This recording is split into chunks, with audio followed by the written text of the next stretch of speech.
Welcome to Fiction Audiobooks. If you enjoy the content, like and subscribing would be greatly appreciated. If you have any recommendations for novels, comment below. Please join my Patreon at https://www.patreon.com/fictionaudiobook. Chapter 46, Issue 46, Trials of Merlin Part 17. Spider-Babe, Spider-Gal, Spider-Wife. 616 Peter was mumbling this while rubbing his chin. "What are you doing?" MJ asked with a curious expression. In response to her question, both of them looked at her and said, "Trying to think up a cool superhero name for you." "How about Spider-Woman?" MJ said. "Taken." Both of them said in unison. "Anyways, speaking of Spider-Woman, don't you think we should do something with her? If the Skrulls were impersonating her, then she wouldn't have any value to keeping her around." 616 Peter said, thinking that they lost a friend. Actually, the fact the Skrull was able to mimic her powers would suggest that she is still alive. "Peter, can you work with Tony and me to build a device that will scan our, or your world's outer atmosphere for Skrull ships?" The older Spider-Man looked over to Tony, who was conversing with Steve. He thought of all the crap Tony had put him through and swallowed his anger and gripped his fists tightly. "I can," 616 Peter responded simply. Peter smiled and said, "Good. So Strange, can you help me replicate this spell matrix?" Peter held up his hand and a glowing white magic circle appeared above his hand. Strange stared at it in astonishment. "Incredible, you actually took a scientific route for your spellcraft and succeeded." 616 Peter then said, "Wait, why is that so important?" Strange looked to Peter and said, "I can see why the Merlin stones chose you now. Did you know that you weren't the first to take this path? It was actually Merlin was the first tried to mix science and magic, and from what I've read, it wasn't nearly as advanced as you made it." Strange looked to Peter's 616 universe counterpart and said, "Your other self here didn't just make his own way of casting spells, he created a form of spellcraft that specializes in making magical items anyone can use. So, can you help me make a couple of components for the machine we need to build?" Peter questioned. Strange looked at the matrix and said, "It would take us all night to build this." Peter then turned to Tony and shouted, "Hey Tin Can." Iron Man looked over to Peter. Having been informed of his history by Steve, he realized that he was actually here to help. "What is it, kid?" Peter held out his hand and used a simple light hologram spell to show his schematics for a worldwide Skrull scanner. Tony looked over and nodded his head. "It's solid work, but wouldn't it be better if you altered the coding like this?" Tony imputed some data and used a hologram projector of his own. "This way the skin will reach the far side of the moon." 616 Peter then said, "Couldn't we set this up to create a worldwide EMP? Tony, this too dangerous, you need to add safety precautions. Are you trying to send us back to the Stone Age?" "Good catch, Pete, I almost missed it." Tony looked at 616 Peter and sighed, "Look, I'm sorry Peter, I know I asked a lot from you, but nothing, Stark. I trusted you when you told me that no one would get hurt, and you betrayed that trust. I don't know if we can be friends again, but for now I'm willing to put up with you for the greater good." 616 Peter responded, clenching his fist to fight off his frustrations. Aunt May grabbed his arm and said, "I'm okay now, Peter." Peter placed his hand on his counterpart and said, "I know what Tony did was messed up, but his heart was in the right place." Peter then glared at Tony. "You didn't prepare for any of this. You just opened the package and started building without reading the instructions first, head first into the fire, like always." "I don't think that's fair." Tony looked away. "Fair?" 616 shouted, "If you had prepared even a portion of the security you protect your company assets with to someone you're expecting to unmask, would my aunt have been shot?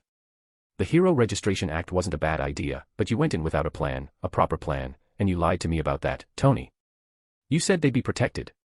You fucking rushed Job the whole thing." Prime Peter took a breath and finished by saying, "You're a grown-ass man. Maybe next time before you start a world conflict, you ask for help in preparing everyone for this, so every family is taken care of, and no hero has to worry about their identity being found out by their villains."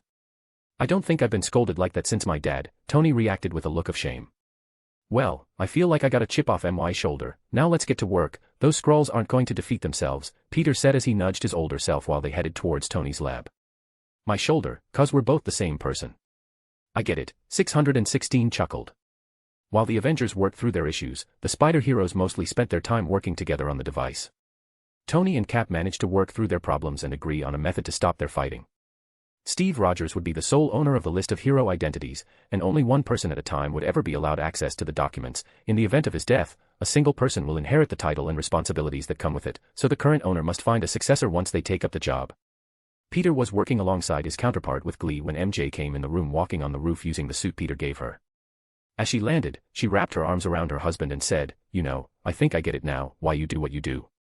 Honestly, if I had this kind of power, naturally I'd have to act. I can see why you can't sit still when someone's in danger.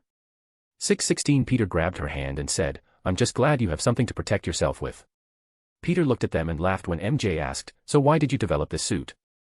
It seems kind of odd for you just to have one laying about like that. I actually made it in case I lose my powers or symbiote. Peter looked to his counterpart and said, after all, it wouldn't be the first timeline it has happened in, no harm in being prepared. How many realities have you traveled? 616 Peter asked, I know about a few dozen or so, but have only visited 2, excluding my own. Why are you here? MJ asked. A test from the Merlin stones, even I don't know why I'm here yet, so I just decided to be the hero I am and help out, since I have nothing better to do, Peter replied as he stuck his head into the contraption they were building. Using his powers, he massively cut down on the build time. So how do you have all these powers? 616 Peter asked. The younger counterpart laughed, I told you losing Venom was your biggest mistake. It copied your powers, why wouldn't it be able to copy other powers as well? Peter then pulled a miniature version of the symbiote's head out the suit and said, this is Webster, my parents made him, and I used strange magic to educate and impart my spirit and life experiences into it. Essentially, I let it live a life believing it was Peter Parker, using my own memories as a catalyst to help it understand human morals and behaviors. Interesting methods, but do you wipe their previous memories? No, mine hadn't bonded to anyone, so it was blank. It wouldn't wipe a sentient being's memories, well, not unless they deserve it. So, the difference is in my universe they're aliens, 616 rubbed his chin. Bingo. Oh, and thanks to someone from another universe bringing in one of the alien symbiotes to my universe, we discovered that this teaching method works on them as well. So, if you get a chance to confront Venom again, you should try to make up. But Prime Peter looked to MJ, to which she smiled and said, as long as you don't bring home a monster, then I don't mind. 616 Peter then hugged her as he gave her a kiss and then turned to Peter, who was manipulating metal into the shell of the satellites they would be launching, still really impressive though. Tony came back in to see how much work had been done and was surprised as he commented, wow. With this much done, it should only take a few hours to finish the rest. Peter then walked over to Strange, the rest is on you two for the mechanical aspect, Strange and I will take care of the magical components. 616 Peter and Tony looked at each other. Tony still feeling guilt over May getting wounded, and not being able to help because of bullshit political reasons when he knew he should just push the crap aside and do the right thing. 616 Peter was doing everything he could to not bop Tony upside the head. He couldn't help but think of May getting shot every time he looked at him, but he chose to try and look past that. After all, it was his choice to remove his mask, so he wouldn't shy away from the responsibility that he shared for causing the incident. The two both sighed and held out their hand. One more chance? Tony asked. One more time, I'm going to trust you one more time. 616 Peter shook his hand and the two started working. I still can't believe he managed to make all the components by hand. Even managed to make all the circuits and routers, down to the smallest detail. Tony looked at the young Peter Parker and said, he's got a lot of talent, feeling a little jealous.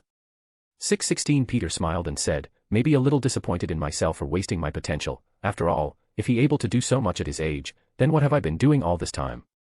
I mean, do you know how long I've put off getting my bachelor's degree? I like teaching, but I'd like to do something more with my life as Peter Parker. Heck, maybe I'll ask Strange to teach me some magic too.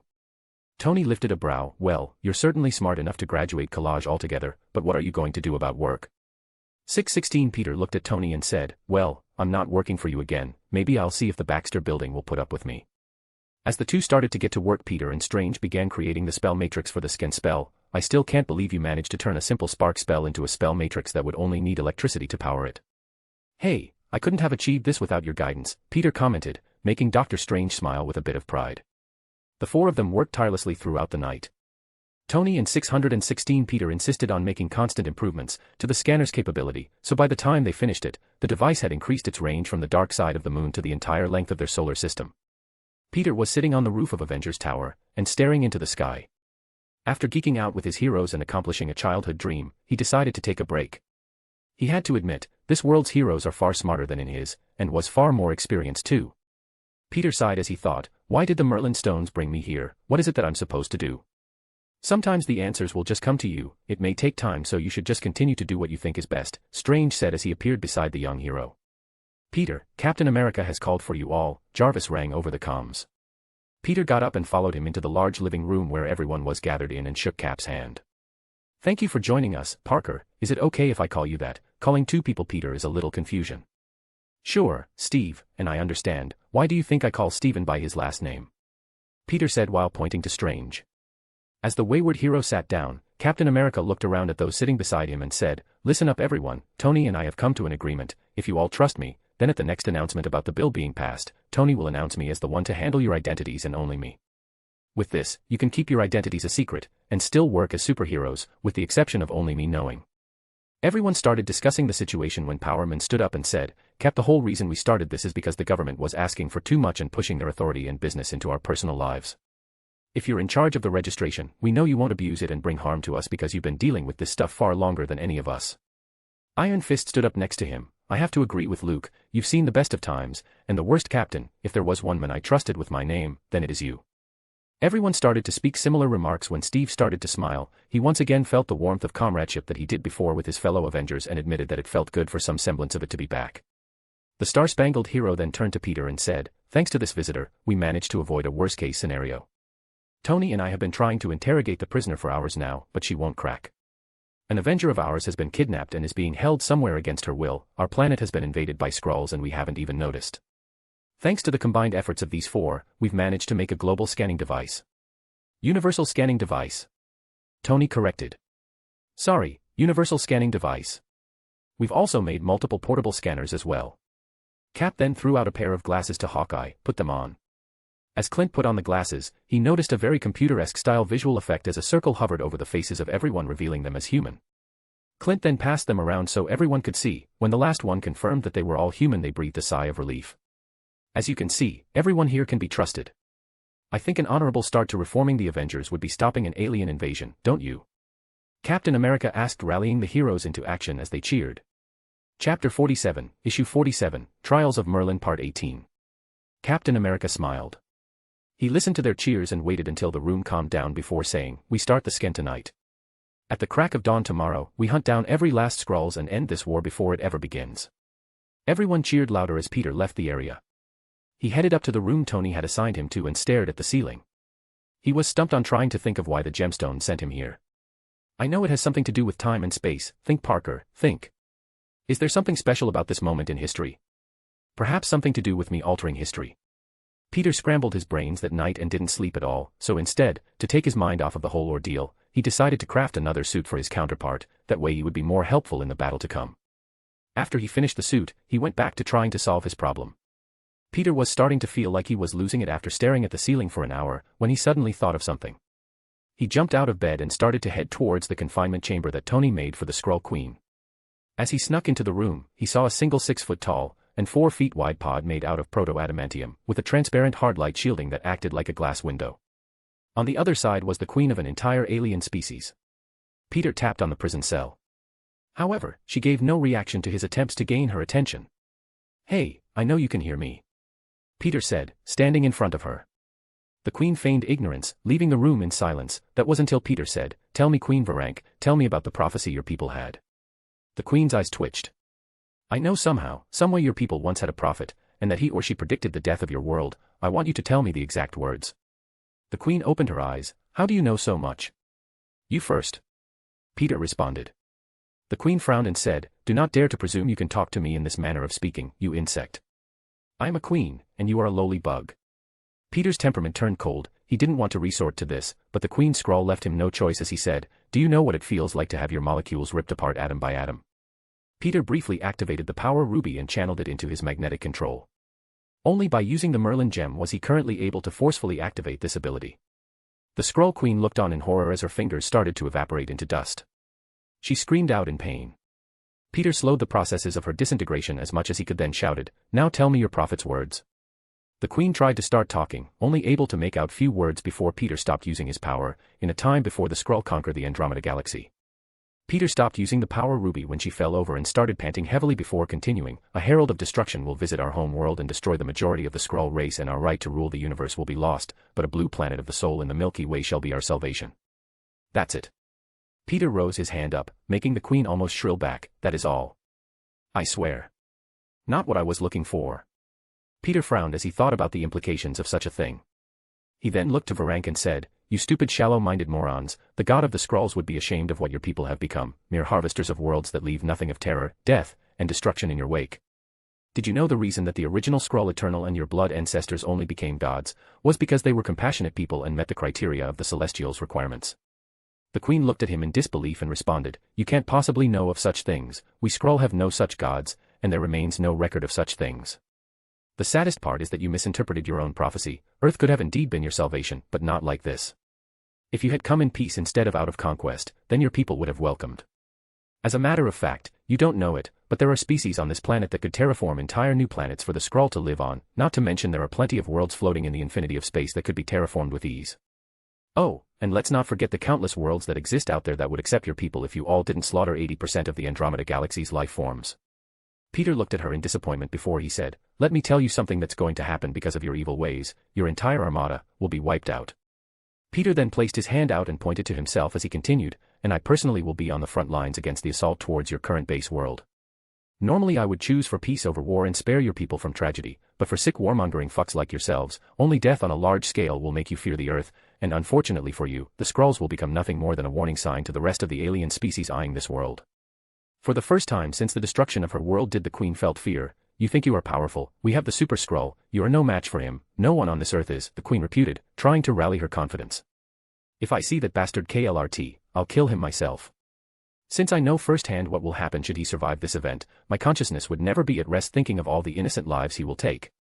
Peter then looked deeply into her eyes and said, "To you, he may be the strongest Skrull, but to me, I think he'll only barely manage to give me a challenge. That's only if I don't use my ace in the hole." Peter's statement made the Queen go wide-eyed. "Who are you?" "Just a man moving through space and time, a singularity of unknown origin." Suddenly Peter felt something pulling on him. There was no one there, but he could feel it nonetheless, like a string wrapped around his head. A pivotal moment that decided the futures of countless beings, Peter thought as he turned around and walked away, a moment where all of time and space will diverge into countless futures. Peter then returned to his room and laid on the bed. "What is it that I need to see?" He didn't know what it was just yet, but he felt like there was a paper-thin wall between him and the answers. He decided to get some sleep. However, that didn't last long, as he only got a few hours of sleep before Tony's message came over an intercom waking everyone up. "Well, it's been a while since I could say this. Avengers assemble to the war room." Everyone marched up together and stood in a room around a large holographic projection table. An image of the globe appeared showing thousands of red and green dots on it. Steve stood in front of everyone and said, "Last night, Jarvis contacted every known hero across the world and sent them a listing of Skrull spies. The identities of every person they have ever impersonated was discovered thanks to the satellite photos and Jarvis's hacking skills." Tony then clapped his hands together as he said, "On top of that we've discovered 4 spots of Skrull life forms bunched together circling the Earth's exosphere. We need to make a single group of Avengers to take on one of the ships. SHIELD, SWORD, and STRIKE will be sending their most powerful squads to take out the remaining 3. Steven placed his shield on his back and said, "Listen up, the attack has to be timed perfectly. This is a worldwide blitzkrieg assault. We hit them hard, and we hit them fast. Before they even have a chance to notice us coming. This isn't just for the Avengers, it's not about our issues or needs. This mission is for the protection of our very world. For the first time in humanity, all the nations are working together as one, and every innocent life taking up residence on this planet is counting on our success." Stephen then looked to the 2 Peter Parkers and said, "So no pressure, right?" The room was quiet until the 616 Peter said, "Did Cap just make a joke?" Peter started laughing, making all the tension that they had built up vanish in an instant. Everyone else joined in on the joke when young Parker said, "Just another day at the office." As Luke stood up and cracked his knuckles he asked, "So who's going to space?" The Parker twins, Doctor Strange, and Tony will be heading up to one of the spaceships since their powers and specialties work best in space. Everyone else is with me on ground force duty. It's our job to get rid of every last Skrull on Earth. Everyone nodded their heads when MJ walked up wearing her suit. "I'm coming too." 616 Peter almost fell over and stepped in front of her as he said, "No, you're not."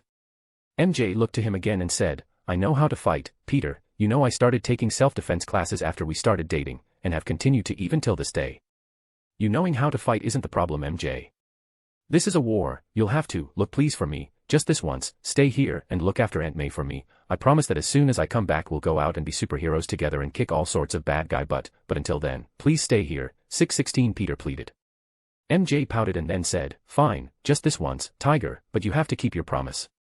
Everyone else was prepping for combat when the space assault team was led into one of Tony's spaceships. After activating the cloaking device on it, they took off headed out of the Earth atmosphere. Reaching space and feeling the sense of weightlessness, everyone began to wait outside their intended target with strange feelings, some excited, others worried they'd be sent flying into the void. They had 2 hours until the mission began and it passed by at an agonizingly slow pace. As the seconds passed they talked about a few things to pass the time. Tony had a lot of questions about his counterpart. I'm a genius over there too, huh? I guess no matter which universe you visit I would have to be one. Peter rolled his eyes. You're all just as cocky at least. Tony's I gave him a heads up, warning him that it was getting down to minutes until the assault. When the timer hit 0, he knew it was time for them to board the ship. Just before they exited, Peter turned to his 616 counterpart and said, I almost forgot. Young Peter pulled out a copy of the classic design and handed it over to 616. Peter, I made another one last night. You wanted a cool suit too, right? You're giving this to me this now? 616. Peter said with a mixture of happiness and annoyance. If you don't want it. 616. Peter grabbed the suit and said, now what kind of man would I be if I turned down such a great gift? From myself. 616 quickly changed before he suddenly felt the magic properties of the suit empower his spider abilities. Wow. It feels just like the symbiote, minus the additional voice in my head. They all had a quick chuckle as they began to board the alien spacecraft. They entered through a trash chute and ended up inside the ship's air ducts. Tony was busy scanning the ship while the Spider-Men keep a lookout, focusing on using their spider senses to keep watch. Strange cloaked their presence from all of their security scans and maintained the spell with ease as they made their way deeper into the ship's internal structure. Tony had just finished scanning the entire ship when he almost shouted, this is strange, no pun intended. Sure, Dr. Strange rolled his eyes. Get on with, Tony. Quit with all the suspense, Peter groaned. He looked to everyone and pulled up the ship schematics. I'm reading human signatures, hundreds of them. Chapter 48, Issue 48, Trials of Merlin Part 19. Tony led them to a large lab room where there were Skrull scientists examining hundreds of missing heroes and human citizens. Most of them were stored in pods full of some kind of stasis liquid.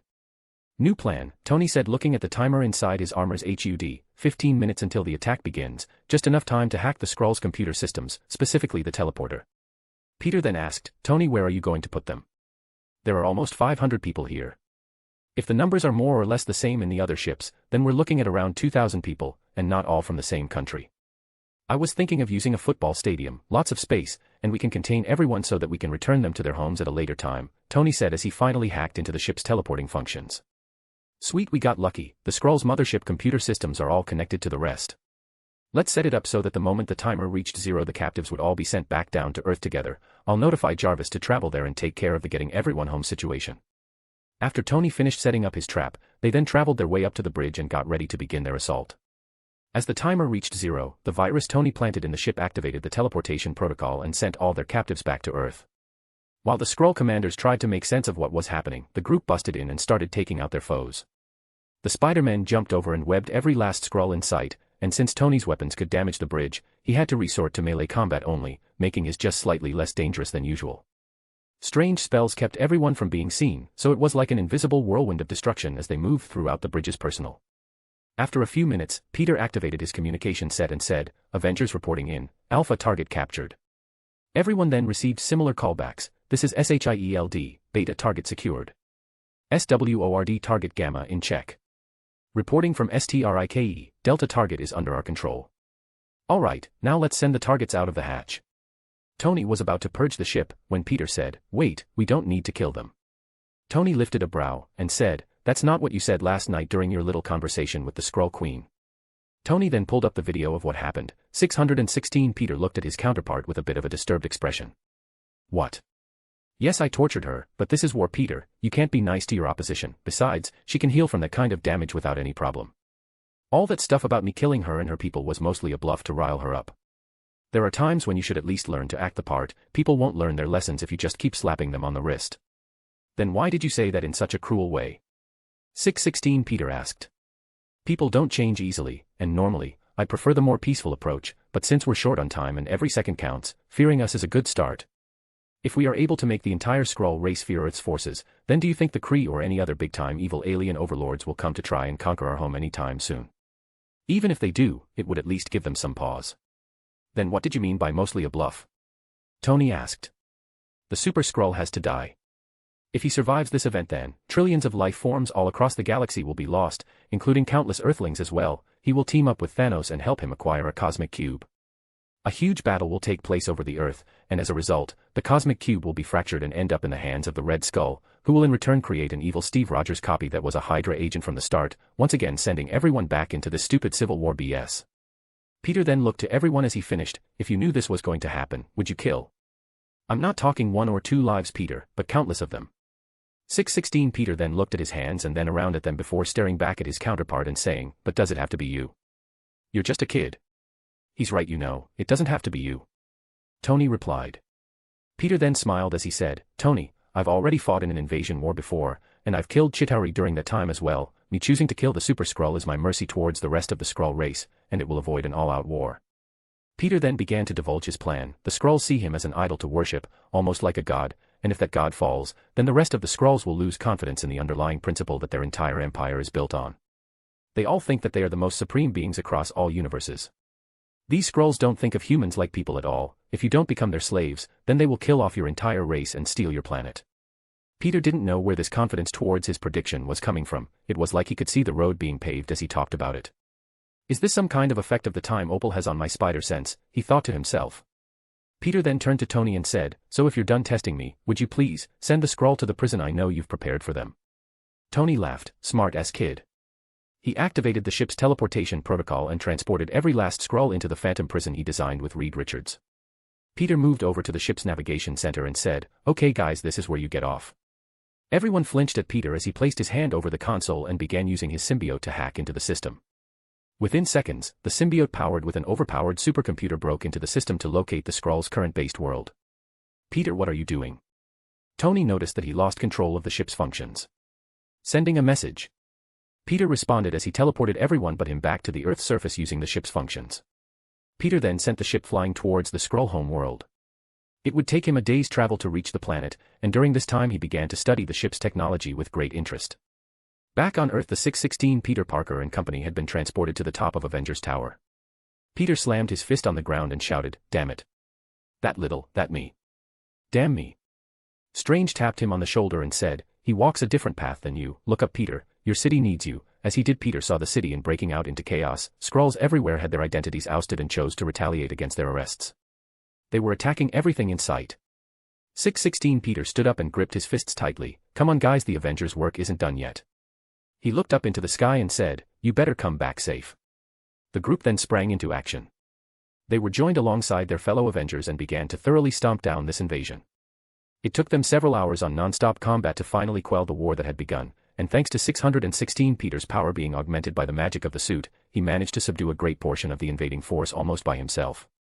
His arrest count was so much higher than most that Iron Man begged to let him take a look at the suit when they were done. Oh no, Tony, this is property of the Parker family. I don't care if it was me from another universe. What's Parker's will stay Parker's. Peter replied as he webbed up a group of Skrulls and suffocated them until they passed out. After moving the webbing aside and letting the Skrull breathe again, he looked back towards the sky and said, still, I hope he doesn't have to kill. Back on the ship, Peter had spread out his symbiote along the entirety of the spaceship's infrastructure and said, wow. I can really take control of the whole thing. Webster, you're amazing. Thank you, Peter. Is there anything else? Webster asked in response. Yes, begin the conversion, Peter said as the ship started to rearrange its shape into a more Earth-like construct, boasting the size of 5 helicarriers combined and the living space that could support up to 5,000 people. Peter was quite happy with what he nabbed. He focused all the weapons on this ship and turned them into parts that could enhance his shielding and self-sustaining components to be added at a later time. Peter laughed a little as he said, I think I'll keep this ship in my bag of infinite space when I'm done with this. Realizing he had a lot of time to himself, the hero sat at the bridge while looking out into the vastness of space.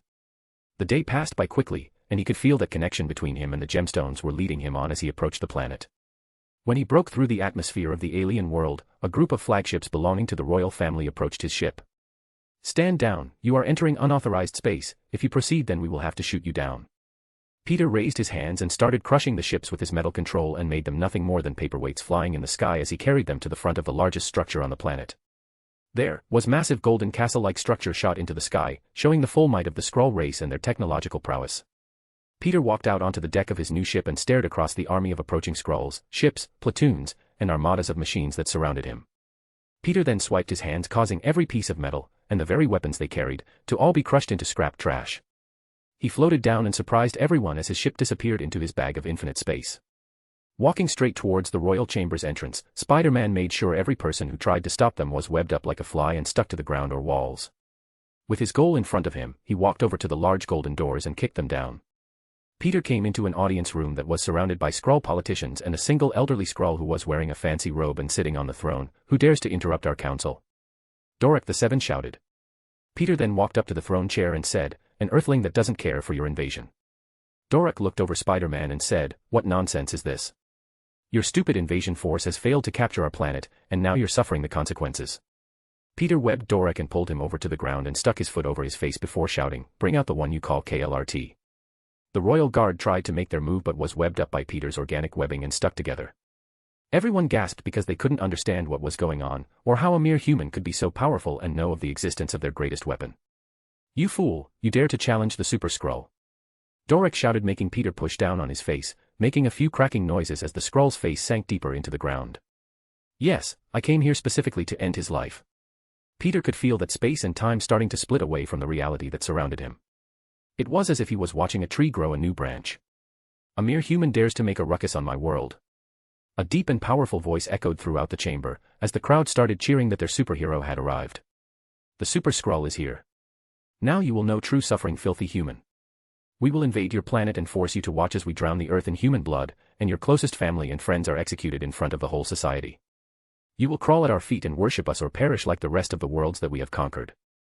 Dorek screamed in laughter. Peter then threw Dorek onto the wall and webbed him up so he could watch what he was about to do. So you're the Super Skrull, I'm not impressed. Chapter 49, Issue 49, Trials of Merlin Part 20. KLRT was 7.4 feet tall and built like a 400-pound professional bodybuilder. In comparison to Peter, he looked like a giant. He walked up to Spider-Man and attempted to reach out and grab his head. However, Peter placed his hand out and grabbed his hand first. Without much effort, the hero easily held the fake alien god in place before saying, I wonder how strong you really are. The Super Skrull grunted as he found out he couldn't move his hand. No matter how much strength he used, it wasn't enough. I can't copy your abilities. KLRT said with a thick layer of confusion in his voice. Of course, he couldn't. The Super Skrull would at least need to access Peter's genetics through touch, but thanks to the symbiote who was a far better gene manipulator, he couldn't as so much take a peek at his abilities.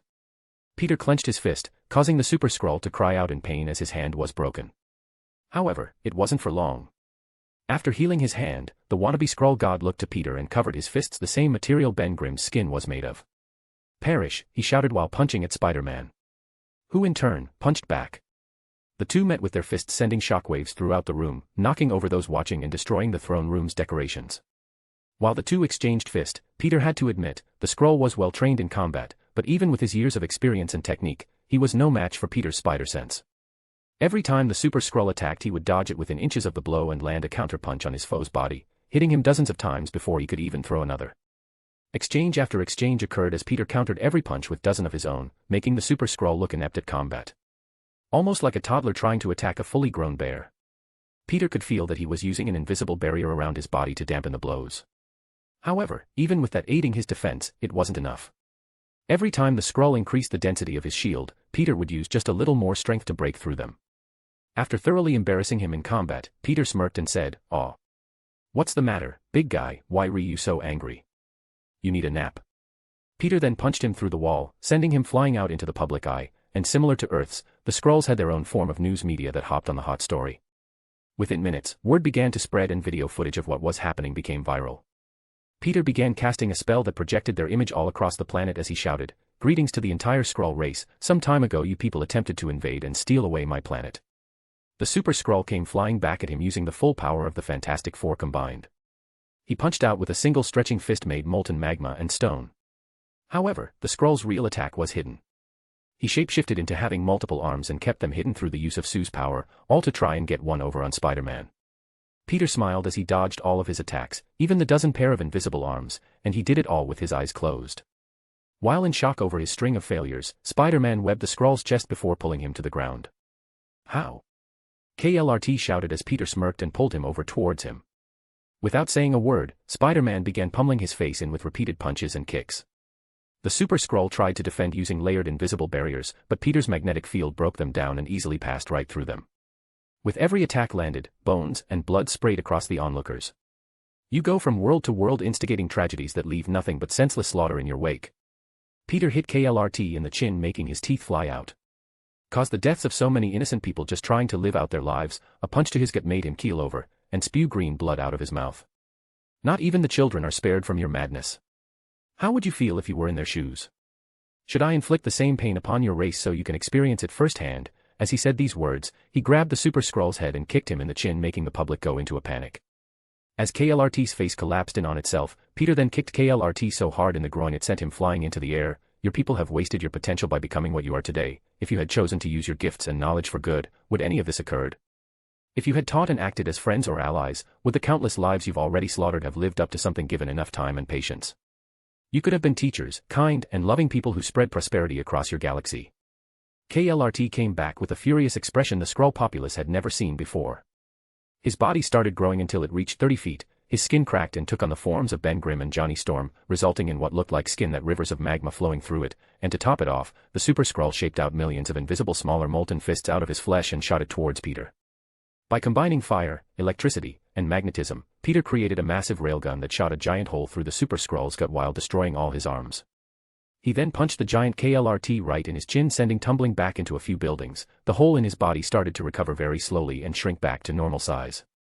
The regenerating of his body slowed immensely because of how powerful an attack the electro railgun was. The sheer energy attacking his very cells was taking everything he had to heal.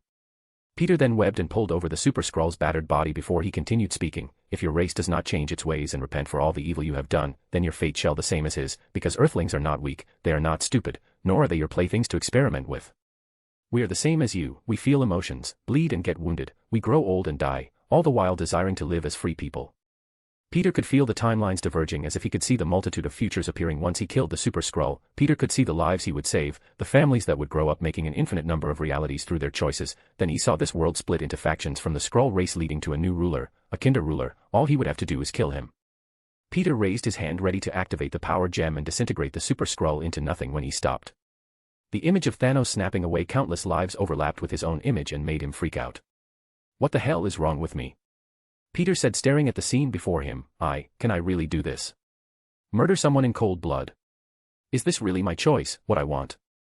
Peter looked at the citizens of the Skrull planet and saw their terrified faces, the young, the old and everyone in between. Even if I pick this future, will it be my own? Suddenly a radiant orange and violet energy surrounded him. I won't let my power consume me. I won't choose a future that has been shown before me, I'll write my own. Suddenly a new branch in time and space sprouted solely through the efforts of his actions, not something that was not shown to him, but something he created. As the time opal and the space amethyst appeared on his suit's back spider next to the power ruby, Webster announced, time and space modes activated, 1 minute of usable energy. Peter used the power from the Merlin to turn the Super Skrull into baby Super Skrull. He then teleported said Skrull to an alien world that was full of strife and desperately needed a hero.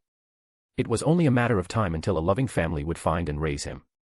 One day, when he would inhabit the true ideals of a hero, he would save that world, leading it to salvation before returning to the cosmos in order to seek out his origin. To everyone watching, it looked like he had de-aged him out of existence. Shivers went down their spines as he stared at them. I did not wish for this, but you have brought this upon yourself. If you want to survive, then you must change. Peter then teleported away, leaving the whole Skrull world reeling from shock. Some people even began to think that he was the true god of destruction foretold in their prophecies. Even the king of their people had felt true despair. They had lost their champion, and every race they conquered would soon find out about it. The future of the Skrull race had been changed and would never be the same again. Peter arrived over the Earth and shut down the Merlin stones as he flew towards Avengers Tower. He saw that the battling had stopped.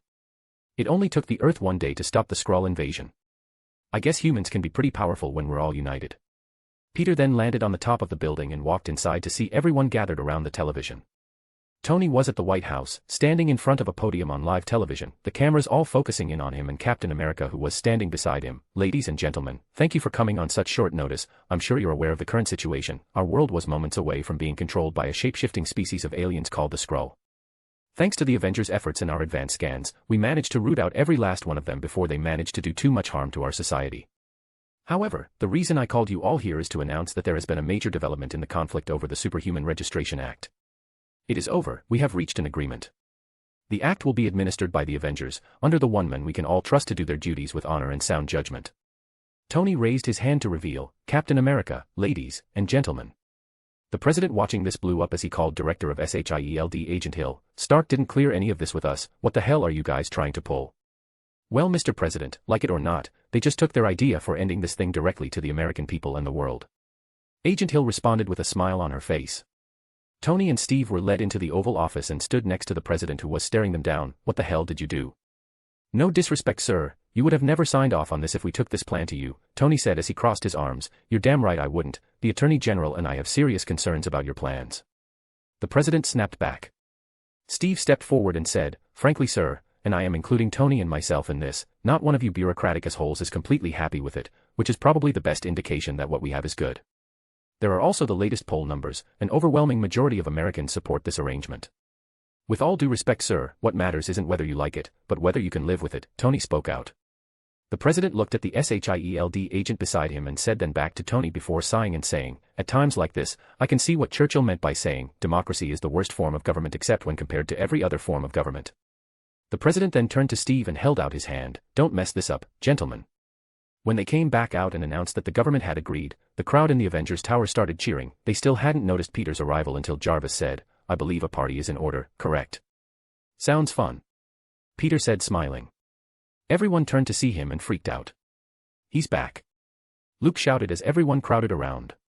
616 Peter's family walked up to make sure he was all right. So what happened? Peter was suddenly bombarded by everyone's question when he jumped onto the roof and said, so you guys want to know what happened on the Skrull planet? Okay, sit back and prepare to be amazed. Peter then began explaining everything from start to finish, making them gasp with surprise.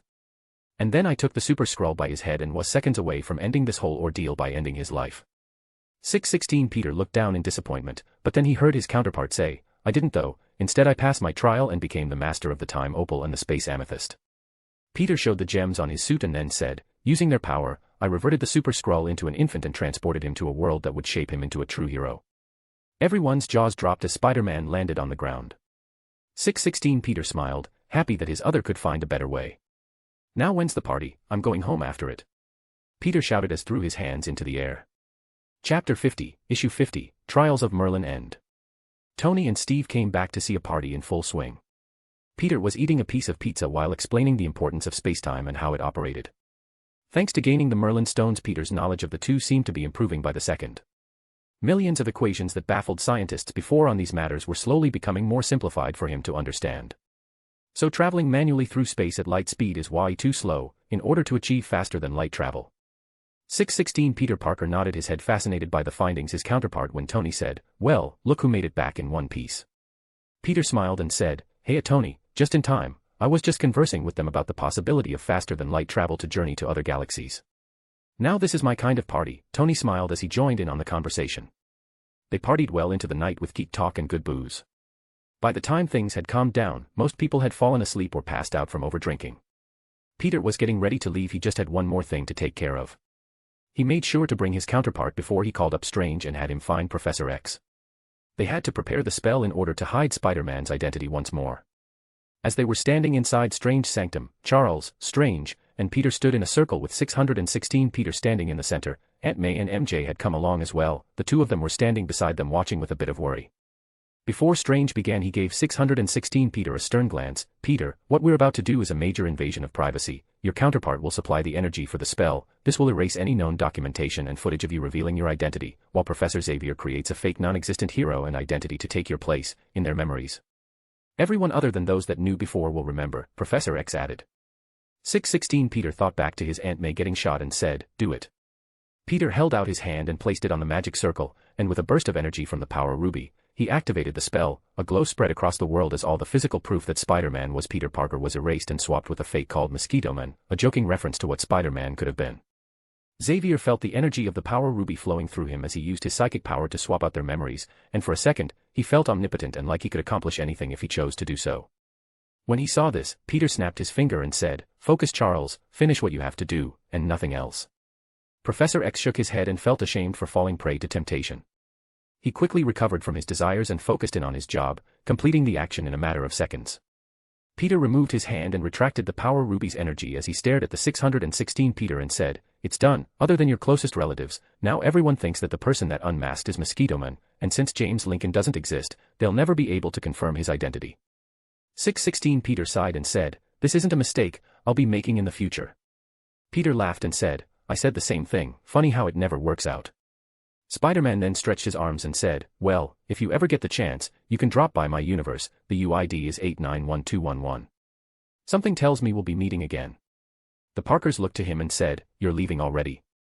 Peter smiled and replied, I have my own Aunt May and MJ to take care of back home. It's been fun, but I accomplished what I came here to do. Besides, it's not like we'll never see each other again. Universal travel isn't exactly impossible, and I know Reed Richards can definitely pull it off, so if you ever feel like taking a vacation or something, feel free to drop on by. Aunt May hugged him and said, when you can tell me and your uncle about yourself, can you give Ben my regards? Peter gave her a hug and said, for you Aunt May, anything. MJ walked up to him and gave him a kiss on the cheek. Thanks for the present, Tiger, take care of yourself over there. Peter grinned and replied, just so know, you can shrink down the suit into a bracelet and wear it all the time. That way you don't lose your spider powers, and suiting up is just a simple thought away. MJ smiled and said, thanks, I think I'm going to have a lot of fun with this. 616 Peter came up and held out his hand, and the two shook as he said, thank you for all the help, and don't be a stranger. That dimension hopping thing works both ways. Next time you should bring some friends, maybe you should take a vacation here. See, now you're just copying me. The two shared a laugh as Peter turned around and opened up a portal. He turned around one last time to see his heroes that he grew up with and waved goodbye as he jumped into the portal. As he traveled through the colorful warping of space, he focused on his destination. However, he ended up somewhere completely different. He appeared inside a vast forest lake. The large circular pond had a single person sitting at the edge of it. He was wearing a long gray robe and had a short-cut beard. From what Peter could tell, he looked middle-aged with eyes that showed experience far beyond his years. Peter was about to say something when the man spoke. Welcome, Peter, I've been waiting for you for a long time. He was stunned because he had figured out who this man was, or rather what he was, Merlin. No, you're an echo made by the reality topaz, the soul emerald, and the mind sapphire. Merlin smiled, intuitive one, aren't you? Well, take a seat, let's talk. Peter sat down and looked over the lake. It's beautiful, isn't it? Peter nodded his head. Yeah, it's nice here. Though, it could use a theme park, like with a big old sign that says Merlin's Hideaway. I started my journey here. My mother, the Lady of the Lake, gave birth to me and set me on my path of magic. During my lifetime, I lost many loved ones because of the choices I made. Allies abandoned me, my closest friends and family betrayed me and attempted to steal from me. Merlin waved his hand as a series of stones appeared in the sky. In a fit of rage from the sting of Morgan's betrayal, I left this place and began journeying through the cosmos. Along my travels I discovered the Infinity Stones, but instead of using them, I tried to understand them in order to advance my own magic. Merlin waved his hand, showing battles that could shake entire cosmos. During my time in possession of the stones wasn't what you would call pleasant. Countless beings came to try and take them from me, and it came down to a major conflict between me and a mad titan. He came to kill me with the one being in the universe that was capable of such a thing. However, at this point, I had learned enough to do without them, so right in front of them, I cast the Infinity Stones out into the universe, and for a while, I was at peace. Merlin sighed before he continued. After some time I managed to crystallize my own understanding of the Infinity Stones and crafted my gems, empowering them with a fraction of the universes and my power. He looked over to Peter and said, do you know the major difference between my Infinity Gems and the Infinity Stones? Peter mulled over the question and suddenly thought of something that should have been impossible. Your gems work in other universes. Merlin smiled. Correct. The Infinity Stones are a manifestation of that particular universe's laws, so it would make sense that by taking them outside their reality they would lose the source of power that fuels them. However, each of my Infinity Gems contains universes inside them, so when you travel to other realities it acts as a conduit to connect to that reality's laws. So that's the reason the Merlin Gems worked in the 616 universe. Peter said, slapping his fist into his palm. Yes, so I wouldn't call that universe the 616 anymore, as it has already broken away from the original timeline. Now it's more like a 616-2. Peter nodded his head. Makes sense. I guess that means somewhere out there is the actual 616 universe where they never met me. Merlin then responded, lifting a brow, disappointed. I can understand, it makes you think, why bother interfering if it isn't going to have any real effect? Peter laughed and said, are you kidding me? I made a whole new universe. Any world where Spidey gets a happy ending makes me happy enough. Merlin smiled as he said, you are an interesting one. My stones wouldn't choose just anybody. I guess that gives me some peace of mind. Merlin stood up, but you know it isn't this simple. Taking possession of these gems are a big responsibility. I created them to maintain order in my world from beings that could alter it as they see fit. Certain gods that can destroy entire galaxies, beings that can control the fabric of reality, they all make mistakes and abuse their powers, or think they know better and end up causing havoc without realizing it. How many rewrites do you think a universe can take? Every time someone breaks the universe's laws, repercussions are always present. If you accept the responsibility now, then I will pass over the remaining Merlin gems and you will have successfully passed the trials. After becoming the master of the stones, we'll have to use that power to act as judge, jury, and executioner towards these beings. You'll have abandoned being human and become something greater, but it is for the better. After all, think of all the lives you could save. Peter froze. He couldn't lie to himself. He wanted these stones, but when he heard of the responsibilities that came with it, he paused. He was still human, and still wanted to live a human life. If he chose to accept this power, he might change into something he wouldn't recognize anymore. If I refuse, then does that mean I have to give up the remaining stones? Merlin nodded his head and said, yes, you will forfeit the right to wield the stones and all their power. I refuse. Peter said bluntly. Why? Merlin asked. Because as much as I am about being power and responsibility, there is such a thing as too much. If a giant monster comes to Earth, believe me, I'll be the first one to help out, but I owe nothing to the rest of the universe. I want a family, and a life outside my superhero antics. I can't have one if I'm battling extra-dimensional threats every day. If I was given the choice to live like a god or a man, then I chose to live as a man. Merlin smiled and said, you pass. Peter cocked his head sideways and said, say what now? I said you pass. I would never hand the power of my stones over to someone who thinks themselves a god. I made the stones to protect the universe's law. This is true, but I also only made it for humans to wield. Whereas if a person that sees himself a god would act on their selfish desires, seeing themselves above all others, it truly is never a good thing. People like that often would use the power to satisfy their greed and ego. However, as kind-hearted humans, all we can do, just try to move forward making the best decisions we're capable of. Sure, they may not always be the right ones, but at least they're being led by good intentions. Peter then looked up and said, so are the trials over? Merlin smiled and said, on the contrary, they have only just begun. Stay sharp, Peter, and never let power change who and what you are. If you do, you might just lose everything. With a snap of his finger, Peter felt the entire world shift. I look forward to meeting you in real life, my successor, were the last words he heard Merlin speak as he reappeared beside MJ holding her hand as if he had never left. Peter, what happened? The stones, they're gone. MJ shouted out. Chapter 51, Issue 51, Secret Wars Part 1. Peter grabbed MJ and hugged her. Before she could ask what was going on, he gave her a deep kiss, and as he parted lips, he smiled and said, I missed you. MJ blushed and smiled, you were never gone, Tiger. As soon as you reached out and touched the stones, they all just up and disappeared. Peter smiled and began explaining what happened. I was gone for 3 whole days, Peter said, finishing his story. I'm telling you, Tiger, you never moved from that spot. MJ said, smiling in a teasing manner. Peter then said with an exaggerated tone, I can't believe it, don't you believe me? I guess you have to show me how much you missed me. MJ replied, placing her arms around his neck. Ahem. Doctor Strange coughed, making his presence known. I am still here, you know. Feeling a bit irritated because he was disrupting their good mood, Peter spoke in a smart-ass tone. Why are you here? This is my vault. Strange replied, starting to grow a little frustrated. The two laughed as they teased Strange together. MJ placed her arm around Peter's elbow and said, I guess we should leave then. Peter paused for a second, then asked, what about MJ's magic item? Strange pointed to the mirror MJ webbed up during Morgan's infiltration. That mirror was a gift from Merlin's wife, Igraine. It would reflect any magic cast at it, and its secondary function is to create a mirror world that will give control over the spells your opponents cast. Though there is a limit, a powerful enough physical attacks can shatter the mirror. MJ held the mirror in her hands and said, cool. She then placed it into her bag of holding before the two walked out of Strange's sanctum. They walked home and they almost couldn't believe that their parents and guardians believed that they were at a science meet for the last 3.5 months and thought nothing of it. Peter sighed as he didn't like having their memories manipulated like this, but he still wasn't ready to tell them he was Spider-Man. He went to bed that night. The next morning he decided that he would spend some time with his family and friends for the next few days. As he headed downstairs to eat with his family, he noticed that Ben was in a chipper mood. You look happy, Peter said, sitting down, and started to chow down on Aunt May's famous wheat cakes. Ben smiled and said, yep, I got a job as foreman of a new company called Damage Control. Peter almost choked on his food. The company specializes in repairing the property damage caused by conflicts between superheroes and supervillains.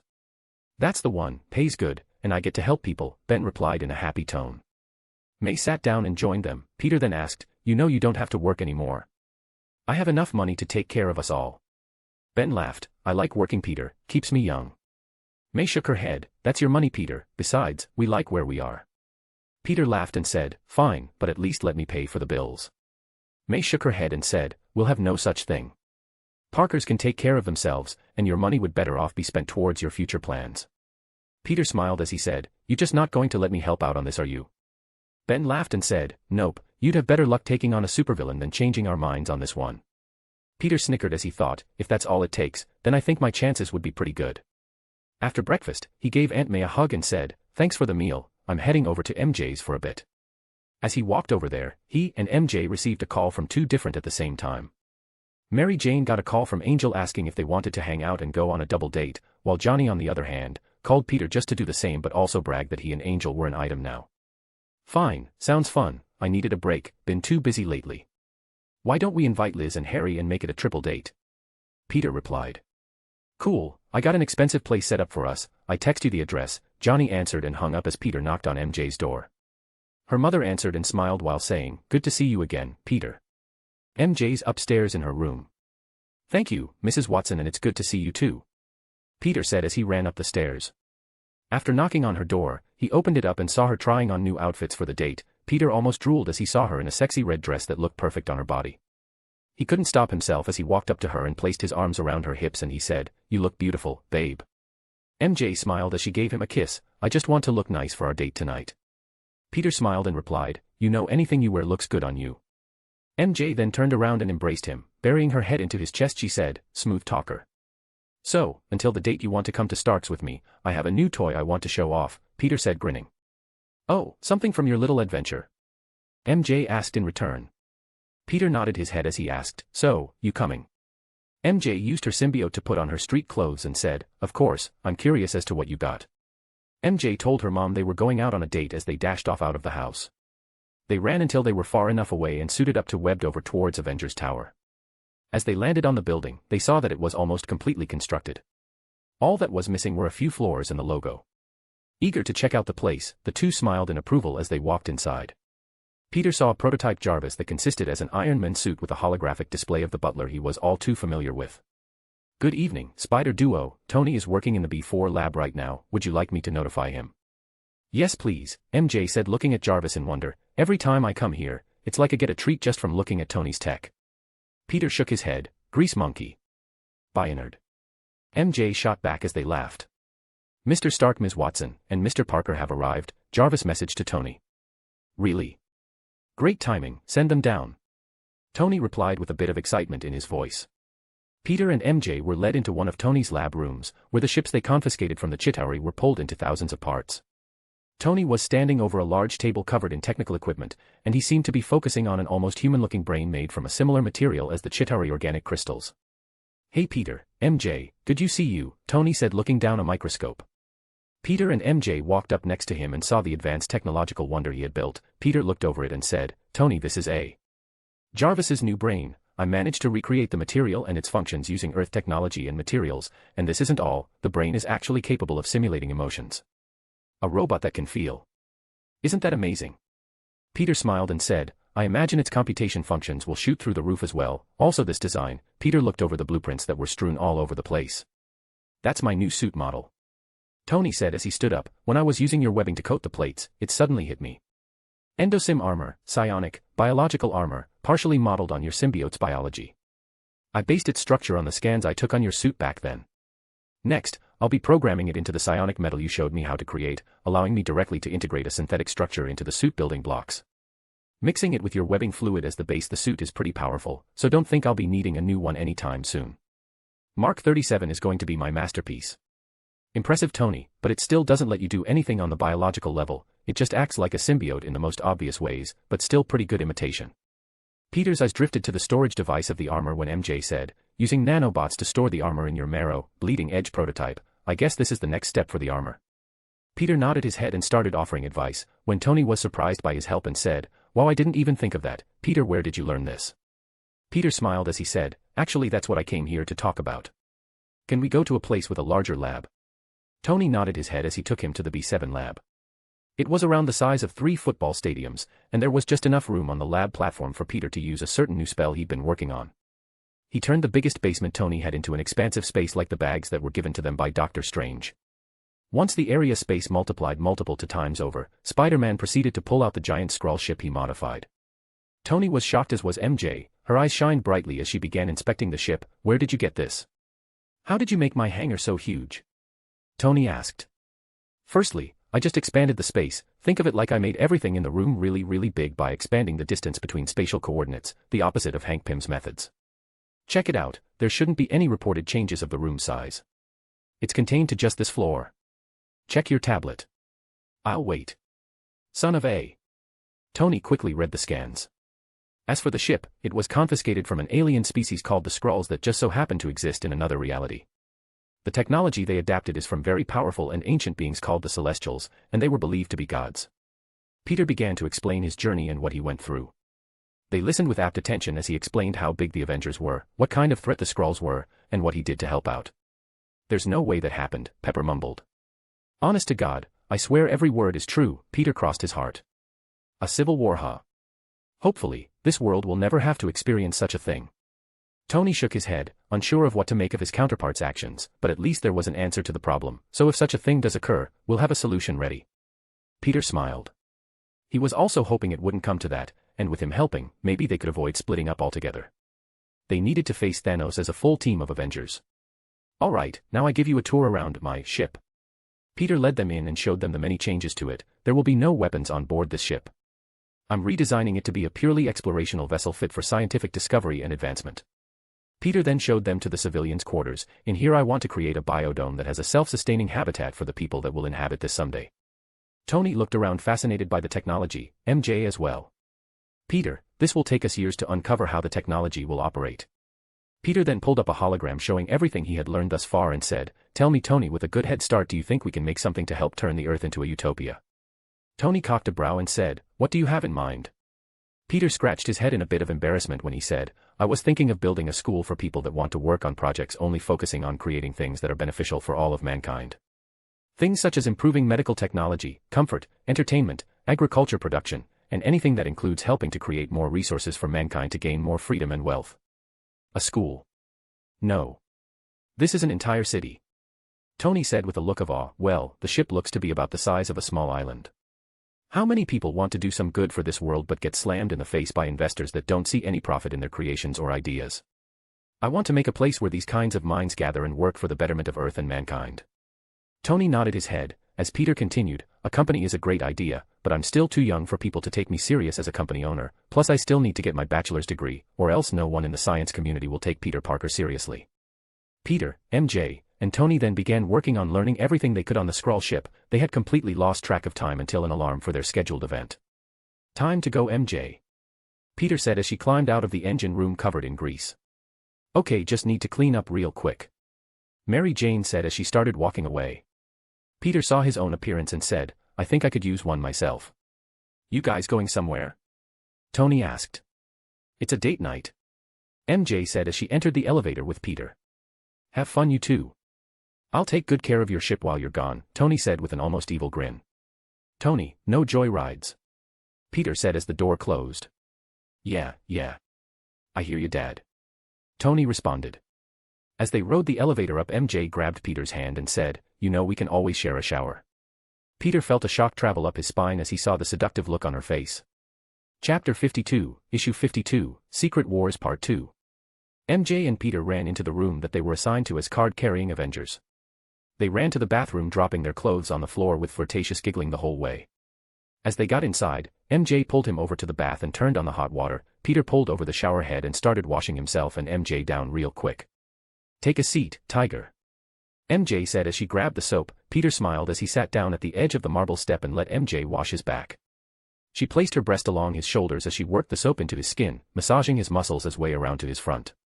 Peter grinned, grabbing her and switching places with her. Eep. MJ giggled out, as he started washing her down and applying the soap. While the suds covered up her body, he started to grope her large breasts as his hand made its way down and started pleasuring her. MJ leaned her head back and moaned in pleasure as Peter started to kiss her. Their tongues twirled around one another in a passionate kiss while MJ grabbed the shower head and cleaned the soap off of their bodies. She bit her lip as she stared at his fully erect member. I can't wait anymore, Tiger. MJ let out a purr as she felt his prick pushing against her stomach. Peter lifted her leg and placed his lips near her ear as he whispered, I love you, MJ, and pushed himself inside with a single thrust. MJ moaned out in pleasure as she came, a little warning next time, and Tiger, I love you too. Peter growled as he imitated a tiger, making MJ laugh. He kissed her deeply while he started to push and pull his hips. She placed her arm around his neck and moved with him, making Peter feel waves of euphoria while her passageway tightened.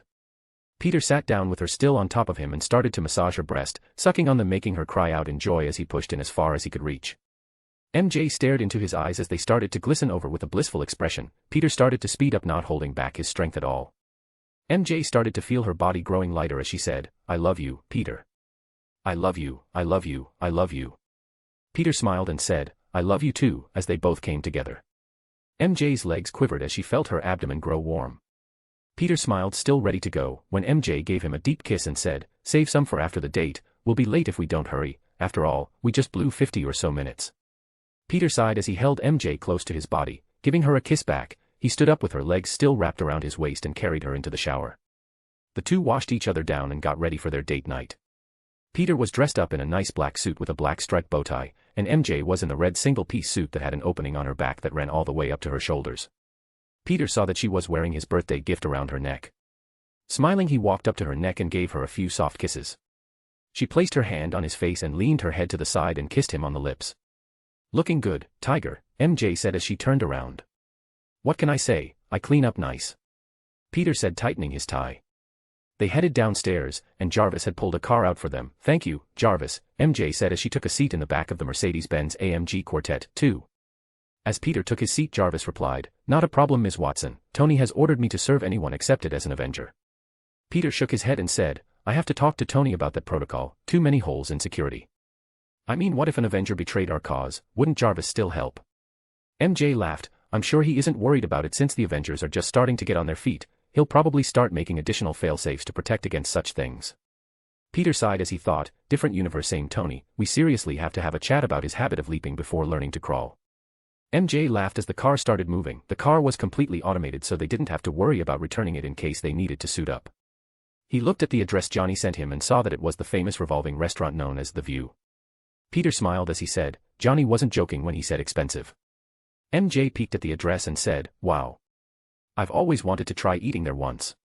Peter laughed and placed his arm around MJ's shoulder. "Well, I guess we'll get that chance." MJ leaned her head into his shoulder and Peter leaned his head against hers, as they drove towards Broadway. MJ and Peter spoke about their hobbies and about their plans for the future. After arriving at the large high-rise restaurant, Peter helped MJ get out of the car and watched as their ride drove off and parked itself. MJ placed her arm around Peter's and walked alongside him until they reached the host's podium. "Reservation for Peter Parker and Mary Jane Watson," Peter said with a satisfied smile on his face. The host read through his list and said, Yes. Good evening, Mr. Parker, Ms. Watson, please head to the 48th floor, your fellow guests have already arrived." Peter walked MJ to the elevator and rode up, watching the view of New York City grow smaller in the distance and more radiant to the eyes. As the two reached their destination, they came out into a room that was slowly rotating around in a circle. The city looked like gleaming jewels that shine just as brightly as the ones in the night sky. "Over here." Peter heard Johnny shout. He turned to see him in a slick black and blue suit, and Angel was sitting next to him wearing an expensive-looking white two-part dress that showed off her belly button. Harry was wearing a light brown and green suit, and Liz was wearing a yellow single-piece dress that matched her hair color. Peter and MJ walked up to their table. Being the gentleman he was, he pulled out the chair for MJ to sit down beside them. "It's good to see you guys," Mary Jane said with a smile. Peter sat down next to her and said, "I know it's been a while, but we've been kind of busy this past couple of months. Aunt May did say you guys went to a science meet or something along those lines. Was it any fun?" Harry asked, smiling, making Johnny and Angel look at him with a funny expression. Peter smiled as replied, "Yeah, it was fun, all right, we learned a lot." MJ then started to talk with Liz. "How's school?" "A lot less fun without you there, MJ," Liz answered. "How about you, Angel?" MJ asked.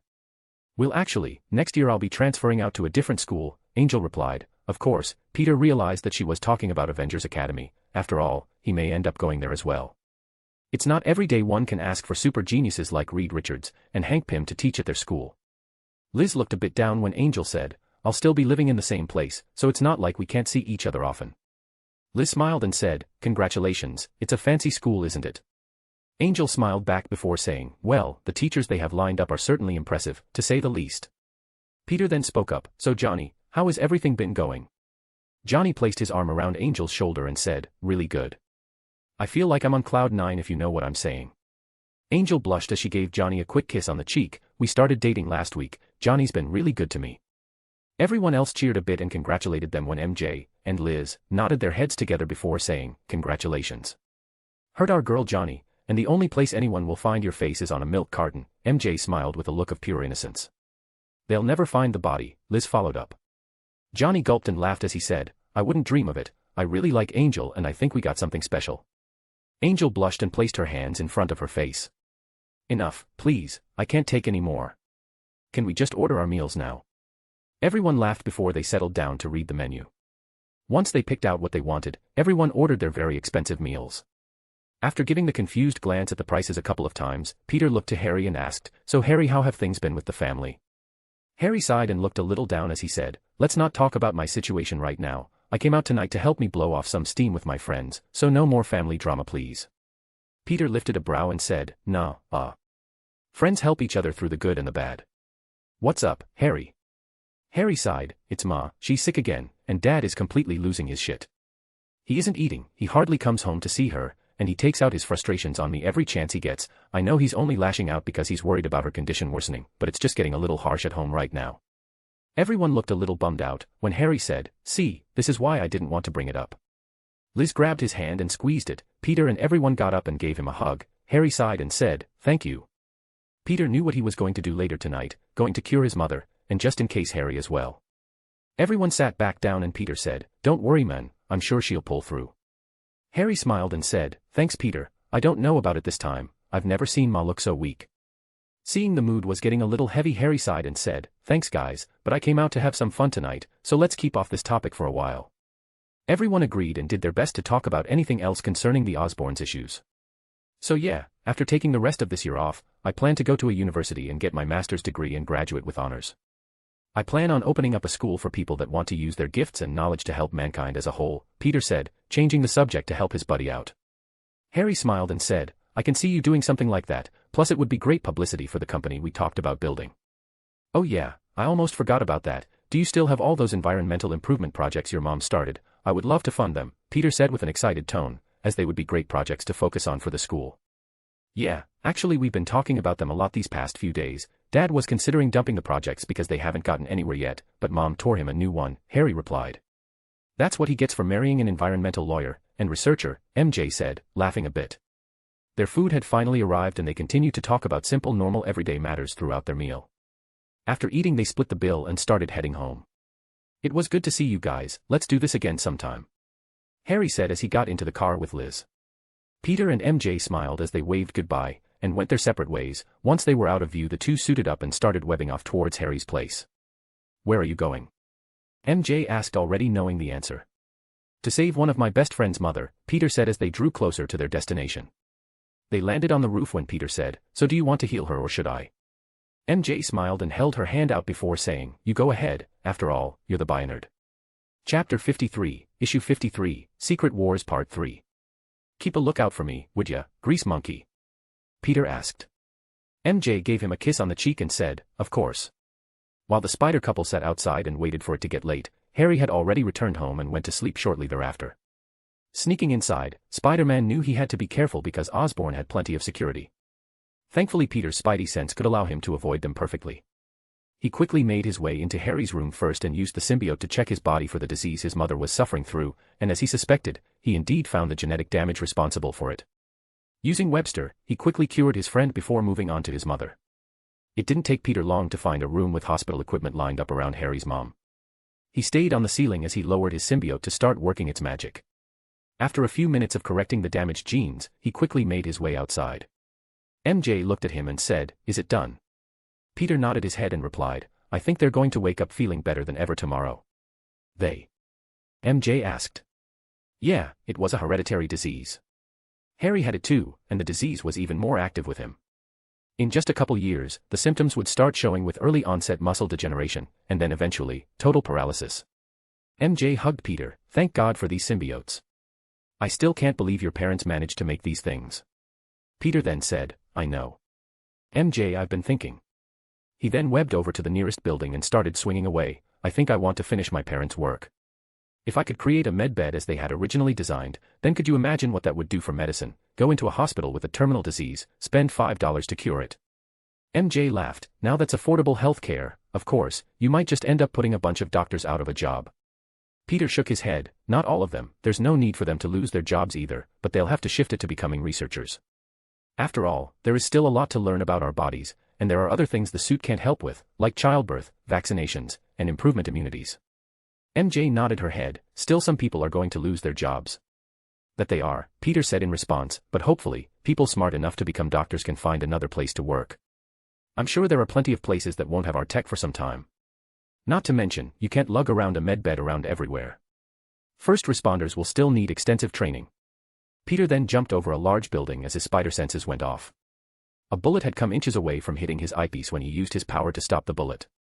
Okay, now who's dumb enough to shoot at me? I have spider senses, you know. Peter and MJ dropped down as Webster located the place the bullet came from by tracing its trajectory. Peter and MJ jumped after the source when another bullet shot after MJ from a different direction. Two shooters. Are they trying to split us up? Peter said when MJ webbed off towards the other bullet's direction. I got this one, Spider-Man, you take care of the other. Peter wasn't worried about MJ, but he couldn't help but get the strangest feeling that something was wrong. He sped up and landed inside a building that was under construction. He found a sniper rifle yet no one else around. He focused his spidey sense and searched the room. He saw two silhouettes observing him from the distance, and before they could do anything else, he webbed them over quicker than their eyes could follow. Peter placed his hands on the sides of their heads and crashed them together, knocking them out in an instant. Without waiting, he rummaged through their pockets, pulled out their wallets, and checked over their IDs. Running their history with Webster, he was surprised to discover that it was a couple of regular old citizens without any criminal records. In fact, they were regular people. One was a school teacher and the other a janitor. Peter didn't know what was going on, so he decided to contact MJ and tell her what happened on his part as he slapped them awake. MJ responded, I found the same, ugh. MJ cried out, making Peter panic. He webbed the guys up as he flew over to her destination at full speed. He reached a rooftop to see a woman in full-body stealth outfit. The scare of her eyes were pitch black and the only part of her face that was showing. The woman was attacking MJ in an attempt to capture her. However, MJ was too quick for her. Spider-Woman leaped off the side of the building and used her telekinesis to stop her attacker from moving seconds before she landed on the adjacent building and webbed her up. The assailant suddenly screamed, "You think you can stop us? Hail Hydra!" Peter dropped down beside her and chopped the back of her neck, knocking her out in a single blow. He then opened her mouth and pulled out a fake tooth that had poison in it. You okay? MJ shook her head. She was fast, and she could use some kind of stun blast that could affect Spiderling. MJ said, holding her side, as the suit healed over a small part of her waist. Oh, and she knew how to manipulate my spider sense. She timed a gunshot with her friend's attack. Spider-Woman pointed to the other unconscious man laying sprawled out on the roof. Peter frowned as he removed the mask to see a young Jessica Drew, aka Spider-Woman, except in this universe because MJ got the name first. Peter examined her and said, no freaking way. He quickly used Webster to pull a weakened version of symbiote out of her body. Peter then tried to extract the memories from the species when it suddenly self-destructed by some strange electrical discharge that also damaged the symbiote on his body. It wasn't enough to cause any real damage as the suit repaired itself. Clearly they had no idea how much more advanced their symbiotes were. However, had they not made upgrades to them, there was no doubt that discharge would have been lethal for their suits. Peter started to freak out when he grabbed Jessica and MJ and used his magic to open a portal back to his place. Peter checked over his house to discover it had been ransacked. Mr. and Mrs. Parker. Is anyone here? Peter called out several times. MJ was starting to freak out as well as she checked her house to discover that it was in a similar situation. She came back and said, they're gone, Peter, my parents are gone. Peter didn't know what to do when he suddenly heard the phone ring. He walked over and picked it up and put it on speaker as heard a voice with a German accent on the other side beginning to talk. Hello, Mr. Parker, or should I say Spider-Man? Peter gritted his teeth as he responded, I take it that I'm talking to a Hydra agent then.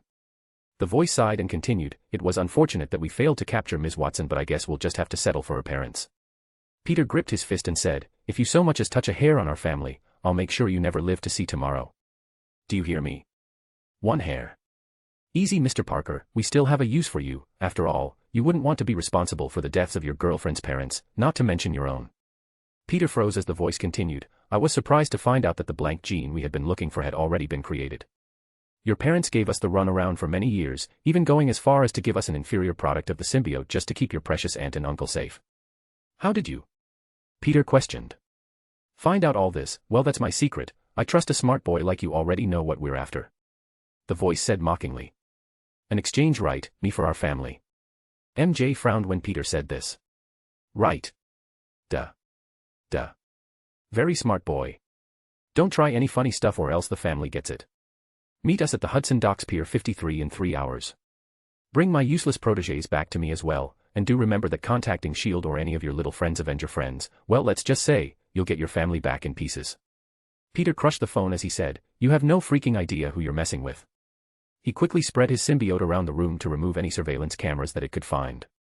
After cleaning out his house he went over MJ's and did the same thing. Seeing the worry on her face Peter said, it's okay, I'm going to take care of this.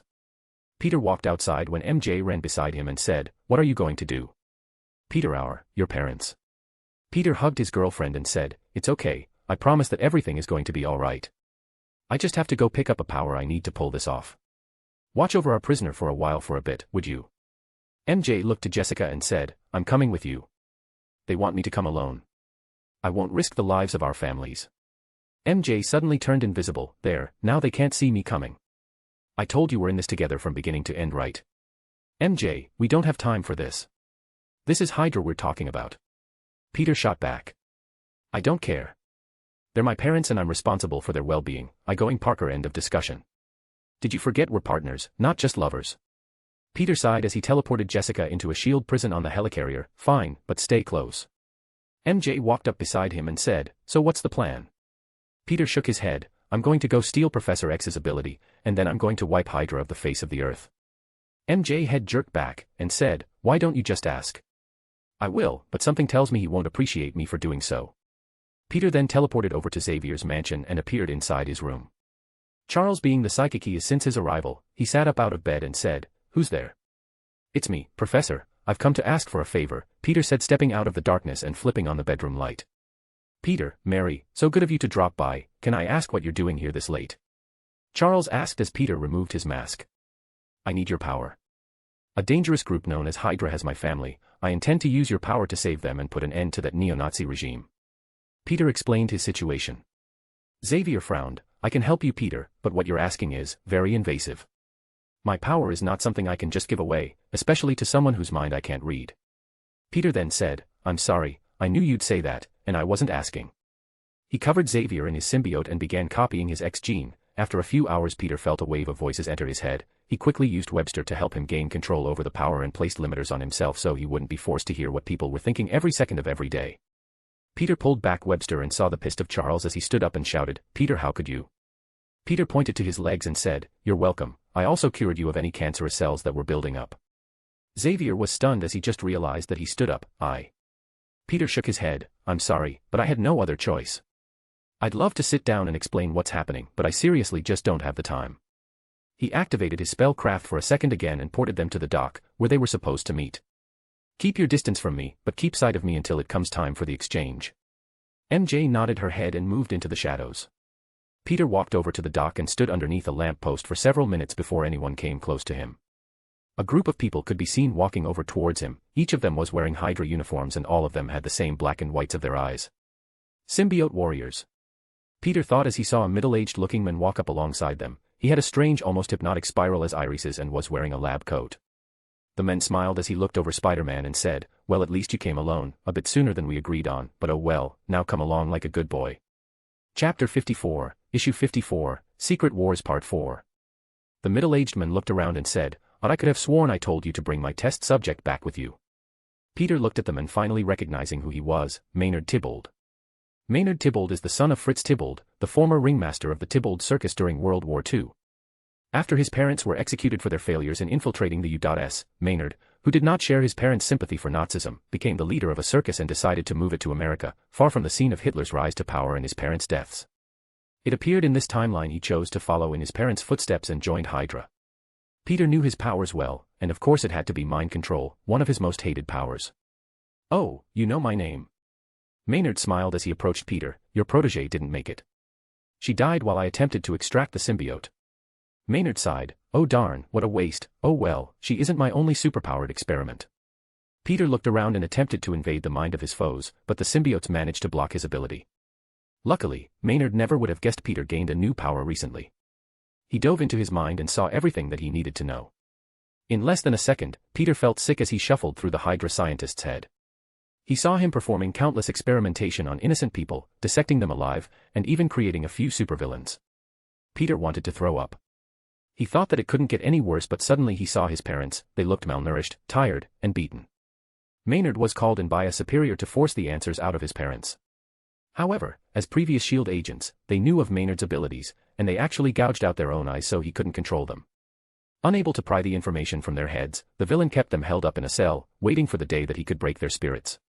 Maynard constantly used the threat of killing one of them to coerce information out of each other, but that would never work. His parents knew that if they spilled the information, they would be disposed of. Their refusal often resulted in him physically harming them or torturing them in various ways. Peter gritted his teeth. He saw the suffering he put them through and felt he had seen enough. Next, he scoured his brain, trying to locate where they were keeping the rest of his family. He finally felt a bit of relief when he saw that MJ's parents and his aunt and uncle were still safe. Lucky for him, the crazed Maynard had kept his word for the most part. However, he intended to use the symbiotes to control them in order to torture his parents. After reprogramming Maynard's mind for a preset of actions, Peter sent a message to MJ telepathically and she responded almost instantly, "Okay, I'll go get them, what about you? I'm going to let him take me. Once he leads me to a base, I'll start ripping apart Hydra from the inside," Peter said as he walked over and held his hands up. "Take me, just let my family go." "Of course, we will," Maynard replied. Peter obviously knew he was lying. The scheming rat that he is, would never hand over leverage that he could put to use. Peter had a pair of cuffs slapped on him and he felt that all his powers sealed. It even forced his symbiote to retreat inside his body. "These are specially made just for you. It took a while to make, but we managed to find someone to figure it out." Peter knew he was referring to the mutant known as Forge, one of his slaves. Only he could invent something of this level right now. After all, who else would be able to create equipment to deal with Spider-Man's powers without actually ever meeting or knowing of them? Peter still had his magic though, and that's all it would take to shatter these cuffs and wreak havoc. He was led into an invisible ship and began flying towards the ocean. MJ ran off towards downtown Manhattan. She had to hurry because once they had Peter, they were going to load up the prisoners and transport them to a holding facility along with Peter's parents. MJ arrived at a large high-rise with a helicopter pad on top of it. She then began looking through the building. Using her spider sense, she crawled through the air ducts and homed in on her family and found a group of people who had black sacks covering up their heads. They were surrounded by armed guards that were each wearing Hydra-developed combat armor. MJ wanted nothing more than to bust out her family right now, but she knew what she had to do. She focused on her senses and heard them speaking on their radios. "Target acquired, move the packages to the black site." The Hydra agents started getting to work. They forced the hostages to start moving, and as they worked their way to the roof, the agents revealed a cloaked jet that could carry a small platoon. The hostages boarded it at gunpoint while MJ hid in plain sight, walking along beside them without making even the smallest of noises. Once she saw the pilot enter in his destination coordinates, she made her move. Spider-Woman webbed up every one of the Hydra agents before the jet could even leave the ground. She then hacked into the onboard computer using her symbiote. Once she shut down the jet and locked it out from being able to be remotely controlled, she transformed her image into an adult version of herself and walked back to where the 13 people that had been brought here against their will and started removing the sacks over their heads. MJ found her family, and yet instead of relief, she felt her blood boiling. Aunt May had a bruise on her eye, and Ben and her father's faces and bodies were beaten black and blue. Her mother had a large bump on her head, a bit of dried blood running down her forehead. MJ felt like she was going to explode. She wanted to hurt someone, hurt them badly. She took a deep breath and reined in her emotions as she placed symbiote over them to cure their wounds. When the first person regained consciousness, they shouted, "Spider-Woman! We're saved!" Another of the captives said as they noticed the situation around them. MJ raised her hand and said, "Keep quiet, it's not over yet. I still have to take care of the bad guys in the building." MJ couldn't stop seeing the damage the Hydra agents inflicted on them and gripped her fists so tightly that they cracked her knuckles. She then turned to her family and said, "Watsons, Parkers, I'm sorry we had to meet again like this." Her family members looked at her when they started shouting, "Peter, Mary." MJ smiled and felt a sense of warmth. She wanted to hug them and tell them she was right here. "Your kids are all right, they actually called us for help, so treat them to something good when you get back home." Hearing this, they began to calm down. MJ moved to the tail end of the jet, when MJ's mom said, "Excuse me, I know this is gonna sound strange, but do I know you?" MJ laughed and said, "Of course you do, I'm your friendly neighborhood Spider-Woman." As she opened the jet drop gate, she turned back to them and said, "I promise, this is almost over. Stay inside the jet, and I'll come back to let you know it's safe." MJ looked fondly at her family as she stepped outside and closed the jet, calling up her favorite bald Cyclops. She took a deep breath and said, "Fury, got a squad of Hydra agents and kidnapping victims at the location I'm sending you. I need you to round them up when I'm done with them." "What?" Fury almost spit out the coffee he was drinking. MJ turned invisible and started walking towards the roof entrance. Fury, they took our family. Hydra knows our identities. I'm sending over a cleanup crew, you alright kid? Fury said as he contacted Agent Hill and sent out his orders.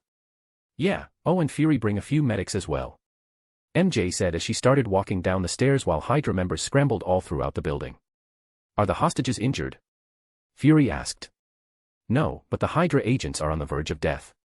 MJ hung up as she opened up the door to the top floor and started moving towards the nearest Hydra operative.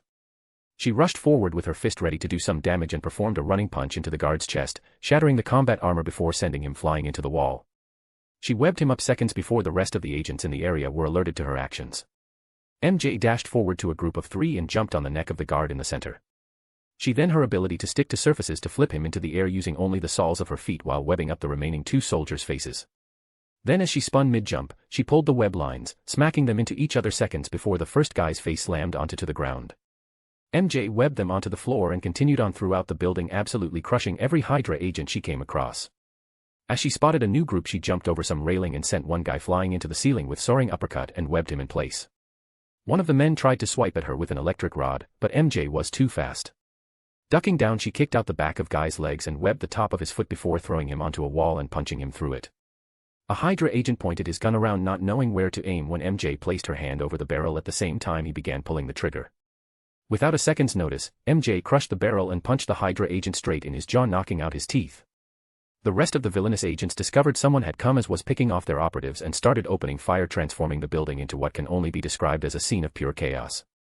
From outside of the building, the only thing one could see were flashes of light from the gunfire accompanied by the screams of dozens of Hydra agents crying out in pain. As she made her way down the high rise, she continued to destroy every last man and woman that dared to aim a gun at her. No one was getting off easy for what they did. This night, MJ wasn't fighting criminals. No, she was hunting animals and making sure those that hurt her family would pay. Some particular men were sitting inside the security room, watching this go on. One of the men was a large bald man standing around 6'4" and built like a tank. He held a thick metal link chain around his chest, wore no shirt, and had long blue jeans with steel-toed boots. He stared at MJ's current location on the monitors, but he couldn't see her image, just the blurs that preceded their beatdowns. However, that wasn't what interested him. What drew his interest wasn't the Hydra agents dropping left and right, but rather the organic webbing MJ used. What an interesting material, he said as a tall, well-built, beautiful woman standing at 6'7" wrapped her arms around his chest and smiled. She had chestnut brown hair, and wore a revealing legless black and blue leotard that was covered in armored padding, and full-length arm gloves, and long black boots that also had armor plating on it. You want that, baby? The woman said when a large blonde-haired man walked up next to him. He was wearing a large tan trench coat, with a single striped shirt underneath it, blue jeans and leather boots. He was carrying a crowbar that he was slapping against his hand as he said. We can go get it for you, boss. Just leave this intruder to us. A smaller person around 5'4" and built like a professional bodybuilder was wearing an outfit similar to the Juggernaut, slapped his hands together before saying, yeah, let's crush him.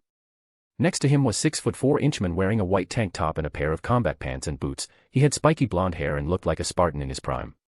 I don't know who's dumb enough to attack Hydra, but they just made a big mistake. Another bulky man around 6 feet tall and wearing a green and yellow tracksuit, pulled a link chain that was connected to a heavy metal ball the size of a wrecking ball, walked up next to their leader, and then laughed before saying, we're going to wreck them. The man's ball and chain hit the ground, causing the ground beneath them to fracture. The shirtless man with the chain around his chest smiled and said, let's show this mere intruder what the Sinister Six is capable of. Chapter 55, Issue 55, Secret Wars Part 5. While Peter was being led to one of Hydra's focal labs, he waited patiently for his moment to strike. He was staring outside the cockpit window and saw that they were several miles out over the ocean. New York had all but vanished from sight when they passed through some kind of cloaking barrier and a small island came into view. On it had a single massive complex building built that towered high into the sky. Peter stared at the facility with furious expression. A great deal of anger was boiling under his calm facade. He controlled his emotions and reined in darker thoughts as they landed and before being guided out at gunpoint. Welcome, Mr. Parker, to the Hydra Island. Real original, Peter thought as he resisted the urge to roll his eyes. Although you're a prisoner, we have great expectations for someone with your mind and unique gifts. After all, since you follow my orders now, I intend to have you work as my assistant for a very long time, Maynard announced with an overabundance of confidence. The Hydra agents thought nothing of it as they were under the assumption that Peter was being mind-controlled by Maynard. I look forward to working with you, Peter said with an almost gentle smile while thinking, those acting lessons with Mary Jane are really paying off. The villain led them inside the building with a pep in his step, and as they entered, Peter saw the highly advanced technology lying about. Stuff from the previous invasion was being heavily inspected and experimented with. There were items he suspected to be from Wakanda, materials from Chitauri weapons, and even some tech that was stolen from Tony's company. Peter was led into a lab room that was filled with surgery equipment. He saw how several children that were being exposed to torturous chemicals that only had a slim chance to activate their X gene. There were body parts floating in pods filled with a glowing green substance, and the cries of their victims could be heard every now and then. The Hydra agents left the room as Peter held his hands out and said, "If you would, Dr. Maynard." "Of course, partner," Maynard responded like he and Peter had been best friends for years. He removed the power ceiling cuffs and then stepped back before saying, "Now, if you'll follow me, I'll take you to talk with my superior." Peter looked at the kids before him and separated from his symbiote. "Start healing every victim you come across." Webster nodded its head as it began covering the children while Peter pulled out his spare costume. "Didn't think I'd be using my spare suit so soon." Peter looked at Maynard and said, "Let's go, I'm curious as to how you knew my identity." Maynard nodded his head and said, "Anything for you, Peter, after without you I would have died all those years ago." Peter had made Maynard into a loyal servant by implanting false memories of their partnership. He made the guy think that he had saved his life and the two had been plotting the downfall of Hydra for years. Although he hated mind manipulation abilities, he had to admit they had their uses. Peter walked alongside Maynard until they reached a large empty conference room. The table was long enough for around 20 or so people, and each seat had a device in front of it that was for holographic display of the High Council members of Hydra. Peter sat down and placed his feet up on the table while Maynard made the call. "Hello, is anyone there?" Peter said as a black shadow appeared in a holographic form. Only the eyes were visible. "So, Dr. Maynard, it appears you succeeded," the person spoke in a deep male German accent. "Yes, Mr. Parker is under my control now," Maynard replied. Peter stood up and did his best Hail Hydra impression and said, "Now that I'm part of the group, I was wondering, how did you manage to uncover my identity?" The Hydra Council member looked at Peter and said, "Why does he seem so normal?" "Mr. Parker's intelligence is one of a kind. To make sure not to lose any of it, I left his personality intact," Maynard replied. The Hydra official didn't seem to mind as he answered his question. "A certain operative that joined up recently gave us this information." "Oh, may I ask for his name?" Peter asked. The voice was starting to get annoyed. "You have no need to know, follow orders, soldier." Peter used his space amethyst to find the location of the caller and used a portal spell. As white spell circle appeared around his hand, the men on the other side of the call appeared in the room with a shocked expression. Peter wasn't surprised in the least to see the Hydra agent Dr. Johann Faustus. Before he had a chance to do anything, Peter invaded his mind and reaped every bit of information the villain had and took everything that was worth of value. After Peter finished his mind-scouring session, he discovered how they learned of their identity. Peter clenched his fist. "Eddie. Fucking Venom. Putting together a team to defeat the Avengers, huh?" Peter slammed his fist through the table, as he turned to Faustus and said, "Call them all." Faustus nodded his head, completely compliant. "What is it, Faust, why have you contacted us?" The room was suddenly filled up with Hydra's High Council. Peter waved his hand, activating his portal spell, and pulled them into the room before saying, "What's happening is the end of Hydra." Before they could make their move, Peter scavenged their minds and lifted his mask as he started barfing. The stuff he saw was truly deplorable. "You sick fucking degenerates. I've seen a lot of shit, read a lot of books about people like you, but to actually see it. I've seen tamer shit in a hostile movie." Peter barfed some more. What he witnessed was some of the most sickening things he had ever seen: senseless killings, cruel experimentation on the innocent, rape, torturing methods of the highest caliber, and many more heinous crimes that made Stalin look like a saint. Peter wanted nothing more than to start spilling blood, but he bit back his anger and said, "I'm not going to dirty my hands, but you can be sure I'll be dropping you all off in a state where the death penalty is still legal." All of the Hydra agents gulped. Only Maynard seemed pleased. "None of you have any connection to the Supreme Council, other than the black box that gives you your orders, but let me tell you this, it won't save them. I promise to wipe Hydra off the face of the earth, and I plan on following through." Peter walked out into the lab, called back his symbiote, and began his assault. To make sure that they don't radio out and alert the other Hydra bases too, Peter used an EMP to shut down everything on the island. He ran from person to person, extracting and destroying the demi-symbiotes. Some of the agents were wearing psionic-resistant gear and helmets, so Peter had to get rough with some of them. As he made his way through the rooms, particular Hydra prisoners were being freed from their prisons. "Someone's here." A giant 8-footman wearing a full suit of metallic orange-red armor said as he stood up and walked out of the cell, crushing the ground beneath him as he stepped. "Oh goody, I've been stuck here forever. I hope it's someone I may or may not have a guy crush on." A very familiar voice echoed in the prison chamber beside him. "I've been waiting forever to make my appearance." Peter, who had been gathering up all of the victims of Hydra's experiments, was standing over another scientist scanning his memories. Other than getting as much info as he could, he saw that they had prisoners that none of the scientists here were allowed to go near, and apparently, he just released them with his EMP. He slapped his own forehead as he flung the scientist into a wall and webbed him up. The room suddenly shook as he said, "Oh, crap." The wall beside him exploded as he removed his symbiote and shouted, "Go get the innocents to safety." Suddenly a giant fist came inches away from hitting him. He jumped up to the ceiling and shouted, "Hey Jugs, is that any way to thank someone for freeing you?" Juggernaut stared down Spider-Man and said, "Oh, then I guess should thank you, Spider-Man. Why don't you come down here and accept my heart-fueled appreciation? I'd rather send you to Mars. And isn't it supposed to be heart-filled appreciation?" Peter started using the space amethyst and tried to teleport Juggernaut away, when all of a sudden, his body was suddenly surrounded by a red glow that contained the might of the elder god Sidorak. With a single jerk of his body, the spell surrounding him collapsed and he charged towards a nearby support pillar and tried to break it down. Peter webbed up his feet and pulled him off the ground. He then tried to use his magnetics to control and remove Juggernaut's armor when he found out that it was made of non-magnetic materials, son of a. Quickly webbing up the latches, Peter tried to pull the walking tank's helmet free. However, before he could do so, Juggernaut pulled on his webbing and punched Peter in the chin, sending him flying through the roof. Peter grunted as he webbed the ground around Juggernaut and pulled himself into a flying rocket kick towards him. Juggernaut raised his arm the moment Peter's feet connected, blocking the blow while the ground splintered around them and pushed Juggernaut's body halfway into the ground. Peter tried to reach for his helmet, but Juggernaut was ready for him. He reached to grab Peter's arms, but Peter transformed them into lightning to avoid it. As the hero reached out, he felt the Juggernaut's hands pass through his own and then let his whole body burst into an electrical current. Juggernaut was confused as to what was happening when Peter reformed right in front of his face. Spider-Man quickly touched one of the fasteners around Juggernaut's helmet seconds before Juggernaut slapped his hands together that resulted in a loud sonic boom. The shockwave was powerful enough to dislodge and throw Peter's body into the air. However, he managed to take one of the latches with him. Peter grunted as he felt someone catch him. He turned around to see a red-costumed anti-hero who was a constant source of headaches for him. "Deadpool!" Peter shouted, seeing that he was around the same age as him. The costume instantly made him think of Ultimate Deadpool. "Hey, you know my name.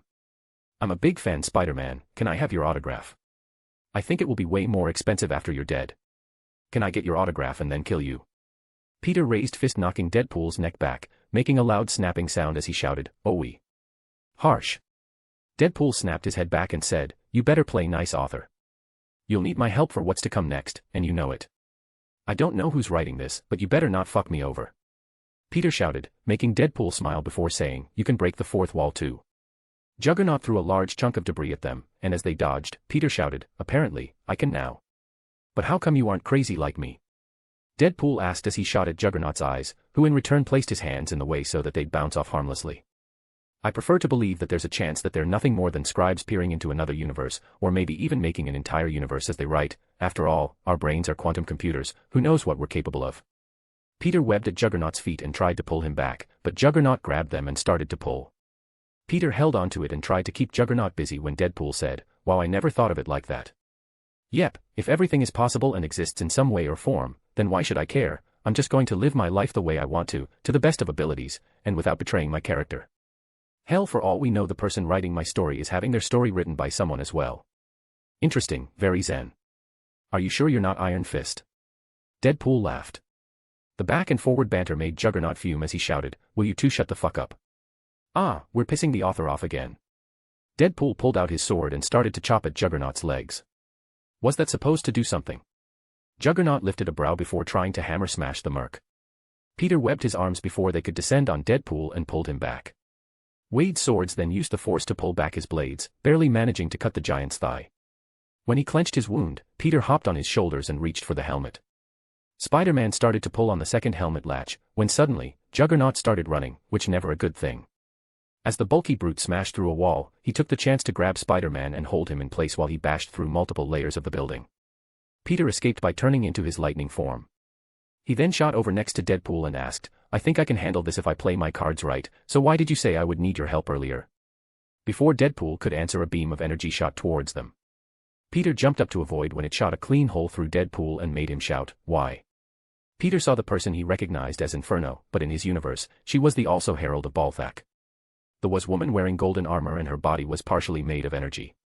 She walked up beside him along with 6 other villains and grinned at the hero.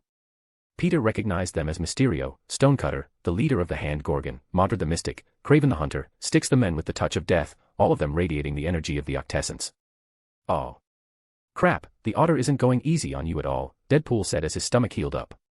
Peter sighed as he thought, I wonder how things are going with MJ. Chapter 56, Issue 56, Secret Wars Part 6. A few hours earlier. New York City, Brooklyn. MJ was halfway down the high rise and had taken out more than half of the Hydra agents with ease. Things were going well until all of a sudden a hand reached through the ground and tried to grab MJ's foot. Her senses alerted her, but she didn't care. Once the giant hand grabbed her, MJ lifted her foot with lightning speed, kicking into the air as hard as she could. The giant Titania flew into the ceiling and started falling towards the ground when MJ webbed her up and threw her into the wall. Before the villain could say anything, the heroine webbed her mouth shut. It was clear she was still working off her anger from seeing her family being brought into this mess. Her spider senses went off again as 4 members of the Sinister Six came running through the building and attacked her at the same time. If Peter were here, he'd recognize them as the Reeking Crew. She jumped over the bulldozer and webbed his mouth and nose while kicking off his head and leaping over him. She continued with a soaring dropkick to the center of Piledriver's face, sending it into the ground before she bounced off the roof and stomped his head through several floors below. A chain connected to a ball flew at MJ with insane power.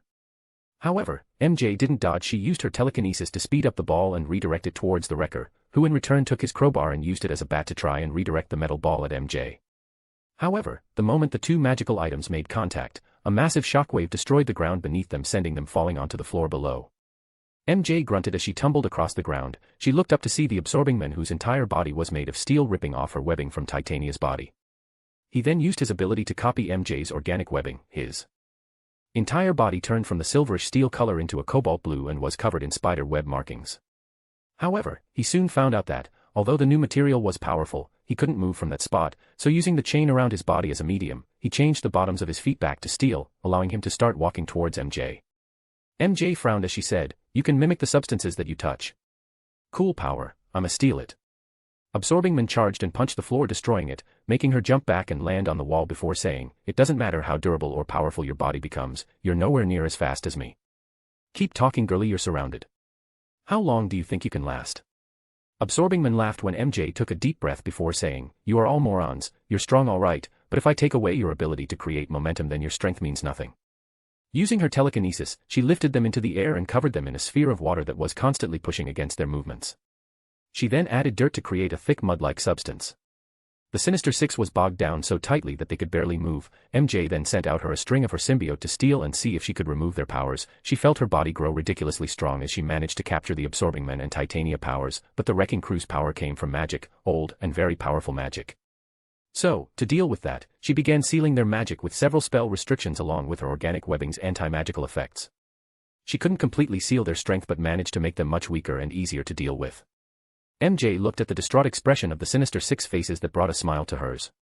To top it off, MJ cuffed them with her power-suppressing cuffs. "Do you know who you're fucking with? What's in store for you?" Absorbing Man shouted. She walked over to the power-sealed Wrecking Crew, webbed them all up together with the other 2 and spoke with a threatening tone. "I don't care who you are, Hydra fucked up by picking a fight with us, and now I'm going to tear this place down." MJ raised her hands and used her geokinesis and started dispatching all of the Hydra agents by encasing 90% of their bodies in steel rebar and stone. She then looked out the window of the high rise to see a few dozen SHIELD jets arriving as they flew around the building. MJ shook her head, better late than never. She then walked up to the top of the building and opened the Hydra jet while a rope descended from a Quinjet above her and Fury came sliding down it. "It's okay, the bad guys are all gone now, these nice people from SHIELD will take care of you," MJ said to her family and the rest of the hostages as she nodded her head at Fury. Fury walked over to her as the rooftop began filling up with SHIELD agents and said, "Good work, Spider-Woman, we'll take it from here." A group of agents came up to deal with them when MJ sat inside the Hydra jet. She then looked back to Fury as she said, "Spider-Man is over an island out in the middle of the ocean taking care of his own Hydra base. Send someone to go help him. I'm heading to a black site where high-value prisoners are being kept." MJ sent spatial coordinates to Fury using Spiderling's tech while she made her way to the cockpit and took hold of the controls. Fury sat beside her and said, "If you're going after the black site, then I'm coming with you. I'll leave Agent Hill in charge to deal with what's going on at Spider-Man's end." MJ flipped a couple of switches and started up the engine. "Okay, Fury, but the site. is a hostage center for many of the Hydra scientists. That's how they work. If you don't follow orders, then they kidnap your loved ones and use them as leverage to force your compliance. I know how Hydra thinks, kid. MJ flew off following the concordance entered by the Hydra pilot. Mask or no mask, Fury noticed MJ's sorrowful expression as she stared at her family on the monitor. You okay? Fury asked. I'll be fine when I rescue Peter's parents, but I'm more worried what we're going to do about our identity crisis, MJ said while setting up the autopilot. Fury sighed, we could always fake your death, and you and Peter could come work for S.H.I.E.L.D. MJ smiled, nice try Fury, but we'll figure it out. Hey, Nick. Yes. Fury responded. MJ placed her hand over his eye patch and used her symbiote to heal his wounded eye. Thanks for coming with us, and supporting us through all this. Fury felt his eye regrowing and healing. He removed his eye patch and said, well, I'll be damned. I'm gonna have to overhaul the security measures. Worth it. MJ chuckled. Worth it, Fury nodded his head. The two flew off, taking hours to reach their destination. They conversed back and forth until their plan to rescue the civilians was settled. Before signaling the troops to invade, the jet had gone far out of New York and ended up in an empty and secluded lot in Washington, D.C. The ground opened up and a large elevator appeared with a landing pad on it. After landing, the elevator started to descend as the ground closed over their heads. MJ turned invisible while Fury seemed surprised and said, nice trick. Pushing a button on his suit, Fury also activated his own SHIELD tech, camouflaging his body. MJ used her suit's inferred function to see Fury, and as it turned out, the super spy had a similar function on the visor he had placed around his eyes. As the jet's doors opened, MJ hopped out, and Fury was right beside her as two leapt off the moving elevator onto a ledge near of a large air vent. She climbed up, ripped out the hatch, and lowered a web line down for him to follow. The two invaders crawled along until they uncovered a group of security lasers. MJ spread her symbiote along the vent, reaching for the nearest port to hack into. As Spiderling covered a power box as the lasers shut off without sending a warning to the security room and allowed them safe passage. They made their way through the vent when MJ stopped beside a series of cables and said, we can hack in through here and download the building schematics.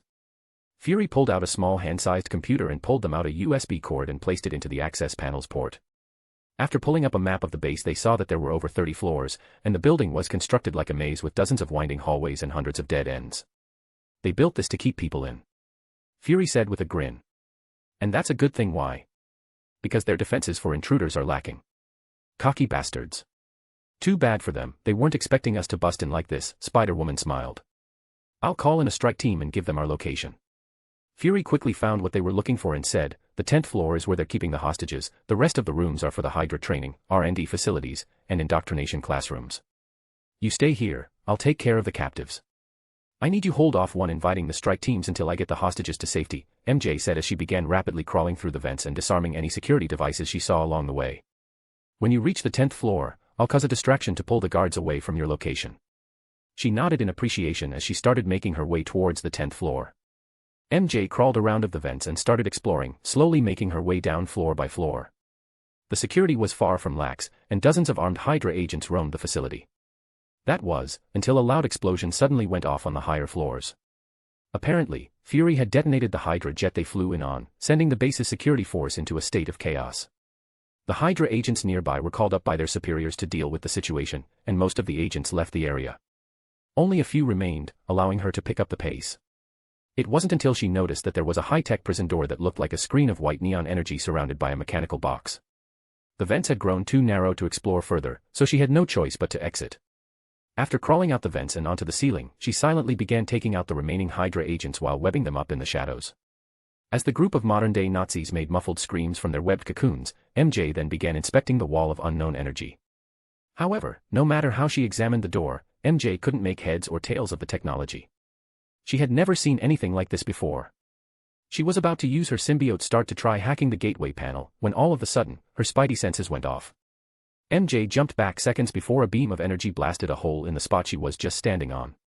MJ saw dozens of machines break away from the wall and turn into flying turrets. Okay, this must be that mutant forges work Peter warned me about, MJ thought to herself. The room suddenly turned into a laser light show as MJ jumped around dodging the beams perfectly. With barely any room to spare, the lasers came inches away from her flesh almost every time she dodged, and to top it off, the strange lasers somehow managed to cause her symbiote to feel pain, which in turn caused her severe pain. MJ quickly webbed up to the ceiling and hopped on top of one of the turrets before placing Spiderling into it and hacking the device. As advanced as the tech was, it was no match for a sentient symbiote with the most advanced AI she, Tony, Peter built. Within a second, the symbiote took over the turret and began shooting down the remaining drones. Jumping from drone turret to wall turret, she continued to convert them under her control. After repeating this action for a while, only she and her controlled turrets remained. MJ then aimed them towards the door and blasted it open with the combined blast of every laser in the room. As the smoke cleared, she walked and she saw an extremely complex prison which had cells made out of strange tech that generated a powerful force fields around both the equipment and captives. MJ saw a few hundred cells that completely filled up all the space on the 10th floor, and after looking for a few minutes, she managed to find Peter's parents. Seeing photos of them all throughout Aunt May and Ben's house, she recognized them instantly. They looked older than any pictures she had seen them in, weakened, starved, and were missing their eyes. She had to hold tears forming in her eyes as she tried to get close to them, but discovered she couldn't touch the barriers. Every time she approached it, her spider senses blared off, warning her of an imminent threat. Even her symbiote retracted negatively. MJ shot off an impact webbing bullet and watched as the barrier dematerialized the matter right before her eyes. She frowned before looking around. Okay, MJ, you found them, now I need to figure out how to get them out. MJ switched through a few different visions filters such as X-ray, thermal, ultraviolet, but nothing showed. She couldn't even find a single device or power line leading to these cages. For a moment, she feared the worst. Could it be, the power is being transmitted through the air? Wireless energy. Suddenly, Spiderling managed to hack further into their system and discovered that some form of a psychic link was responsible for supplying the energy to the cell barriers. Not just that, but it was also controlling all of the technology in the building. By tracing that mental radiation put out by alpha and beta waves, I should be able to discover the location of the power source. Spiderling, run scans. Her HUD showed her an image of a red wave of energy rushing through the room. So she quickly began looking for its source, running through the room until she ended up inside a hall with a single vault lock door at the end of it. It looked like the ones you'd usually see in banks, only dozens of times more complex. She walked up to it and saw that it was entirely made of proto-adamantium, vibranium mixture. If the whole room is covered in this stuff, you'd be safe from a 10-megaton nuclear explosion if you were to hide in here, MJ stated as she raised her hand, but you can't keep me out. Pulling the entire vault door into the bag of infinite space, she saw something that made her almost puke. Chapter 57, Issue 57, Secret Wars Part 7. Meanwhile back with Peter, he was staring down 8 heralds of the elder gods, the Octessence. Juggernaut Herald of Sidorak the Rage Father. Herald of Icon, Master of Illusions, Mysterio. Rogador, the God of Technology's Herald, Stonecutter. Styxx, Follower of the Cult of Entropy, Herald of Volter, God of Toxins and Decay. Gorgon, Leader of the Hand, and the Herald of Kraken, the God of Prisons and the Jailer of all those who oppose him. Next was the Herald of Balthak, the God of Energies and Unknown Forces, Inferno. Modred the Mystic as the Herald of Watum, the God of Magic and Spellcraft. And lastly was Craven the Hunter, the Herald of Farala, the God of Beasts and the Hunt. Mysterio waved his hands at the anti-hero/hero duo, and suddenly Spider-Man and Deadpool found themselves outside the Earth's atmosphere and started falling without control. They could feel the heat of re-entry, the GS of falling hundreds of miles per hour, and couldn't breathe properly either. Peter was in disbelief that an illusion could grab hold of him since the suit was supposed to give him psionic resistances, yet the force of Icon's godly might was able to burst through its defenses with ease. Spider-Man closed his eyes and only used his spider sense to focus in on reality. After waking himself back up, he noticed that his suit was piping hot, and Deadpool was burning up as if the illusion were real. It looks like I'll have to go looking for more materials. The purity levels of the metal in my suit and the effects of my organic webbing are too low to stand up against something godlike. His spider sense went off like nothing he's ever felt before as he saw Styx reaching out towards him with a visible black-colored energy of decay radiating from his fingertips. Jumping back while pulling Deadpool with him, the hero landed on the wall, then quickly webbed up a circlet of organic webbing for Deadpool to wear. For good measure, he then enchanted with a few dozen mental resistant spells onto it.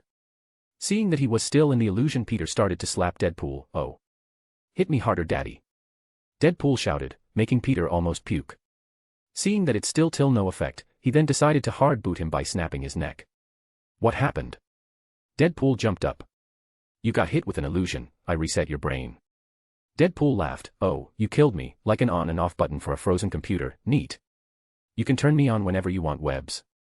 Peter gave him a deadpan stare before saying, "I think I just threw up a little." He then pointed to the webbing around his head and said, "That will give you some resistance against psionics, try not to fall into it again. If you suspect you're in an illusion, then just kill yourself to get out." Peter turned to them to try and use his telepathy to knock them out. However, not all of them shared Juggernaut's weakness. They all wore magical suits that granted them incredible resistances against just about everything. Peter gritted his teeth and said, "So Deadpool, any advice?" "Don't die, and do team-ups with me more often," Deadpool shouted as he started shooting his pistols at them. the entire island turned into a scene of pure mayhem that shook the whole building several times. Peter and Deadpool were doing everything they could to dodge the onslaught of their attacks. Magic, tech, and many mystical energies assaulted them in waves. It was taking everything they had just to stay alive. Juggernaut and Kraven teamed up using their powerful strength and speed to collapse half of the building's structure while Peter tried to web out and create support pillars out of his webbing. He managed to keep the whole place from coming down, but Kraven suddenly leapt through the air, cutting them with a strange energy that surrounded his claws. Reacting instantly, Spider-Man webbed his back and sent the villain flying towards Juggernaut. The two hit each other and tumbled over, surprising Peter that such a thing was even possible. Like a light bulb illuminating the darkness, Peter came to the realization of something that just might work. Deadpool. Web of Spider-Man issue number 91. Peter shouted as he watched him trying to tango with the rest of the Octessence Heralds. Wade dodged their attacks and managed to cut the surface of their armor before saying, "You mean that time when you used a bad guy to defeat another? Oh. I get it." Deadpool pulled down his pants and showed his cancer-ridden ass and started spanking his butt at Inferno. "Hey honey, how about a full moon pie, all you can eat?" Inferno charged up a powerful beam of energy and shot it like a Gatling gun at Deadpool, who in turn started jumping around until he stood directly in front of Gorgon. The anti-hero then hugged his opponent before saying, "I love you, Gorgon. I won't let her hurt you." The blast shot through him, leaving several holes in the murk with a mouth while the beams continued on, knocking Gorgon into the wall. "Darn it, I couldn't save you. Can you forgive me for being so weak, Snookums?" Deadpool laughed. The Herald jumped back out looking a little exhausted and shouted, "I will seal you in a hell for all eternity for that, Deadpool." Spider-Man saw how damage Deadpool managed to make the Herald inflict on Gorgon started to self-heal, along with his armor. He also noticed that the clamps he had thrown to the ground earlier were moving back towards Juggernaut. In response to such events, the hero thought quickly and pulled them into his bag of infinite space before he was forced to dodge the attacks of multiple Heralds. Once again, the Juggernaut and the Hunter charged him. Kraven was fast and carried a wild aura around him as he swiped his claws that could cut through adamantium with ease. The Hunter unleashed a flurry of swipes and moved around the room like a wild animal, leaping at him whenever given the chance. Peter dodged them all with barely any room to maneuver while Styx tried to sneak up on Peter and touch his back. However, Spider-Man was at the top of his game. Seconds before the creepy hand touched him, Peter webbed Styx's body and tossed him towards the charging Juggernaut. "Here's a present for ya, Jugs." Peter shouted as Kraven dashed out of the way avoiding Styx's claw-like hands, and much to the hero's surprise, Juggernaut actually ducked under him and slid towards Peter in an attempt to dodge him. Peter jumped over Juggernaut and webbed up Styx's body again and started to use him as a weapon against the other two. Juggernaut and Kraven were now dodging Peter's attacks as he swung Styx like a wrecking ball of instant decay. The only thing that managed to resist the Herald's power was his webbing. However, he had to constantly add more whenever he felt the atomic bonds in them weakening. "Hey, Styxy, you ever think about working for a demolition company? You'd make a fortune." "Ah!" Styx screamed as the ground and materials around wherever he touched turned to dust. The two exemplars dodged with everything they had and avoided the Herald of Degeneration like he was the plague. Styx had had enough and chose to decay the part where the webbing line was rather than the mass surrounding his body. The end result was the Herald sending himself flying onto the ground, mere feet away from Deadpool. The merc with the mouth was surprised by the decaying reeking ball move Spider-Man pulled off, lost track of Inferno because he wasn't paying attention, and was hit by a powerful blast of energy. He was sent flying back into the distance while Peter swung by and caught him. As they landed on the half-destroyed second floor, Stonecutter began using scraps and other technology lying around to start building some kind of massive arena, when suddenly, the whole building broke down and reformed into the massive flat platform that started floating up into the sky. "Let the God Machine be built and let the war over mankind begin," Stonecutter said before laughing. Peter saw the Hydra Council members and a few remaining victims standing off in the distance. Thankfully, Webster appeared and wrapped up the remaining captives before leaping off the ledge and safely landed alongside the remaining victims. Peter raised his hand and felt the symbiote return to his body in an instant. As this happened, the Hydra Council members tried to run. However, Peter's earlier mental commands held them still. Kraven, like an apex predator, had smelled at the feast set before him. The weakness radiating from them triggered his animal instincts and he attacked as if he were in a trance. Before Peter could do anything to save them, all of the Hydra agents had been carved up into chunks. Kraven started to laugh, "The more I kill the stronger I become." Peter didn't have any remorse about letting them die, they were going to be executed by the state after all. However, he didn't want them to die by the hands of a villain, especially when that makes his opponent stronger. Spider-Man gripped his fists before webbed Kraven's hands up as he began to pull him over towards the bottom of his foot. Kraven bit through the webbing with his fangs and landed on the ground on all fours before he started to charge at Peter like an animal. When all of a sudden Stonecutter shouted, "Stop at once, mortal. Your efforts are futile." Once the god machine is complete, all of humankind will be divided amongst us 8 as our troops, and the whole of humanity will lose all free will throughout the duration of our war. Only until one remains as the victor, the war will continue, and I would rather not waste any good soldiers. They may end up on my side. So, if you would stop any unproductive struggling, I would greatly appreciate it. Peter frowned. He could stop this and start destroying the building, but Stonecutter could always rebuild it however he saw fit. He growled and racked his brain to try and think of a way to put an end to all this madness when Strange appeared from out of a teleportation circle. Challenge them, Peter. Dr. Strange shouted, you are the champion totem of a god, a herald just like them, and if you challenge them to combat you can state the terms. The herald for Watum suddenly shouted, Dr. Strange. It has been too long, you really shouldn't have turned down Watum's offer. If you had, at least 1/8 of humanity would have been spared from combat and would have had a chance of avoiding extinction as a race, but because of your actions, humanity is destined to perish. Mordred started to laugh menacingly. Bastard offspring of Morgan and Arthur. Strange looked absolutely livid. It appeared there was some harsh history between the two. It became more apparent as Strange continued to berate him, you betrayed the Ancient One's trust, and are a heretic to all spellcasters. You dare to accept Watum's power. I should have killed you all those years ago. But you didn't.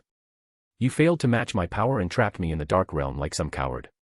Though, if not for that stupid Asgardian fumbling about the realms like a blind child, I may never have found my way back. I'll have to pay them a visit and thank them after this is over. Peter gulped, challenge them all by myself, even if I use the gems I understand, I know jack squat on to use the reality, or soul Merlin gems, right? Let's not forget that I only have less than 1 minute of the power from Merlin stone I can use. I don't suppose you know of any other totems that can help, because in case you haven't noticed, I'm up against 8 Elder God Heralds and can't exactly fight them all by myself. The Octessence members started laughing. Puny mortal wishes to challenge the great Octessence. Juggernaut shouted with a voice that wasn't his own. All of a sudden, a bright light beamed out from the 8 artifacts. Their powers originated from the ivory idol of Icon, the fearsome fist of Ferala, the kestrel key of Kraken, verdant vial of Valter, the blinding brazier of Balthak, the crimson crystal of Sidorak, the ringed ruby of Rogador, and a miniature model of the waterfall of Watum. The 8 godlike beings appeared in a transparent form that only showed the top half of their bodies. A totem from Kokiangwudi spawn dares to challenge us. Something suddenly clicked inside her. Peter, Kokiangwudi, Spider Grandmother. The Native American goddess of spiders, in Hopi mythology, Spider Grandmother, Hopi Kokiangwudi, is the creator of humans, identified with earth goddesses and other sky mothers, such as Hera, or Freya, and Gaia. Peter grabbed his chin and thought back to the history he read in Navajo mythology. Spider-Woman, Naashjai is the constant helper and protector of humans. The Dine Bahane creation narrative of the Navajo, recorded 1928, includes a mention of both a Spider-Man and Spider-Woman, who introduced the spindle and the loom. According to the Zuni, string games were given to them by Grandmother Spider. Peter's foot started tapping against the ground. Master Weaver, totems, their focal points in the web of life. I already suspected, but now, to hear it firsthand, it all makes sense. Strange was right, those dead languages and gods were worth all the time spent learning. A large image of a younger Madam Web appeared behind Peter. I do think that my totem is far stronger than yours, he's just outnumbered. What are you proposing? What are the stakes? Icon spoke out, I will summon 6 totems from the web of life, my champion shall select them as his allies, and you shall fight. If my totems win, you will have to find another planet to choose to do battle on, and with a primitive species only. You gods of chaos are always saying that chaos can breed progress, how about you put your words to the test? The Spider Grandmother responded. All of them grumbled, it could take hundreds or thousands of years for a new planet to start gaining the worship of us. What if we win? Kraken, the most human-looking out of all the elder gods, said as he crossed his arms. If you win, I will designate one entire universe to your Octessence to rule. The Spider Goddess smiled as she stared them down. Tempting, but what if we refuse? Balthak questioned. I don't think you will, not unless you want me to go around spreading to every other pantheon, that not only are you weak but cowardly as well. Kokiangwudi said, grinning. You dare insult us, Kokiangwudi? Sidorak slammed his hand down on his throne he was sitting on as the rest of the elder gods began to shout in complaints. Peter scratched his head and thought, maybe our ability to insult is the reason the Spider-Men and women get picked. I mean, I barely know of any spider heroes that don't smack talk like champs. We accept your challenge, Kokiangwudi. The elder gods shouted, making the Spider Goddess laugh. She then turned to Totem and said, well, other than the Guardian, who is your choice for the remaining 6? Peter gulped as he started to think, my girlfriend is kind of busy right now, can we hold off on this battle for now, and there are a lot of universes to choose from, can you give me a few days to decide it? We will give you 3 hours to decide it. The elder gods shouted. Peter grunted before sending out a message to MJ, MJ, I could use your help on this one, how are things on your end? Chapter 58, Issue 58, Secret Wars Part 8. A few minutes earlier, over at the Washington Hydra base, MJ was holding back her barf as she stared at what was left of the mutant forge. Most of his body had been replaced by machinery and was plastered to a wall like some form of avant-garde art. She was about to take a step forward when her spider sense warned her to stop. She frowned because no matter which way she imagined herself moving closer resulted in her spider sense going wild. "Can you hack it, Spiderling?" MJ asked. "My apologies, but the psionic energy here is too strong for me to override. The best course of action is to directly access the technology by removing the mutant from the machine." "Okay then, time to move," MJ thought as she webbed towards the panel on the wall. As the web traveled, hundreds of the turrets carrying disintegration lasers opened fire on the webbing, turning each and every strand into a pile of ash. MJ jumped out and began to dodge the lasers while taking small advances forward at a time. A laser shot at her feet, forcing her to jump up when another laser shot at her in midair. Thinking quickly, she webbed the wall and pulled herself slightly over and dodged it within seconds of hitting her. As she landed, she rolled forward and webbed the ceiling and pulled, dragging her upward with a diagonal direction while avoiding multiple laser shots. MJ then heard Peter contact her. "MJ, I could use your help on this one. How are things on your end?" MJ was in the middle of performing unnatural gymnastic feats that could win her an Olympian medal when she responded, "Hello, you have reached Spider-Woman's answering machine. I'm currently busy dodge laser beams of death. Please call back at a later time." MJ was slowly inching her way forward when a wall of light appeared that was quickly rising from the floor. She webbed the roof and pulled herself over the wall before it blocked her off. A series of these walls began closing in front of her, forcing her to move even faster. MJ leapt over the last barrier and was seconds away from reaching the computer panel that was set up next to Forge's body, when suddenly, a blast of energy radiated from around him. The walls behind her started to close in. Her spidey senses were blaring like crazy when she quickly decided to open her bag of infinite space and pull in the screen of energy. "I can't believe that worked, ha ha ha." MJ breathed a sigh of relief. Reaching out her hand, Mary Jane placed the symbiote over the computer panel and forced the defense system to shut down. She then walked over to Forge and began covering him in the symbiote. She felt appalled as the medical assessment came up on her HUD. The spine, heart, and brain were the only remaining organic parts left on the mutant. MJ quickly started to recover his body by infusing him with her chi. However, the damage done to this guy was beyond insane. It took her 2 hours to heal all of the damage, so as a bonus she ended up copying Forge's X gene. She now found that she gained an intuition of sorts when it came to controlling and building machinery that surpassed common sense. She then removed her symbiote to reveal a completely healed Forge. Why isn't he waking up? The mutant's mind is fractured, broken. He will not wake up without special assistance. A telepath would be helpful in healing his mind, Spiderling replied. MJ sighed as she lifted his body up with her telekinesis and carried him back with her. As she approached the cells, she used her newfound power to disable the machines and start saving every prisoner she could. After reaching her way to Peter's parents, MJ wrapped them up with her symbiote and began to heal their wounds. When their eyes returned along with their health, they stared at the person in front of them in awe. "That's our project." Marie, Peter's mother, shouted in surprise. She had long chestnut brown hair and green eyes. Although she was in her 30s, she still looked amazing, especially now that her body was returned to full health. Not to mention, the extra chi MJ gave her probably shaved off a few years. A/N. "Who are you?" Richard, Peter's father, shouted in worry, thinking that Hydra had figured out the symbiote creation method. Richard looked a lot like Peter, only with a wider jawline and barely noticeable dimple on his chin. MJ smiled and said, "I'm Spider-Woman, and I'm here with S.H.I.E.L.D. I'm a superhero that's part of a new group of world protectors called the Avengers." The two looked at each other in surprise. All the rest of the captives that were more recent arrivals already knew of the Avengers wanted to start cheering for joy when they heard this, but MJ placed her finger over her mouth and shushed them. "We still have to get you guys out of here. There are over 500 of you, so I need you all to line up." "What are the Avengers?" Marie asked, when someone in line asked, "How you not know who the Avengers are? Just how long have you been here?" MJ started leading them out while some people explained the alien attack to them. They lined up and started making their way through the facility. "All that happened in the last 12 years. Marie spoke up. "Oh, God, Peter. Do you think he's okay?" Richard began to worry even more. Before he could finish the thought, everyone felt their bodies becoming lighter and started to float behind MJ.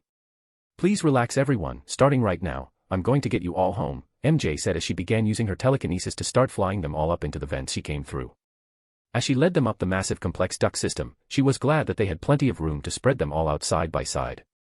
Other than the constant gasp and subtle cheers, she made her way back to Fury without encountering any major issues. When she arrived at the entrance, she saw the bald leader messing with the Hydra agents by taking over certain security protocols, locking them in various rooms, and attacking them with automated turrets. Having fun? MJ asked, making Fury smile. Yes, it's about time you got back. He closed the mini-computer and placed in a pouch around his waist before asking, that everyone? MJ nodded her head, when Fury said, Avengers, bust down the door. Knock knock. Tony's voice was heard over the comms. A large explosion was heard that was followed by intense gunfire, and people yelling out in pain. MJ smiled at the sound of Hydra getting there but hooped and said, let's get out of here now. After exiting the facility, Iron Man landed next to them as a wave of unmanned drones flew inside the Hydra base and began clearing it out. Spider-Woman. It's good to see you, where is your partner? MJ looked back at Peter's parents before sending a text to Tony's HUD. Really? Tony responded. MJ then thought of the message she got from Peter earlier and said, okay Peter, mission accomplished. Your parents are safe and sound now. I'm leaving them in Tony's hands for now. Peter responded instantly, thank God, I'm glad you're all safe. Peter truly meant that he took a deep breath and felt a wave of relief as he continued, I'm coming to pick you up. 2 hours earlier after the message to MJ, Peter was fervently trying to come up with a way to pick out the totems he would summon. He had already figured out 4 but the last 2 would be problematic. He asked if the Spider Goddess could help him view what his total selection is when the other Elder Gods started calling foul play on him. The goddess then smiled and said, you can already access the web by using the space and reality stone. If it is just viewing the different realms, then you could easily accomplish such a task. Peter sighed and spent almost 2 hours trying to construct a spell that he could use, and even Strange got in on the action. He gave Peter several tips before they put the finishing touches on the spell matrix.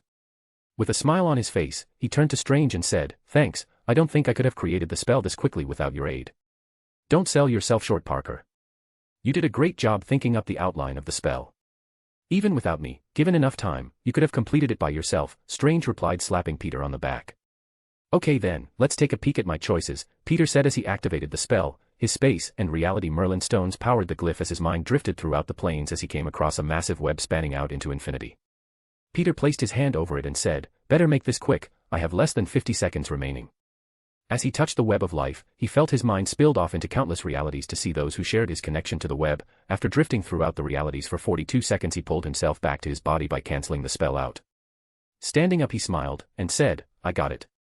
Peter then told Madam Web of his choices. First was the easy win.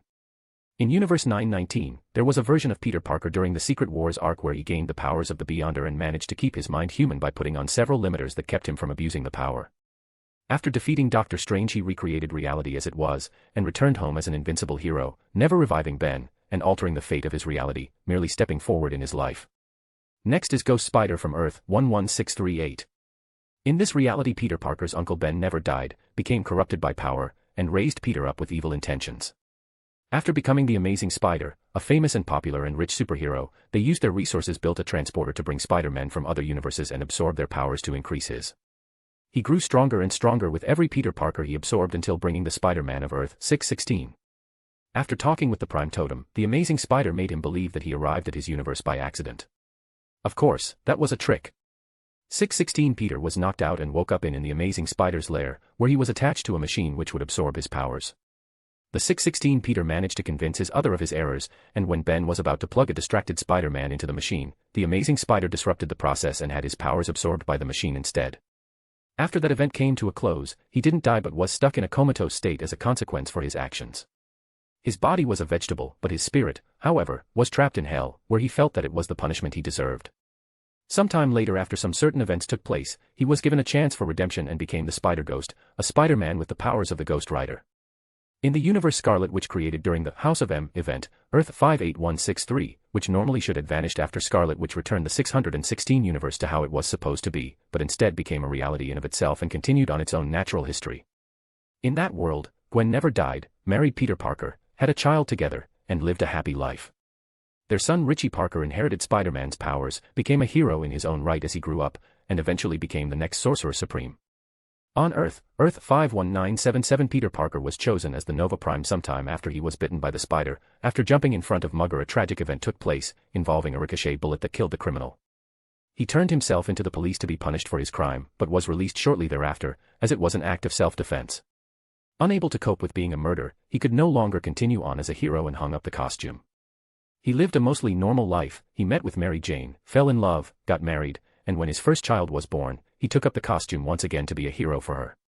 Sometime later, Peter's daughter became the owner of the black self-sustaining Nova Corps helmet, and the two became crime-fighting heroes together. Since he couldn't bring Nova Force over, he had to bring his daughter Mayday Parker over to help.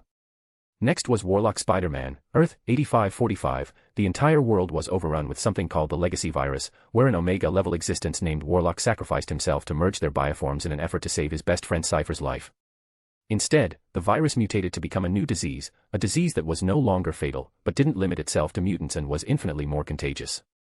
Becoming vampiric in nature, it hungered for additional life energy and forced those infected to hunt for more victims. After a long period of time, Spider-Man managed to come to his sense and overpower the hive mind. He then went on to create a vaccine curing every one of the virus, thus saving the world. This Peter Parker managed to keep his powers of Warlock and went on to become a big-time hero. Lastly, from the universe he helped create, Earth 616.2's Kane Scarlet Spider, also known as the version that went on to master the power of the other and even got a nice spiffy magical suit made by a Spider-Man that learned magic, that not only enhanced his powers but the other's power as well. As they all were about to be summoned, MJ called him back. "I'm on my way to pick you up." With that he teleported to MJ's side, to see his parents standing close to her. Chapter 59, Issue 59, Secret Wars Part 9. Seeing his parents standing before him, Peter started to cry.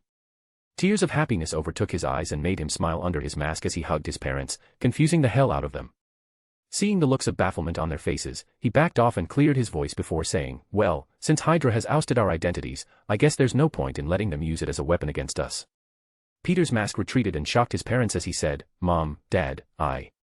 Marie and Richard jumped over and grabbed Peter and gripped him tightly. "My baby." Marie shouted while Richard just cried tears of joy. Peter's face froze before it turned into a soft expression as he held his parents. He just smiled as the tears ran down his face. MJ smiled and then said, "Peter, what did you mean by our identities had been ousted?"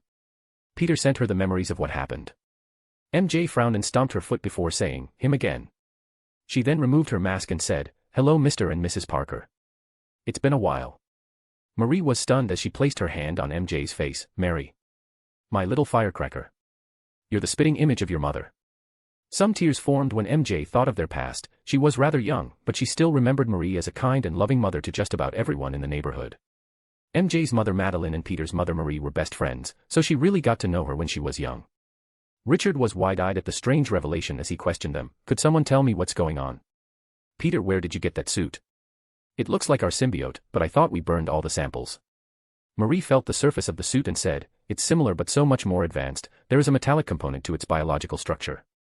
Peter scratched his head and said, "I think it's better if we relocate."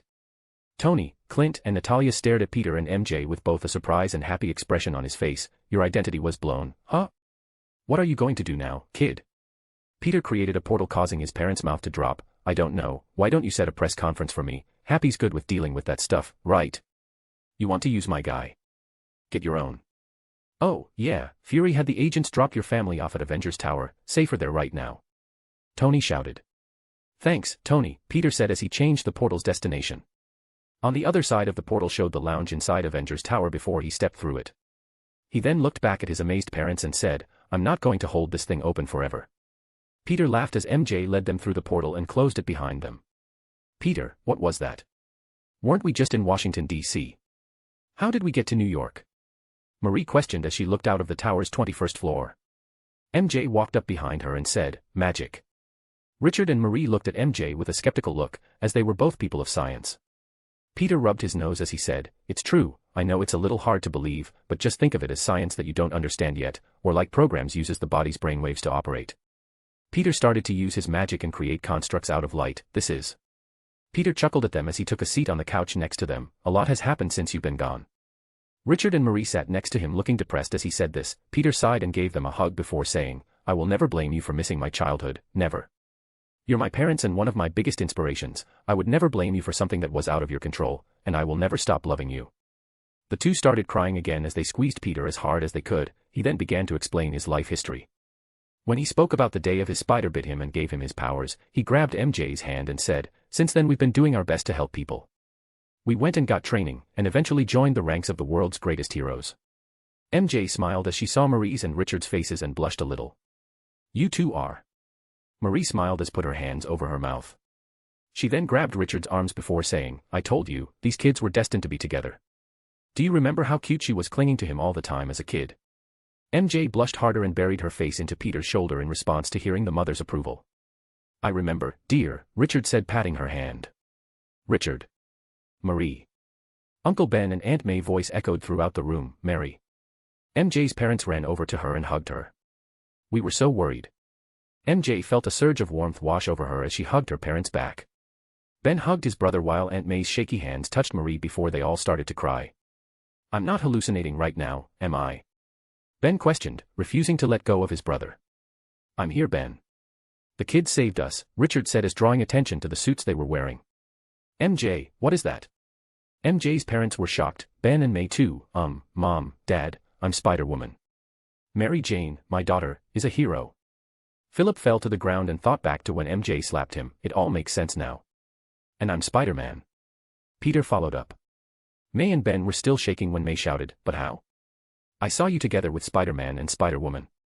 Peter scratched his head. That was us, from another dimension. There is an infinite number of universes where we went down different paths. That version of me was from a universe where MJ and I are married and have a kid. They're a lot older than us too.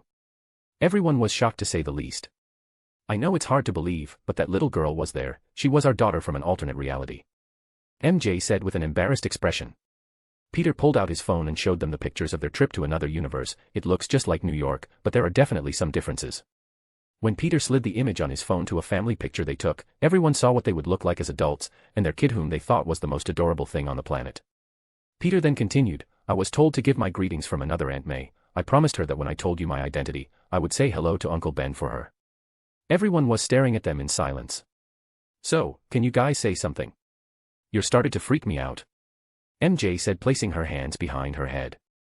Peter, seeing the look of disapproval on most of their faces, decided to show them something before they could say anything.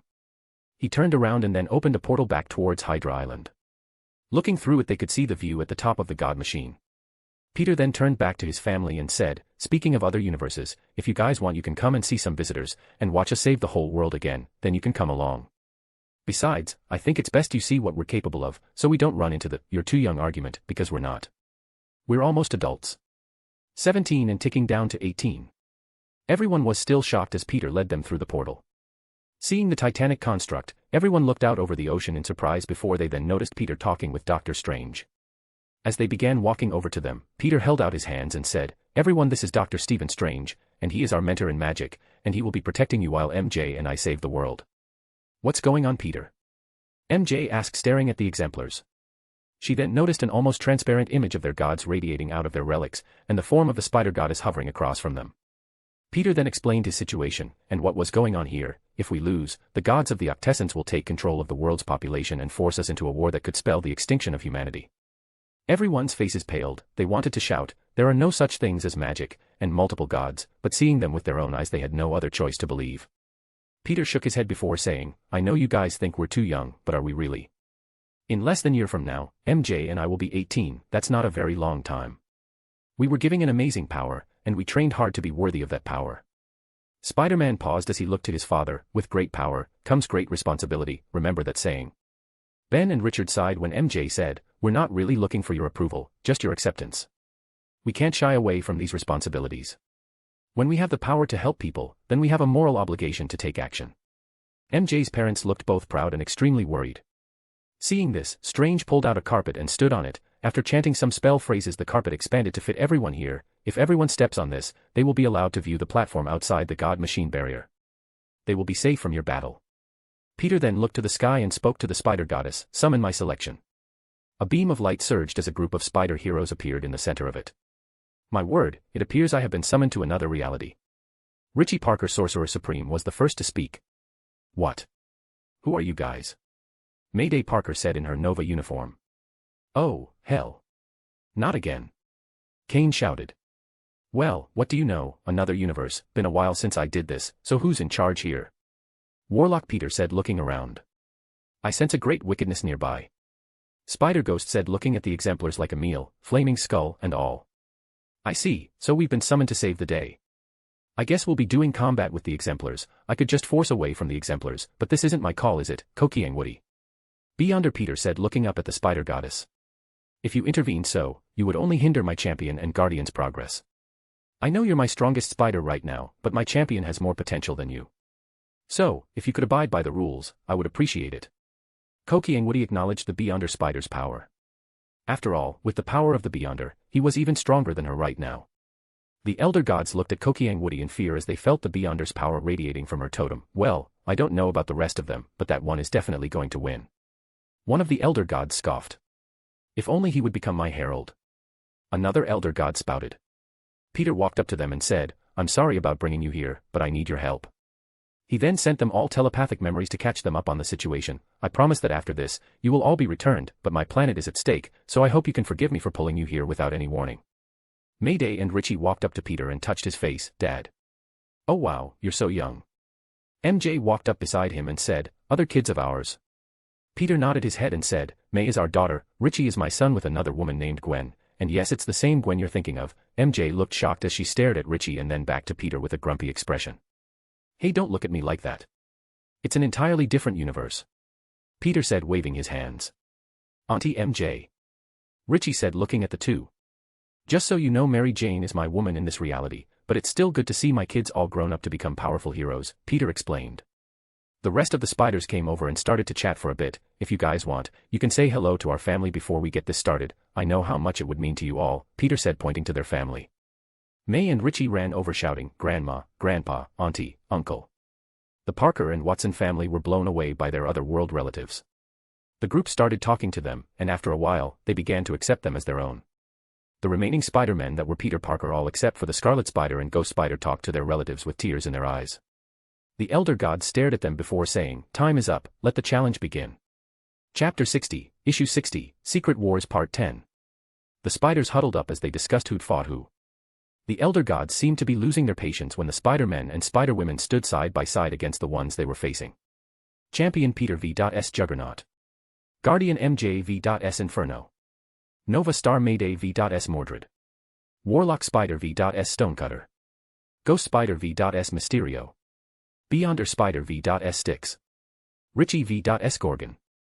Kane v.S. Craven the Hunter. Peter went up first. He stared down Juggernaut and said, I guess I should finish what I started. Spider-Man cracked his knuckles as he stepped up to Juggernaut. The giant looked down at him with a wicked grin and said, You think you can take me? Not too different than fighting a bull, so yeah, I think I can beat you. Peter responded with a grin on his face. The Elder God suddenly shouted for them to begin. Peter took off running. He jumped up towards his target, getting him up close so he could prevent Juggernaut from gaining any momentum. He punched out and caused the wind cracked around his fist. Yet the Juggernaut showed no fear. He simply smiled and countered with a punch of his own. The two's fist touched and sent out a large shock wave of kinetic energy. Peter felt every bone in his arm shatter as it shot back from the recoil.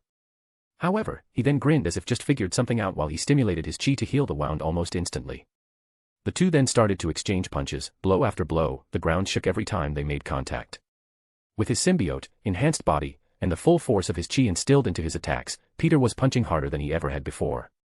He used his electric form to turn his arms into lightning to kick it up another level. With insane speed and reaction timing, Spider-Man started to dodge Juggernaut attacks and danced around him as if he were moving in slow motion. Peter hit him with all of his strength that light speed punches could produce. Juggernaut grunted in pain when he suddenly slammed his fist into the ground, shaking not only the God Machine Tower but the earth below them as well. Even Peter was blown back by the cataclysmic force. Thinking that he had gotten some room to maneuver, Juggernaut tried to charge forward. However, Peter webbed his eyes and pulled himself over before he stared, punching him again. Every blow created sonic booms and rattled the sky and ground, forcing Juggernaut stagger back constantly. Hoping to make it stop, the Juggernaut swung blindly, opening up his sternum. Peter then activated his power ruby, and for the first time in the fight, he stopped Juggernaut's fist. The villain pulled the webbing from his eyes and ran forward in a blind rage. The two began to brawl again. Punch after punch, blow after blow, the two both felt their bodies shake in pain through every impact. They were moving so quickly that for normal humans, it was impossible to spot with the naked eye. Juggernaut was surprised that he could feel anything being beat into him, let alone the fact it was coming from a tiny person like Peter. Spider-Man webbed his face again and charged all the remaining time and energy from the power ruby into his leg. The space around his foot started to warp as he kicked Juggernaut in the nuts as hard as he could. As it landed, the force from the attack shot up dramatically, and the force from the Merlin gem shattered through the power of the Elder God long enough to land the blow. All the men promptly placed their hands over their groins and winced in pain. Oh, right in the juggernauts. Mayday said while making the other Peters laugh as they thought, that's my girl. Aunt May, MJ, and his mother scolded her brash language, all the while trying to hold in their laughter. While the rest of the spiders started laughing at the situation, the broken bald juggernaut, however, didn't find it funny at all. After all, he was kicked in the nads by a fraction of the entire universe's force. The face of the armored brute paled as he fell to his knees while Peter grabbed the last latch on his helmet and pulled it off. He then stared into Juggernaut's mind and practically shouted the command, sleep, which was accompanied by a might psychic blast. Peter laughed as he stared at the helmet in his hand and the brute fell over, snoozing like a newborn baby. I win, the champion totem declared as he hopped over to the flying carpet and was crowded by his family's worried stares. Peter, you're not hurt, are you? May and his mother checked him over. Spider-Man raised his hands up and said, even if he managed to kill me, it's not like I'd stay dead for very long. They'd have to disintegrate my entire body or brain in order to kill me. Peter explained that he had a healing factor and so did MJ. Seeing that they didn't know how to respond, Peter chuckled and said, I think you guys should be happy, you're all part of a very small group of family members that don't have to worry about the physical well-being of your children. The family did have to admit, it made them feel a lot better knowing their kids were semi-mortals, but they still didn't like the thought of them getting hurt. However, after seeing Peter's strength firsthand, they knew they could do nothing about it. Oh, yeah. Peter pulled out a ring that had his Spider-Man suits, hee. After I gave one to my other self, I thought that you guys should have something to protect yourselves in case of danger. I made like 30 or so, no skin off my back. Peter also handed over a bunch of web shooters, these are gifts so you guys can stay safe when we're not around. After this whole ordeal, I think life's going to be a little hectic for a while. Peter explained what the suits did, and when they all looked a little excited. Philip looked at the ring and mumbled to himself, from cop to spider cop. Hey. That's my joke name, you know what. You can have it, Peter crossed his arms. Good match. MJ said placing her face out and pointed to her cheeks, for luck. Peter smiled and gave her a kiss before saying, good luck, honey. Richie and May made a yuck noise and shook off the weird feeling of watching someone he considered his aunt kissing a younger version of his dad. However, he then smiled before shouting with the rest of the group.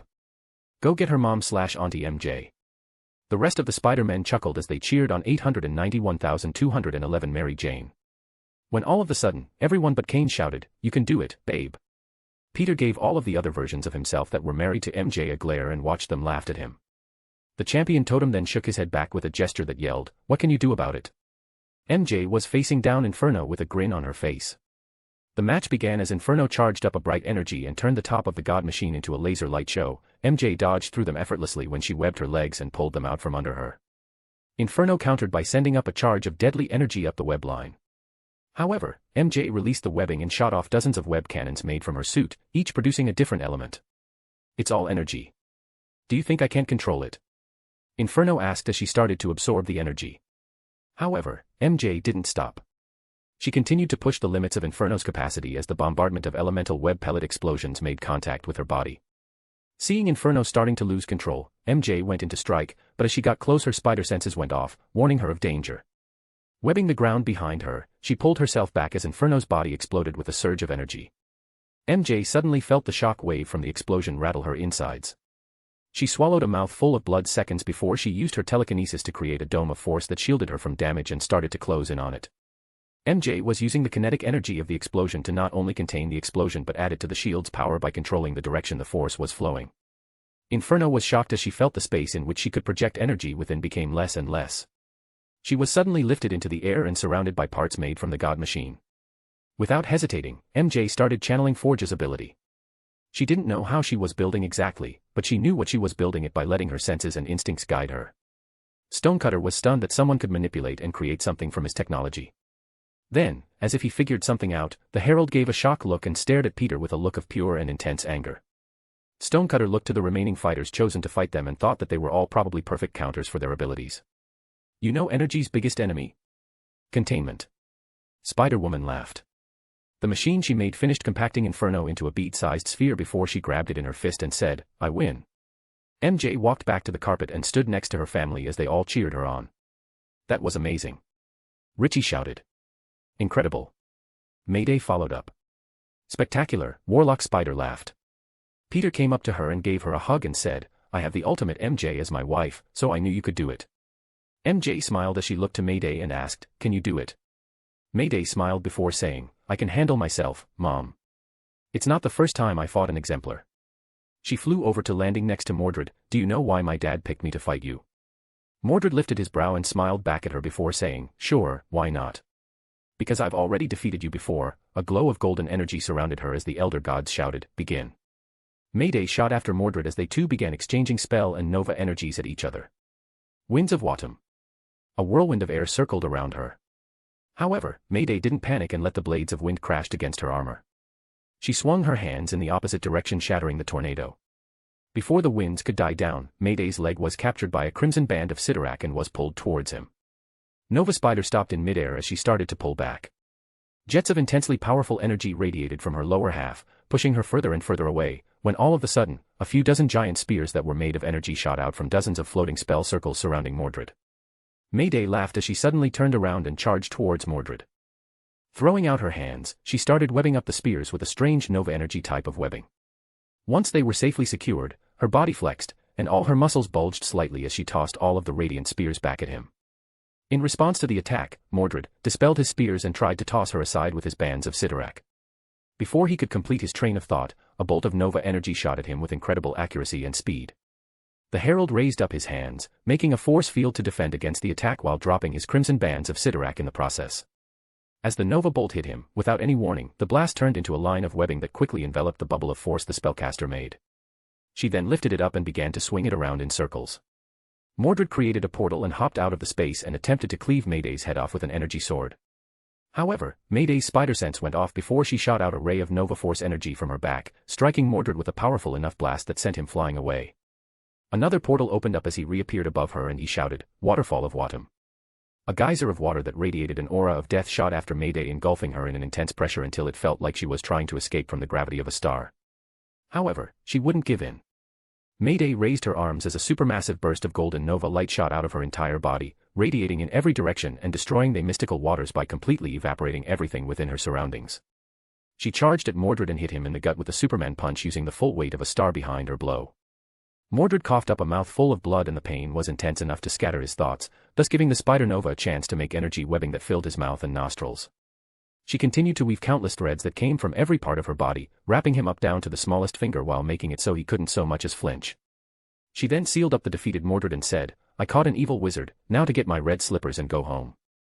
Heading back to the rest of the group, Mayday had a huge grin on her face that said that was too easy. Like before, the other spiders and her family all shouted cheers of victory. The elder gods were all positively furious. They looked to the remaining people and knew the odds were stacked against them, so against their better judgment, they gave their heralds another fraction of their power. Warlock Spider-Man headed out and stared at Stonecutter. Unlike the usual Spider-Man suit, his stood out as it was golden webs on a black base and had many shining technological-looking lines running through it. Warlock smiled at his opponent and said, I'm curious to see what your technology is like. Stonecutter smiled as he took control of the entire God Tower and started to create giant cannons that targeted the Warlock Spider. However, in response to the looming threat, the hero just smiled and said, you know, you remind me of a something, you wouldn't happen to be related to my pet rock by any chance. Stonecutter frowned as he sat in a turret and started shooting powerful blasts of disintegration energy at him. Warlock Spider jumped around, letting the beams strike the tower, which would self-repair the damage seconds after being inflicted. Before they healed and without Stonecutter noticing, Warlock Spider-Man started to infect the tower's internal mechanics. Suddenly the tower shifted, crushing Warlock Spider-Man in between two strange devices that created a force field. Ha ha ha. I win. Stonecutter shouted when everyone except for Peter and Beyonder Spider-Man yelled out in horror. Only these two shook their heads with a bored expression, knowing full well that wasn't enough to stop Warlock Spider-Man. He's not that easy to kill, Peter said, pointing up. Stonecutter saw that the entire dome around them was surrounded. Golden flakes of dust swirled and completely encapsulated the god machine. The flakes settled into his machinery and spread throughout his tower, and then, it eventually landed on his suit. Hey, this is pretty cool stuff, I'ma take it. Warlock Spider-Man shouted as his voice echoed throughout the battlefield. Suddenly the suit he was wearing and the whole tower turned golden before it was taken over and possessed by Warlock Spider-Man. Next, a group of machine parts were taken from the tower and started to create a similar prison that MJ made out of the god machine. After creating the tech to seal Stonecutter's powers, he was stuck in a box of stone with no windows or air openings. Since he was a herald, he didn't need air or anything to live. As long as they are empowered by the elder gods, they are pretty much immortal, so he didn't have to worry about the guy croaking in there. Warlock Spider-Man's particles then gathered together and reformed into his body as he said, I win. Warlock Spider patted his shoulders with closed fists as he said, I know I can't die through normal means, but it still hurts like hell to have my body split up like that. Everyone who thought he had died was more than shocked as he landed over next to them. All they could do was stare at him in disbelief. What? Do I have something on face? Everyone shook their heads, while Peter grumbled, Omega-level beings are a bitch to kill. Freaking super web magic, I have to learn some of that. Chapter 61, Issue 61, Secret Wars Part 11. Ghost Spider went out to face down the exemplar Mysterio. This match was the most confusing to watch, since as soon as the battle began, both of them stood still for a while. Peter knew that the Ghost Spider was in the middle of an illusion. However, it seemed that it had little to no effect on avenging spirit that dwelled inside the anti-hero. The Ghost Spider slowly made his way over towards Mysterio. Step by step, the ground beneath him lit up in blue ghostly flames. Mysterio started to freak out as he intensified the illusions, tearing into the Ghost Spider's memories to find a fear he could take hold of. However, once the exemplar came across the memories of hell, something absurd happened. Mysterio's eyes glowed seconds before blue fire began to shoot out of them, destroying his fishbowl helmet in the while he screamed out in pain. Ghost Spider touched his face and said, Look into my eyes.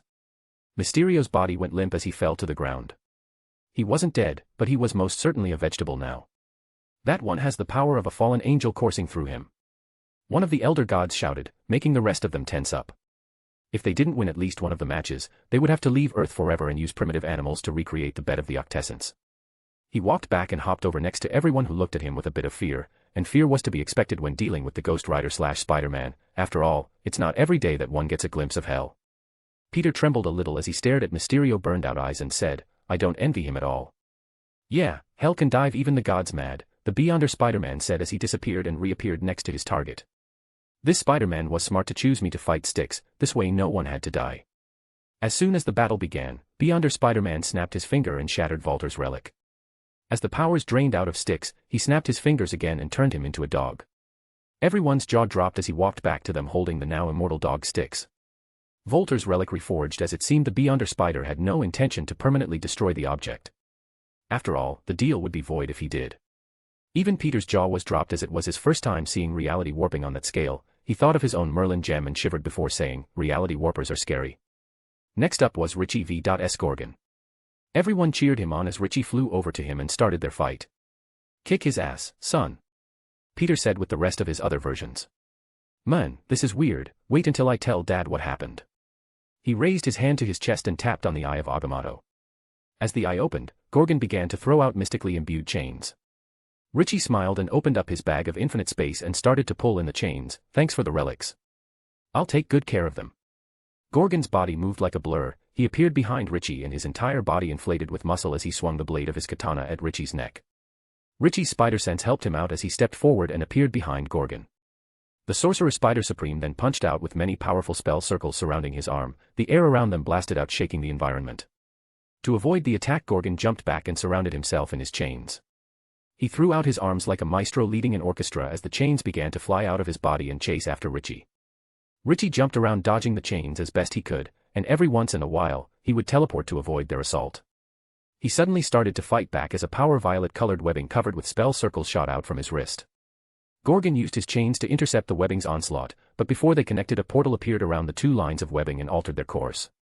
Seeing this, Gorgon had to react quickly as the portal opened next to him. He moved out of the way and redirected his chains to defend.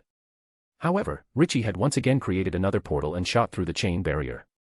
This continued on for some time, right up until the entire battlefield was covered with a complex and tangled structure of chains and webbing.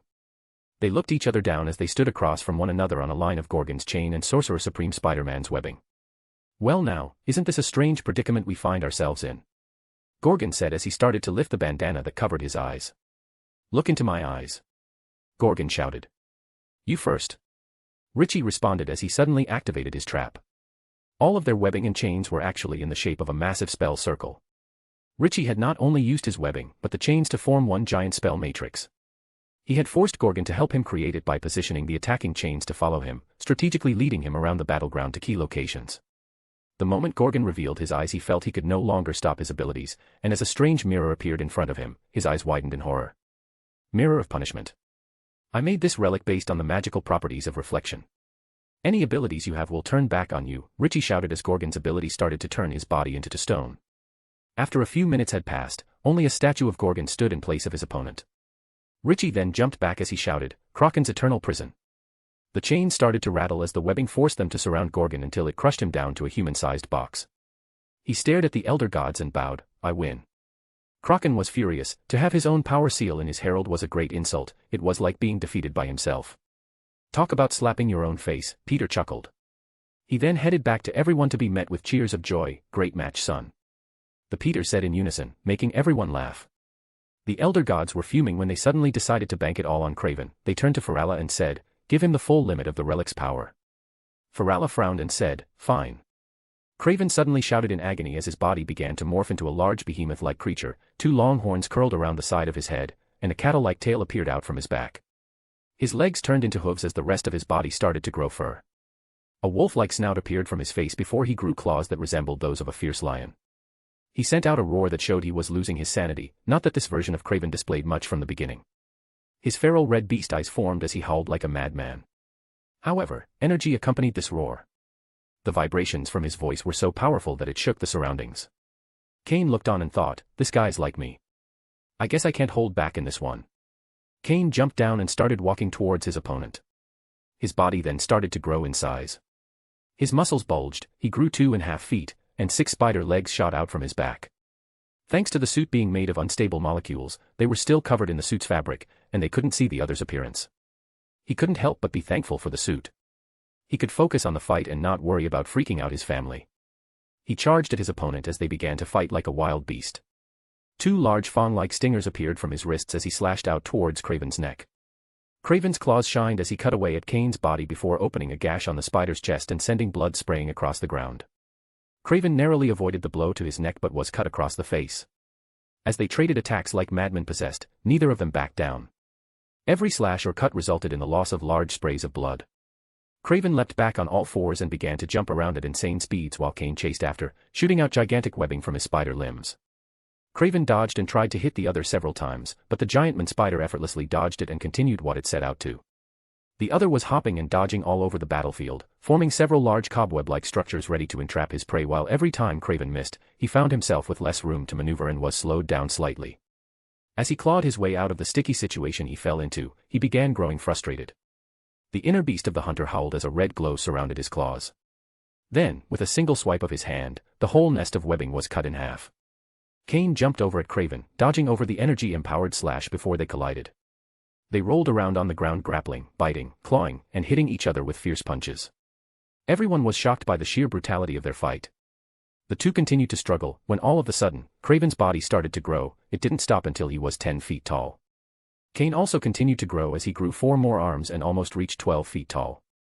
2 spider-like feelers grew out from his mouth as the suit opened up an opening and grew 4 more eye slots.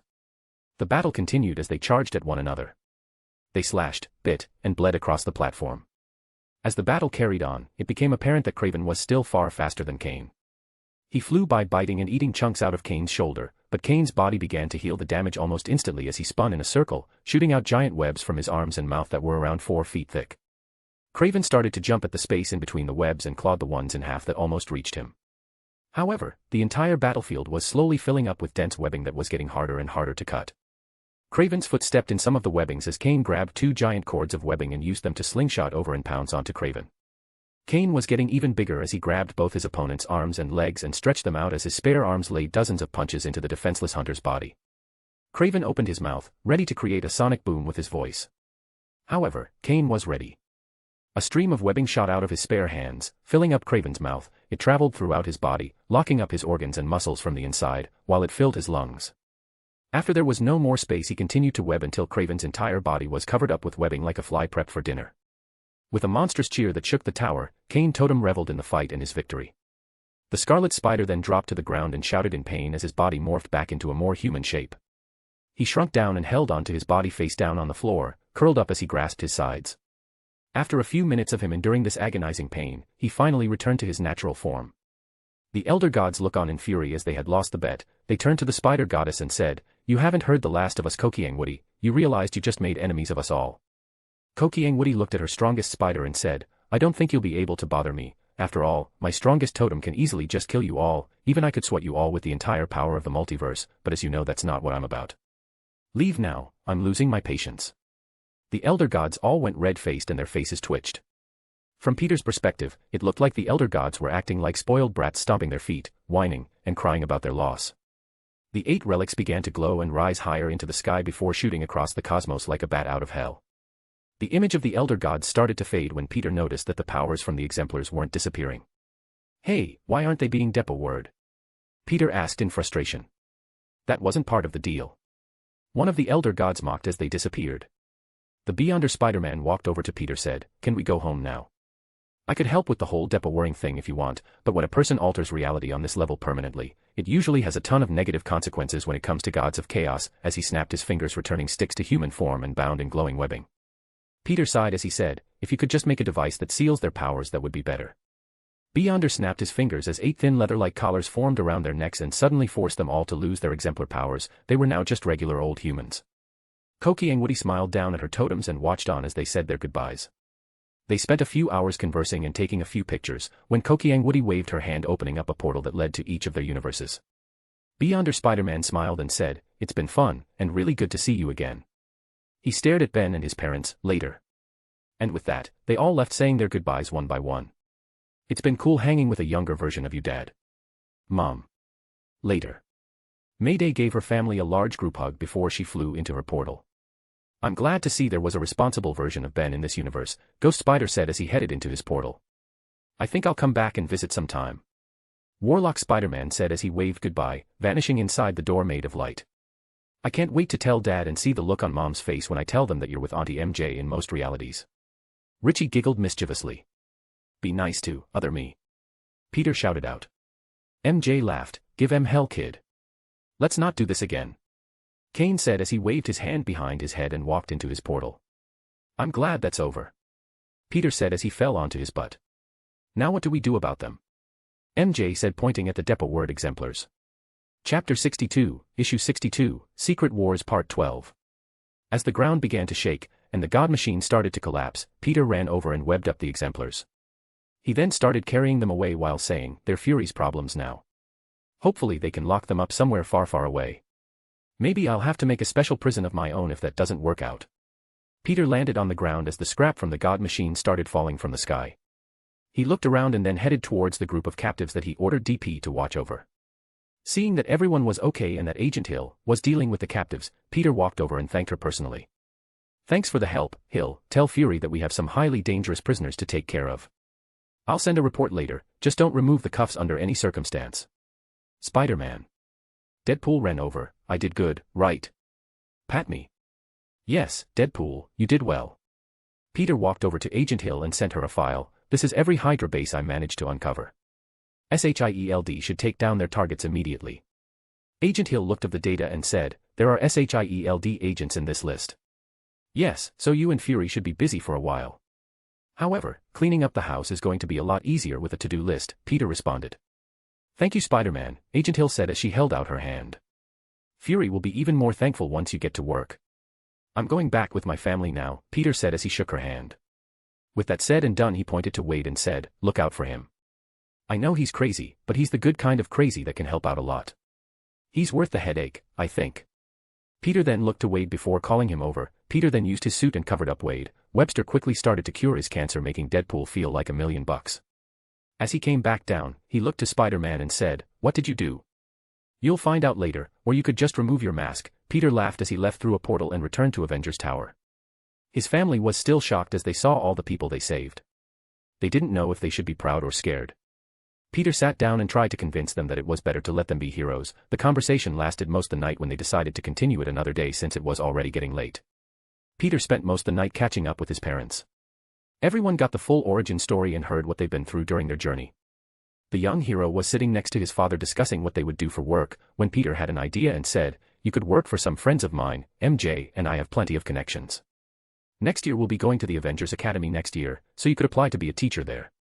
Although SHIELD is mostly a spy agency, a lot of people there do good work, such as the other fellow scientists in the Research and Development Department. You could also work for me, Mr. Parker." Tony came in and sat down beside them. I could use a few geniuses to help me out on some projects that have been keeping me busy because your son won't accept my job offer.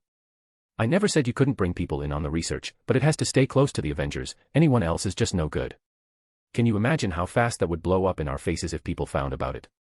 Peter said, slapping his hand on his forehead. Why? It's your property, it's not like, you know what.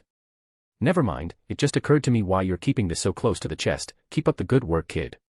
Tony said, giving Peter a thumb up. I swear, Tony, you got to stop leaping into things without thinking them through, Peter said, staring him down. Tony laughed before saying, sorry kid, a leopard can't change his spots. Some people take the time to learn to walk. I'm the kind of person who likes to run first. Yeah, like a kid with scissors. Peter shot back. Peter's parents were shocked to see Tony Stark acting so close with their kid as if they were best friends. He looked to them and smiled before saying, Peter has his own plans to create his company someday, so I don't mind helping out a friend's parents. You know, I could always ask Reed Richards to hook you up with a place to work as well. Peter said, making Tony shout, come on kid, I offered first. What does the Baxter office offer that I don't? Peter laughed and said, and they're my parents, they can choose who they want to work for. His parents were happy to find out that their son was so together with his priorities and life goals. You know, your mother and I wanted to start our own medical company. The Venom project was designed to be a cure-all, but the suit was too volatile to be put to practical use. How did you work around that problem? Richard asked. Peter shook his head before saying, well, I used magic to speed up its understanding of the human mind. I essentially copied and pasted my morals and spirit into the symbiote, thus helping it achieve a level of understanding that isn't normally possible without years of life lessons. Peter then began to explain how all life is violent when they start out. I doubt the material humans first absorbed in the oceans to create single-celled organisms weren't too happy with being eaten. All life is this way in the beginning.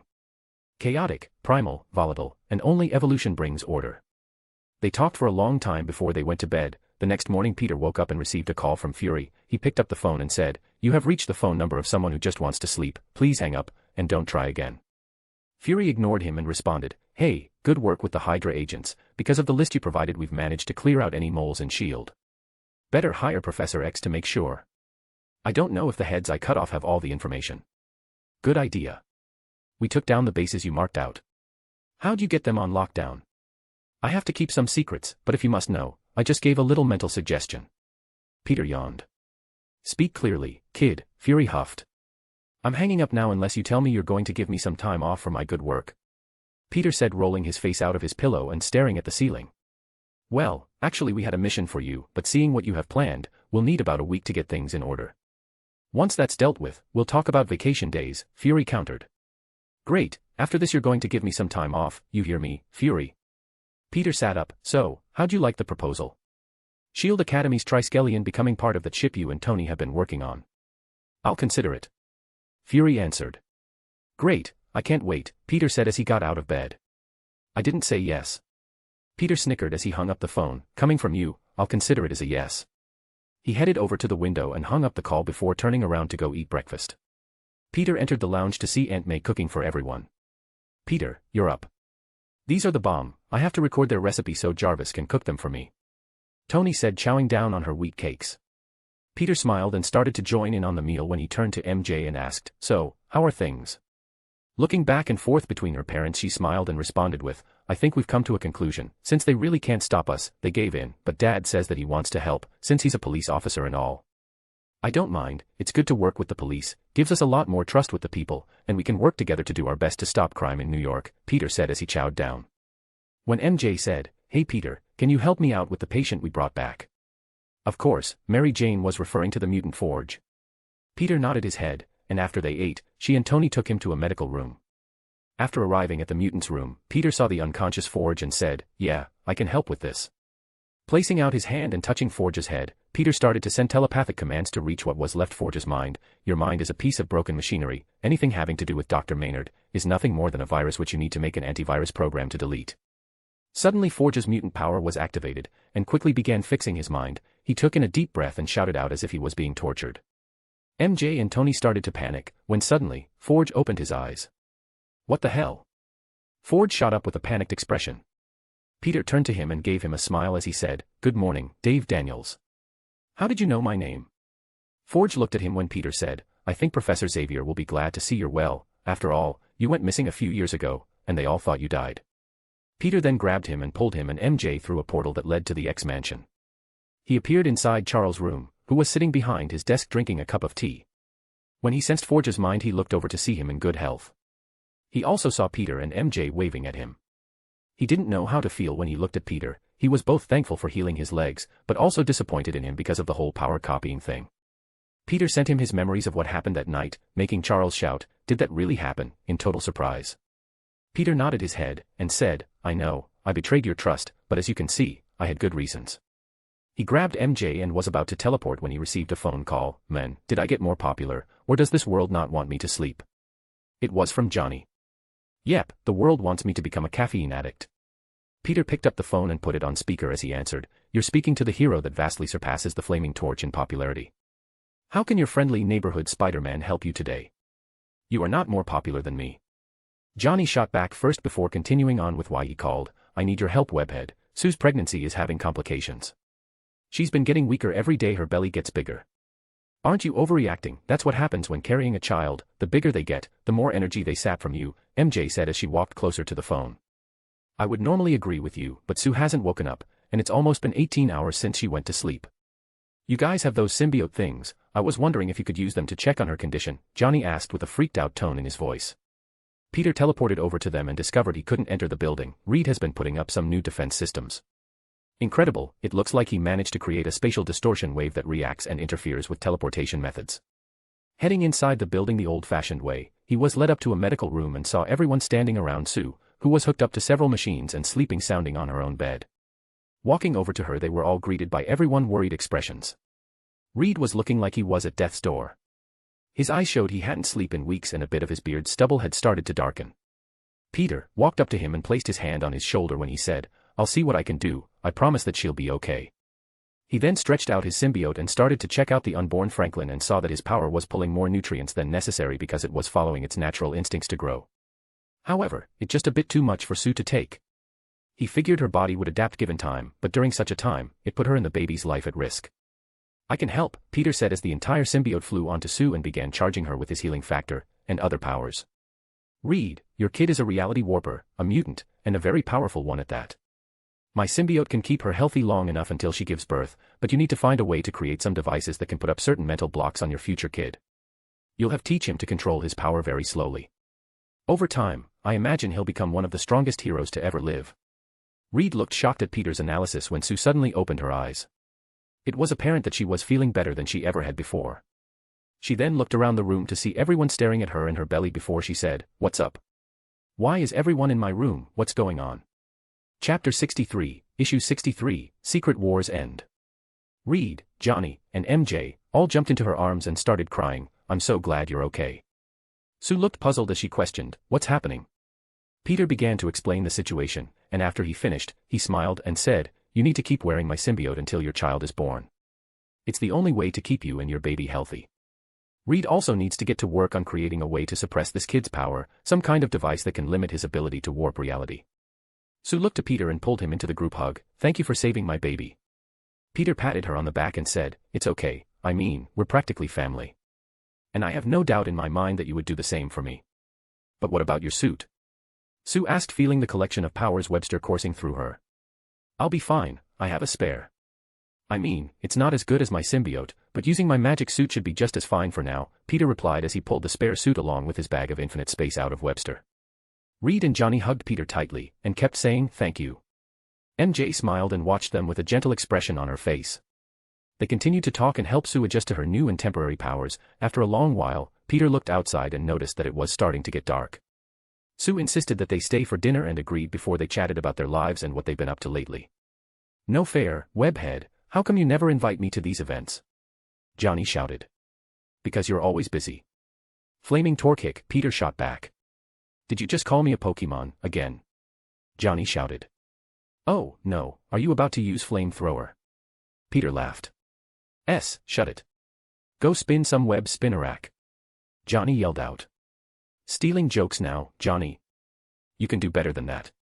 But maybe that's too much to ask from a guy who is constantly frying their brain in literal fires."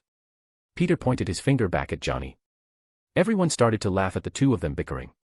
After dinner, the two spider heroes decided to call it a day and went back to Avengers Tower to take a break. Tony called him to come work on his new project while his parents and MJ joined in as well. The time spent with his family was a welcome one. At the moment, they were total strangers to him. With being imprisoned for most his life, they missed out on a lot, and the job he was working with Tony was helping him reconnect with his family. MJ enjoyed the time he spent with his mother as well. Their favorite pastime was teasing Peter to the point he turned red, and Tony enjoyed every second of it. Damn baby stories, I can't even be mad at them because I'll probably do it to my kids someday. Tony and his father were helping him create their own company, and with having Stark Tech as an influential partner and brother company, Peter was having a much easier time looking for capable and honest men to work for him. Part of Peter wondered if S.H.I.E.L.D. was helping him behind the scenes by sending the right people his way. Peter, Tony, and Richard worked together until they had the basic design of Peter's company building. When thinking of a name, Tony couldn't resist throwing out some really fun titles. How about Silk? No, too fancy. How about Spider-Fam Inc.? No, you're not publicly Spider-Man yet. I got it. Webhead Industries. Ugh, still not my top tier. Tony suddenly slapped his fist into his open palm. I got it. Dick and Peter's Tech Company. A real manly name, as I do say so. Snicker. Peter smirked. You want to do this with the king of dis? Sorry, Stark, but I'm not vain enough to use my own name for a company. Oof, I feel the heat from that one, son. Richard laughed and held out his hand for a high five. With a quick slap, Tony shook his head and laughed. Time passed by pretty slowly that day. He had a lot of fun catching up with his father and explaining how he got a hold of a giant ship the size of a small city. Was fun to watch how he freaked out. So, about that name. Richard said as he geeked out over the alien tech. I'm thinking of something futuristic and inspiring. Arcadia Industries. Since Arcadia means a vision of pastoralism and harmony with nature, I think it fits with my ideas for a company that stands for the betterment of all humankind and the planet we live on. Not bad, but you can do better. Stark rolled his eyes. I called up the defenders to take our patrols for the next couple of days. MJ wrapped her arms around Peter's neck with a hug. Oh, thank God. Honestly, I'd just like to spend the day with you guys. I've been working myself ragged, not to mention our magic studies. About that, you got to let me on that, Tony said with a grin. Sure, when we feel good enough to teach. MJ stuck her tongue out. Peter laughed as he saw the grown man pout. So, what are you going to do with this mini-city? Richard asked. I'll make bridge and use it to connect the ship to the city. I've already made most of the buildings and the biomes for the school. The rest will be rentals, and that big one over there will be Arcadia Industries, Peter said as he pointed to the largest skyscraper. That one over there is going to be my textile and fashion company, MJ bragged with an excited expression. It even has the sign up. Rosemary Incorporated is ready to shine. I even got a couple of my friends to agree to be my models. Since it's technically not on land and off-grid, you get to avoid some pesky taxes, you lucky dog. Tony's eyebrow twitched. But aren't people going to freak out when a small city pops up in middle New York? MJ lifted a brow. That's what the press conferences are for. Eddie knows our identities, so we shouldn't let him abuse that. Once I go public, I'll announce the business and new floating mass outside everyone's windows. Technically, nothing I'm doing is illegal, but I know how hard the politicians are going to gripe and bother me. I think it's time I get a good lawyer. Got someone in mind? Peter's mother asked. A couple people actually. Who? MJ asked. Someone who owes me a favor. Peter made his suit appear. Going out? Richard lifted a brow. Yeah, I'll be back for lunch. MJ. You coming? Sure, can't wait to see what you got planned. The two spider heroes said goodbye and went to Hell's Kitchen. Hello, Matt. Peter grinned. While Peter was getting ready for his first hire, across the city at Oscorp Labs, Norman was currently shutting down the Super Soldier project. What are you doing? We're so close. Kingsley shouted. I only started this program to heal my wife. However, since the doctors say she's been cured, I have no need for a place that does nothing but suck away all my money. You've had your chance, Kingsley. I told you to get me results and you failed. Failed. The recent lab tests show an increase in the formula's strengthened method across the board. But you're leaving out a detail. I don't need a weapon that becomes a lunatic. I saw the trail test. Do you know how hard it is to cover up a dead body? Even with him signing a waiver, it's hard to convince the public that it was just a work-related incident. What? Thought you wouldn't get caught. Mr. Kingsley, I'm not mad that you killed someone. I'm mad that you lied about it being ready and failed. Osborn leaned in, for the last time. Please, sir. Just one more chance. I promise. I've made some changes to the formula, I know that I got it right this time. I'll be sending for security to escort you out. Osborn snapped his fingers before a group of men came marching in the room. Please. Don't do this. I swear I got it right. Kingsley shouted as the men started dragging him off.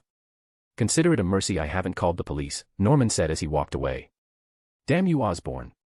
After convincing Matt to support his endeavor, Peter waved goodbye as they headed towards Manhattan. Where are we heading now? Harry's place. I want to ask his mom to become our environmental lawyer, Peter answered before thinking, and to try and keep the Green Goblin from being born. Hopefully, offering to form a partnership will get Osborn out of the dirty side of business. You're going to offer Osborn a job? MJ knew about his history as the Green Goblin thanks to meeting with the alternate timeline version of themselves. She learned a lot about what kind of turns their future could take and who their biggest villains might be.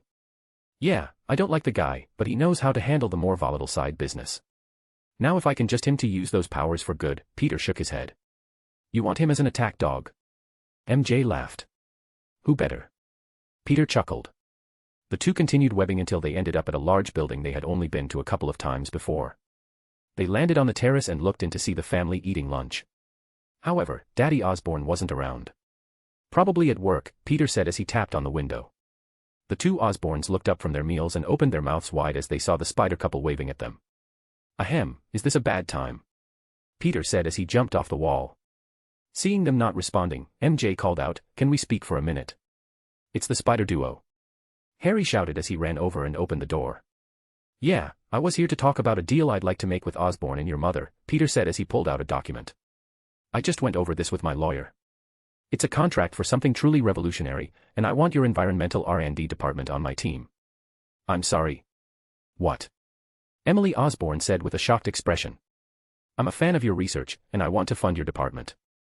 Actually, I want you to work for me, Peter said with crossed arms. Work, for Spider-Man. Emily lifted a brow. He's starting a multi-tech company and he wants to offer Oscorp a partnership. Spider-Man is starting a company. Wait, can he do that? Harry mumbled while curiously eyeing the contract. Oh, and be sure to tune into the news channels. Something fun is going to happen in the following week. I think you're going to like what you see, MJ stated as she webbed to a distant building. Later, Harry. Peter jumped off and started web-slinging away. I should have asked for an autograph. Harry shouted in frustration. Emily looked at the thick folder of papers and said, Well, let's see what this is all about. The spider duo stopped on a building and took a look at their city before MJ asked, So where are you going to put it? Depends, where do you want it? Peter wrapped his arms around her. Pervert. MJ chuckled, seriously. That ship almost as big as Shelter Island, where is it going to go? I was thinking Lower Bay, between Brighton and Midland Beach, Peter smirked. Seriously? You just had to put it next to Queens, MJ laughed. Hey, what do you expect? I'm the friendly neighborhood Spider-Man, gotta represent my home. Alright, let's go prepare, you an interview tomorrow, MJ said as she webbed another line before stopping and asking, Why don't you use that magic trick your 616 counterpart used? Well, I don't agree with it. Sure, I might be able to shield my loved ones better, but I also feel like I have to take responsibility for the events that played out thus far. Venom will most certainly try and pressure us with our identities, but now that we gave our loved ones some suits, they should be safe. Kind of hard to take down someone with the built-in spider-sensing radar I put in those things. What about you, are you sure you want to go through with this? I mean, it's a lot of pressure, Peter asked. We can handle this. It'll be good publicity for our startup companies too. I've made a list of capable vice leaders so we can continue working as heroes. We just have to get the company up, put out a few products, and let our very own version of Pepper Potts run the thing, MJ replied before sighing, I'm just worried about ending up like Osborn. What if I end up neglecting our family? We know what that was like for Harry. With how many trustworthy chairmen that I've got planned to work for us, I don't think that's going to happen. There's Anna Maria, Max Modell, Betty Ross, Deborah Whitman, my dad, Miles Warren, and I even got S.H.I.E.L.D. to help me get a couple agents that Coulson trained. I think we'll have a lot of free time on our hands. No neglecting family for us, Peter laughed. Peter wouldn't admit, but he had hoped by hiring a couple of these people, he could avoid making certain villains. Good, I don't think I can take working 24/7 and being a superhero. It get real hectic, real fast. The two went back home and had dinner with their family. They had a lot to discuss. Since the duo had to unmask, there was a lot of stuff to go over. Later that night, Matt dropped by to help with more legal issues. For one, they're trademarking their hero names. Anyone conglomerate that's made products using their image will have to pay up. He wasn't going to go after individual creators and step on the little men, but he was going to tear into the companies that have been making fortunes off their image. MJ was especially happy that she could take down some competition in the clothing industry. So how do you want to do this? First of all, I don't want to rock the boat too much. 25% of the profit and royalty sounds fair. Peter thought that asking for more would result in some average Joe or Jane losing his job. You could ask for more, Matt mentioned. Nah, that's good for me too. But the one that made me a provocative motivational poster, they have to pay. Seriously, hang in there in a bikini. That guy gets nothing. MJ snickered. Did Foggy get the down payment? Peter asked. Yeah, he nearly passed out. 30 million can help us hire quite a few lawyers, and we'll need them too. We have a lot of products to track down, Matt laughed. Cool, I guess we'll see you tomorrow, Peter shook his hand. I guess we'll have to say goodbye to this place, Aunt May looked out her house. We've lived here for a long time, Ben followed up. The new residential area on the ship is far more secure. The houses Tony and I designed are really nice, not too much clutter and the perfect amount of nature, not mention we'll have a seaside view too, Peter smiled. With Hydra still out there, we won't be safe. Maybe you can rent the place out like you did for my old place and come back when it's safe, Richard put his hand on his brother's shoulder. Not a bad idea, Richie. I'll deal with that after we pack everything up, Ben replied with a comfortable expression. Ah, S.H.I.E.L.D. will take care of that, MJ said as she called up Maria Hill. Well, shall we go? Marie nudged her head towards their cars. Everyone drove to Tony's place and was shown the ship that Peter and MJ named the S.S. Watker. When they arrived at their new house, they marveled at the ship's size and how green their new neighborhood was. The place had plenty of yard space, was a futuristic-looking house that was pleasant to the eyes, 2 stories with 10 rooms consisting of 4 bedrooms, a kitchen, living room, basement, garage, and 2 bathrooms. While Peter teleported their packed belongings and they spent that day unpacking and decorating the house. When they started getting ready for the bed, he had called Sue to help set up a press meeting, and let Triple J host the conference in his building, for posterity's sake. He also made a few other calls to ask them to prepare for a few videos he would need. I called in a lot of favors with this one, Peter yawned. We're good for it, MJ snickered, did your background checks pay out? Yeah, the people I picked are golden. The company is actually taking shape, Peter nodded his head. Honestly, I was expecting this to happen later. I mean, we still have university to deal with, and we're not 18 yet, so our parents are technically in control of our companies, but we're the ones basically running it, MJ said as sat on their bed. You nervous too? He asked as he sat beside her. A bit, MJ leaned into his shoulder, so, any news on Eddie? No, he's smart and has the memories of an alternate version of me. Whatever resources Hydra has given him is allowing him hiding him from my new scrying spell. Pretty sure they have a magic Devishown. Bummer. Yeah, but I'll find him. It's just a matter of time, Peter smiled. Peter and MJ spent time with their family while enjoying the week off, only dealing with legal issues, permits, setting up a conference, and settling their family into their new living space. When it came time for the day to reveal their identities, the two went to bed earlier so they could wake up the next morning and ready for the conference of their lives. While they napped in the same bed, across town, in an old warehouse, a certain doctor had spent every last penny he had to make a proper lab. He sold his house, his car, and all his most valued objects to get everything he needed for the experiment. The man in question was none other than Dr. Kingsley. He currently sitting what looked like a glass chamber with dozens of automated injection ports on his body. He pressed a button before injecting himself with an experimental serum while the chamber filled with radiated gas. His muscles swelled as it broke through the restraints while his body height increased to 8 feet tall. His skin turned orange while his hair fell out and his ears became pointed. He looked exactly like an orange version of the ultimate Green Goblin. A sinister laugh echoed through the room, ha ha ha ha. I've succeeded. When he got up, Spider-Man started the day by accessing the web. Not the World Wide Web, but the special one. Using the space, mind, and reality gemstones, he was gathering information from various worlds and timelines. Today, he'd spend a full minute gathering information from a version of him that was an genius chemist/alchemist. When he finished memorizing several formula and techniques from that version's memories, he ran out of time and realized it was getting a bit late. Peter took a shower, got dressed, and ate with his family before heading into a car that Tony sent. Natasha, good to see you again, Peter gave a subtle nod as he sat down. Nat. MJ gave her a hug. So you're really going through with this? Natasha asked as MJ sat next to Peter. What can I say? We felt bad being the only Avengers with a secret identity, Peter chuckled. We put a lot of thought into this. We decided it was for the better. Besides, I've always wanted to be famous. Might not be what you expect. You'll get a lot of attention whether you want it or not, the Black Widow shook her head. Our family is living here, I don't the paparazzi will be able to get in with security features made by the brightest people on the planet, Peter laughed. True, not everyone has their own floating city. You haven't seen anything yet, wait until we make the beach, Peter smirked. You're making a beach.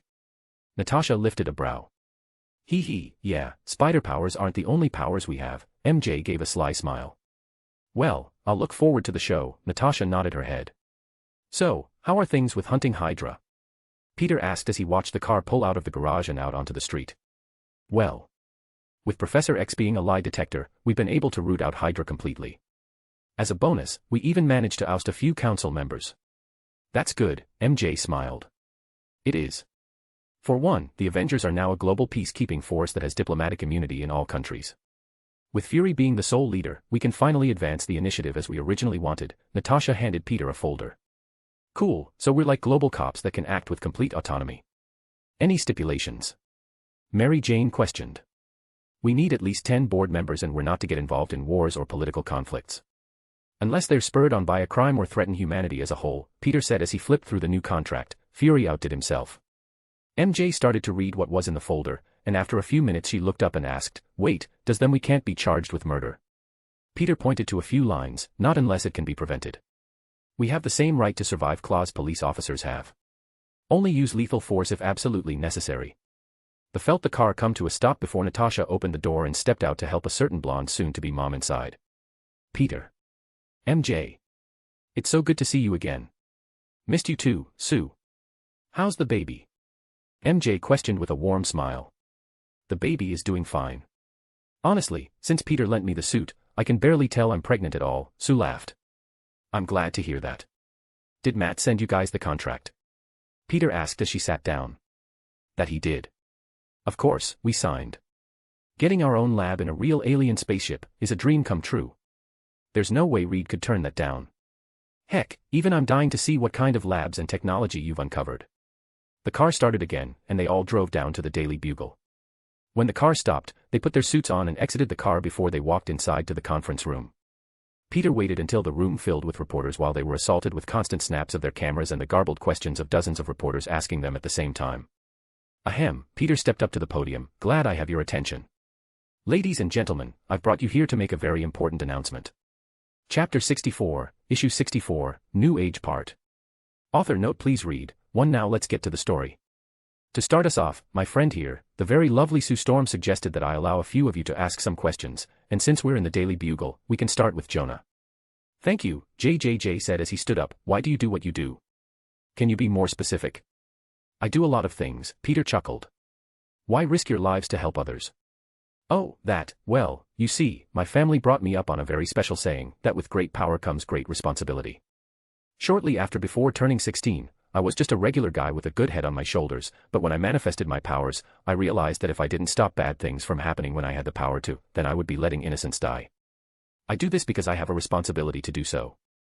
The room chatted a bit before Triple J asked another question. What is your connection with the Avengers?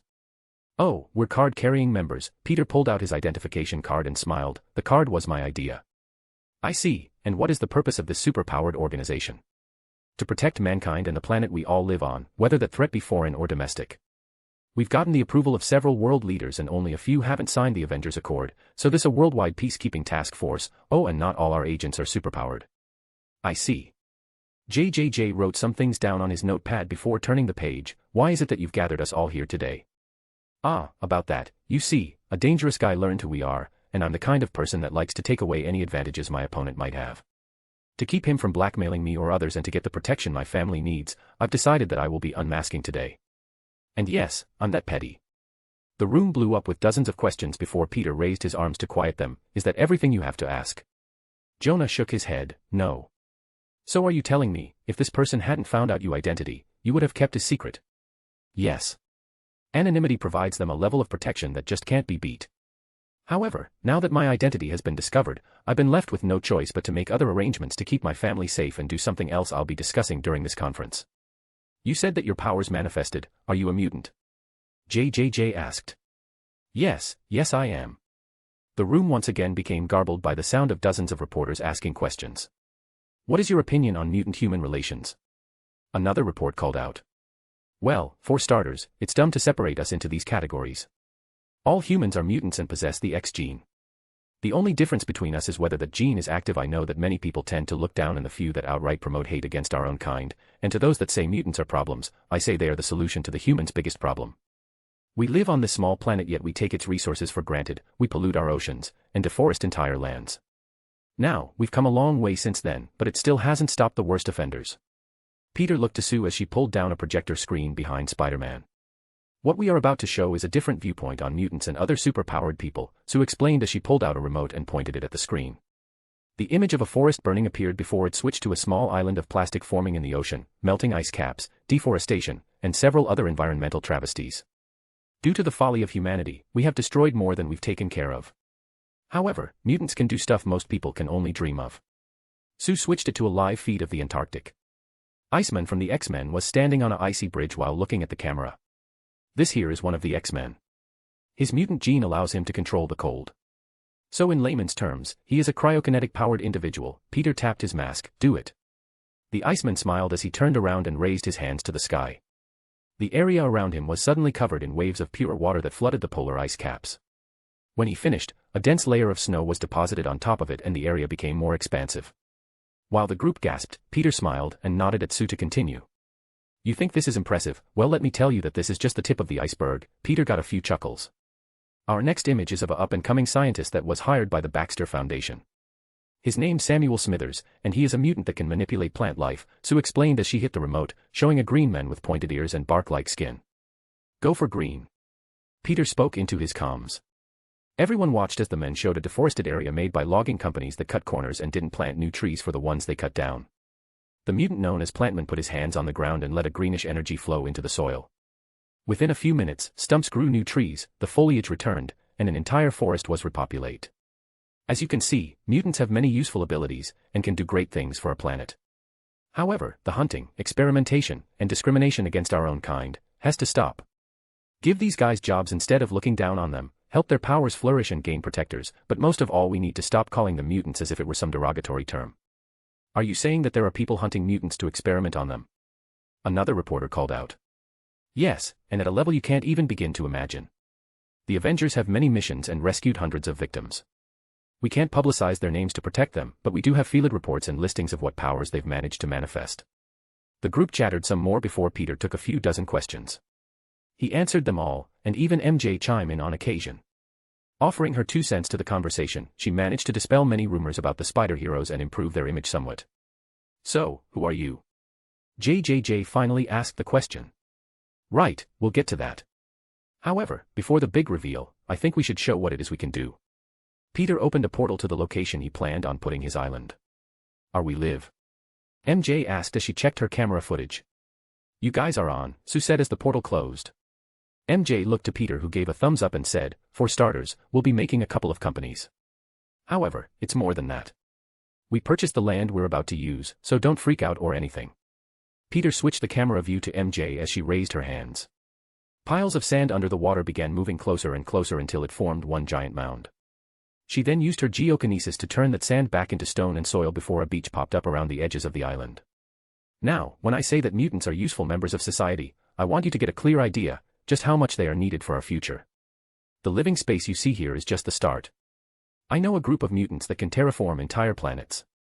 Mars could be greened and filled with oceans in just 7 days if I had that team at my disposal. Making peace with our neighbors won't just save Earth, but will allow us to spread amongst the cosmos. MJ snickered as she continued to use her power. She then opened a portal that brought over Plantman and had him green the entire island. Peter then pointed to Tony's place as he said, I've already formed a partnership with Tony Stark, so I want you guys to see what happens when humans and mutants work together. Everyone watched with apt attention while the massive doors the size of an entire island opened up beside underneath the ocean near Tony Stark's house. The ship floated into the air and slowly made its way over to the human-made island while the group in the conference room gasped in astonishment. Allow me to introduce the newest island to New York, Watker Island. Tony, who was watching this in the ship, frowned, and he called me vain and uninventive. He just named an island by slamming half their last names together. He also named the street his company is on, Parker Street, Jarvis added. Of course he did, Tony chuckled. The ship landed and opened up, revealing a massive city that looked like someone took a chunk out of New York and made a super high-tech island out of it. It had high rises and a residential section that was surrounded with greenery. The rest of the metal started to transform and reach out to make bridges that connected them to roads that led to Staten Island, Queens, and Centerville. When it finished, it made the island look a bit like a spider from the aerial view.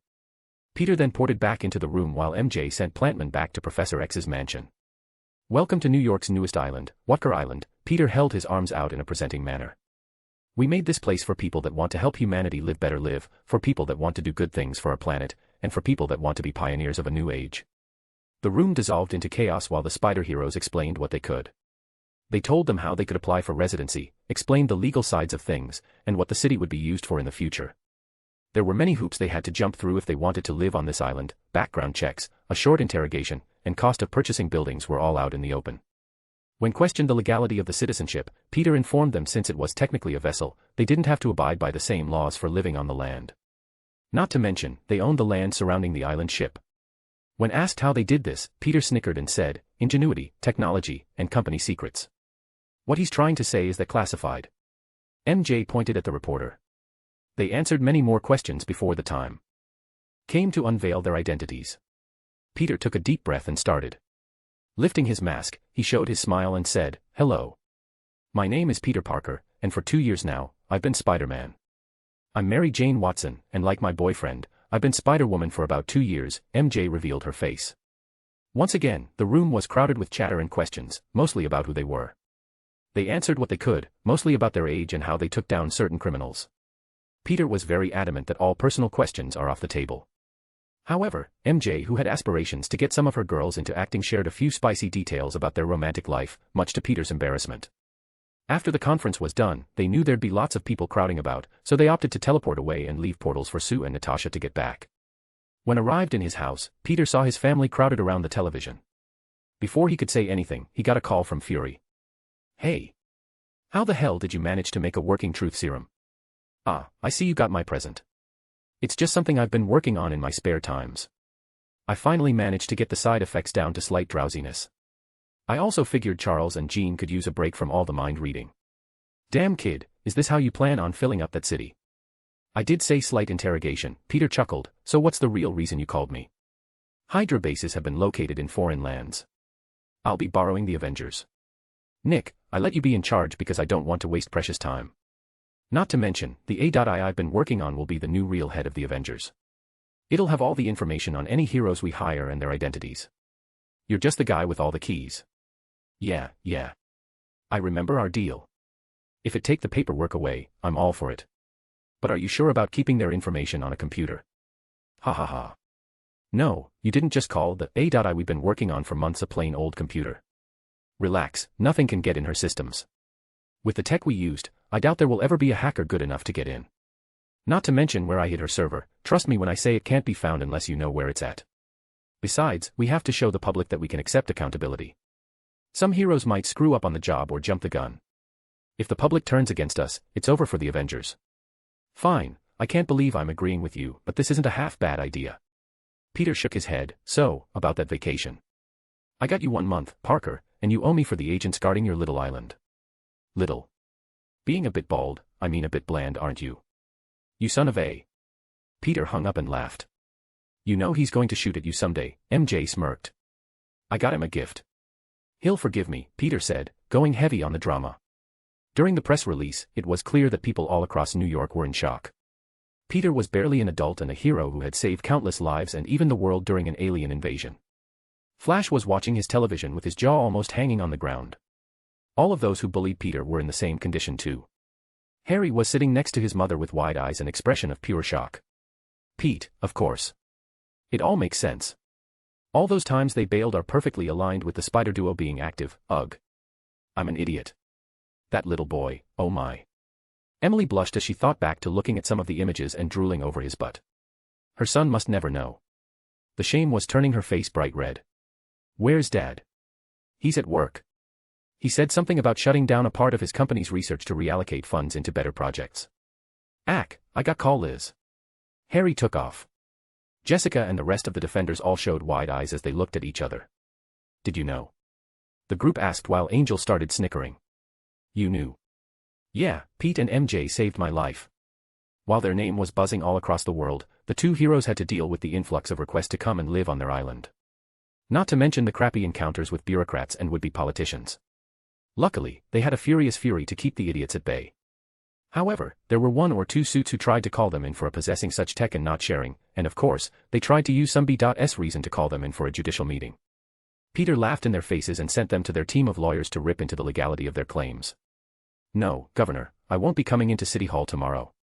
You have no grounds to summon me. However, if it's a power play you want. If you call me again, I'll send SHIELD agents to arrest you for harassing a public civilian. Peter hung up. Ugh, when will this day end? His phone rang again. Look shit for brains. Little rude, Harry's voice echoed on the other side of the phone. Oh, God. Harry, it's you. Sorry. Been a bit busy, lot of assholes have my number now. Yeah, I can tell, Spider-Man. How you feeling about that? I don't know, my best friend has been lying to me for 2 years now. How do you think I feel? Grateful I didn't drag you into a world of danger, Peter chuckled. You got my citizenship card, right? Yeah, Mom really wants to check out the new place. Did you really have to give up your identity? Yeah, you know a group called Hydra.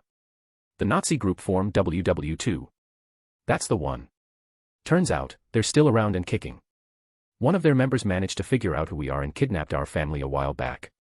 The whole reason I want you guys here is because the island is secure. What about the rest of our friends? Harry, anyone I can call my friend can take care of themselves, meaning the majority of them have powers. Let me know when you guys get here, we'll talk then. Alright, but you're explaining everything, and I mean everything. And I don't have powers.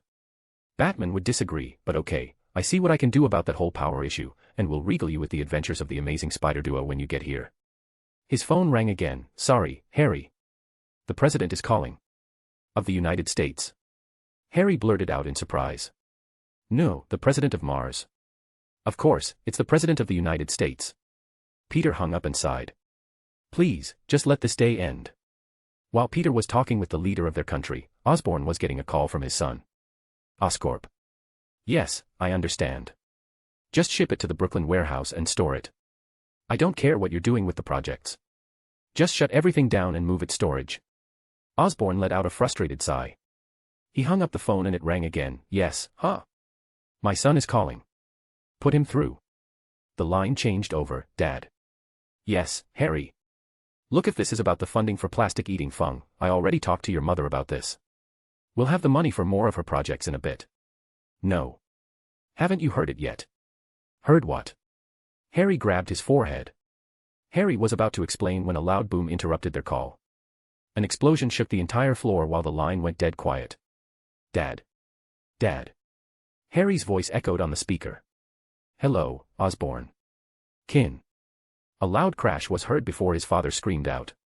The last thing Harry could pick up was the scream becoming distant, like he was being dragged away at high speeds. Harry immediately hung the call up and contacted the only person he could trust with this. As the other line picked up, he heard Peter saying, Mr. President. I agreed to a tour, not for you to hold up the line. Damn it, Peter. It's me, my dad's been kidnapped.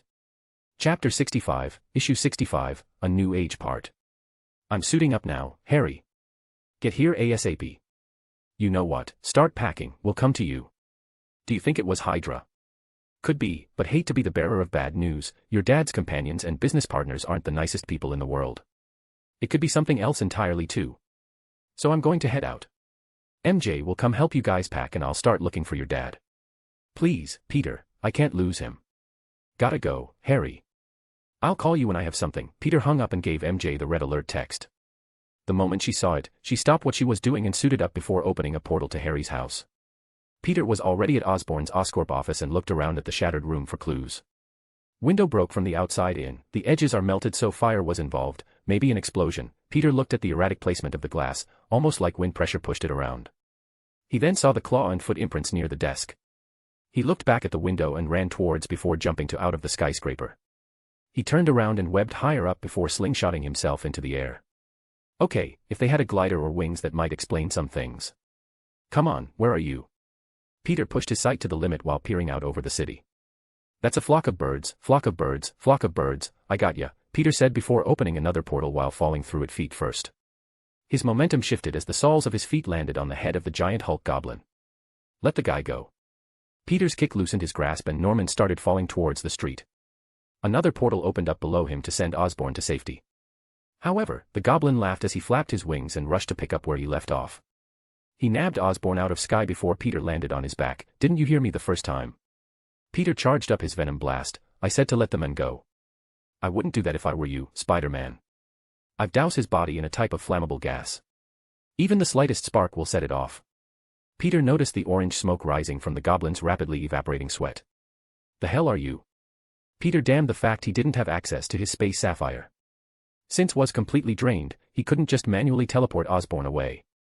I'm the Hobgoblin, Mr. Parker. Now if you don't want me to blow up our dear friend, I suggest you get off of me. I think you'll want to put him down, Peter growled. To make matters worse, he had sealed away the mind-reading part of his X-gene and didn't have his symbiote to reactivate it. A mistake he promised he wouldn't make in the future. However, he still had one trick up his sleeve, the telekinetic properties of Charles's powers. Peter pried open the goblin's hands open and let Osborn fall through the portal before smashing his hand against the back of the hobgoblin's head. They plummeted towards the ground before the hobgoblin suddenly ignited in orange flames and gripped Spider-Man's leg. Stop getting in my way, webhead. The goblin shouted as he slammed Peter's back onto the street's blacktop surface, creating a large pothole in the middle of traffic. Peter webbed up the goon's face and punched him in the jaw before he could rip the same webbing off like tape. He then hit him in the gut so hard, it made the giant keel over. He didn't stop there. While he was weakened, the hero hit him with another hook to the jaw and then a spinning back kick to the side of his head. The goblin fell on the ground before he suddenly spat a wave of flames at Peter. However, that wasn't good enough. Peter used his pyrokinesis to shove the flames back in his mouth and kicked him dead in the face with his shin. His body flew down the street before Peter opened a portal underneath them that led over a desert and jumped in after him. The hobgoblin roared in anger, but all he was met with was another kick to the face. As the villain flew down the hill of sand, Peter started to web him up, but the guy was actually strong enough to rip them apart. He flew at Peter while the flames erupted from his body. The goblin aimed a punch at Peter, but he dodged it effortlessly and countered by punching him in the throat. The goblin laughed before Peter suddenly gathered up a fistful of chi and knocked his 80 feet in the air. Due to the nature of the chi-empowered venom blast, the hobgoblin's body short-circuited like a broken computer before suddenly exploding with a wave of intense electrical disgorges. Peter watched as his body hit the ground before he walked over and checked his pulse. Still alive, that's the Oz formula all right. Peter ported himself back to his place while dragging the goblin through the portal while thinking, got to get MJ and get rid of the serum. However, instead of the happy reception he was expecting, he saw Harry holding his father next to his mother, crying into his chest as he rocked back and forth. No. Peter paled as he ran over and saw the large hand imprint on his neck.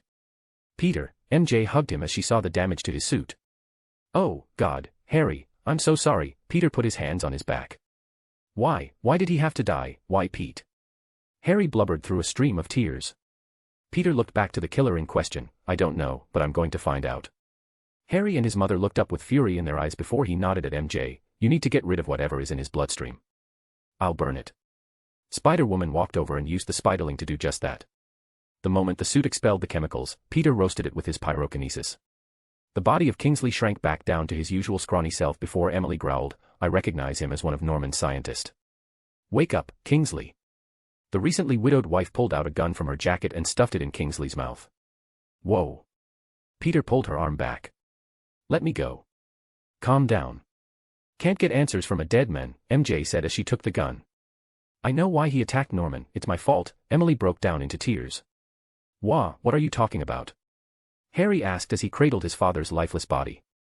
I made him promise to shut down the weapons division. Kingsley was the head scientist for the super soldier projects. Norman told me he was volatile. I see. MJ said as she picked the goblin wannabe and carried him through a portal. I'll get S.H.I.E.L.D. to put him away in a special prison.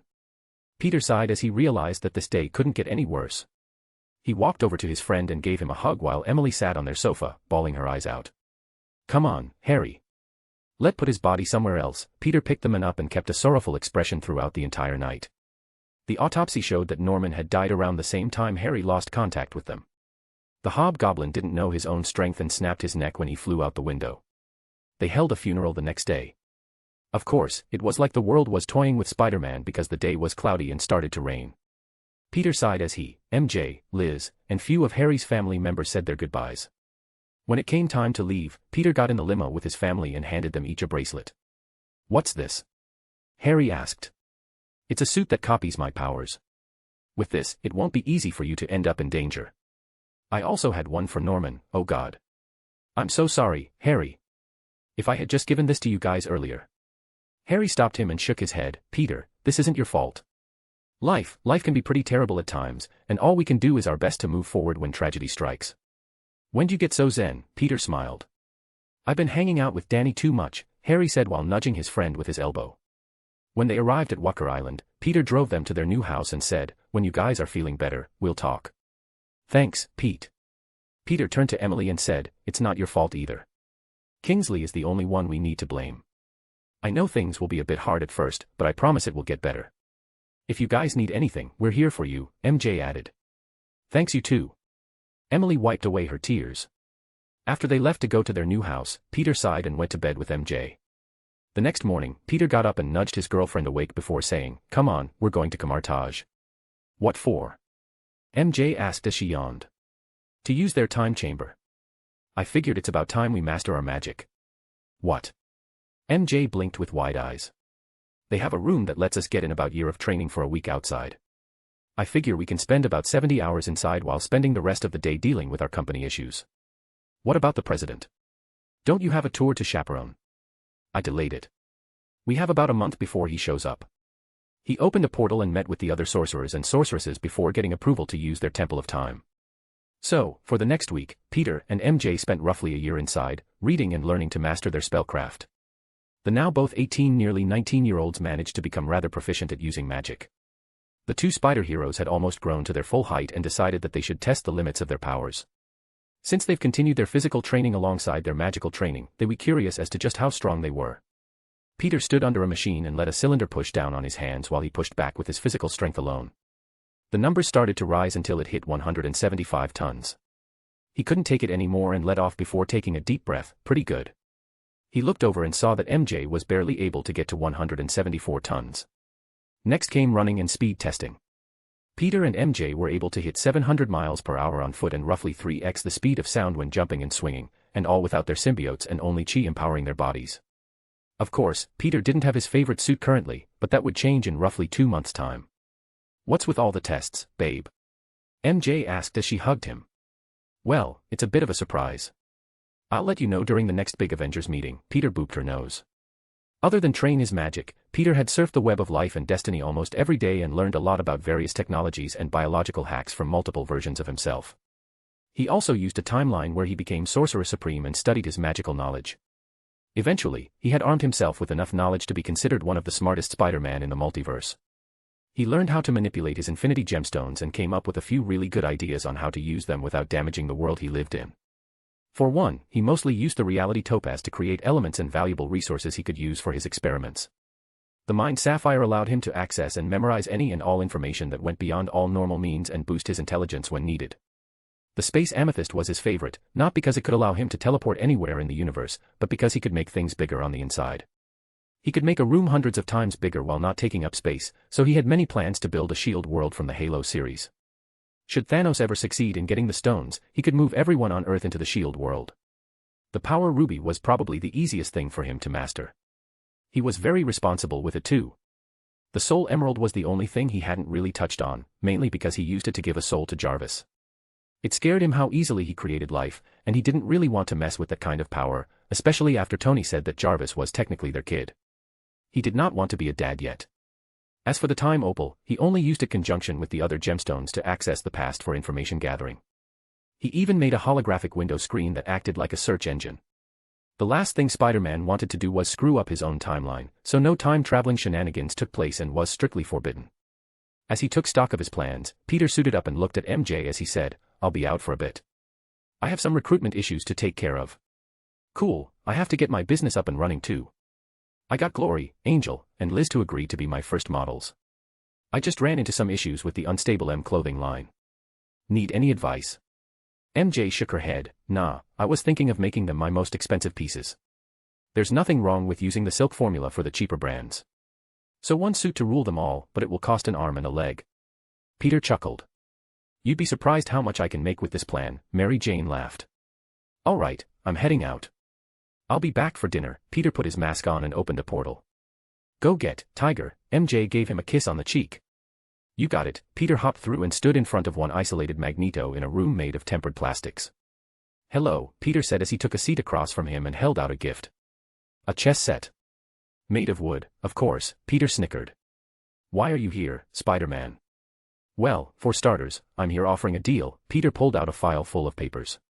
Magneto looked at what was in front of him and read a bit before saying, "You want me to work with you?" "I do. However, this comes with stipulations. You and Charles need to kiss and make up." Peter tossed out another folder with the words Project Eden stamped on it. Eric looked it over and then back to Peter with an astonished expression. "Is this real?" "I guarantee it's completely possible. However, I need you, Plantman, Iceman, Wind Dancer, Geo Girl, and Quake to work together. 7 days, that's all the time I'm asking for. You want me to give up my organization?" Magneto flipped through the pages of the file. "Not entirely. Just the kids, let them grow up like people and get training from the X-Men. I don't like the idea of you sending out untrained kids to fight for you. Very tempting, but I'll have to pass. Now hold on, you haven't listened to what I'll personally be rewarding you with." Peter pulled out another folder showing that Hydra was still alive and active. Eric growled as he clenched his fists. "I don't mind letting the Nazis' version of the boogeyman back into the scene. However, those in the Brotherhood have to become Avengers and go through the training we set up, and to put the icing on the cake," Peter leaned in and whispered, "I can de-age you and even make you stronger than you can possibly imagine."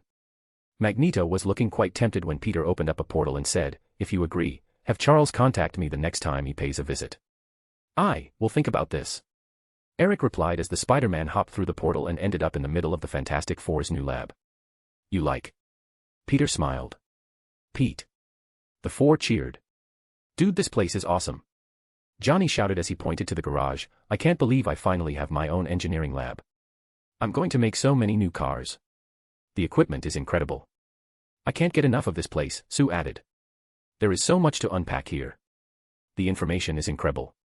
I have no idea how you got a hold of Skrull ship without it imploding, but I really don't care. I'll be studying this stuff for years. Stretch says he might be able to find a way to cure me," Ben grinned. "I'll look forward to the day," Peter smiled before looking at Sue. "So, the other reason I came here was to take back my symbiote. Is it safe?" Reed and Johnny asked at the same time. "Actually, I've spoken with Webster a lot, and he managed to duplicate into a new symbiote for Franklin. He'll act as our kid's governor until he can completely control his powers." "Ah, that's good. So Webster finally went through mitosis. I'll have to cut that off with my reality topaz," Peter thought as he raised his hand and felt the symbiote bond with him again. He also managed to tap into Sue's powers of making force fields and turning invisible. After long enough, his blank gene would add it to his stockpile of powers, and he wouldn't even need Webster to use it. Peter also made sure to spend a little time with them so he could program the new symbiote with the parents of Franklin. After setting countless failsafes, Peter looked at everyone and said, "You know, there is another way I can handle this." "What?" Sue asked. "I can take away his power to manipulate reality and just give him a combined version of your powers." "You can do that?" Reed looked at Peter with a flabbergasted expression. "Yeah, my powers in Magicraft are a lot better than they used to be. So I can do this without any risks, but the choice is yours." "Do it," Sue said with a serious expression. "Are you sure?" "Yeah, that's too much power, Pete. Even with all the restrictions, it's just too dangerous." "Okay," Peter said as he activated the reality topaz. However, before he acted, he thought of something and smiled. "I'll take the kid's power and use to empower the gemstone. However, I have a feeling little Franklin will need this back someday. I'll just take some to show off and seal the rest. Less than 1% should be good." With a wave of his hand, a magical matrix of lights and numbers appeared around Sue before he heard Webster speaking. "Reality gem has increased in power several-fold. New time limit, 30 minutes. Growth factor recognized, the reality topaz will continue to evolve." "Good to hear you again, Webster," Peter announced as he looked to the parents and said, "It's done." The soon-to-be parents sighed in relief as they leaned into each other. "Good, for a second there, I thought we might end up having our kid destroy the world," Sue said as she laid back on the couch. Without the symbiote, she was really feeling the weight of the kid. Reed sat beside her. "I agree. I can't even imagine what kind of problems we'd have to deal with if he could alter reality, especially with the mind of a child. I'd love to stick around and chat, but I'm very busy today." "What's got you so busy?" Johnny asked. "Cleaning up the world a bit," Peter said as he jumped through a portal. Next place he ported over was the moon. Now, onto some unfinished business. Peter used the reality to remove Mayhem's soul and destroyed it before he stored the symbiote inside a vial and ported it back to his personal lab. After that he looked out into the galaxy and said, "Thanks to the history search engine, I finally know where I am in the Thanos timeline. They should be at the collectors any day now." After getting Webster to leave a device capable of sending alert signal halfway across the galaxy and nowhere, it should be able to spot the Guardians. Once that was done, Peter ported over to Venus and tilted his head at the large project he thought of. Let's test it out. Peter raised his hands and felt the magnetic pull of the planet. It's defiantly doable. I'll use Venus as my base. Eric can have Mars. Peter wanted to terraform it on the spot, but he'd have to wait a bit. He wanted humanity to be part of their expansion into the space age. He went back to Earth and floated above the planet while thinking, let's see, who would be a good fit for joining the Avengers? I know, Peggy. She's pretty old right now, but with the serums I made. Peter teleported to a hospital in New York before seeing the elder WW2 survivor. He walked over to the bedside and said, Peggy Carter. She looked over and smiled, if it isn't New York's hero. I guess you'd know, being the former director of S.H.I.E.L.D., Peter sat beside her and said, I have a proposition for you. Oh, and what does the great Spider-Man need from an old gal like me? How'd you like to be the first new super soldier since Cap? Peter smiled as pulled back his mask. I'd say that the only way you could do that is if you had Abraham Erskine's research. Well, I just so happen to have such a method, Peter grinned as he crossed his arms. Are you serious? Yep, I even improved it quite a bit. Oh, how so? Well, for one, it'll give you a really long lifespan. So, it can de-age you while giving you the same strength and abilities Cap has. Have you tested it? Oh, it works, Peter said as he recalled the fake body he made with the reality gemstone. He was able to test it on a soulless body, and succeeded on the first try. Why offer me this? Peggy asked. Because, Steve needs you, and I think that the Avengers could use a damn good leader. So are you interested? Peggy looked to the window and thought for a second, I'll do it. Peter smiled and opened a portal before pushing the hospital bed through. When Peggy saw the lab, she gasped as she realized how many similarities there were to the lab that made Steve Rogers a hero. However, it was much more advanced. The equipment was made with the knowledge of the Celestials and the Skrulls' understanding of the ancient constructs they left. Peter helped her up into a pod full of a nutrient bath that looked like clear water. He smiled and said, Are you ready? As ever as I'll be. I didn't have long left anyways. Might as well take the chance. Hey, your chances are 100% with me at the helm, Peter informed as he lowered her head. Just take a deep breath, it's not water. Peggy nodded her head as the liquid poured into her body through every pore.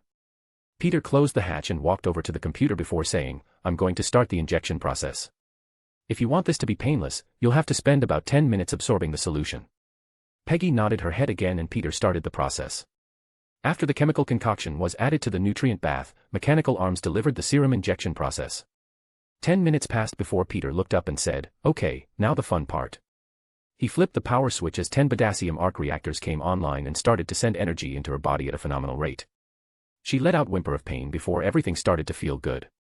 She could feel her skin getting tighter, her muscles getting stronger, and most of all, the power that was coursing through her entire body. After the light show, the pod opened up and Peggy jumped out of it before falling on the ground. Feeling better? Peggy touched her face and looked at her supple skin, better than I have in ages. I have a house ready for you, and I'll need you to go to Avengers Tower in a couple of hours.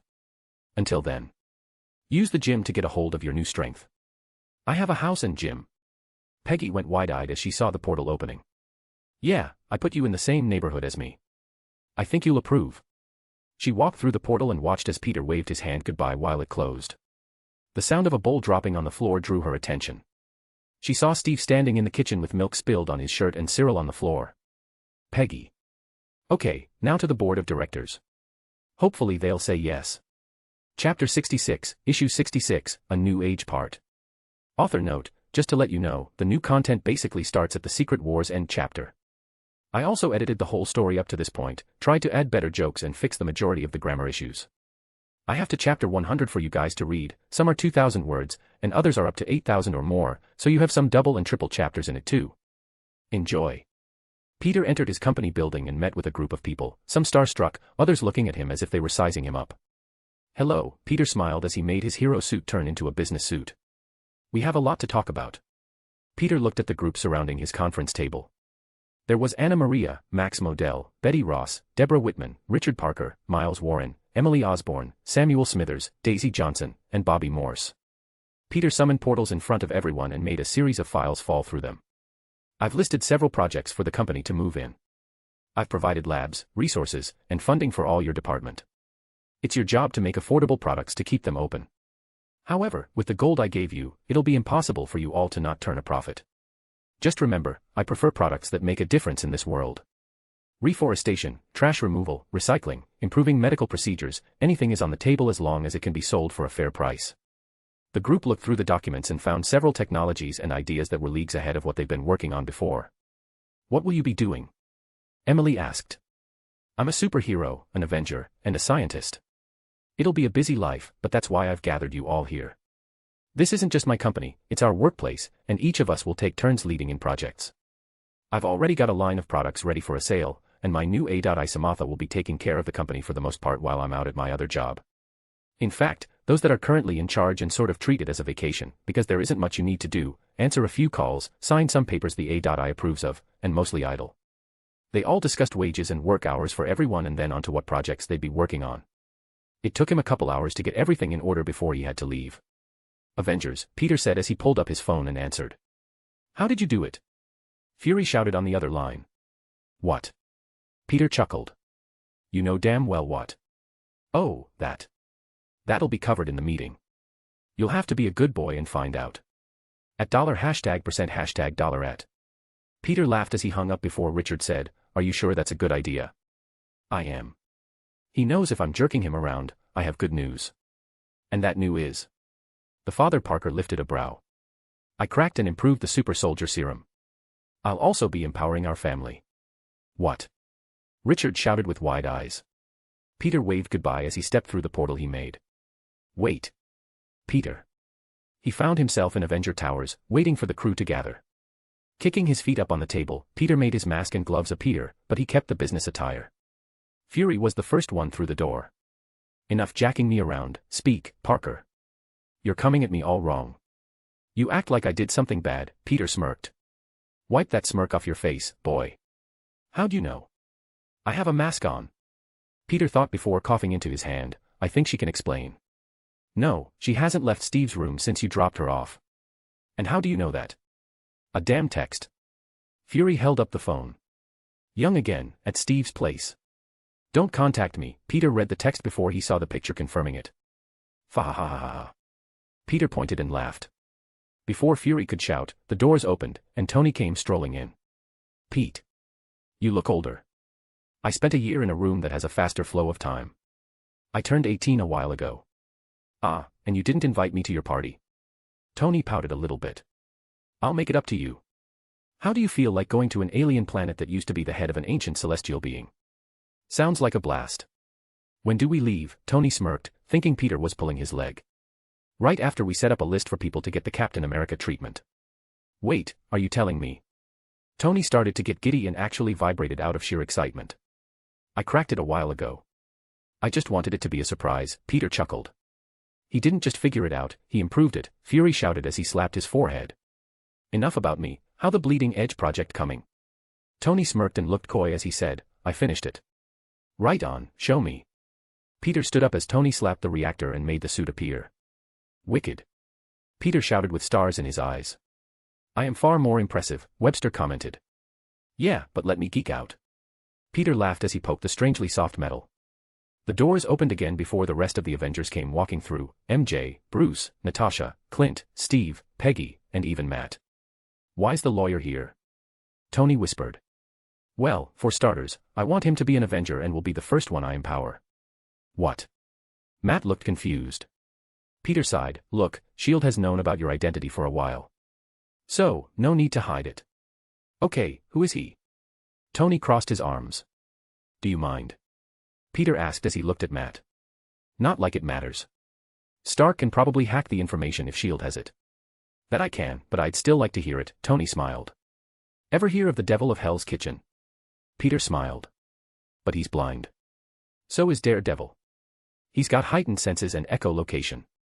Really? Tony walked over and threw a pen at him. Matt caught it and handed it back, really? Isn't that like faking a disability? I'm still blind, D. rolled his eyes. Yeah, but not really. Tony replied. Okay, I called you here to discuss who'd be on the super soldier serum candidacy list. How come I'm not first? Tony sounded offended, betrayed even. Because I owe Matt, he made me a billionaire. Relax, I'll get through everyone in this room. I'm not sure that's a good idea for me, Bruce spoke up. I know, that's why you'll be going to Camartage to learn magic. I think you'll find the answer on how to balance that other side of you and help you get the power without losing it to rage. You really think that's possible? I do. You just need to invest the time to learn. Peter opened 2 portals. One led to his lab while the other led to Himalayas. I had Wong agree to help teach you.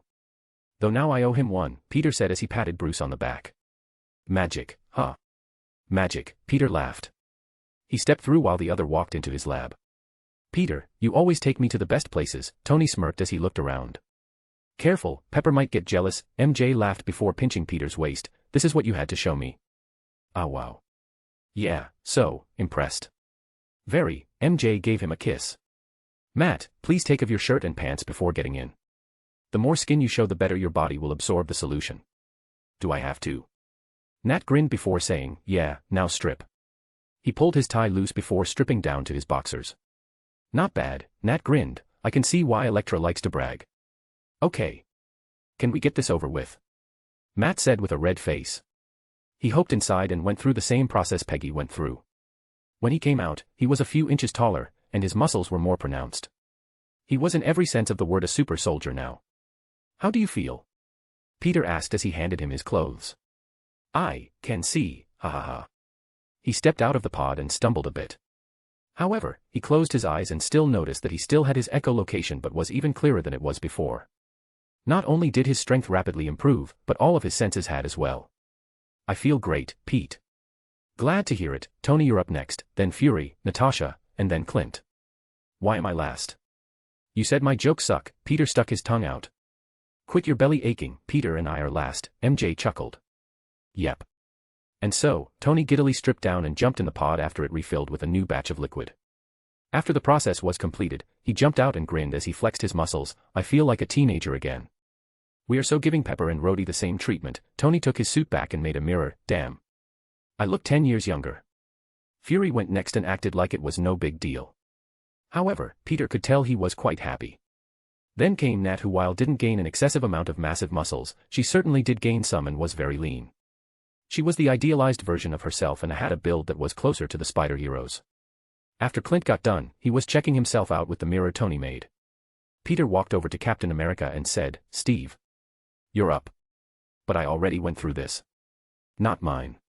The professor was a genius, but I'm better. My solution has several other serum effects. I used the Eternity formula and ingredients that you've never even heard of before. So, trust me when I say, you can get even stronger. Steve grinned and went in the pod. When he finished, he still had perfectly toned muscles but was several times stronger than he used to be. He doesn't look any different, Tony said as he walked around him. Oh, but I feel different. It almost feels like when I first got the S.S serum. MJ, you ready? Yep. Mary Jane removed her symbiote and got inside the pod while Peter forced the men to turn around. I will poke your eyes out, Peter threatened before staring at Tony, and I will tell Pepper. All right, let's not do anything crazy, Tony waved his hand as he flipped around. MJ got the same energy treatment and suddenly twitched and spasmed in the solution. However, she wasn't in any danger, instead it was a good thing as she covered body in webs and formed a cocoon. This again. Tony called out. It's how our powers evolve, Peter grinned as he used his reality topaz to alter her bones with an additional element. When he finished, she broke through her webbing while feeling at the top of the world. Her muscles were more defined, she was a few inches taller, and Peter could have sworn that her hips and breasts were a bit bigger. Wow, you look beautiful, babe.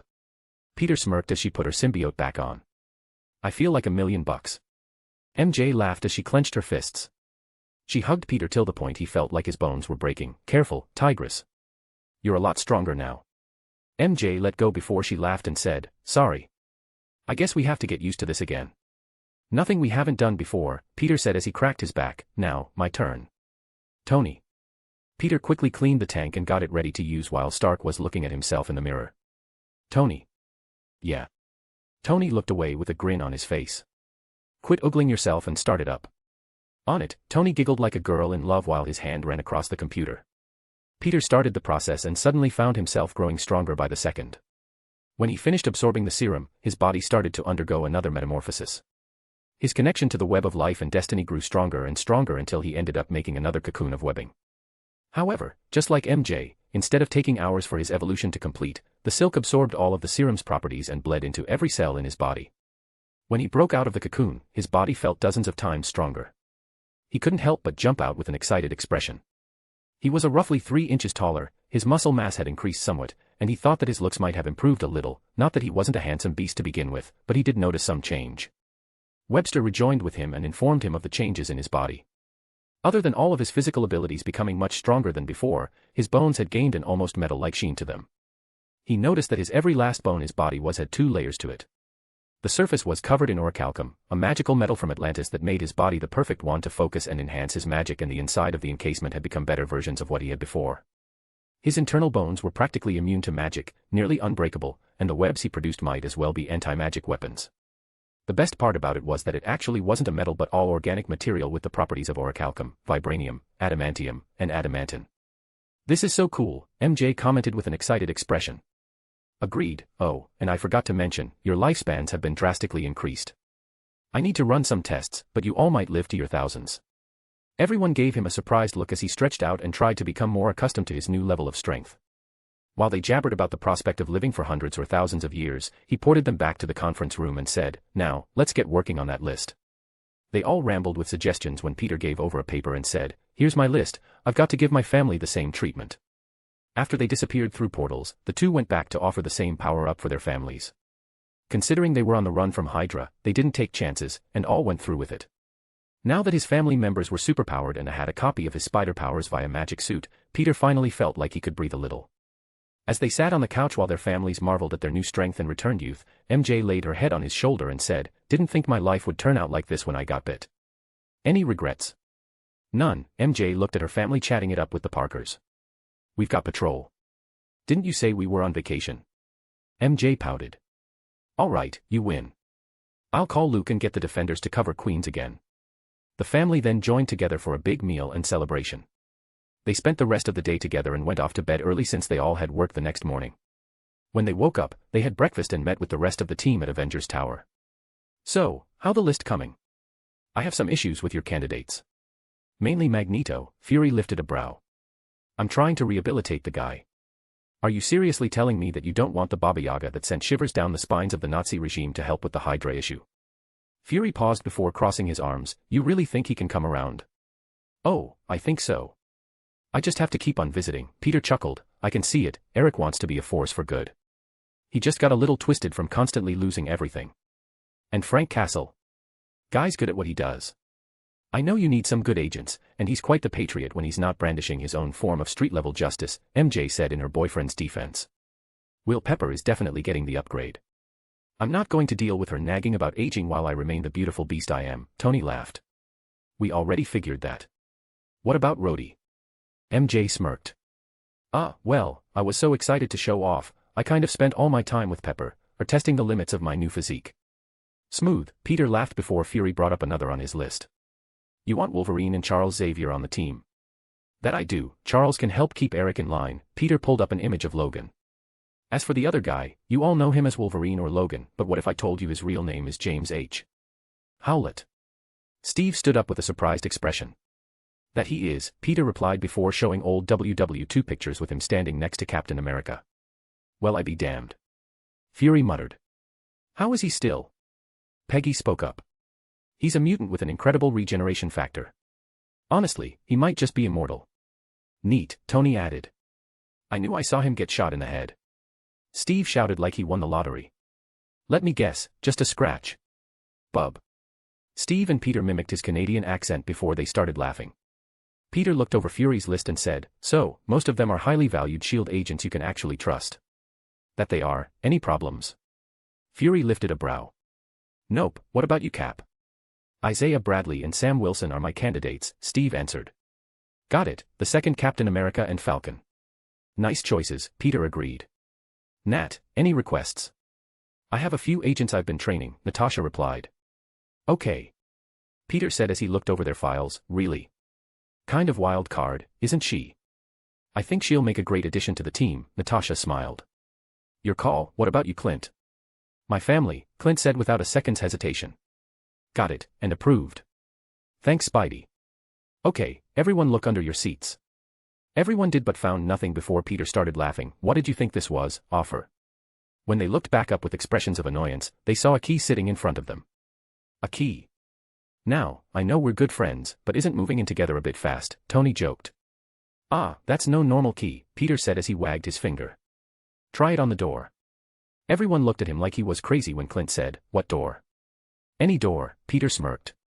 Tony was the first one to rush over and use it, and when he opened the door, his jaw dropped. Pete, I know this is my second time here, but where is this? I couldn't find anything with Jarvis scans, Tony asked with a dropped jaw. About 2,000 miles below the Venusian surface. Hold up, Venus. Your lab is on Venus.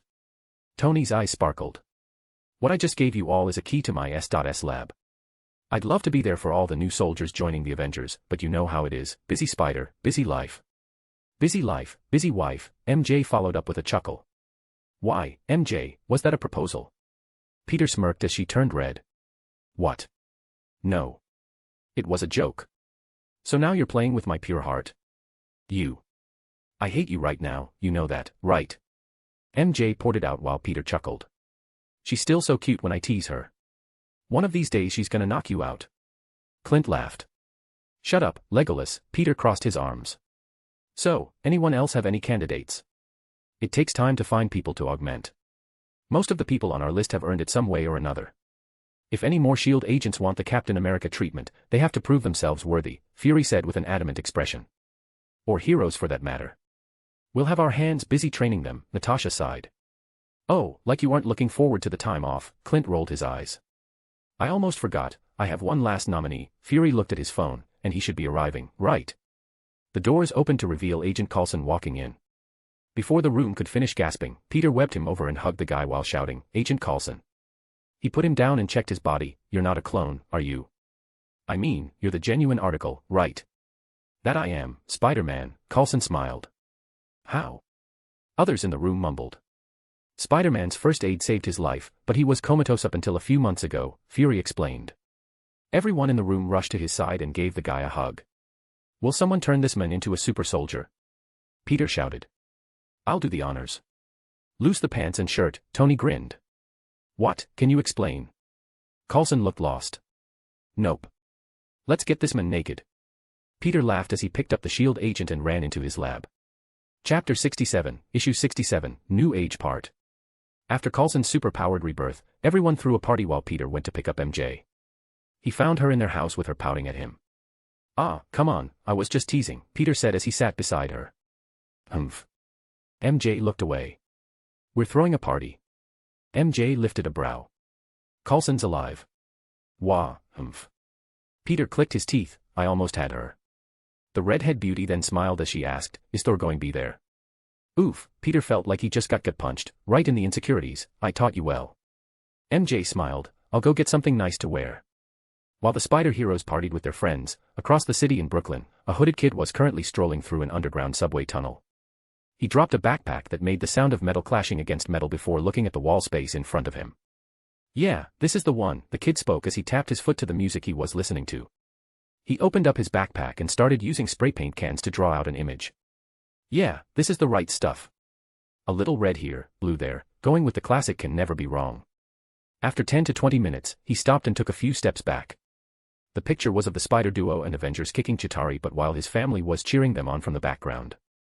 He paused before adding a little more to the picture and made the Spiderling he saw on the news a long time ago. He stepped back and pulled off his hoodie to inspect his work. Damn, I'm good.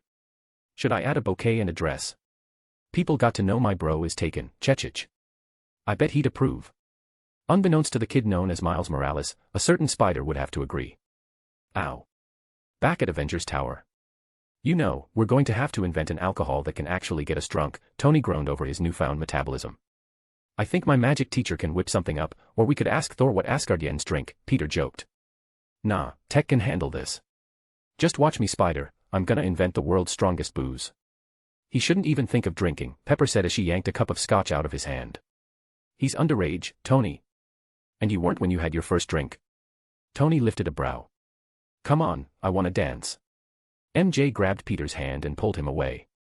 So, you like the new upgrades? Tony smirked. I'm not complaining, Pepper grinned as she downed the cup she took from Peter. After dancing with MJ for a bit, he looked over at Steven and Peggy before grinning, finally got that NP dance. Peggy blushed as she looked at Steve, you told him. Yees. Is that a bad thing? You gave a mouther ammo, Peggy shook her head. But it's just dancing. Captain America looked very confused. MJ started laughing before Steve asked, what? She means the other kind of dancing. NP dance, no pants dance, so, did you? MJ asked as she wagged her brows, come on, spill.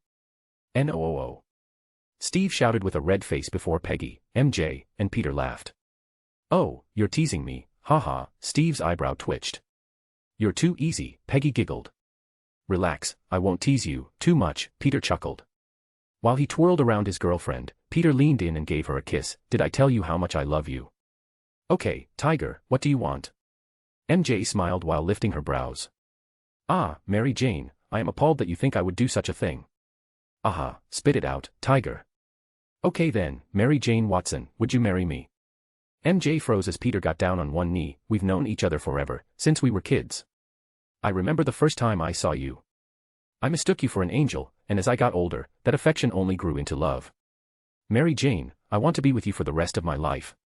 So, will you do me the honor of being my bride? He revealed a diamond ring that was cut to look like a spider web from the top. Before MJ could answer, a loud explosion shook a distant building. They could see the fires from Avengers Tower. Are you fucking kidding me? Pepper shouted. He turned around to see everyone in the room smirking at him. Damn Parker luck, Peter sighed and got ready to stand up. However, before he could, Pepper pushed him back down and said, oh no, I've been waiting 2 years to see this. You stay and finish what you started, Tony. We're leaving. We are. Tony smirked, surprised you didn't call her out on that, Cap. She said a bad word. I'm not getting anywhere near that, Stark. Pepper dragged him out by the scruff of his jacket and shouted, Jarvis. Record everything. Yes, madam, Jarvis replied as they suited up. You'd think she's watching her favorite soap or something, Mary Jane shook his head. Peggy giggled as she left with the others, have a good night. Peter snickered as he watched the Avengers rushing out the door.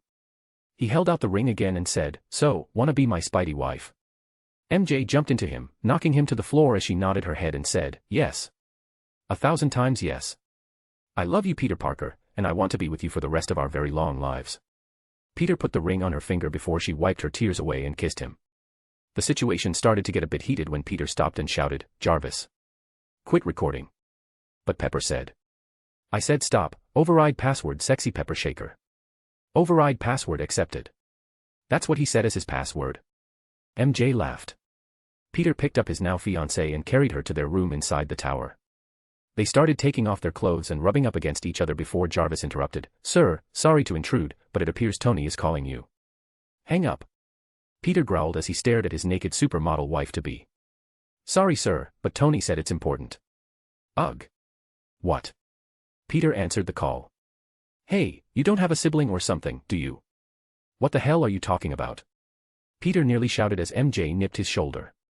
Well, we just stopped a guy from killing a kid with your powers. The two spider heroes looked at each other and sighed. We'll be there in a few minutes, MJ said as she hung up the phone. The two looked at each other before they started laughing. Parker luck, huh? MJ stifled her laughter as she felt Peter leaning his forehead against hers. You're a Parker too, now, Peter said as they both got up and suited up. They opened the windows before jumping out and webbing to the nearest building. In just a few minutes, they were standing over a busted fire hydrant and a torn-up skyscraper. Okay, who do I have to give a ticket to? It's been a while since Spidey Cop has seen some action. Peter's eyes roamed around until he saw a kid in what looked like a very bad imitation of his classic suit. Huh. Peter and MJ spoke in unison as their spider senses buzzed rather than tingled. Weird. Holy crap. Spider-Man. The kid pulled off his mask with a huge smile on his face. I know you, hey, you're the kid that took a swan dive off a skyscraper. You had guts, kid, Peter patted his shoulder. Well, it was either that or be shot by an alien laser. What were you doing up there? Nothing illegal, Miles thought of him tagging the building. Right. Peter smiled as he put the mask back on. So, first rule of being a superhero, protect your identity. Like you're one to talk, Tony snickered. When an alien from another universe that has bonded with your parallel counterpart, and has a copy of memories, only then you judge me, Tony. So until then, sush. Alright, no need to get snappy, Tony held his hands up as if he were surrendering. So, what do we do with the kid? Pepper asked. I suppose we should visit his parents, Peggy sighed. Well, if he needs training, Avengers Academy is about to go public, Fury commented. So, the spiders aren't going to train the new spider? Natasha lifted a brow. Hey.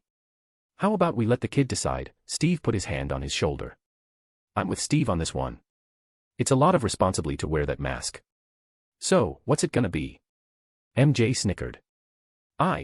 Please don't tell my parents. Miles looked rather scared. What's your name, kid? Peter said as he knelt down slightly. Miles Morales. Holy sure, it is him. Peter thought before he shook his head and said, well kid, come on. Let's go see mom and dad. Do we have to? Peter put his hands on his shoulders and said, listen, Miles. When I say protect your identity, I don't mean from those you can trust. I made the same mistake and kept my secret from my loved ones and it only ended up hurting them. I'm not going to force you to be a hero, but your parents deserve to know about your condition. Okay, is it normal to be this nervous? Yeah, perfectly normal, MJ chuckled. Peter looked over the unconscious Molten Man laying on the ground. Damn, kid. What did you do? Webster, give me the street cameras and any security footage, Peter said as he watched the videos popping up on his HUD. He saw Miles being chased by the Prowler and Molten Man. The boy was evading them until the Molten Man started wrecking buildings and cars. Miles put his life on the line and managed to hit the Prowler pretty hard and used the fire hydrant to cool off the pyrokinetic villain. After that, Tony and the others showed up and put the flames out while the Prowler managed to sneak away. Well, kids got heart, Peter smirked. After getting the kids' address, the Avengers went to an apartment complex in the middle of Brooklyn. Needless to say, Jefferson and Rio Morales were surprised to see Earth's mightiest heroes standing next to their son. Mr. Mississippi Morales? I don't suppose we could take a minute or two of your time. Mijo. What happened to you, face? Your clothes are in tatters. The new Spider-Man's mom grabbed his cheeks and looked over his body with a nervous expression. Did my son do something? Jeff said with a serious expression. Maybe we should talk inside, before a crowd starts to gather, Peter said as he looked at the nosy neighbors. They went inside and closed the door when the parents shook off their star-struck expression. First, let me say that Miles isn't in trouble. In fact, it's just the opposite. Miles, show them, Peter said before he placed his hand on Miles' shoulder. Show us what? The parents said in unison. The 16-year-old jumped up and held his hand on the roof before sticking to it and just stayed hanging there. It seems your son has powers that are similar to ours. He was being chased by a couple of villains because he was testing out his abilities. They might have mistaken him for me. Seeing that his parents weren't responding, MJ chuckled and said, maybe we should take a seat. Right. Rio said as she felt faint. After they managed to calm down, Peter sat across from them and said, your son has been granted a great power, and with that power comes responsibilities. I want to offer him a place at Avengers Academy, and you are all more than welcome to come and live on Watker Island. But he's just a kid. Rio nearly shouted. I understand that. However, I'm not planning on throwing him in the field. Avengers Academy will teach him how to hone his powers and mind. We have the best teachers in New York and with the right training, I think Miles has the potential to be a great hero. Peter pulled up the video logs Webster clipped together. Ma'am, your son put his life on the line to protect others from harm. It's an admirable trait that respect very much. However, if he continues to do so without any training, he may end up harming himself or others by accident. As a police officer, I'm sure I don't have to explain just how important training is to you, sir, Steve spoke up. I do, but he's just a kid, Jefferson sighed. I know, that's why we came to you. As his parents, you have every right to say no. However, I think you should get your son's opinion. Having this kind of power complicates lives, Peggy added. Are you saying people will come for him? Jeff saw where this conversation was going. Yes, and the worst kind, I'm afraid. Peter gave them both a pair of Spider-Man suits. They looked at the bracelets with a puzzled expression. People like Hydra and other criminal or government organizations will stop at nothing to capture your son, MJ commented. These bracelets will give you copies of my basic set of powers, proportionate strength of a spider, wall crawling, and even web shooting. I can only give this to so his most important people can have some protection. You can change the suit and bracelet to look how you want by imagining it. My mom uses it as a watch. Peter could see their reluctances, and was about to push the items on them when Tony spoke up. Look, one way or another, bad things are going to happen. It's better to be prepared, so just take it. The parents took the item and tried it on. They both turned into wristwatches as they felt the same power their son now had. As you know, the new city I built with Tony needs a police force. How do you feel about a promotion? Let's say, chief of the Walker Police Department. Peter pulled out piles of papers for residency and their possible paychecks. Oh, this is a generous offer. Rio went wide-eyed as she saw that she'd become a headmistress for a grade school. Housing is cheap, way cheaper than what we're currently paying, Jeff nearly coughed. Well, our city has its own power source, an automated water treatment facility, and is completely owned by one person. So, it's me that set the price. It'll cost you about $750 for monthly rent, or instead, you can buy a house on my island in payments for a fraction of the cost, and you can pay in monthly installments. I'm setting the most basic housing that has roughly 1.5 acres of land for $25,000. Keep in mind, that comes with a really nice house. We need to talk about this, Rio said as she stood up and started pacing back and forth. No problem. Take all the time you need. I'll put some SHIELD agents to watch over you guys from a distance in case we have any more issues that might pop up. Oh, and your uncle is the Prowler, Peter said as he patted Miles on the back, so, we'll have to arrest him once he shows up. If he contacts you, please call this number. What? Everyone in the room shouted. Peter pulled up a camera feed of the Prowler taking off his helmet miles away from where he tried to capture his own nephew. This is Aaron Davis, correct? His mug shot appeared next to the image of his face. No way, Miles felt sick. No. He said he was done with all that stuff, this has to be a lie. I'm sorry, Mr. Morales, but it's true, Steve sighed before looking at Peter, couldn't you have been a bit more subtle? No, Peter said with a stern expression, I'm sorry to be the bearer of bad news. However, it's not completely hopeless. While the Prowler has stolen some rather expensive items, he hasn't killed anyone yet. I'm not saying this to be rude, but if you want to save him, maybe I can offer you all a deal.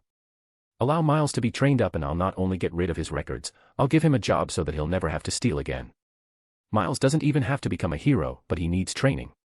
Why would you do that? Jeff asked. Because, I see a lot of potential in Miles.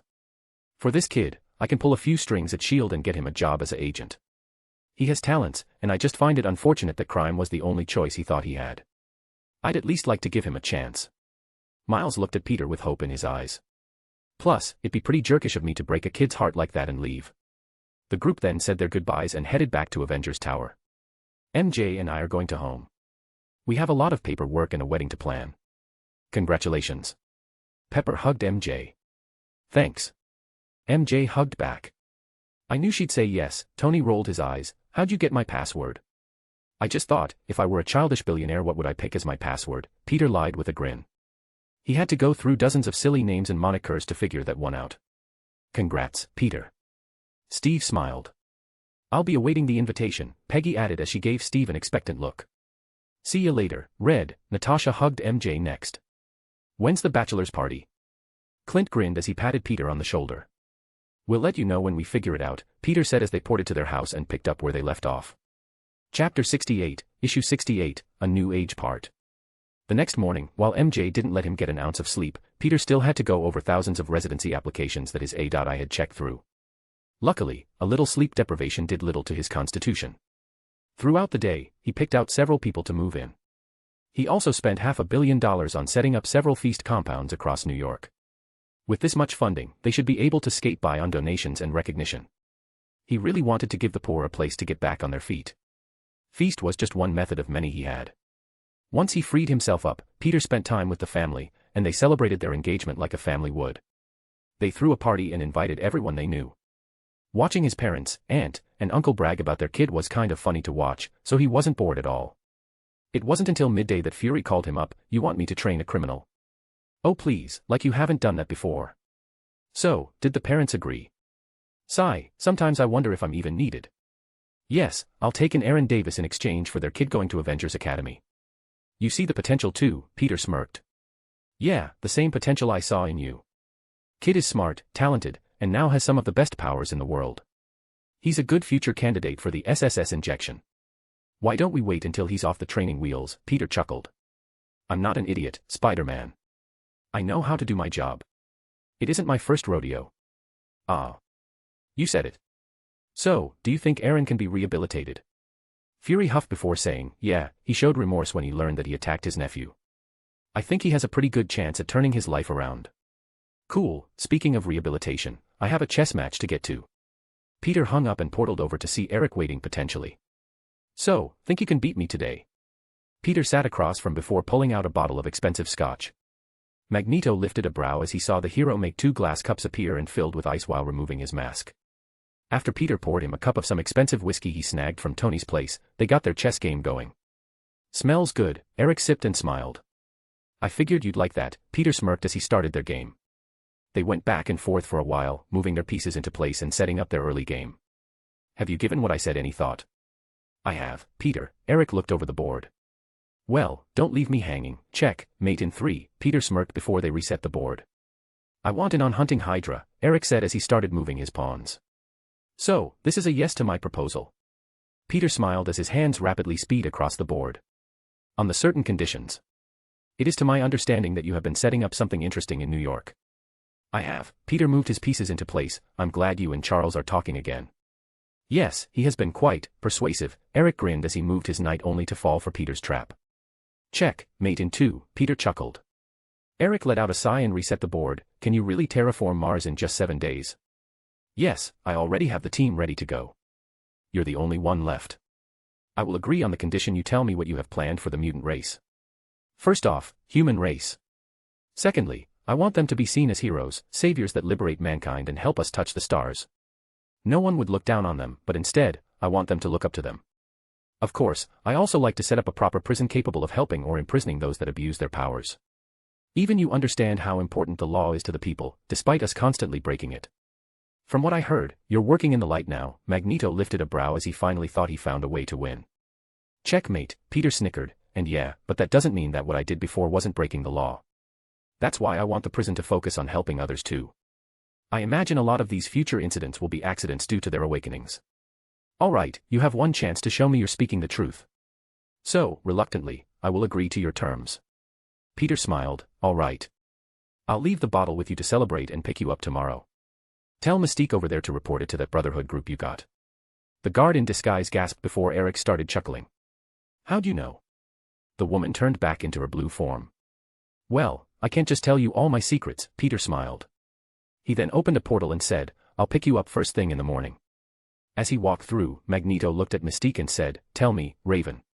Do you think this is the right choice? I'm willing to give peace a try. Are you saying that because you miss Charles? Don't you? Eric sighed again. It would be nice to work with him again. Peter hopped down on top of Professor X's mansion and crawled to his window. He tapped on the window and waved at the bald man before saying, Can I come in? Can't you read my mind? Peter shook his head as he opened the window and hopped in. No, I sealed that one away. I don't like invading people's minds, whether that's by accident or on purpose. Besides, it can get kind of loud. That it can. Charles sighed before he asked, What can I do for you, Peter? I want you to reconsider joining the Avengers. I want you as a council member. I already said. Hear me out. Peter pulled out a folder full of files. This is my plan to help save Eric, and I can't do this without you. Charles looked over the work and looked up to Peter with a look of awe. Is this possible? Yes, completely. He tapped his foot against the floor before looking Peter in the eyes. I will accept. However, I'd like to be part of this Mars initiative. You'll have to speak to Eric about that. I gave Mars to him to ensure mutants don't destroy the world fighting each other. A small price to pay if you ask me. However, he has agreed to turn over all the underage mutants to you so they can live peaceful lives. Peter opened a portal. Oh, and before I forget. I gave you a residence on the island. Come pay me a visit or set up a school there for me. I know you have great teachers. I'll check that out. Crap, I forgot. Peter opened a portal to the kitchen to see Logan cooking bacon in maple syrup. Hey, Logan. Huh? I thought I smelled you, bub. I got a present for you. Peter held his hand out and pulled the radiated adamantium bullet out of his head. Of course, he only left a pin-sized needle hole in his head so he could avoid blood splatter. What did you do? Removed a poisonous bullet that was stuck in his noggin, Peter said before he made magical circles appear all over Logan's body. What are you doing now? Alchemy. I'm changed the adamantium to adamantine. It has almost the same properties but can cut through magic, is non-magnetic, and has psychic resistances. Not to mention, it's compatible with organic material, so the doofus isn't constantly poisoning himself, Peter said before he thought, now I don't have to worry about old man Logan being a thing. Logan stared at Peter as the blood dripped down the side of his face. In just a couple seconds, his memories came back in full with the regenerated part of his brain. I remember everything. I'll be picking you up tomorrow. Here's your Avengers card. So, don't forget to say hi to Steve. He's missed ya, and don't you have like kids to check in on? Peter laughed as he ported back to his house.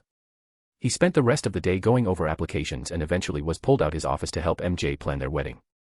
They set the date for springtime next year, and were more than excited that Tony helped them find a nice garden chapel to do it in. After chatting it up with his family, Peter and MJ went to bed that night, but didn't get any sleep.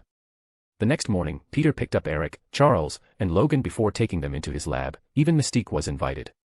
Though she wasn't getting the upgrade, she still found it all fascinating. Each of them went through the enhancement process and churned out 3 new super mutants. Peter smirked as he saw Mystique put hands on their faces. "You guys look so much younger. And we feel that much stronger. I did not realize how incredible my powers were before. I can feel the world around us, the connection that binds us all together." Eric clenched his fists. Logan grinned as he said, "Gonna take a while for me to get used to this. All my senses are way stronger than before." "It appears that the serum was capable of empowering our X gene," Charles added. "So, you guys ready to go to Mars?" Peter smirked as he opened a portal to a lab that had a group of mutants waiting for them. With everyone gathered, Peter started his recording and looked to MJ. "Care to do the honors?" "Sure thing, Tiger. Ladies and gentlemen, thank you for viewing the live Spider-Cam. Now we've started a stream to include not just you, but all of humanity on another great achievement. In just 7 days, Mars will become a habitual planet. We want you to see firsthand how important metahumans will help all of humanity move towards a more prosperous future." Peter opened another portal to Mars and made it large enough for everyone to look through. While the chat was blowing up, Peter smiled and said, "Eric, if you would." "Oh, before I forget, this is Eric Eisenhart, a Jewish Holocaust survivor and a metahuman with the power to manipulate and create magnetic fields. Ferrokinesis for the nerds out there. I know he looks a bit young to be a WW2 survivor, but let's just say some mutants have some pretty good genetics. Not bad for a 94-year-old man, am I right? Was that necessary?" Eric lifted a brow. "Just trying to get you some good coverage. Lighten up, old man." Eric walked over to the portal and reached out his hand.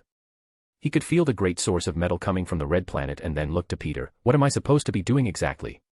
"Reach out and push the metals into the planet's core. Make its composition similar to Earth's." Peter pulled out holographic display, showing the ratio he needed. Eric started the process and after several hours, he stopped and panted, "This is going to be harder than I thought. But doable, correct?" MJ smiled for the camera. "Yes, it'll take me all day." Magneto stood tall and started growing more experienced with using his powers. "Now this may take a while, so I'll show you what's happening with a few different spectrometers." Peter showed the heated metal particle as they were slowly sinking into the Martian core. "Judging from the rate he's moving, it'll be a little over 8 to 10 hours. So feel free to do something else or just keep watching. I know all you science nerds out there like me won't want to miss a second of this. In the meantime, we'll take a few questions from the viewers. Of course, you have to donate if you want answers. Every bit of money earned on this stream will go to improving orphanages and teachings of low-income areas all around the United States, so don't hold back on those chat donations." MJ winked at the camera. While Eric worked, Charles offered him advice to better control his abilities, even teaming up with him to help take some of the strain off his mind. The Spider Heroes answered many questions, which in turn improved their social standing and image. "Why do you call mutants metahumans? It's clearly a DC ripoff." Foxy Shady sent $10. "Because it sounds nicer than mutants." MJ rolled her eyes before saying, hoping it trends. "I never liked that name they stigmatized humans with. How do you open up those portals during the conference?" Madlad sent $50. "How do we teleport?" "Oh, that's something I can't say. But I can tell you that it related to our powers." MJ giggled. "Why did you pick spider-themed names?" Dorwinathipu sent $100.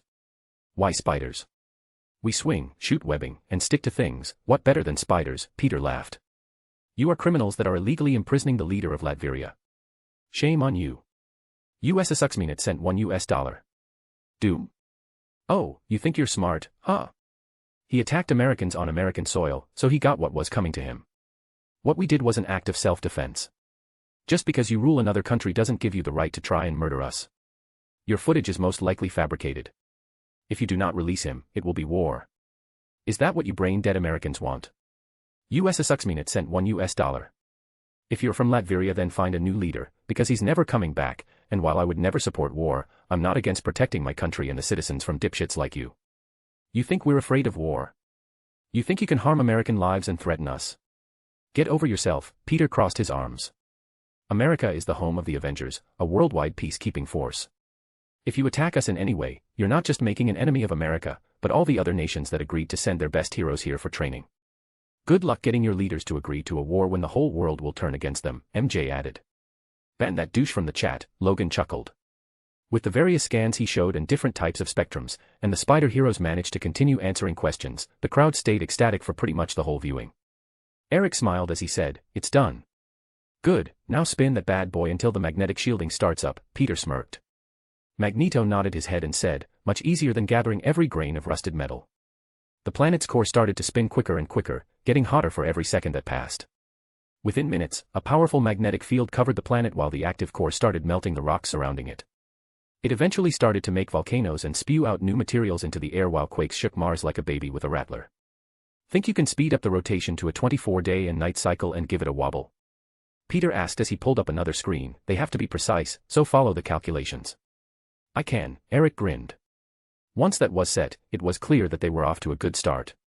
Peter smiled and said, "Quake, you're up. I need you to make tunnels for the magma to travel across the planet without making volcanoes.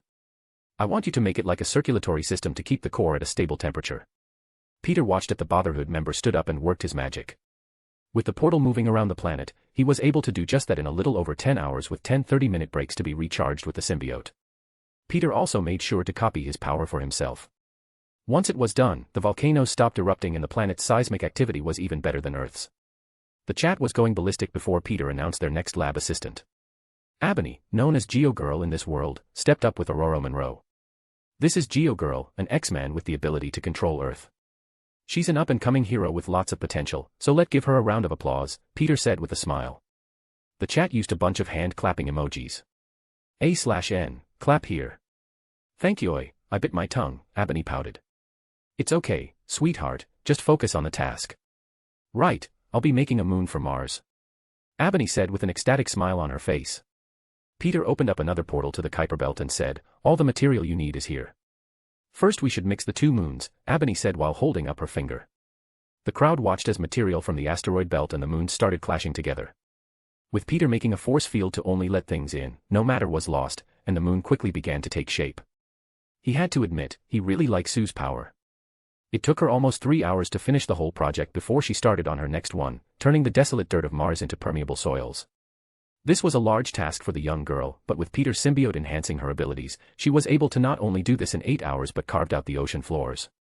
"Iceman, Wind Dancer, Storm, show them what you can do," Peter said as he let the girl rest. The 3 X-Men stood up and got to work. Aurora and Wind Dancer were making the air breathable while Iceman was freezing up the surface and filling the oceans. Another day passed before they finished and Peter was up 2 more powers, weather control and cryokinesis. The planet had a bluish tint to its atmosphere, clouds were visible with a steady current, and there were plenty of land masses to live on. Incredible, it went from red to brown, and now has a hefty ocean salt. Good job, Geo Girl. Moving the salts to the ocean was a good idea. Now for our last genius, our very own Plantman. Not only does he have the power to control plant life, he's a brilliant scientist that works for my company. Tell us, good sir, what do you have right there? Sam smirked as he pushed up a rather large machine. This is a plant growth ray. In conjunction with my powers and the seeds, I will propagate this entire planet. I can't wait. MJ smiled as she kept the camera on Mars. Peter started to control the portal and rotated it around the planet. First, we have to plant algae and seaweeds in the ocean. So, I've prepared all sorts of seeds from Earth.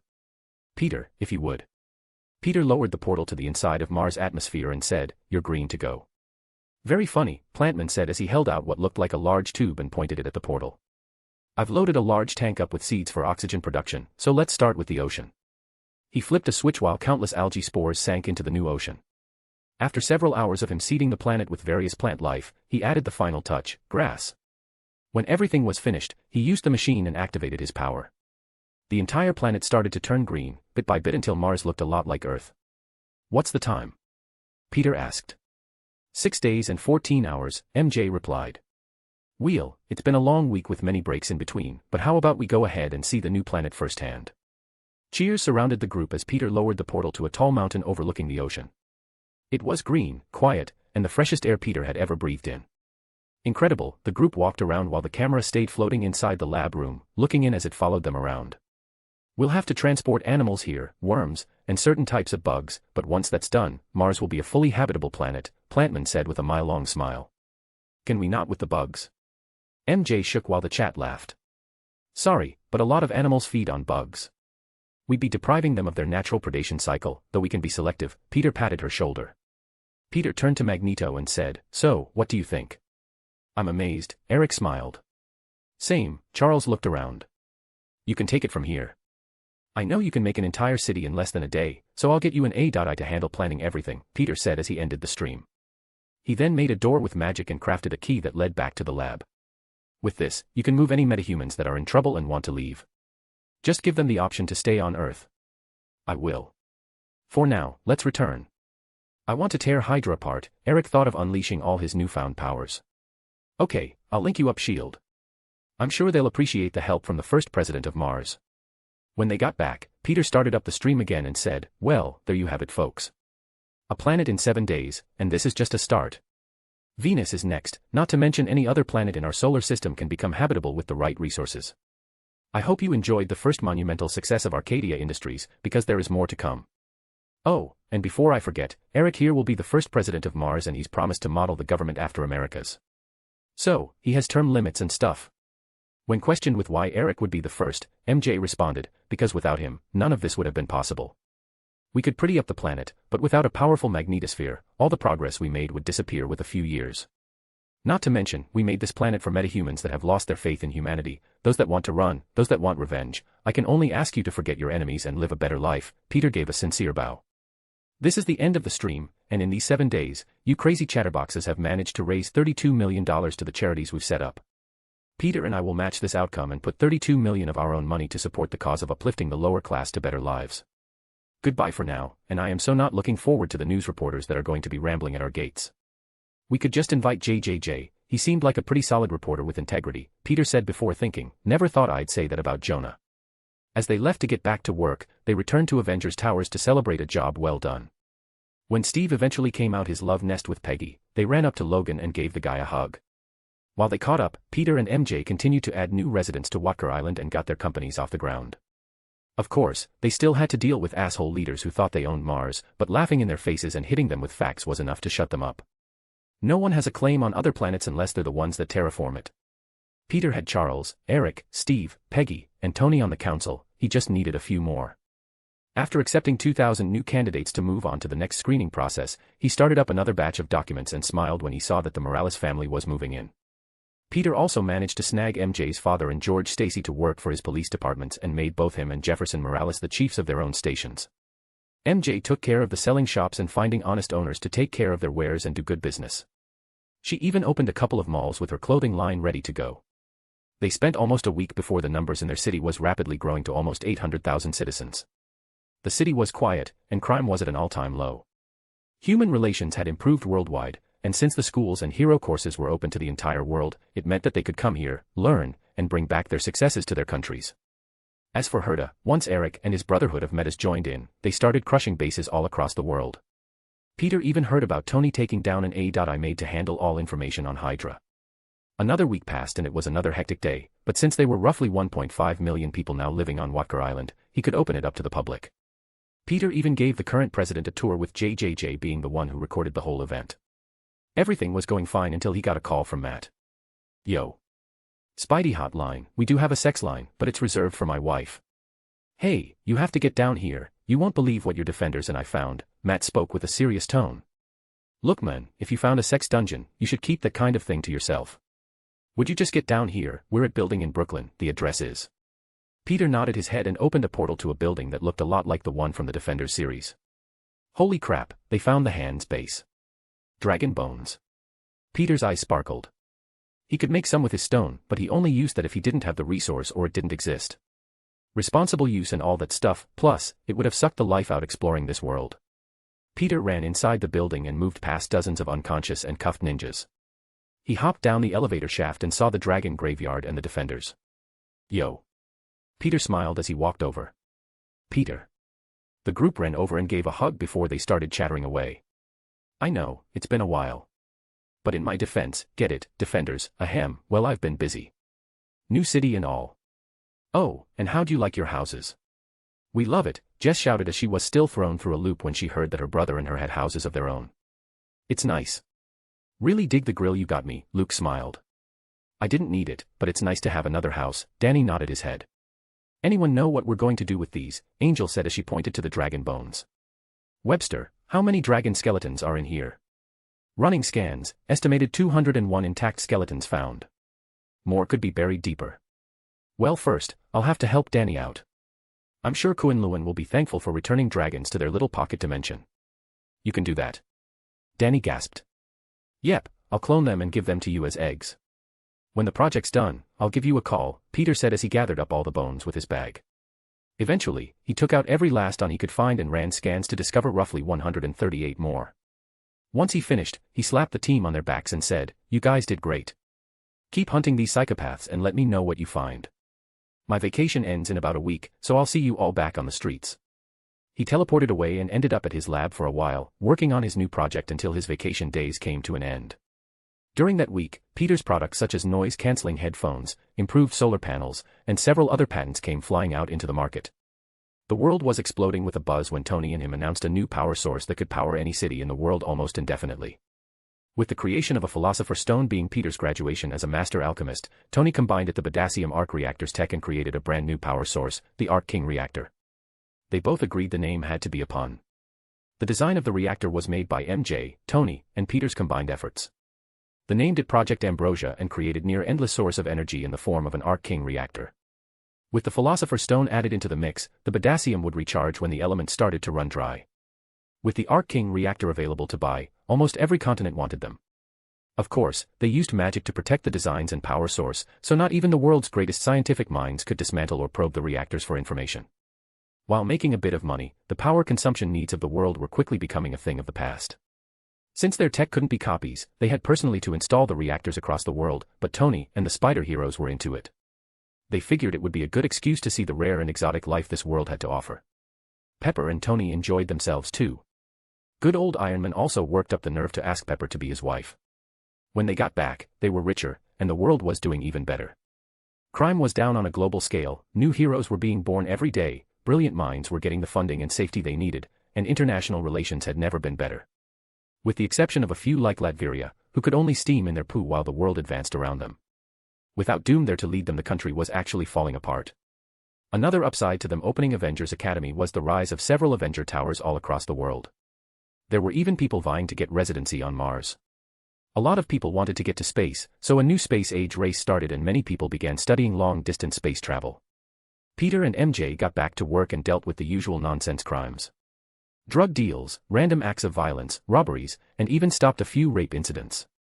There didn't seem to be too many bad guys in New York, or at least, they were getting very good at hiding.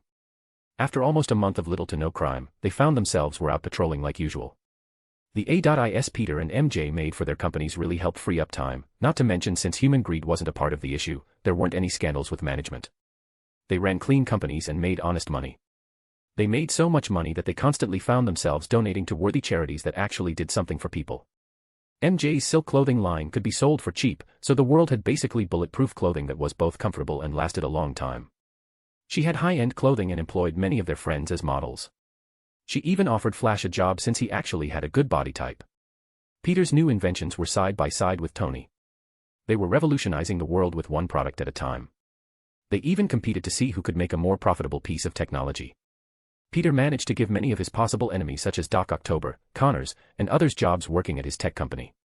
His father unveiled a new medbed that had the same protections he and MJ gave the Arc King reactor, so it couldn't be copied or dismantled. They made a nanobot version of the symbiote and pushed the tech out into the world, selling them to hospitals and clinics alike. With MJ's bulletproof clothing line and a medbed that could cure most wounds and cancers, the death rate for New York plummeted. On top of that, Gwen joined Avengers Academy with Miles Morales, both of them taking hero courses while representing the next generation of spider heroes.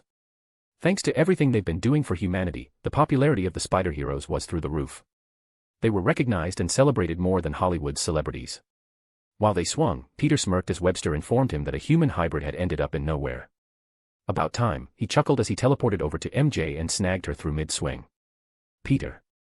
You scared me half to death. Want to go to an alien planet? Really? We just got back to patrolling a month ago. Yeah, but it's quiet right now, and I finally found something I've been looking for a long time. Fine, it does sound fun.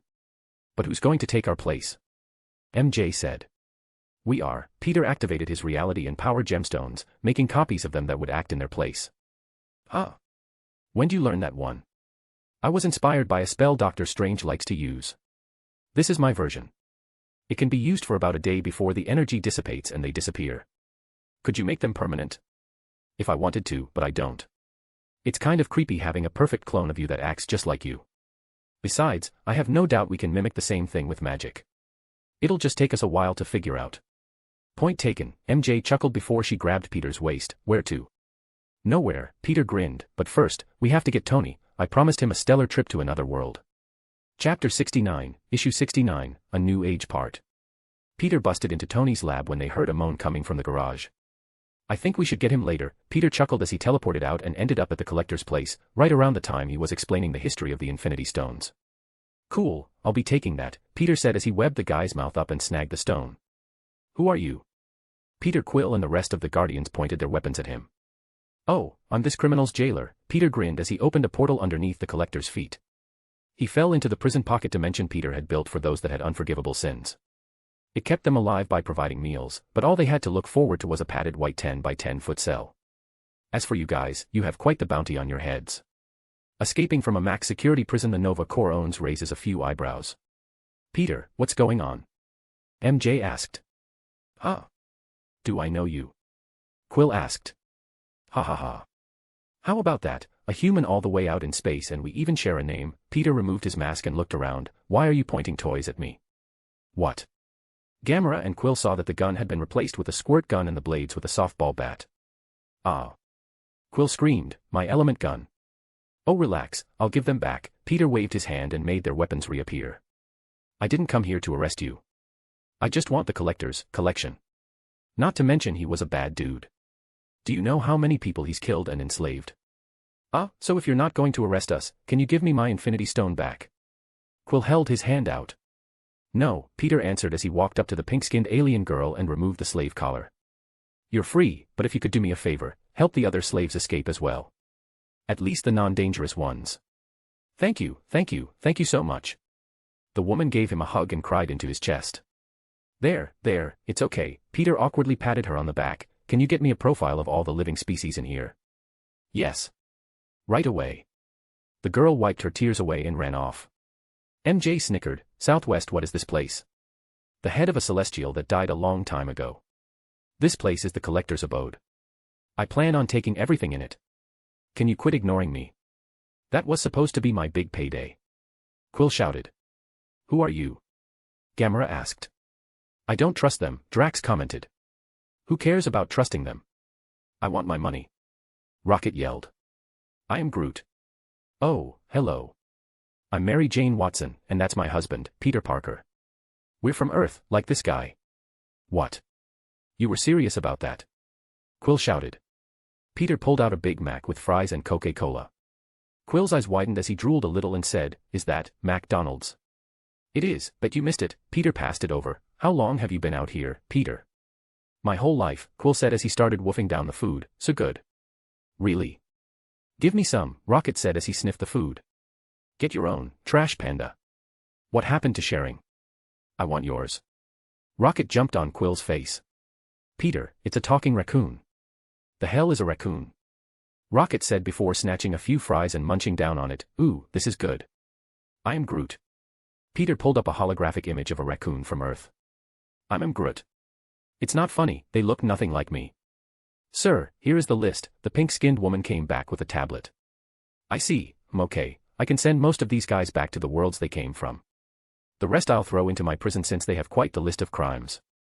Peter opened several hundred portals and used his reality and space gemstones to connect them to where they came from. After that, he sent the more dangerous and evil collections into his prison. You might want to leave the room. Oh, and here. Peter passed over the tablet and said, Swipe your cards and you guys will have half of the collector's funds. Oh hell yeah, that's what I'm talking about. Rocket jumped up and swiped his card. 150 billion. Wait, is this his cut between us all? Quill's eyes widened. Yep. Enjoy. What do you plan on doing with the stone? Quill asked as he finished off his soda and burped. Disgusting, Gamera frowned. Sorry, it's been a long time since I had a carbonated drink, I couldn't help myself. Peter smirked. Well, I plan on eventually sending it to the end of time. This stone has too much power for any one person. The universe is better off without them. That's what you're going to do with ultimate power? Gamera couldn't believe her ears. Actually, I'd like to study it for a while. Besides, I'll need all 6 if I'm going to get rid of them for good. Let me use it, Gamera said with a determined expression. What for? To kill my father. You plan to kill Thanos? Drax spoke up, brave, but stupid. Yes, Gamora nodded her head. Who's Thanos, and why would you want to kill your own father? MJ asked. A madman with too much power. He's not my real father, he came to my planet many years ago, gathered up half the population and had them killed. My parents died but he took an interest in me. I was his slave, his puppet, until recently. Gamora looked at the crew in front of her. I was sent to collect the stone, but I betrayed him. He'll want me dead, and I'm afraid I have nowhere to run. I'm so sorry. That sounds terrible, the spider heroine commented. There is a reason he's called the Mad Titan. He plans on wiping out half of all life in the universe because he says that there aren't enough resources to go around. That's crazy. MJ shouted. Actually, it's crazy and wrong. First of all, the universe is infinitely growing. Secondly, there is a disproportional amount of stars and planets compared to the small amount intelligent life that populate them. Even if every species became spacefaring, we'd never be able to use all of that the universe has to offer before the eventual heat death of the universe. Thirdly, most if not all objects in this reality can be recycled. Heck, you could even make your own stars and resources with enough power. Wouldn't it make more sense to uplift these worlds rather than kill half of them all? Now that makes sense, MJ added. Gamora cracked a smile before she started laughing. Oh, that's such a good argument. I wish I had thought of it. She's got a really pretty smile, Quill said with a smile before she looked at him. Did I say that out loud? I am Groot. What a moron, Rocket rolled his eyes. Ahahaha. You like her? Drax laughed like an innocent kid. Okay, you might want to evacuate the building. I'm going to be storing it in a bit. I was wanting to ask, how you took that stuff out? Quill questioned. I got a magic bag with infinite storage space, Peter said as he started walking towards the exit. Wicked, can I have one? I'll pay for it, Rocket asked as he watched the bag disappear into Peter's suit. Wait, the stone. Gamora said with a frantic look on her face. I'll help you beat this Thanos fella. I'd hate it if he ever found his way to Earth. If he's after the Infinity Stones, I imagine he'll come to Earth for the Time Stone. The Time Stone is on Earth? MJ asked. Yes, Doctor Strange has it, Peter said before he waved everyone out. When they all stepped outside, Spider-Man pulled the entire building into the bag. Thanos is Earth's problem if he's looking for the stones. I imagine if he collected all 6, he could accomplish his goal of wiping half of all existing life. You don't understand how powerful he is. He is an old being as ancient as this universe. Some say he is above even the gods, Gamora complained. I doubt that. I know a few gods. I'm pretty sure they would be able to take this guy out, Peter yawned. You know gods? Quill's eyes bulged. Yeah, the Norse god Thor, Peter smiled. I think I remember that one. Quill thought back to his early years. So, about our bounty, Rocket spoke up. I am Groot. What? No, I'm not going to turn anyone in. I just want to know how big mine is, Rocket grinned. Actually, I think I can do something about your bounty. I paid a little visit to Xander and learned a few things about the universe from there.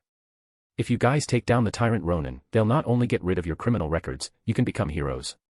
Heroes? Why would anyone want to be that? Rocket groaned. Hey, we're superheroes back on Earth, MJ frowned as she put her hands on her hips. I am Groot. I am not going to apologize, heroes are suckers. Rocket crossed his arms.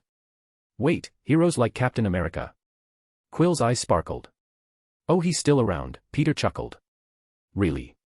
Yeah, he was frozen in ice for more than 70 years, Peter smiled, we thawed him out a couple years ago. He's a good friend of mine. Oh my gosh, you know Captain America, this is so cool. Quill cheered. Who's Captain America? Drax asked. It's America, and he's one of Earth's strongest protectors. In fact, we're on the same team, MJ bragged. How strong is this, Captain? Gamora asked. Well, he was strong enough to turn the tides in a war pretty much by himself, MJ mentioned. Our team is called the Avengers, we can probably fight this Thanos guy together. Earth has changed a lot since Quill here disappeared from it. There are countless strong people that are basically universal threats living there now. I did not know your home planet had such mighty warriors, Gamora looked at Quill. Well, Cap is pretty cool, but he's no Star-Lord, Quill puffed his chest out a little. Who? MJ asked before Peter snorted. Star-Lord, it's my outlaw name. Quill's shoulders slumped over. If we get to kill Ronan, I will gladly become a hero, Drax said as he pulled out his daggers. Heroes don't kill for vengeance, Peter groaned, not unless there's another choice. What would you suggest? Drax gave him a serious glare. The spider hero grinned as he gave Drax a trip to his prison and pulled him back a few minutes later. Does a lifetime in that prison seem fair? Aye, can you starve him at least? Drax wiped away the food he ate from his lips. I think about it, Peter smiled. Can I kill him if I get to him first? He slaughtered my world and family, I want my revenge. Peter sighed as he thought it over and gave him a pair of wristbands that could increase his physical abilities several-fold. I don't know if it's right to stop you, but I'll promise to stay out of the fight. What are these? Drax examined the bands. A gift that will increase your strength. You know what, if you all agree to form up as a team that will live together and support one another, I can get you on the Avengers and make you all several dozen times stronger than you are right now. Are you speaking the truth? Quill really liked the sound of that idea. Peter grinned as he opened a portal. Step into my lab. The group lifted their brows before they curiously stepped through. How'd you do that? Rocket asked. Magic, Peter snickered. He then made a magic contract that outlined the duties of the Guardians of the Galaxy he was familiar with. Sign here and become part of the Avengers and the Guardians of the Galaxy. Cool name, Quill said as he signed up. So how are you going to make us dozens of times stronger? Well, for starters, I'll be giving you the same treatment Captain America got. I'll have to make something for Groot, and Rocket could use a suit. You can make me like Cap. Yeah, but I'll need a blood sample from you three. Gamora and Drax are aliens, and while you're human, Quill, but you're also half celestial.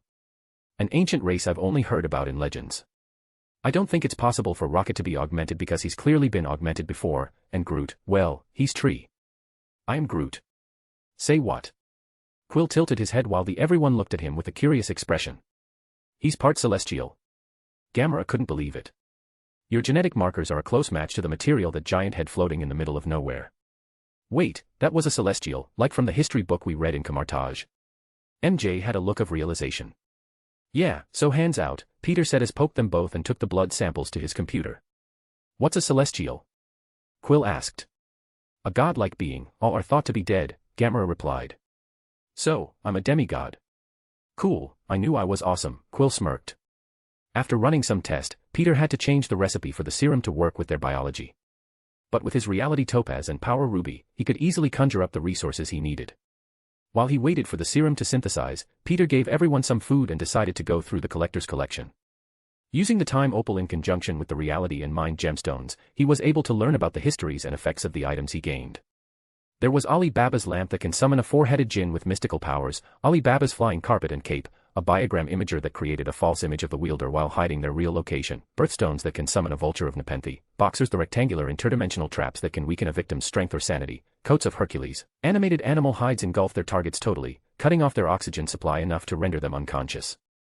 They were even able to subdue Thor at one time. Next was the Etherian armor, an armored battlesuit that is made of the alien metal Etherian. This metal actually amplifies the wearer's strength to superhuman levels, and the suits have jets that allow for omnidirectional flight. Dergosian gun. This large artillery weapon fires pellets which freeze metal joints. Cosmic viewer, with which he can monitor events on various worlds. Oh yeah, I can use this bad boy. Electrified comb that can be electrified, which allows it stay attached to anyone touching it. Incendiary capsules that can burst into flames a few seconds after being discarded. After finishing that section, he moved over to the chameleon flute that can translate any language, magic beans that can conjure up warrior giants, obedience potion with which the collector used to compel victims into do his bidding. Huh, it's not here, so I guess the reality stone must be in the ether, Peter said as he shook his head. He continued to perform inventory and saw the shockwave gong that is capable of producing powerful sonic attacks, a stun gun that was fairly high-tech, a temporal assimilator that allows time travel, putting that in the Black Vault. Hate time travel. The Black Vault was a sub-dimension of pure darkness that he made weapons and items he deemed too powerful or threatening for the universe. Should anyone but him somehow enter it, they and all the contents are dropped into a black hole. The poison, the most powerful poison in the known universe, this was able to kill even Wonder Man and the Silver Surfer in the comics. Maybe I can get Thanos to ingest this somehow and save us a lot of trouble. Though, I don't know if it'll work on an eternal deviant like him, especially one with connections to death. I'm pretty sure he was cursed to be immortal or something. Tibetan crystal balls that emit mystical rays, what the hell does this even do? Maybe I can ask someone in Kunlun. Time probe allowed him to find and procure artifacts from other time periods. Ooh, that's pretty good. But it messes with the timeline. Too bad it doesn't make copies like what I do with my gemstones. Peter tossed it in the Black Vault. Vampire stones, when hit together, can summon or banish a swarm of vampire bats, dropping you in the sun. Peter said goodbye to the demonic artifact as it burnt into a crisp. Vandarian Power Wand, a powerful artifact which can hurt even gods. Well, I take this baby apart and see how it ticks. The collection was also comprised of several novelty items.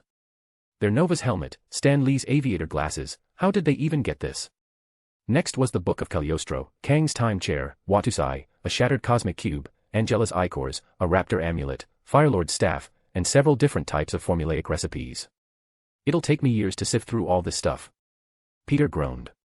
Chapter 70, Issue 70, A New Age Part. Peter walked up the spaceship and technology portion of the collection and worked on identifying and learning how they worked until the serums were finished. Once the machines had done their work, he went out and told them to gather around before giving Drax, Gamera, and Quill their upgrades. When they exited the pods, they each felt an incredible amount of power surging through their bodies. Holy crap, is this what Cap felt? Quill asked as he clenched his fists. With this power, Ronan will fall by my hands. Drax laughed joyfully. Gamera grinned as she said, you kept your word. Perhaps I finally stand a chance against my father. Right, pleasure doing business with you, but if Thanos is really as powerful as the ancients, what I gave you might not be enough. Start with Ronan, build up some teamwork, and then we'll take Thanos down together. What about us? Rocket frowned. Here's some suits that increase your physical abilities dozens of times. Peter tossed them some wristbands. It's also made of some pretty durable and self-repairing materials. That's it. Rocket looked at the others. They get turned into super soldiers and we get suits. MJ smiled and said, I got your back. She gave Rocket a multi-gun capable of using several forms of weapons, from lasers, ballistics, and explosives. This bad boy just needed on push of a button to transform it. Wicked, Rocket started gushing over the weapon. As for you Groot, this is a plant growth gun.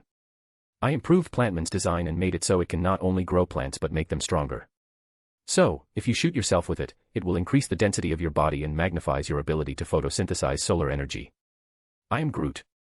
No, it can't grow other Groots, MJ chuckled, you have to use a seed or existing plant. I am Groot. Well, I suppose you could, MJ rubbed her chin. You understand him. Oh, most certainly, MJ pointed to her suit, my suit can translate all forms of language. It's semi-telepathic. Neat, Quill said as he put his clothes back on. Gamera did the same before she said, just one issue, how do we find Ronan? Peter grinned, now I can help with that. But first, you guys need some training to fight as a team. Peter opened a portal to Camartage and entered the time room. He spent around a week running them through drills and acting as their therapist. Please, step into Dr. Spider-Man's office. Rocket had a lot of abandonment issues and major hate for authority. Peter had to web him to the chair to get him to talk. You know, if you hate authority so much, why not become it and change what it means? The hell is that supposed to mean? Rocket nipped at the webbing, and what the hell is this stuff made of? I'm saying that if you become a leading authority, you can stop people from experiencing the pains and suffering you went through. Quill, Gamera, Drax, and most certainly Groot, would die to help you achieve such a goal. Groot I get, but those losers. They barely know me. They'd never fight for me. Rocket was nearly in tears. Then give them a reason, Peter leaned in, give them a reason to fight with you, give them a reason to consider you family, Rocket. If you keep going like this, no one will want you around. Peter removed the webbing, now, go train with the others. I have another patient. Peter Quill came in and was heavily against the idea of therapy. However, once Peter got him to speak, he opened up like a tap with its valves ripped off. So, abandonment issues, daddy and mommy issues, and a lot of anger. Quill, you are one unhealthy man. Hey. But, you're also empathic, clever, and when you're not being a total douche, you're a pretty nice guy. Peter, I understand that you're hurting and you need answers. However, if you keep on going down this path, you'll miss out on a family that's right in front of you. Quill looked at the door and thought of the others that had joined him on this little journey. Blood don't make you family, Quill. Sticking by each other, fighting for each other, helping each other, and caring for each other, that's a family. Ugh, God that's sappy. Shut up, you know you like the sappy stuff, Peter chuckled and opened the door. Next up was Groot. I'm Groot. Yep, you're the sanest one in the group. Have a nice day. Peter opened the door. Drax came in and was very honest about his life. A little too honest. Drax, I don't need to hear about how your father made you. Why? It's a beautiful story. Peter rubbed the bridge of his nose. Drax, vengeance is important, and I'm not going to pretend like I care about mass murdering planet killer. However, I want you to think, would your family want to see you as you are now? What would your daughter say if she saw her father only living for revenge? If you're going to fight Ronan, do it to bring their souls to justice, not to satisfy your desire for revenge. Thank you, Spider-Person, I understand now. I will kill Ronan for justice. Drax declared as he pulled out his knife and stood up. Right, that works too, Peter patted him on the back. His last patient was rather stern and stubborn. This is stupid. Daughter of a psychotic warlord says what? What?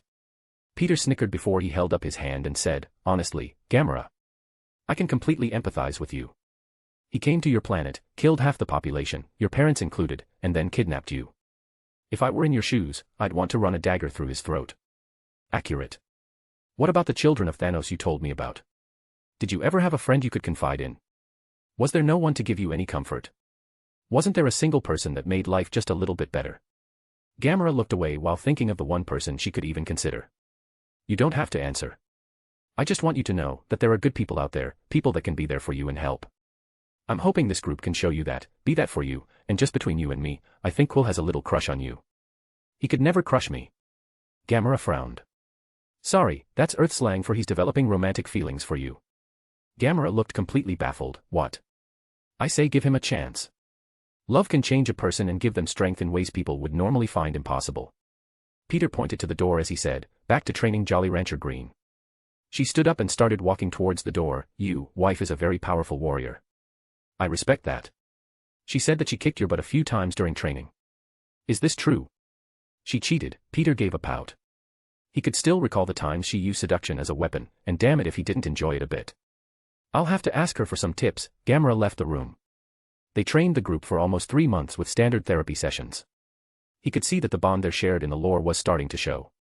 During their fights, they cooperated and even managed to wind the two spider heroes at times. Okay, training is over. How do you all feel about taking down a tyrant? I'm ready, Quill said as he put on his headphones. I am Groot.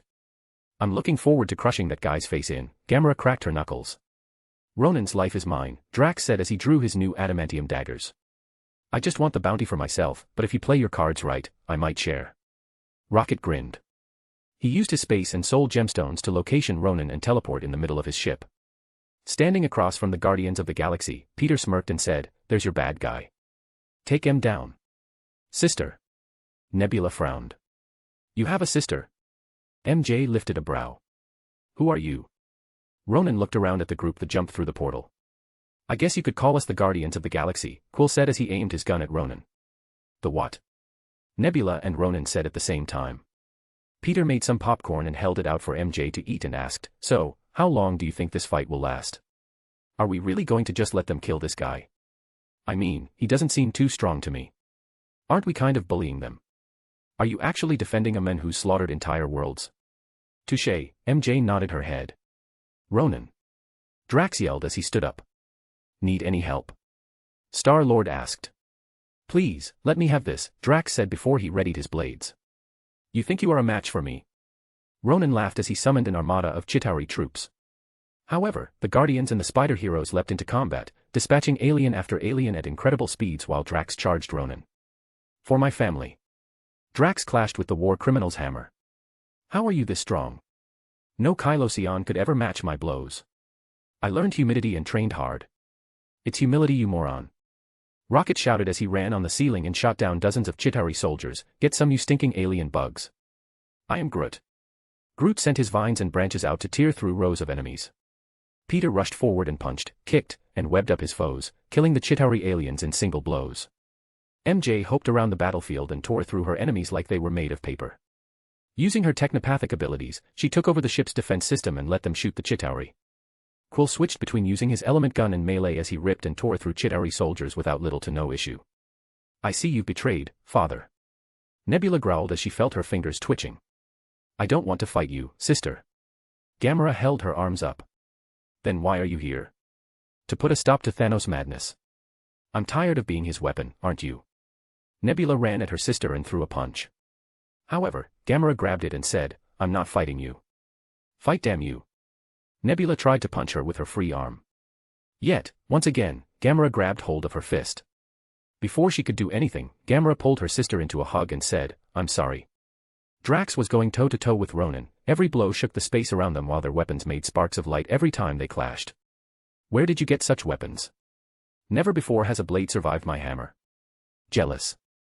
No, I simply wish to know the maker of the weapon I'll take from your cold dead corpse, Ronan grinned. The bands on Drax's wrist started to glow as he shouted, "The only one dying here is you." Drax held his daggers crossed at the tip of the hammer's grip when his strength was suddenly magnified. He pushed back and kicked Ronan's leg, snapping it like his twig as he forced the giant onto his knees. "This is impossible," Ronan shouted. "No, it is not." Drax let his dagger fly as he stabbed Ronan right in the throat. "Justice, for all those you have killed, my family included." Gamera was still hugging her sister when she looked Nebula eye the eye and said, "I'm sorry." Nebula was shocked to see Ronan fall so easily, and even more shocked at her sister's strength. She was never this strong, at least not to the point she couldn't put up a fight. "You can't do this to me." Nebula struggled. "Why now?" "After all these years, after he gutted me and took me apart piece by piece." "Because I couldn't. If I showed so much as a hint of affection towards you, Thanos wouldn't have stopped with just replacing one part. He would torture you to get to me, and it would be far worse than what you have already experienced." A Chitauri head rolled on the ground next Gamera before Peter landed next to her. "You know, if you hate Thanos too, I can help you get away from him. I can even fix what he did to your body." Peter placed his hand on her forehead and used the reality topaz to rebuild her entire body. The metallic parts fell to the ground before her long blonde hair sprouted from her head. Nebula touched her face with an astonished expression when Gamera suddenly hugged Peter. She quickly backed off with a more than awkward expression as she said, "Thanks." "Who is he?" Nebula asked. "He's my therapist," Gamera replied. "What's a therapist?"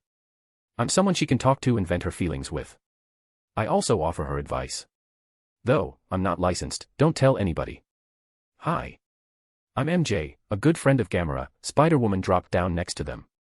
"You made a friend?" Nebula asked with wide eyes and a look of disbelief. "She made lots of friends," Quill said as his rocket thrusters stopped and his feet hit the ground. "I am Groot." Yeah, she can be called a friend, for now. No telling when they'll stab us in the back." Rocket rolled his eyes. "I am Drax, Slayer of Ronan." Nebula looked at Peter and said, "Why did you help me?" "You're Gamera's sister. She told me about you during our therapy sessions. She also told me you hate Thanos just as much as she does. So, we could use an ally like you to fight him. You do possess strange powers. I suppose it might be possible. Is this why you betrayed Thanos? Because you found a strong accomplice?" "Actually, I had planned to just run until I could find something strong enough to hurt him," Gamera answered with a sad expression. "Spider-Man informed me that I should have taken you with me somehow. I'm sorry, Nebula." Nebula looked the other way and hid her tears before she almost laughed as she thought, "I can cry again. So, now that Ronan's dead, I'll send you guys to Xander to get your bounty. I call dibs on the ship." MJ shouted as she saw Peter's eyes widen. "Damn it, she beat me to it." "Oh well. You plan to steal a ship that belongs to Thanos?" "I don't know if you're brave or stupid," Nebula commented. "He could track it back to your planet. I highly suggest not taking that course of action," Gamera added. "Oh, you don't have to worry about trackers. I'm a technopath. I can take this entire ship apart and rebuild it in a snap," MJ demonstrated as she placed her hand to the cold metal floors and suddenly jettisoned the remaining Chitauri into the vacuum of space. She then fired on the neighboring ships, destroying them while removing all forms of tracking hardware and communication devices. "We good to go?" Peter smirked. "Yep." Peter opened a massive portal leading to a barren moon. "What?" Nebula's eyes widened. "Your therapist is a practitioner of the mystic arts?" "Yes," Gamera nodded her head. "This isn't Xander," Rocket said as he crossed his arms. "Oh, we know. Just give me a second to store the ship," MJ said as she watched Peter open another portal. "There you go, Xander is right there," Spider-Man smirked. "You're going to have to teach me that trick," Quill said as he grabbed Ronan's body and hauled it over his shoulder. MJ waited until they all passed through to exit the ship and stored it in her bag of holding. After that, they jumped inside the portal while the Guardians stood at the center for the Nova Corps activity. Peter pulled out an ancient relic the Nova Corps had been in search of for countless years. He walked up to the front desk and said, "Hey. Get your boss." "And who are you?" Peter placed the helmet in front of him and said, "Someone who has come to return something of yours." The Nova Corps member looked at the helmet with bugged eyes when Quill came up and threw the body of Ronan next to it. "We're here to collect a bounty on Ronan the Destroyer." The receptionist nearly fainted as he quickly fumbled pressing his communication device. While he was talking with a superior, MJ shook Peter and said, "Now this is an alien planet. This place is incredible, Peter. The technology, all the alien species, and the planet itself. I can't wait to explore." "It can be a date," Peter snickered. "I'm looking forward to it, Tiger." MJ seductively whispered her nickname for him in his ear. "Why can't we do something that cute?" Quill thought as he looked at Gamera. "What? Is there something on my face?" Gamera lifted a brow. No. Say, after we get paid, do you want to maybe go out to eat? I can show you around Earth. I do miss the food, Gamera almost licked her lips. Does this Earth place have good food? Nebula asked. Oh, the best. Rocket rubbed his tummy as he thought of all the food Peter brought them during their time training in Camartage. I am Groot. I know that there's good stuff out here too, Rocket rolled his eyes. Alien cuisine, I can't wait. MJ smiled. The Nova Prime will see you now, the clerk said as his eyes were glued to Ronin's corpse. Chapter 71, Issue 71, A New Age Part. They walked into another room where a group of Nova Corps members pointed their weapons at them. Really? Peter lifted a brow as he put his hands up. You can't blame me for being cautious. After all, you are traveling with fugitives that escaped from a maximum penitentiary level facility. Irani Rail spoke up. Peter sighed as he snapped his fingers, nice pets. The men looked at their guns to discover that they were each holding puppies. He then threw the helmet at her before she caught it and questioned the hero, how did you? Peter snapped his fingers again and returned their weapons but didn't remove the dogs either. He wasn't about to kill a bunch of puppies. I just wanted you to see that nothing you have here will be able to harm me. I came bearing gifts, and you aim a gun at my friends. Not very nice. She felt the power surging from within the helmet and said, no, I suppose it isn't. In return for getting you the Nova Prime helmet, I want you to scrub their records. And don't forget our bounty, Rocket shouted. Now, can we talk, like civilized people? Peter asked as he put his hand behind his back. Very well. Follow me, Irani said as she gave the signal for the Nova Corps members to disperse. The men left the hall while she directed them to a meeting room. The Nova Corps members looked lost at what to do with the animals when Peter poked his head back through the archway to the next room. Take care of them. If I find out you abuse them, well, I'll be turning you into the puppies next. They eat meat and need water to live, man's best friend we call them on Earth. They're easy to tame, protective of their owners, and very loyal animals. The threat did its job and Nova Corps looked frightened at the thought of becoming one of these animals.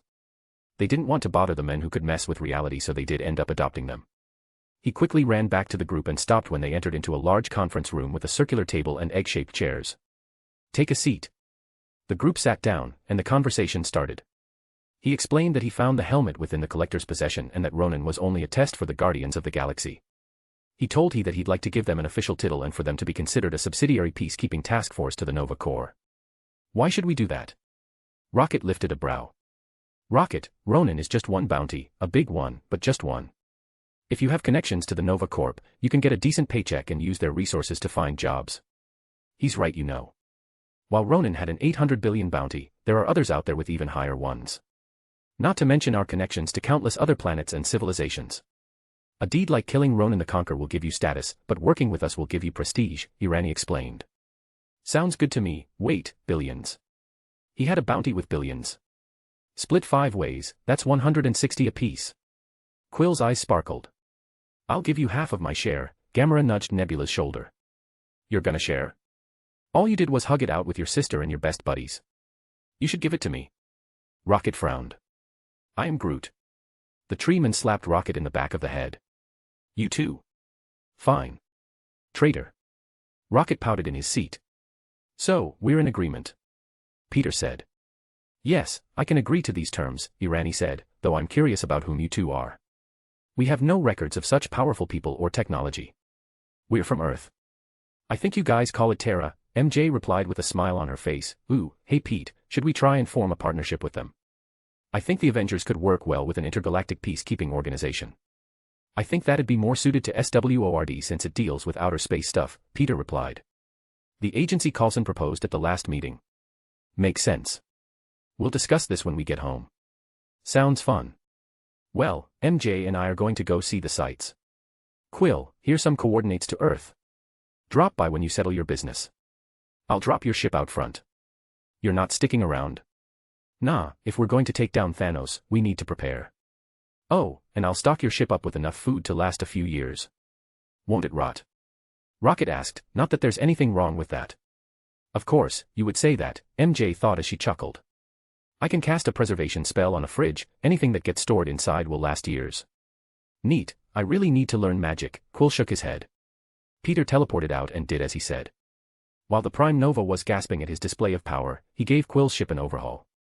First, he changed the material to be as tough as adamantium and as light as aluminum, expanded the ship's size to 3 times that of a house, making 10 rooms, 2 bathrooms, an entertainment room with as many movies, music and games that had come out over the years, and lastly, a fully stocked kitchen with all the best foods from Earth.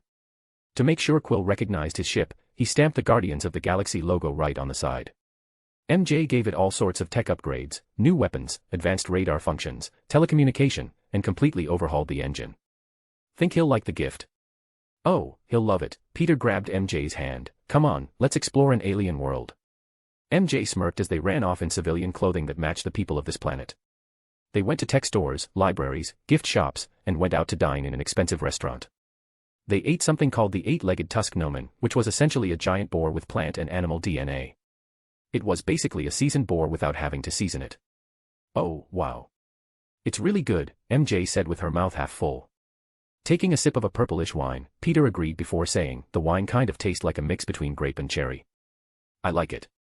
While they were chatting about the meal and sights they saw, MJ asked, I don't see why anything surprises you with that search engine cheat you have.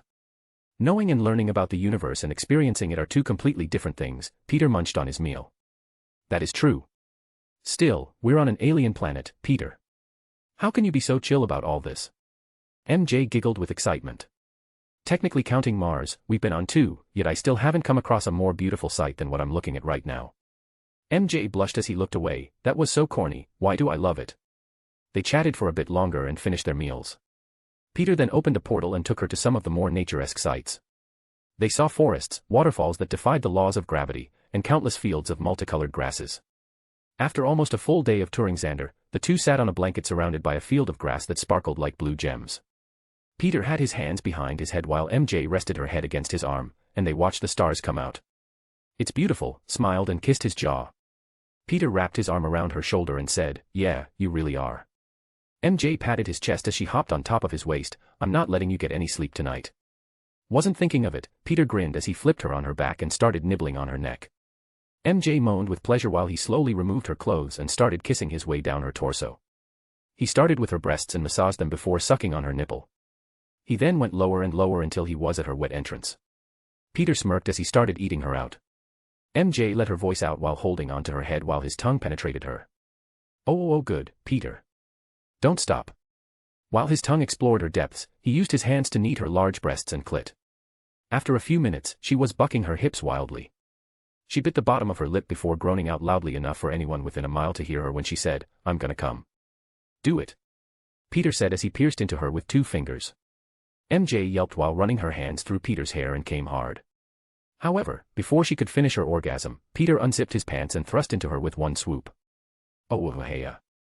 God, you feel so good, Mary. Peter kissed her neck before she pulled his head to her lips. He started rutting into her depths while knocking on her womb with every thrust. She moaned into his mouth as she wrapped her legs around his waist when Peter suddenly lifted her off the ground and stood up. Holy shit, so good, feels so good. MJ yelled as she started grinding her hips in unison with his pistoning hips.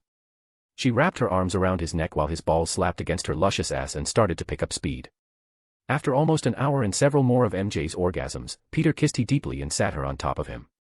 I'm getting close, MJ. God, you feel so hot, so tight, Peter groaned as she giggled. Good, come inside me, Peter. Fill up your wife. Uff. Peter thrust one last time and broke through her womb's entrance, flooding her with his virile and potent seed. Why yes. MJ's hips shook and while her entire body quivered in excitement. Peter didn't stop. Their fluids began to mix as he went for another round.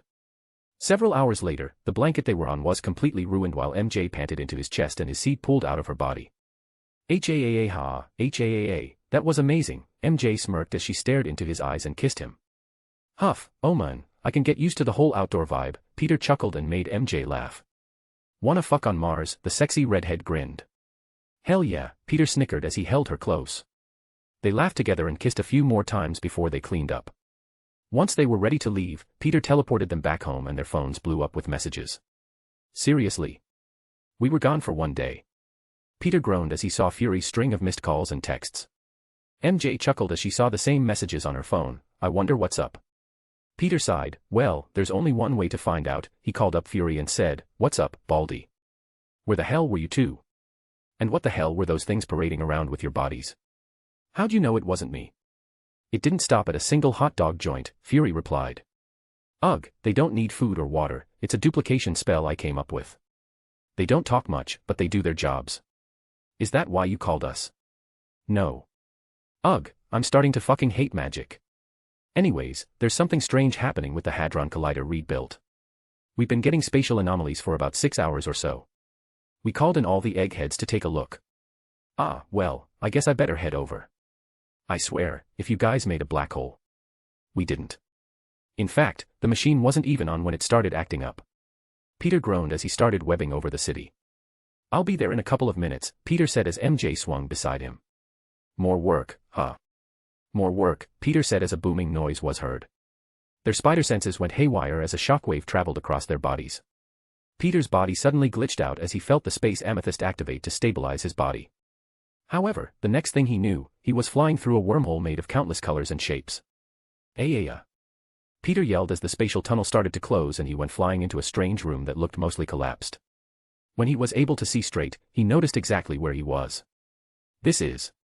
It won't bring them back, it won't be them, Fisk, Peter heard his voice coming from another Spider-Man. Oh. Peter acted quickly and webbed Fisk's arm seconds before he was able to smash into the Peter of this world and yank the fat crime lord into the air. Ally up. Peter yelled as he kicked the Kingpin in the gut, landing between the Prowler and the injured Spider-Man. Hey, Peter grinned as he put his hand on the Prowler's shoulder and shocked him into a wall. How? What? No time to explain, Peter said as he used his symbiote and chi to heal his wounds. After he healed him, Peter set the scene back up and altered the memories of everyone in the room while left a soulless clone to take Kingpin's finished blow.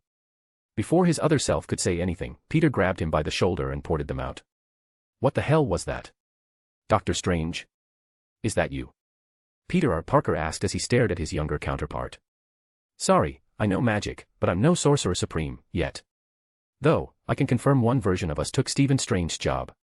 Peter retracted his mask. You're me. Peter. R. pointed his finger as he figured it out. Snickering, Peter pointed back and said, and you are me. Oh, crap. It worked. Peter held his hand to his ear and said, MJ, are you here with me? However, all he got was static. He then tried to use his telepathic link their symbiotes shared, and it nearly split his head open. As he gripped his head in pain, Peter Richard Parker grabbed and kept him from falling. Whoa. You okay, kid? Kid.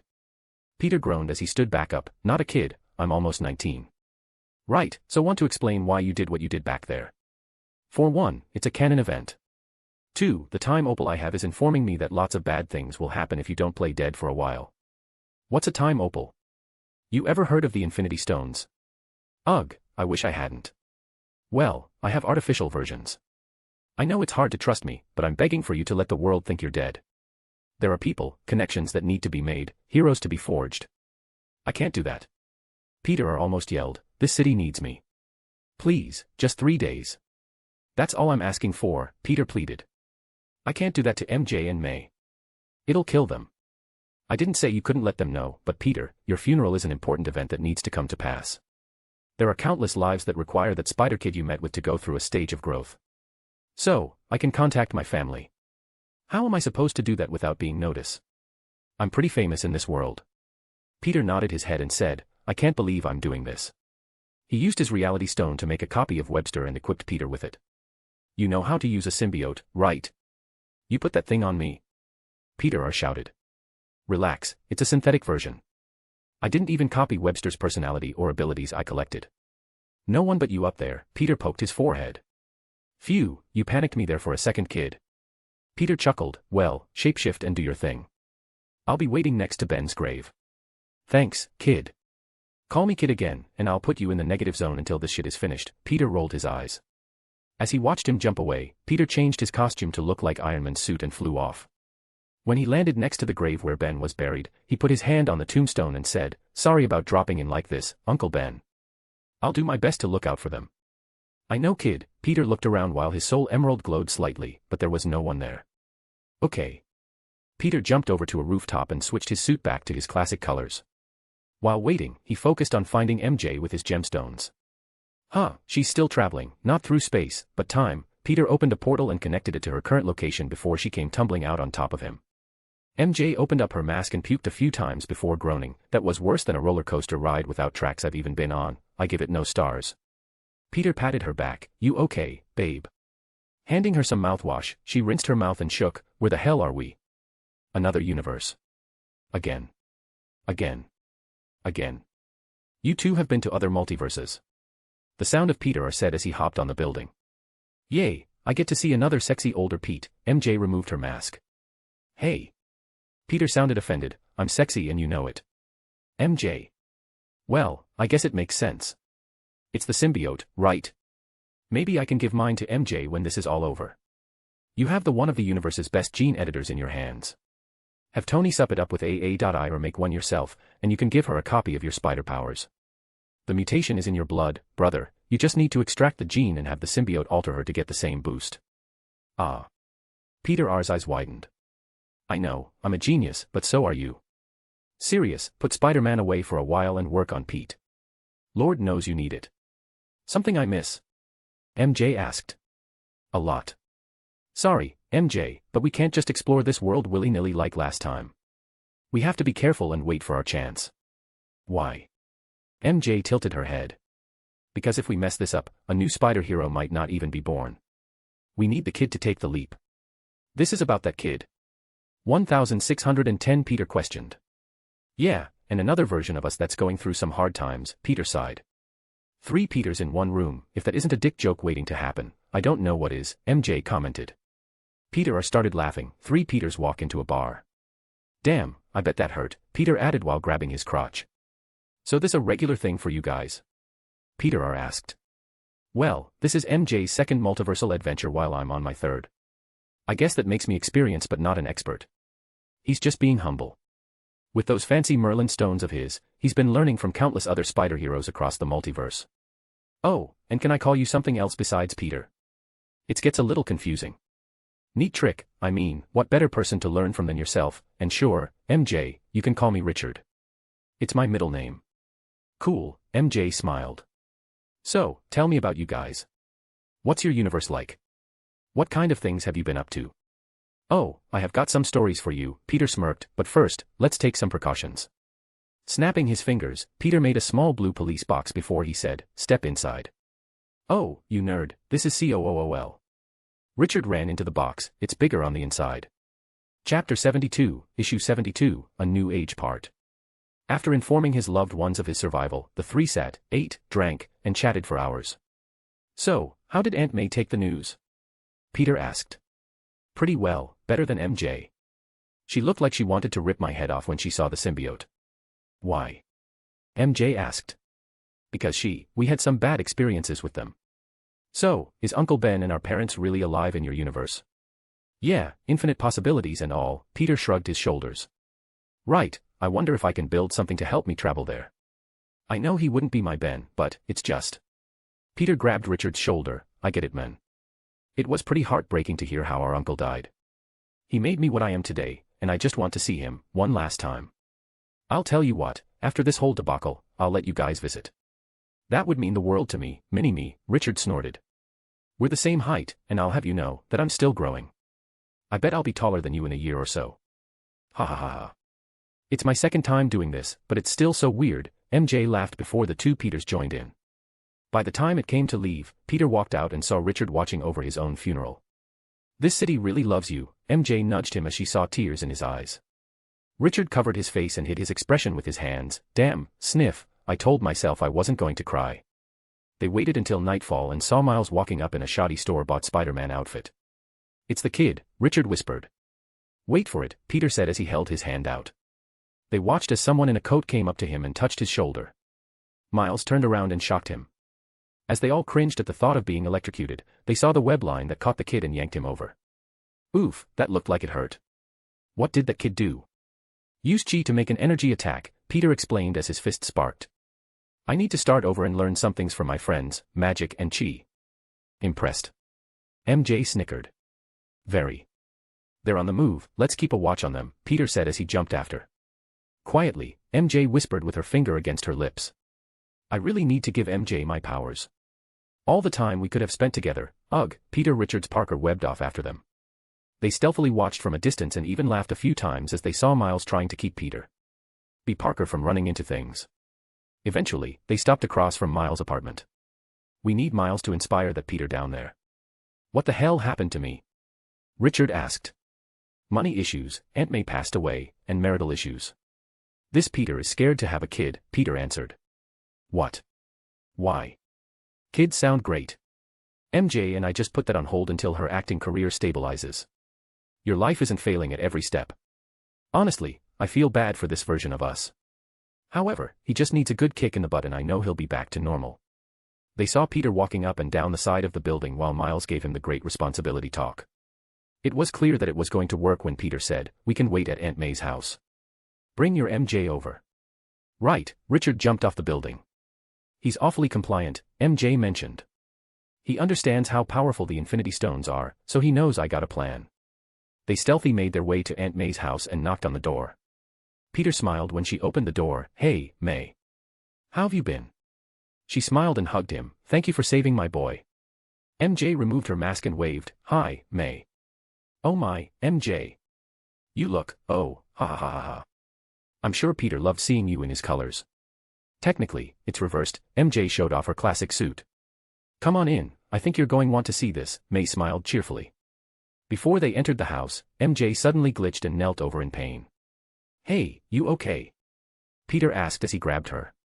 "MJ, it's okay, it'll pass," May said with a worried expression. "What the hell was that?" MJ said as she took in deep breaths. "Since we didn't come here the right way, your body is being torn between our two universes. We need to make a stabilizer to keep you molecules from disassembling." Peter made some tech with his reality topaz and said, "Use your abilities to make something for that exact job." MJ smiled as she crafted a pair of bracelets with the tech he provided. "God, I love watching you work," Peter smirked. "I know, Tiger," MJ said as she put her stabilizer on and took a deep breath. "Phew, that feels a lot better." She passed one to him and asked, "How come you didn't glitch?" "I probably have some resistances built up due to Magneto's abilities." "I get it.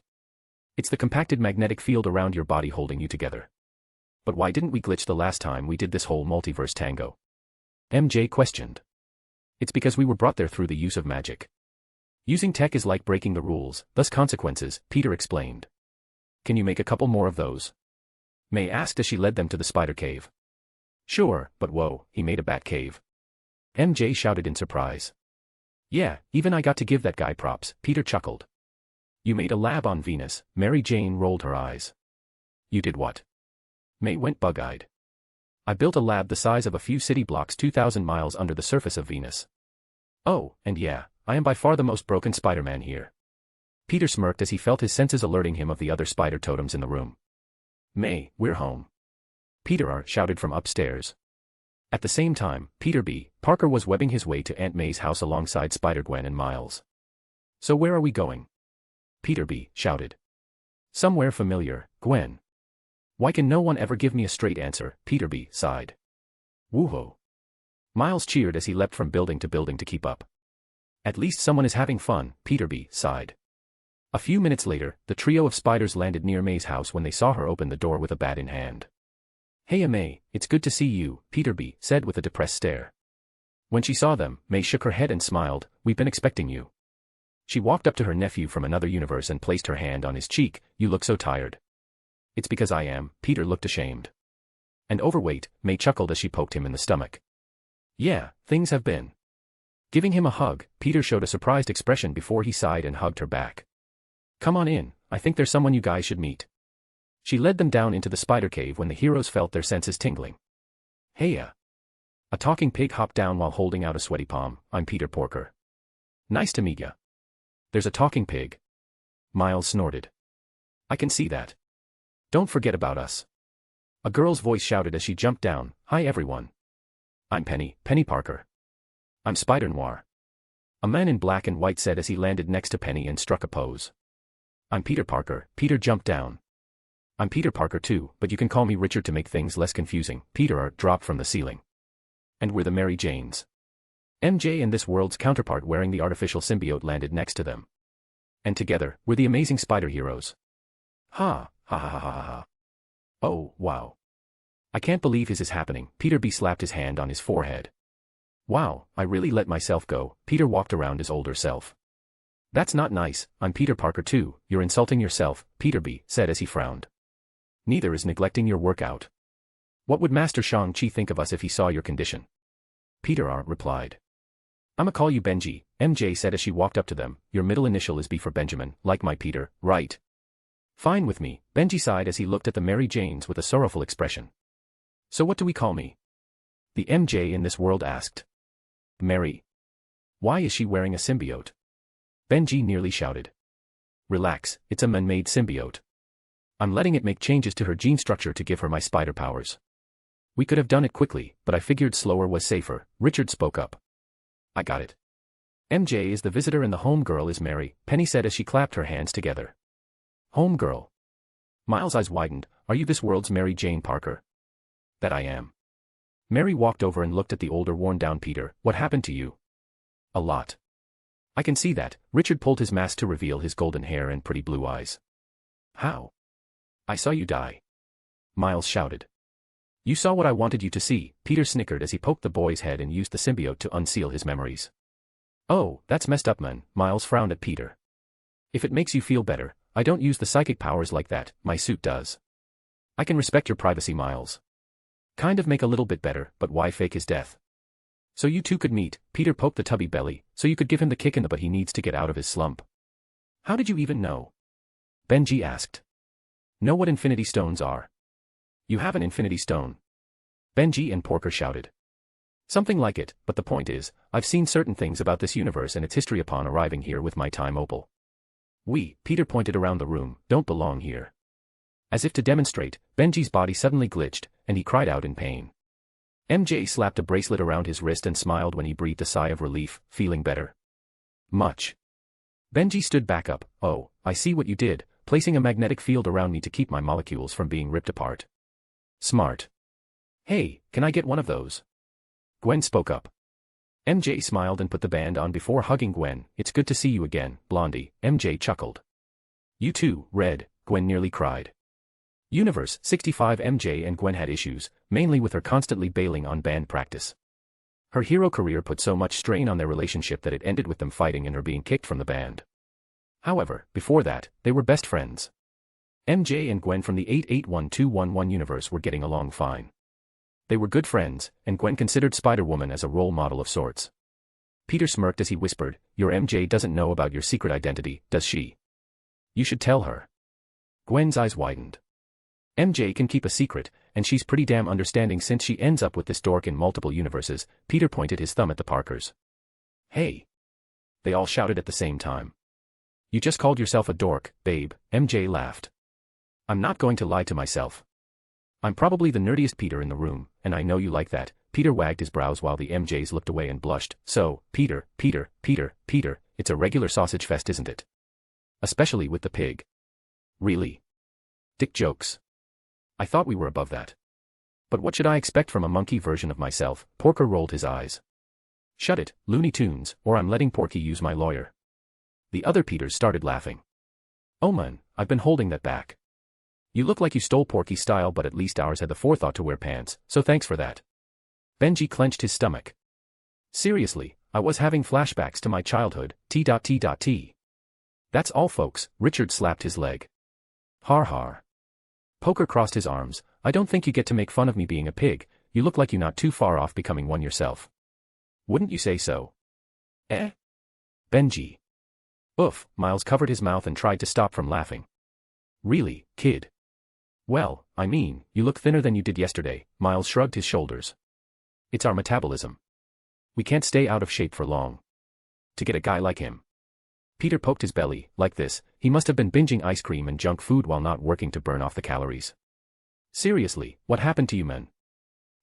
Everything, the hero gig, Aunt May died, constantly going broke, losing my friends, my marriage with MJ falling apart because I was scared to have kids, all of it. I'm just tired.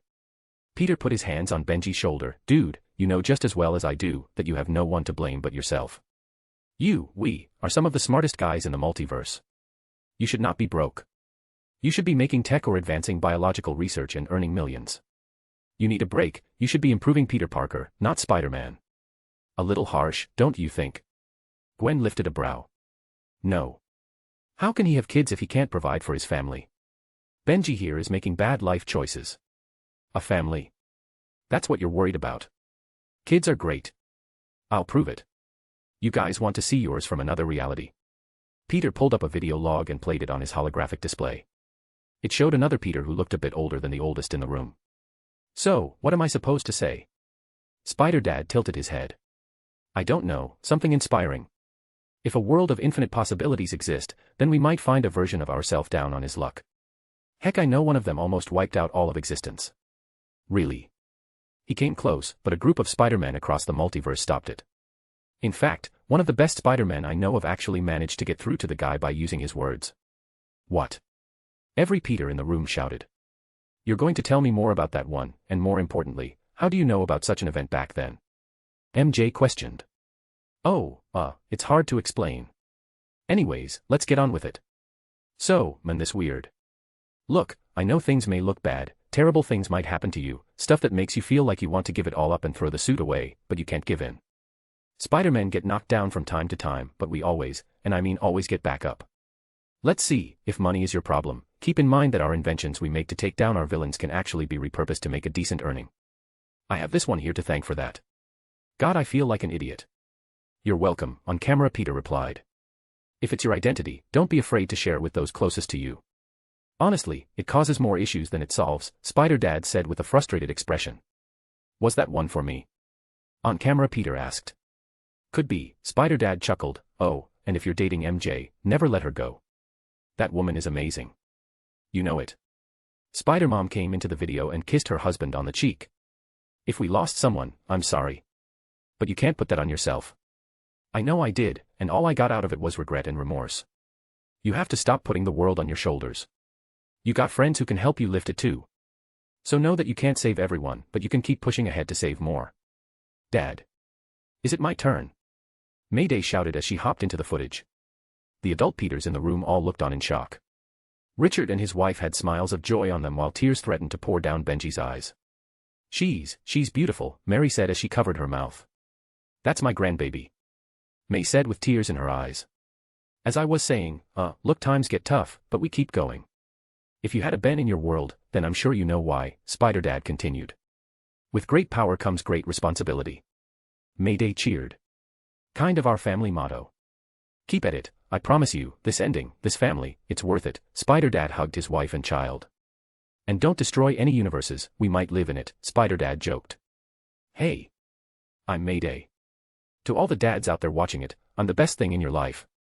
So don't ground me, let me stay up late, and let me eat all the ice cream I want. The room burst into laughter. She's so damn cute, Gwen and the Mary Jane said at the same time. Daddy's girl, Spider-Mom hugged her family close. So for us, for the good of your own soul, get up, Spider-Man. This is the amazing Spider-Fam. Keep up the good work, heroes. Mayday shouted as they waved by on the screen. The video stopped while Benji felt like crying. Ah, Madam Jane, I really should pay her a visit more often, Noir said while shaking his head. I want to go home, Porky said with waterfall tears coming from his face. Damn, you look good in the future. It's official, I have the hottest wife in the multiverse, Richard bragged. Looking at other women. Mary lifted a brow. Ah, babe, I saw your thoughts when you looked at not one, not two, but having 4 Peters in the room. Hey. Sorry, 4 Peters and a Porky, Richard corrected himself. The Mary Janes blushed while the other Peters laughed. Come on, we should get going, MJ said as she nudged her fiancé. Go where? We have to use this flash drive to stop Kingpin, Miles shouted. No, what you need is time. Come on, we're going to Camartage. They have a room in there that allows us to get in a couple weeks of training for a few hours. Ooh, I've never been to Camartage before, though Strange is always trying to get me to go, Benji said. Me too. Starting to realize I should have taken him up on the offer. With a room like that I could have gotten a lot done, Richard sighed. In a lot of worlds, Strange asks Spider-Man to become a mage, but in ours, we gladly accepted, MJ explained. It certainly made life easier. Peter opened a portal to the time room. Right, magic. You know magic. Gwen was shocked. Wait, magic is a thing. Yeah, now let's go. Every second wasted is minutes lost inside the room. Won't we get in trouble? May asked. Nah, I'm Sorcerer Supreme in another reality, they'll let slide. Peter explained. That doesn't sound reassuring, Miles commented. Plus, Strange owes me a few favors, Benji and Richard said at the same time. Come on, Miles. We got work to do, Benji chuckled as they walked through. Everyone else did at the same time and walked into a large facility. Nice digs. What is this, a castle? Not what I pictured it to be like, Miles said. What did you expect, a white room with magnified gravity? Peter laughed. You're a fan. Damn right, Peter replied as he led them to the training room. It was a desolate space since not many came in here due to them losing their lifespan. However, every few weeks some would come in here to read books. It was even rarer for them to use the training space. Peter and MJ got to work setting up the machines for spider heroes and each decided to take turns training Miles an hour at a time. It only took Benji 2 days to get back into shape. He even started gaining muscle thanks to all the good meals Peter conjured up. So, you can turn invisible? Peter asked. Yeah, can't you? Miles questioned. Well, yeah. But I either use the copy I made of Sue Richards' ability or my suit for that. Yours is a natural ability that differs from our methods. Different spider, different ability. Sweet, Miles grinned. Indeed, Peter nodded his head. As for your Venom blast, it's a form of chi manipulation. I'll teach you bit by bit how to use that energy. It's not just destructive, but it can heal too. May walked over. I'm going to heal you, okay. But I'm not hurt. May showed a confused expression before Peter covered her with his symbiote and injected years of his chi into her. When it was removed, May threw her hands up and said, Hoot. I feel 15 years younger. I gave you enough chi and lent you my regenerative abilities to knock off a few years while cleansing your body of any toxins or cancerous cells. You don't just feel 15 years younger, you are about 17 years younger now. Holy shit. The Peters shouted at the same time. Peter. Language. There's a child here. May shouted. Chi is life force, Miles, pure unadulterated life force. You just instinctually channel it into those blasts. So cool. Miles had stars in his eyes. I can do something similar and make heat with my hands. It's an extension of our wall-crawling abilities. My clone, my brother Kane taught me how it was done, Benji said as he used it to burn off all his beard hair. That's what you use it for too. Richard laughed. Too cruel to use on a person, Benji shrugged his shoulders. Just another application of chi, Peter said as he made a ball of fire. When'd you learn to do that with chi? MJ asked. Around the time I discovered I could amplify Johnny's pyrokinesis, Peter replied. God symbiotes are cheap, I want one, Miles said. No. Mary, Richard, and Benji shouted. Why? You should say you want to make one instead, Peter nudged his shoulder. That's fine. Benji sighed. Venom, he's a symbiote and the worst kind, Richard spoke up. I don't know about that, Peter spoke up, it was an alien, it has no clue how humans operate and why we do what we do. With the right teachings, I think Venom could have become a great hero. They got back to training, and on the 5th day, Mary had officially joined the spider heroes without the symbiote. Going to miss that thing, Mary said as she checked out her new muscles. Can you make another? Richard asked. What am I, your daddy? Make it yourself, Peter threw out his portable lab that made the other scientist in the room gasp in astonishment. Ooh, now I'm definitely learning magic, Benji walked over, I'm in love. Nerd, Mary chuckled. They got back to training and spent the whole 2 weeks getting Miles ready and Benji back into shape. When everything was said and done, Benji and Richard managed to make suits for all of them, excluding May. She shook her head and chuckled before saying, heroing is for the young. Getting a few years back is more than enough for me. Alright, let's go home, guys, Peter said as he put on his classic suit. Oh, Kingpin is going to poop his pants, Richard saw May eyeballing him. Dude, just say shit, Peter said before May slapped him in the back of the head. I won't have any nephew of mine cussing on my watch. Alright, sheesh, it's just a word, Peter rolled his eyes and made a portal to a very high skyscraper. They all jumped off the ledge and started webbing towards the location of the super collider. The only ones standing on the ledge were Benji and Miles. Come on, kid. The time to leap is now. Just trust your instincts. Right. Miles took a deep breath and jumped. He screamed for a bit, but once he realized how long it would take to hit the ground, time slowed. With pure instinct, he shot out his hand and made a web line that landed on distant building. Miles felt the shift in gravity, and instead of freaking out, he started to laugh. Hitting the peak of his swing, he stretched his arms and soared ahead. With a flip before slinging out again, he rode the web and saw Benji beside him. What did I say? You're a natural. Now see if you can keep up. The two started laughing as they moved even faster, hopping off buildings and zipping across the street. Needless to say, when they got there, Kingpin and his group were completely outmatched. The Lady Octopus went down with a single Venom shock. 3 different Peters knocked out Tombstone, while Mary, MJ, and Gwen kicked Kingpin in the gut so hard he was lodged into a wall. Everyone then webbed the criminals into the hole in the wall while Richard went up to the control room. "Think it'll send us all back?" MJ asked. "Oh, my husband knows what he's doing," Mary replied. "Wow, that was easy, I didn't have to do much." Miles suddenly ducked at the Prowler tried to swipe his head off. "Wow. Easy there, fella. Why you so angry?" "It's not the suit, I told them that it wasn't good for bulls." Miles effortlessly dodged the Prowler's attacks. He then uppercut him hard enough to shatter the mask. "Uncle Aaron." "Who you calling uncle, Miles? You're a villain. What the hell is wrong with you?" Miles webbed him up and pulled him close. "You told Dad and Mom you were done with this shit." "Language," Noir called out. "Listen, kid." The machine turned on before Richard shouted out, "It's time." "Right, everyone ready?" Peter asked. "Yep." The spider heroes spoke in tandem. "Let's go home," MJ said as she webbed up the ceiling.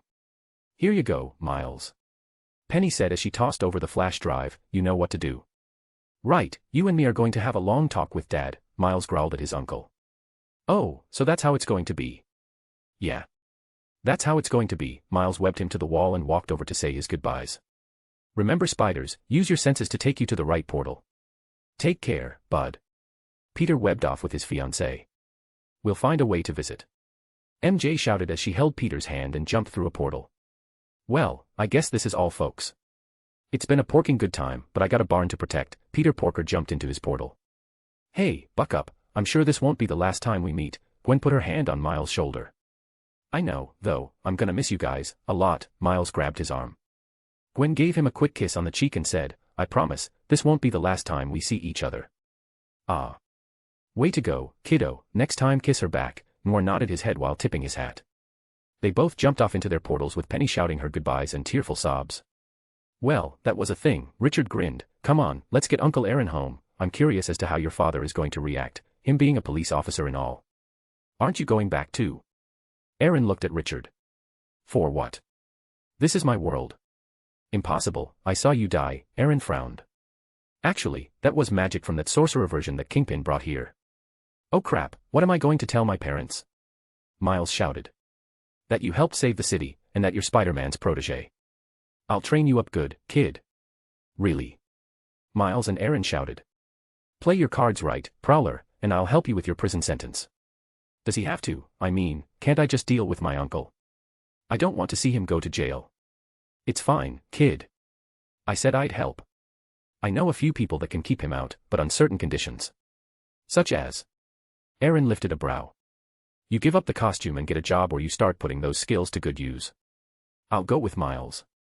"You take care of the boneheads." Mary kissed him on the cheek and walked away with Miles, who was dragging his uncle behind him. "Now, for you morons," Peter looked at the webbed-up hole in the wall. Chapter 73, Issue 73, A New Age Part.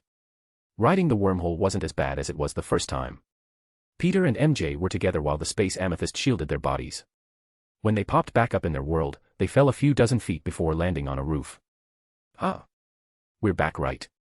Peter looked at the clock on the large screen in the distance. "It's only been a few minutes." "Cool. Think we'll see them again someday?" "I know we will," Peter smirked. "Come on, let's make sure the Fantastic Four is okay. I've been meaning to offer them a place on the Avengers." MJ nodded before they swung off and landed at the Baxter building. Nothing seemed out of the ordinary when they went inside. They had clearance to come and go whenever they wanted, so they rode the elevator up to the lab to see Richard on the ground panting. "Hey, you okay?" Peter ran over. "Strange, it shouldn't have done that." Reed got up and moved to shut down the system. "What happened?" MJ asked. "The machine just turned on. I barely had time to get up here before that." Shockwave, Reed frowned as he looked over the data. "It was activated in another universe. That energy tied everything together," Peter explained. Reed's skin ran across Peter for a second. "Huh, you have the same radiation that you get when passing through a wormhole without shielding." "Yeah, we just got back from a trip from another universe." "Met me again," MJ said with a smile. "Dude, there were like 4 of me, 5 if you count the cartoon pig." "Pig? Wait, are you saying you went to a universe that had a cartoon pig?" Reed nearly laughed. "No, a cartoon pig got stuck in a universe with us," Peter replied. "Ah. There's a cartoon universe, that's hilarious, what am I, and zebra. Hee hee, 'cause you stretch. That's pretty good. I think you're pigs too, or was it cats? Porker said you guys call each other the Fantastic Fur. Peter scratched his head. Reed laughed harder. Maybe we should shield this thing so we don't get a repeat and end up falling into another universe. Right, a tachyon field and a wave jammer ought to do, Reed started thinking. Hey, can we use this thing to visit other universe? MJ questioned. Yeah, but we would need something to track the universe you want to go to. Like an object, or the radiation our bodies are emitting, Peter smirked. Yes, that would work, Peter. Brilliant idea. MJ handed over her stabilizer cuff and said, here. You'll need to make some of these. Going to other universes with tech has issues. Like. Reed lifted his brow as he inspected the tech. Like having your molecules ripped apart. Though, I'm not sure you need it. Bah, it was probably some side effect of traversing a wormhole without shielding. With a good enough vessel, you might not even need this. But I will take it into consideration, Reed smiled as he took it over to his desk and started dismantling it. Hey, want to join the Avengers? Peter, I'm far too busy for that. With a kid on the way, studying the technology and data you brought back from a Skrull planet, and keeping the Baxter Foundation going, well, my hands are tied. Reed stretched his hands out into the shape of a pretzel. Well, there are some good benefits that might entice you. Such as? Reed smirked. What if I said I perfected the super soldier serum? Reed nearly choked on his own spit before he coughed and said, what? On top of that, I can make a temporal room that can operate on different times. How would you like the Baxter building to turn a day into a week? I know you can spend a lot of time in the lab and with your kids. We can even offer you magic training at Avengers Tower. That sounds like a pretty good deal. I'll even throw in another building in my city for you to make a new lab, Peter grinned. All right, I already had a house there, and I was searching for a building to purchase. Yes. Peter pumped his fists. How many seats do we have left? Let's see, there's Tony, Charles, Eric, Fury, Peggy, Steve, and myself. With Reed, that makes 9. So, 3 more, MJ nodded her head. Who do you have in mind? You. I told you I didn't want the seat, MJ lifted a brow. Can't blame a guy for trying. I need Strange and someone else who's used to the darker side of magic. You think you can get our teacher to join? Oh, I know I can. I'll wear him down until he agrees, Peter smirked. You're gonna bug the hell out of him, aren't you? MJ chuckled. I'm gonna bug the hell out of him, Peter nodded his head, especially now that I've learned to make clones. As her soon-to-be husband laughed, MJ shook her head and said, I feel bad for him. Rubbing his hands together, Peter was thinking of all kinds of shenanigans he could pull. In response to her soon-to-be husband's antics, MJ rolled her eyes and called Fury, yeah. We fixed the problem. Anything else? Just keep up the good work. Anything on Hydra? Still cutting them down. They have a lot of resources and way too many hideaways. Actually, I've been working on something that can help with that, Peter smirked. What? A spell I've managed to work out. I tested it with a little trip into space. How'd you like to put an end to Hydra on our terms? I'm listening. Good. Tomorrow, we'll wipe Hydra from the world and end one of its biggest threats. There's a lot I have to unpack and tell you guys as well, so I'll go over with the rest of the council. You found more right? Once again, how do you know I just filled another seat? Peter scratched his head. Kid, your call is coming from Reed's lab, it doesn't take a genius. That you are not, Peter snorted as he heard Fury cussing him out before he hung up. You really have to stop teasing him. Why? It's so fun. Peter laughed as he held up his hand, wait for it. Their comms rang as Peter answered, calm down. Fuck you. Who did you have in mind? Ha ha ha, Master of the Mystic Arts, Dr. Stephen Strange, and Slayer of all that goes bump at night. I know about Strange, but who is the other? His name is Blade. Kills vampires mostly, Peter explained. Never heard of him. His real name is Eric Brooks, and trust me when I say this, the guy is worth the trouble. More trouble, Fury sighed, alright, fine. I'll look into him. Peter smirked and said, I have a lot to set up for Richards, so I'll be busy next week. Anything else? Yeah, prep the serum for the Fantastic Four. I want my friends to live long and healthy lives. What do we do about the thing? Fury sighed. Oh, I'll take care of him, Peter smirked. He had done tests with Reed and pretty much confirmed his suspicions when he used the symbiote to inspect his body. Hey Reed, how is the Cosmic Infusion project going? Peter asked. Almost done, it's why I built the collider. If we're going to mimic the cosmic radiation that changed us, we'll need access to the realm that gave Ben his powers. Hopefully the universal bridge will hold up until it's done. What are you talking about? MJ asked. Curing Ben, Peter smiled. How close are you? MJ asked. Very, I should get it up and running in a month or so. I want him to be able to feel his nephew when he holds him. To hold Richard without fear of hurting him, I just hope it works. Peter put his hand on his shoulder. You'll figure it out, Reed. You almost as smart as I am. Funny, Reed rolled his eyes before letting out a chuckle. Come on, let's go home, I'm tired, MJ said as she yawned. Have a good night you two, Reed said as he watched them crawl out the window and web away. They met with their family and hugged before they explained what happened. On top of visiting an alien planet, they went to an entirely different universe. They saw the pictures and video footage of their highlighting moments. After they ate and went to bed, Peter smiled happily with the love of his life in his arms. Tomorrow would be the day everything changed. They woke up ready to work.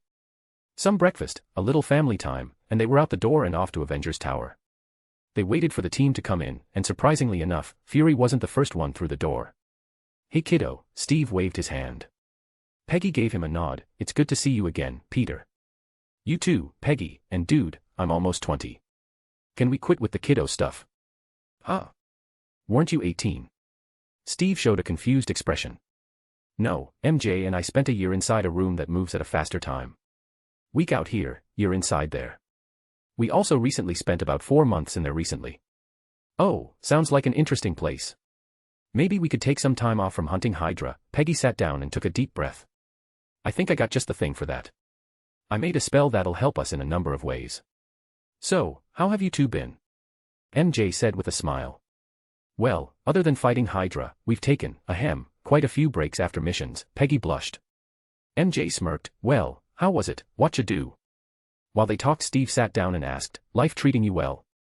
Well enough, honestly, I kind of want to lock myself up in the lab for a few weeks. I've been working on something monumental. What? Interstellar travel. I'm even thinking about buying a few star system that has multiple planets with habitable environments for humans to live on. Really? You can buy planets? Steve's eyes went wide. Yep, and ones that habitable but don't have intelligent life on it. I'll explain that later. What I'm working on now is way better. I mean, wow dude, I'm talking infinite resources and so much more. Fury walked thought the door. Hey, it's my favorite cue ball. Bite me, spider bitch. Fury sat down. Ooh, someone's in a bad mood, MJ chuckled. I cleared out a bunch of my teams from Hydra Hunts. This better be good. It is, Peter smirked as Tony came in. Hey spider dude, Stark shouted by waving his hand. Why are you talking like that? Just because you are younger, doesn't mean you should act it, MJ rolled her eyes. Ha. Fury let a rare laugh out, causing everyone in the room to look at him in surprise. Peter scanned Fury, and while the light ran over his face. The bald shield leader then looked at the spider hero and asked, what are you doing? Making sure you're not a Skrull, Peter explained before the room burst into laughter. I hate you, Fury's eyebrow twitched. No, you love me and you know it, Peter chuckled. Next came Eric with Scarlet Witch and Quicksilver before Charles entered with Jean and Cyclops. Good morning, everyone, Charles said with a smile on his face. We were in the middle of a mission, so I hope you don't mind the company. It's fine, Peter said as he held his hand up. Any X-Man can consider themselves Avengers too. Good to know. Can we get this over with? Things on Mars are. Peter could see the rings under Magneto's eyes. Not so easy running a new planet, is it? It's complicated for sure, Eric groaned. So, this is the Spider-Man, Pietro said as he ran over and looked Peter up and down. He doesn't seem so tough. How'd you lose to this guy, Pops? Son, Spider-Man is quite strong I assure you. He may not be as fast as you, but his greatest weapon isn't his body but his mind. Pops. Son. Multiple people in the room gasped. Ah, yes, let me introduce my children. I managed to save them from a Hydra base a few months ago, Eric said as he held his hand out. This is Wanda and Pietro. I bet that was a shock, but you guys seem pretty tight now, kind of like a magnet and a couple pieces of metal, Peter snickered. Ugh, are all his jokes this bad? Wanda groaned. Yes, Eric sighed. Ah, that's crap, man. I'm hilarious, Peter rolled his eyes. The door opened again, and the rest of the Avengers minus Thor entered. Alright, now that everyone is here, I have some good news, and some bad news, Peter said as he pulled up a holographic display in the center of the table. Images of their trip to space started playing. Good news, we're not alone in this universe, and the bad news, well, as you can see, not everyone in space can be considered an ally. Hold up. You went to space. Tony looked betrayed while the rest of the group was marveling over the images. Well, we stopped by to take you, but you were, busy. Maybe soundproof your garage or at least leave a sock the door. Peter scratched the side of his face. At least Pepper seemed to be enjoying herself, MJ laughed. Ah, ignore that. Tony looked at the other to see them all giving him funny looks. You're taking me to space, and knock at the front door next time. Well, more good news. We made friends with an intergalactic police force called the Nova Corps. This can be a bridge and useful partnership that will help us in countless ways. I'm sure you understand the most, Fury. Fury shook his head to snap himself back to reality as he said, yeah, this is certainly good news. Sword would be a good match for seeking partnership. That's what we said. MJ smirked before she suddenly smiled and passed out a 6x4-inch black box. Peter, and I also got you all some new phones. These are secure, untraceable, unhackable, and can allow us to talk wherever we are. I made enough for everyone that will become part of our council members.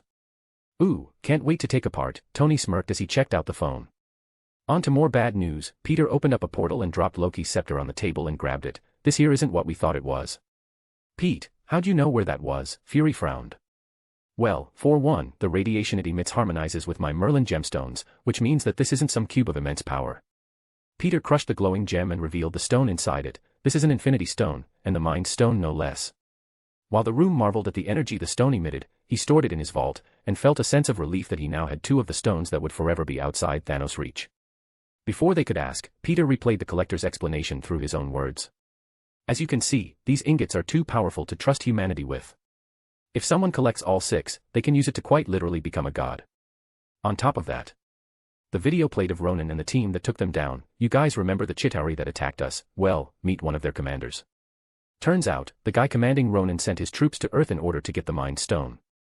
Our new allies, the Guardians of the Galaxy, had information about who's behind this and what their goals are. The image changed to Gamera explaining Thanos. He's after the stones because he believes that if he collects all 6, they'll grant him the power to wipe out half the life in the universe. He's a sick and demented man that is as old as the universe itself. You're being hyperbolic, right? There's no way he's that old, on screen Peter asked. I don't know, but I know he was born from a race called the Eternals, and according to him, they were the first species to be born in this universe. They are powerful, eternal lifespans, and have more knowledge than the majority of life forms that I've come across. What did you do with the stone? Fury asked. I stored in a pocket universe to keep any and all radiation from leaking, and that's where it'll stay until I find a way to get rid of them for good. Thanos is probably scratching his head trying to understand where it disappeared to. You plan on destroying them? Eric lifted a brow. I plan on sending them to the end of time and space. Well, there are ways one could get them if needed, but that would require a cosmic entity to pull off. You need to be a time traveler with a shit ton of luck, be the physical manifestation of a phoenix, or have a power like the Enigma Force to recall all 6. What are these cosmic entities? Charles asked. Well, the Phoenix Force is a cosmic entity of rebirth, meaning it is the physical manifestation of life, death, and rebirth. Her job is to keep the universe from stagnating. The users of the Enigma Force are heralds of the universe itself.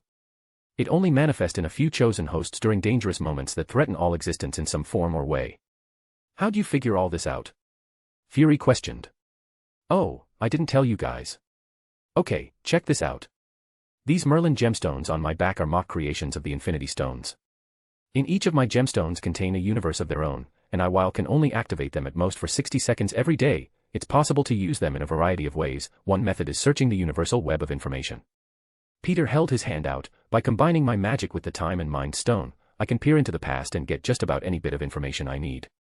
Peter brought up the search engine and said, search for a listing of all known Hydra members on the planet Earth as of 1 second ago.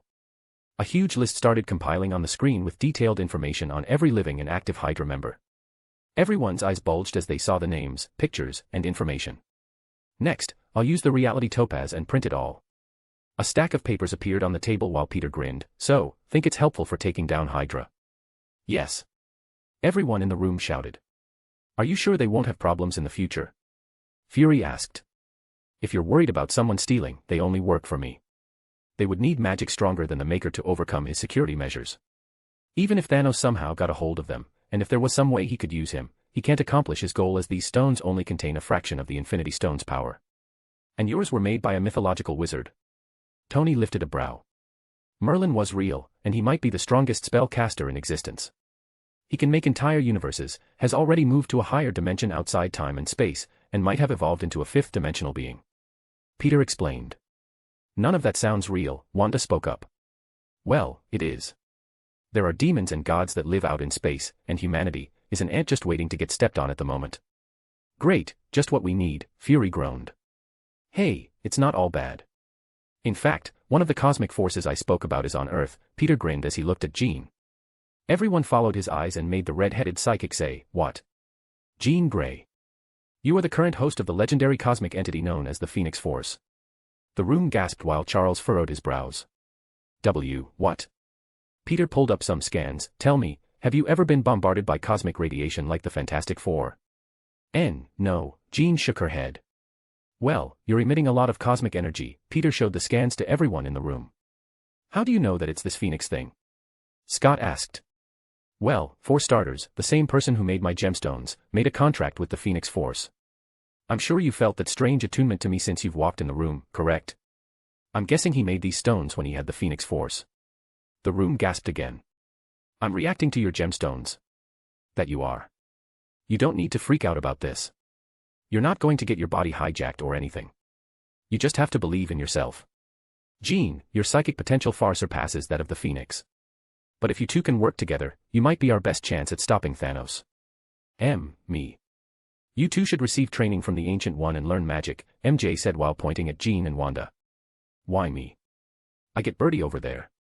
Oh my gosh, she's got jokes, I think I like her, Eric, Peter said as he chuckled a few times, and to answer your question, it's because you have an insane amount of magical energy. Honestly, it might be as powerful if not stronger than the power of the Phoenix. I do / she does. The twins shouted with their father. Yeah, honestly, when I first saw you, I thought I was staring at the reality stone. You don't have that on you, do you? Peter asked. No. Oh, good.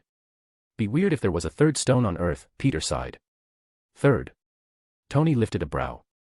Oh, yeah. Our master is in possession of the Time Stone. Hey, I didn't think of this before, but it's probably what's keeping the Ancient One alive, MJ spoke. Hey, I think you're right. Man, it's going to awkward to ask for it, Peter groaned. We don't have to take it right now. No, after this meeting, I'll go on over and see if our S.S serum is enough to extend the Ancient One's life. I've also been working on a longevity potion with those Philosopher Stones I can make. Hold up, you never told me you could do that.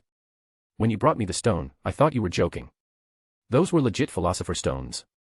Why didn't you tell me? Tony shouted. I asked if you wanted to learn alchemy, but you laughed at me, Peter stuck his tongue out. I want to learn, okay. I spent months trying to figure out how you stuffed all that energy into such a small object.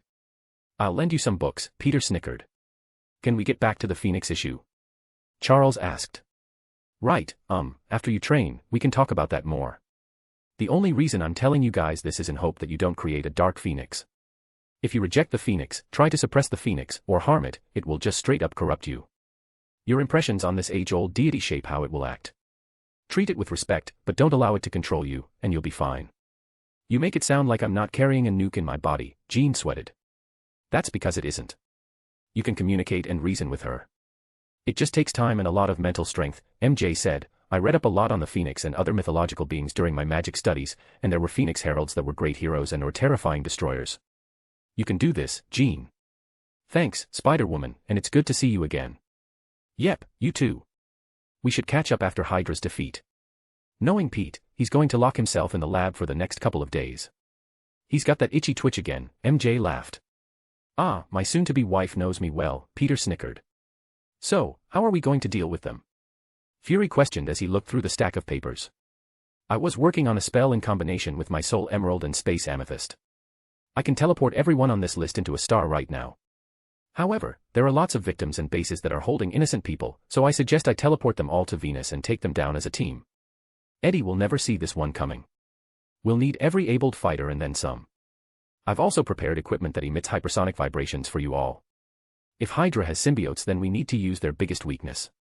So, get some sleep and prepare. Tomorrow we carry out the biggest mission in the Avengers history, MJ said as she opened the portal.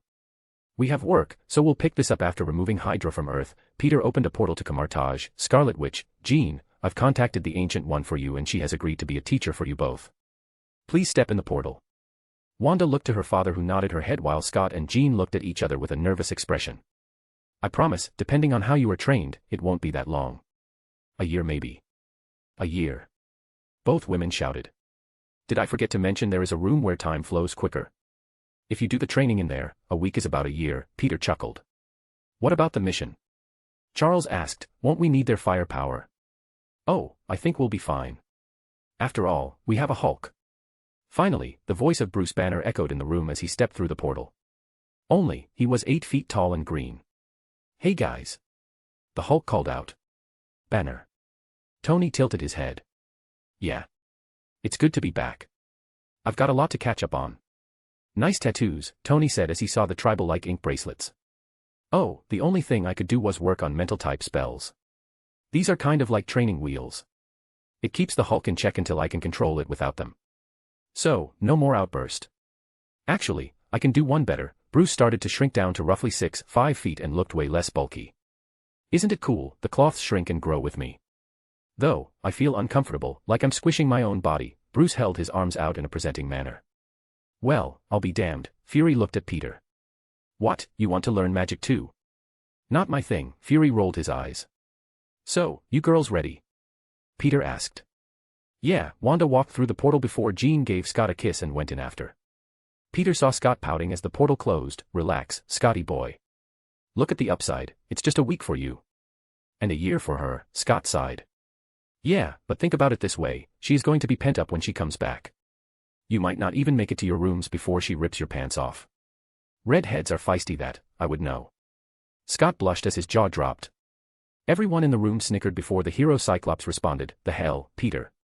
Sorry, couldn't resist. I just glad MJ already left. Peter opened another portal to the New York sanctum. Oh, fill the jolly green giant in on what's been going on.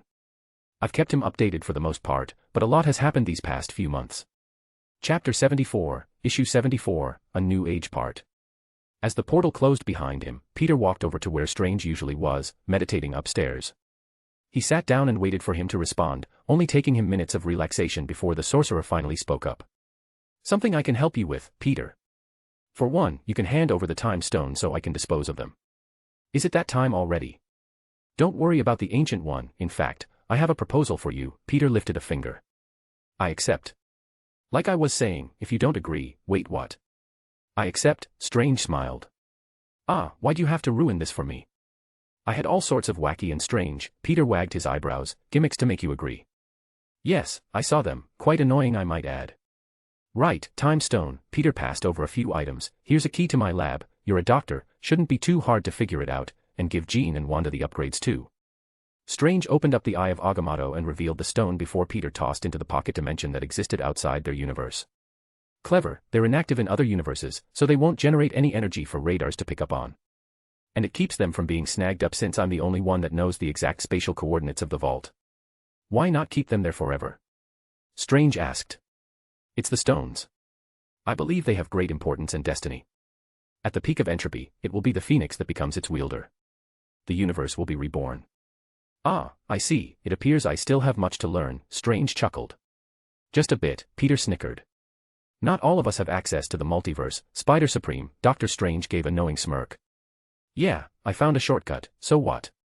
You're just jelly, Peter laughed. Just a bit, Steven snickered while holding up his thumb and index finger, so, I'm curious, what's got you so antsy? Ha, insect joke, never heard that one before. I've been dying to work on something for a while now. I've just been pretty busy lately. Well, good luck, Strange nodded his head as he watched Spider-Man leave to his lab on Venus. Once the portal closed, he walked over to the computer and started typing in a series of equations and started running a simulation. It'll take at least 30 hours to run this simulation, Webster announced. Really? We're talking about building a universe, Peter. It's going to take time. Right, Peter snapped his fingers and made a time acceleration spell around the supercomputer. Now it'll take a fraction of the time. My limit right now is speeding up time by 10 hours, so it'll only take 3. Peter then sat down to meditate. Okay, let's get my Merlin stone practice in while I wait. Sir, perhaps use the Soul Emerald. It is your least used gemstone, Webster suggested. Ugh, fine, Peter sighed. It's not that he didn't like the gemstone, he just didn't like messing with souls. Don't know why, but it just weirded him out and made feel uncomfortable. Not to mention, he'd hate to piss off someone on death's caliber. Messing with souls was a surefire way to alert all the most powerful entities in the cosmos to his presence. That's not the kind of attention I want right now. Peter shook his head and started to think of an alternate way to use his stone. What if I use it on myself? Could I track my soul's birthplace back to its origin? Peter thought as he closed his eyes and focused on his soul.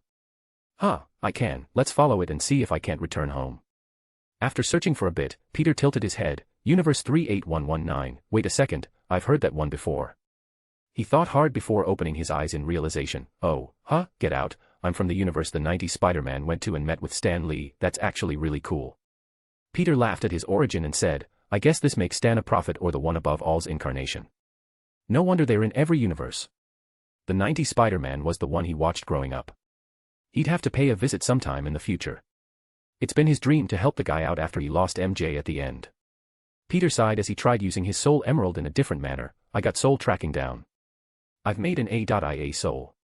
I'm pretty sure I communicated with Ben's soul in Universe 1610, and I know I can manipulate the souls of others, but what else can I do? Return the souls of dead people and resurrecting them is definitely possible, but that comes with pissing off death. I know she doesn't like people stealing souls from her. Peter ran his hands through his hair in frustration. Ugh.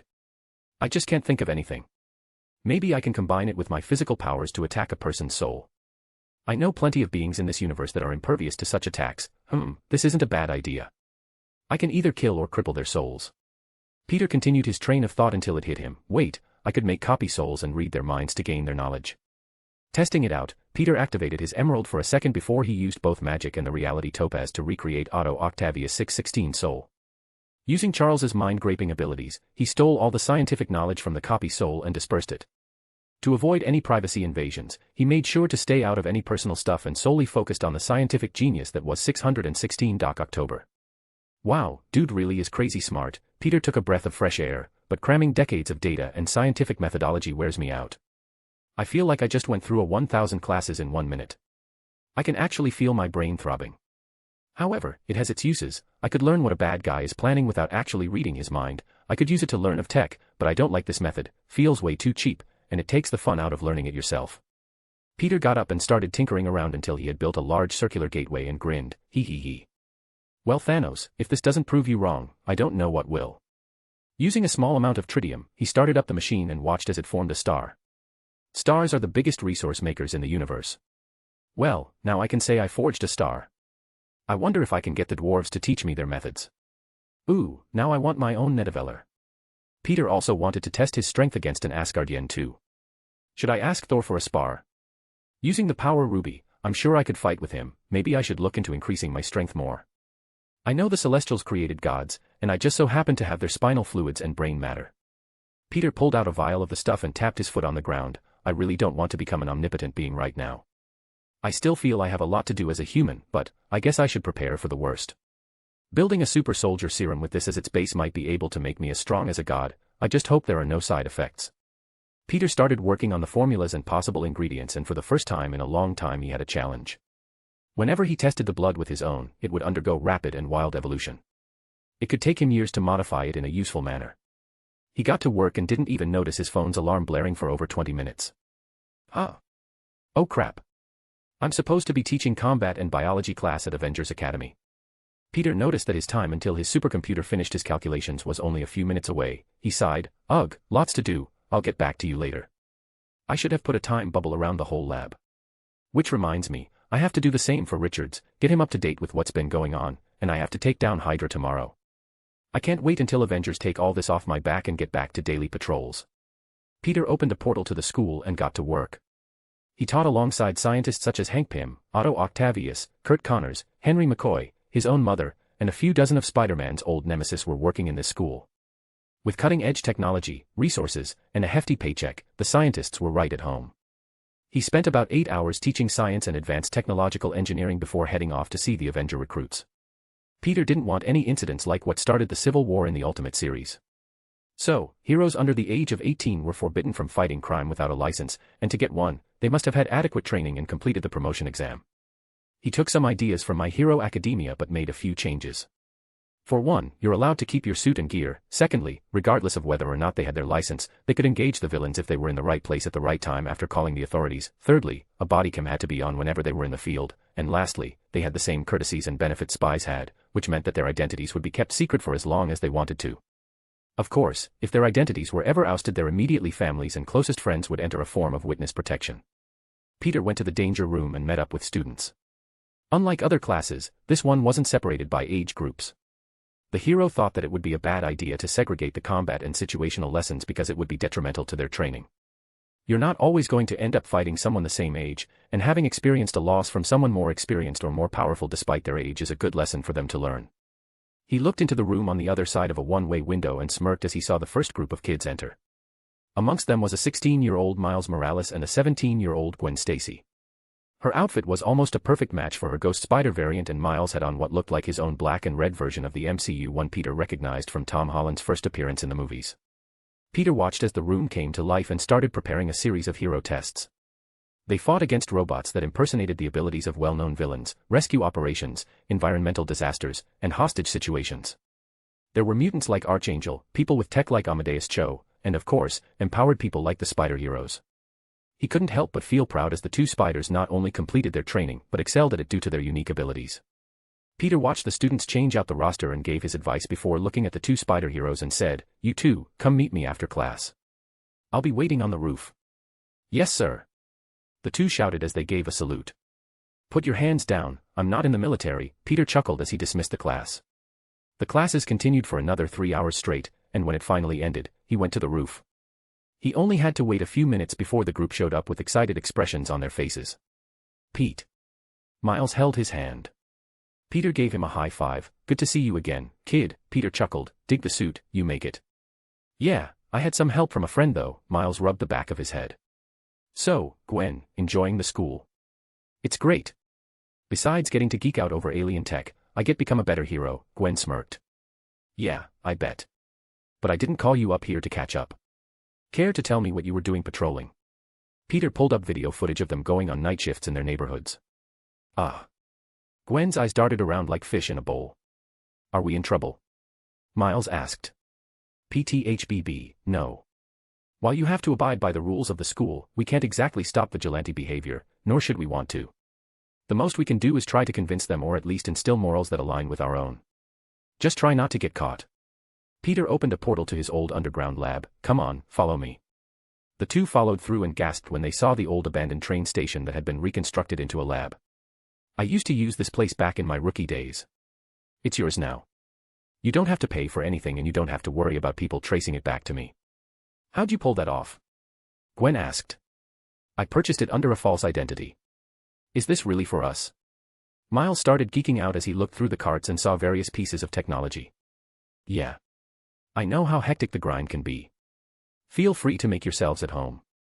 Oh, and the password for the door is Spider Cavern. Don't forget the hyphen." The two chuckled. "I'd love to stick around and give you guys a tour, but I'm a busy man these days." Peter looked at the symbiote and asked, "So, is Spiderette behaving?" "Oh, ever since you got me those unstable molecules, she hasn't been an issue. No more chocolate cravings either." "Good to hear." Peter looked at the suit and said, "Take care of your partner, symbiote." "I will." The voice echoed through the room, making Miles jump. "Who said that?" "I did." A small head appeared on Gwen's shoulder. "Ah. Relax, Miles. It's a friend," Gwen chuckled. "I hope so." Peter sighed before looking away and opening a portal. "If you two are going to go out patrolling, change your appearance or costume. The Spider Heroes are students at Avengers Academy now, so if you get caught, you could lose your chance to become public heroes." "Right." The two said at the same time while Miles poked Gwen's suit. "How does it do that?" While Gwen started to explain, Peter left the room and returned to his lab. He started by enchanting the building with the same time acceleration spells and pushed the effects to the max. Now he could spend 10 hours for every hour outside. "I'll do the same to my house and a few other places," Peter mumbled as he walked over to the supercomputer. "Good, it's done." So it is possible." Peter ran through all the formulas and advanced physics at a rapid pace. When he finished, Peter smirked and sat down before focusing all of the stones together to give birth to an entire universe the size of a torso-sized bubble. Inside it were dozens of pinwheel galaxies that spun around before Peter placed it into his Power Ruby. Power Ruby's evolution has begun. Time limit improved by 0.5 seconds. "Oh, man. This is going to take a while," Peter said as he continued to use up his gemstone's powers and made entire galaxies for his Power Ruby's improvement right up until he ran out of time. Peter smiled and worked on other projects while he waited for them to recharge. Once he felt like he had done enough, Peter went home and worked on enchanting his house.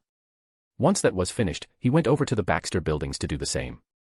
First was the one in Watker and then the one Manhattan. When he got there, he saw the whole crew working on the project that would get Ben back to normal. "How's it going, everyone?" Peter said as he hopped down from the roof. "Peter." Johnny shouted as he wrapped his arm around his friend's neck and hung from his shoulder. "It's been a while," Sue smiled. "What are you doing here, Webhead?" Ben waved as he walked over. "Oh, just setting up a temporal shifting spell." "Eh, what?" the group asked at the same time. Chapter 75, Issue 75, A New Age Part. Peter smirked as he started making spell circles that covered the building. 1 hour outside is 10 in here. Thought you might like this. You made the Baxter building a time chamber. Johnny's eyes sparkled. Yeah, but I'm not as good as the 5th Sorcerer Supreme yet. Time magic is actually really hard to pin down. There's a room in Camartage that makes time flow roughly 52 times faster inside. 1 hour becomes 54 hours. So cool, Johnny smiled. Seriously, you should make magic part of that school you and the Avengers are running. Good advice, I'll talk to Dr. Strange about that. So, is that why you dropped by? For us to help with the Avengers' money-making issues? Sue asked. Actually, I also came here to ask for a portal to the negative zone. I figured it'd be good to have something that'll give us enough funding to support the coming heroes in the future. I can agree to that, Reed walked out of his lab. Stretch. Good to see that you're finally out and about, Peter patted his shoulder. It hasn't been that long. Right, I forgot. You don't know about my time dilation spell. Short time for you been a while for me. Oh, and Strange will be stopping by to give you all the super soldier boost for joining the Avengers. Pardon. Sue looked at Reed. Well, with all the extra time we have now, I figured it shouldn't be an issue. Hold up, we get to be like Cap. Yeah, but we have to wait for the little one to be born before you get it, and after Ben gets his body back, he won't need it. What? Johnny and Ben shouted as they looked at Peter. You see, Ben rocks aren't actually his skin but a cocoon that is protecting and metamorphosing his body. So, he's a butterfly. Johnny snorted. Sort of. Only his new body will be imbued with so much cosmic energy, Galactus would have to think twice before ever coming for Earth again. Oh, please explain. Sue showed an interested expression. You see, the issue wasn't that he was exposed to cosmic energy, but he wasn't exposed to enough of it. Once his body gets the energy it needs, he'll bust out of those rocks like a butterfly shedding its cocoon. So, this is temporary. Ben could feel the tears welling up. Yeah, though. I don't know how you'll look when the rocks are gone, Peter smirked as she gave Johnny the fuel he needed. He could end up uglier than he already is, or even worse, he could end up looking like he did before the whole rock thing. Oh, the horror. Shut it, Spitfire. Ben swiped his fist only for Johnny to dodge it. Relax, Ben. My symbiote got a look inside those impenetrable stones. Your body still looks about the same, just a bit shinier. I also brought you guys some gifts. Paperwork. Peter pulled out the Avengers registration form and passed them out. Other than the responsibilities listed on the contract, you all get paychecks and workspaces at Avengers Tower, although, I don't think you'll need them with the new Baxter building setup. Oh, wow, this is impressive. Is this really our building now? Sue asked. Yep. You guys can move in at any time, or rent it out, I don't care, it's your building. Peter opened a portal and said, see you later. Leaving already? Reed asked. Yeah, I'm a busy arachnid these days. Not to mention I'm getting ready to terraform Venus.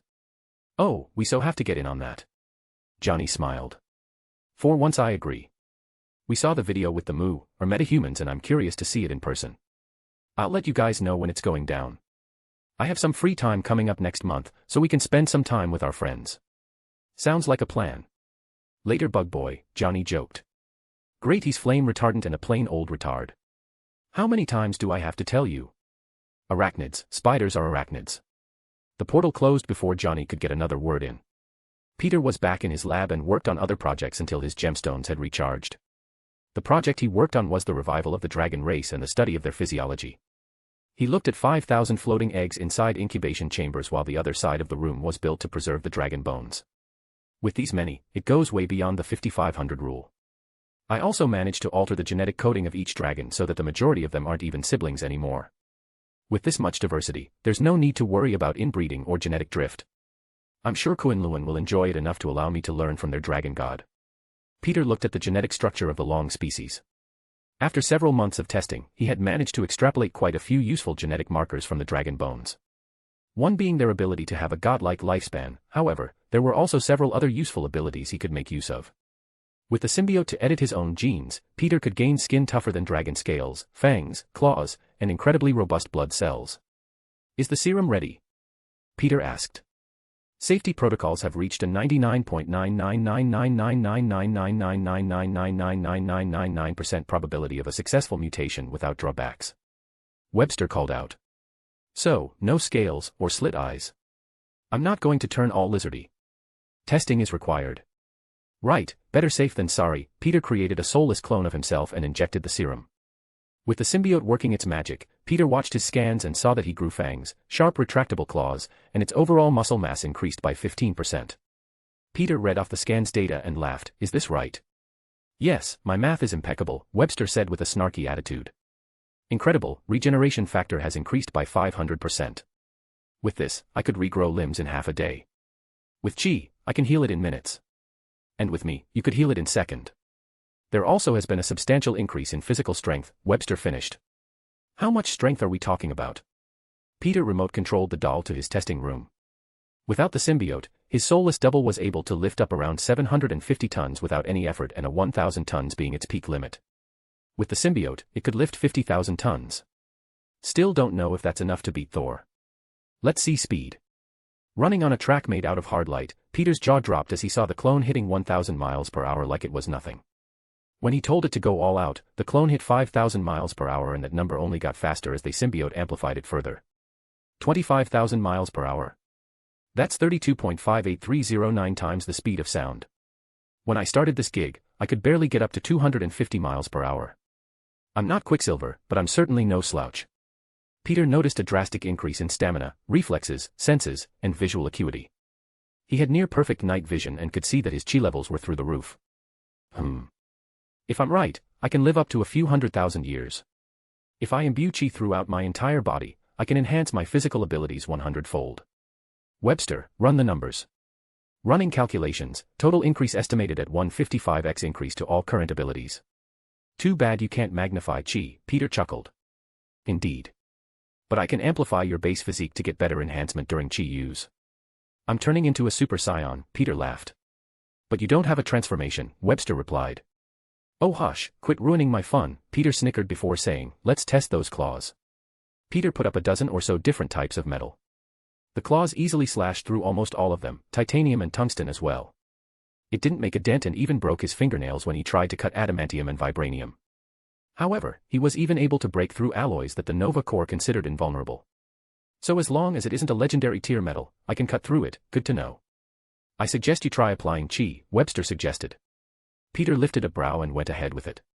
He noticed that unlike his usual red color, his chi looked like gold fire with black mixed in. Whoa, Peter said as he stared at his nails. With a swipe against the shield, the clone made the metal spark but didn't break.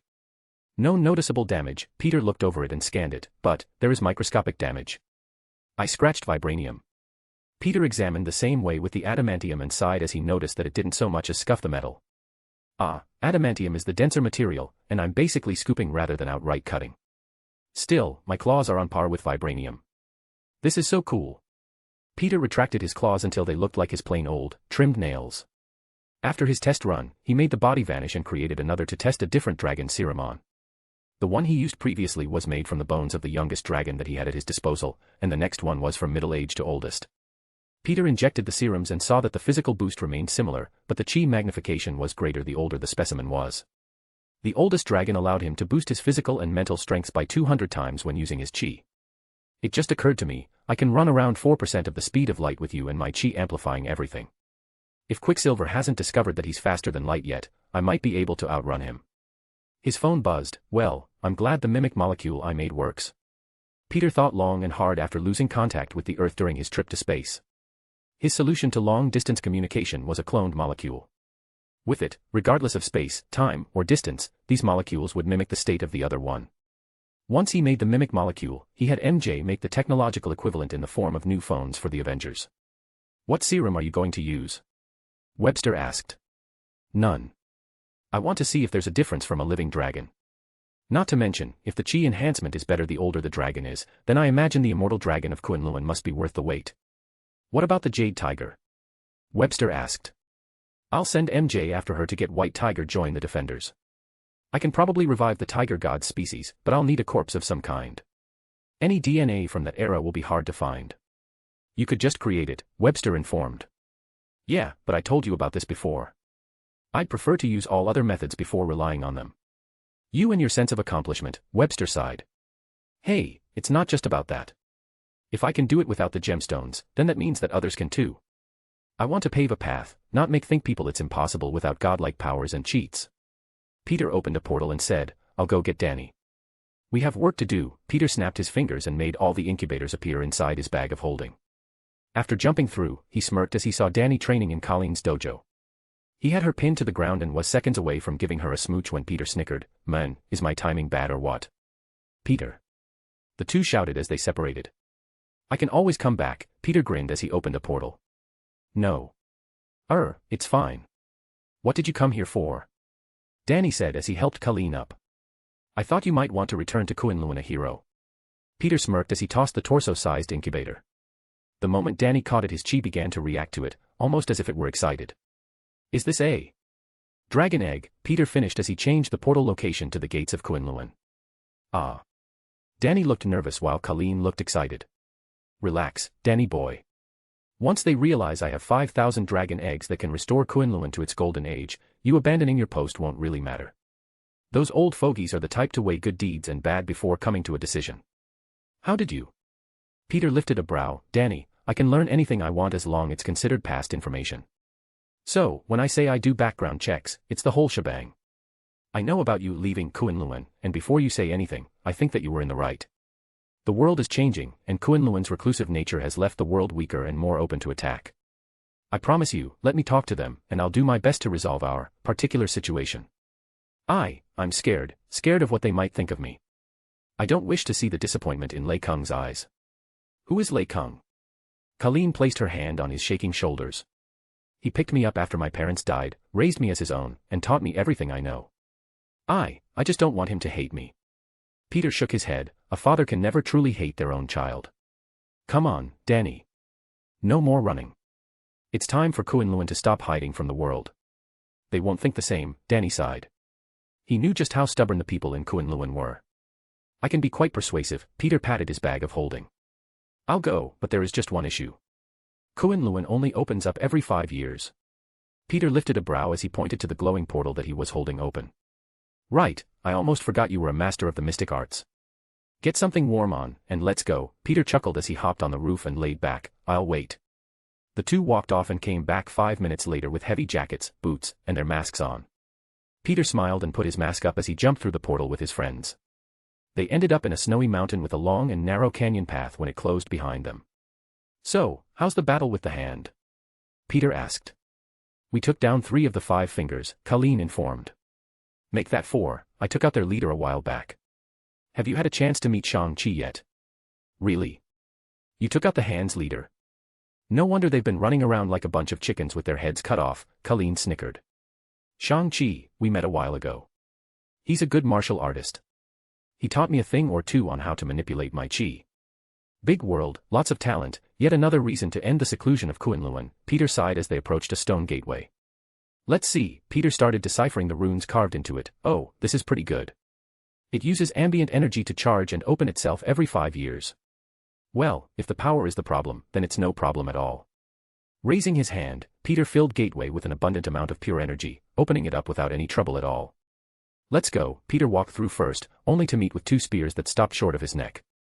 Guard dogs, heal. Peter snickered as he grabbed the spear tips and bent them inward. Who are you? The monks shouted as they got ready to fight. Brothers. Stop. Danny walked through the portal while holding the dragon egg in his hand.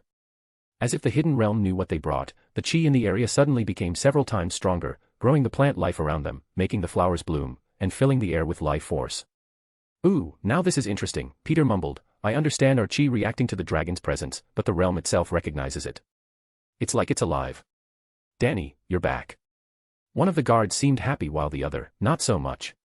He's a traitor. Danny flinched at the accusation and sighed. I did leave. But I had my reasons. Peter pulled out a couple more of the dragon eggs and watched as more and more chi started to gather around them. Stop. What are you doing? The guard with the nasty attitude yelled out while pointing his broken spear tip at them. What are you going to do with that? Tickle someone. Colleen spoke up. I'm having fun, quit being rude, Peter pouted as he put the eggs away. I need to see F.A., Lei Kung. I bring good news. The dragons will return to Kunlun. Chapter 76, Issue 76, A New Age Part. Peter found himself in a small house with Colleen. They were shown courtesy and had to wait patiently for Danny to get done talking to the elders. Spider-Man swung side to side in web hammock he made while Colleen paced back and forward. You're going to wear a hole in the ground, Peter snickered. Aren't you worried about him? Danny's a big boy, he can take care of himself, Peter replied as he thought of something and smiled, though, I'm not dating him, so I can see why you're freaking out. We're not dating. Oh, so close friends almost kiss. My, how the times have changed. I want to punch you right now, Colleen blushed as she shook her fists. I get that a lot. While Peter enjoyed trolling her, the elders were busy staring at a living dragon egg while Danny kneeled patiently behind it. A dragon's egg. You honestly expect us to believe this? An older woman spoke with doubt in her voice. You can see how the chi in this world is reacting to it. I promise you this is the real deal. Why should we believe someone who abandoned their post? Another of the elders spoke. Enough, Lei Kung sighed. Danny, why did you leave? I felt I needed to. The world was calling to me, so I answered. Not to mention, I have unfinished business at home. You told me that a martial artist must be free from distraction. Well, my parents' death was my biggest obstacle. You betrayed our sect, abandoned your post, and you claimed the world was calling to you to do so. An elderly man with long bushy brows huffed. The Hand were responsible for the assassination of my family. The room quieted down. In the time I've been gone, I have fought against the Hand, defeated 3 of their leaders, and helped save this world from an alien invasion. The world is full of powerful people, humans with magical-like abilities, and threats of cosmic proportions awaiting Earth. There are beings that can wipe out entire planets with ease. The world outside has changed, and if we do not change as well, then we will be left behind. Tell me, when was the last time we won tournament for the gathering of the immortals?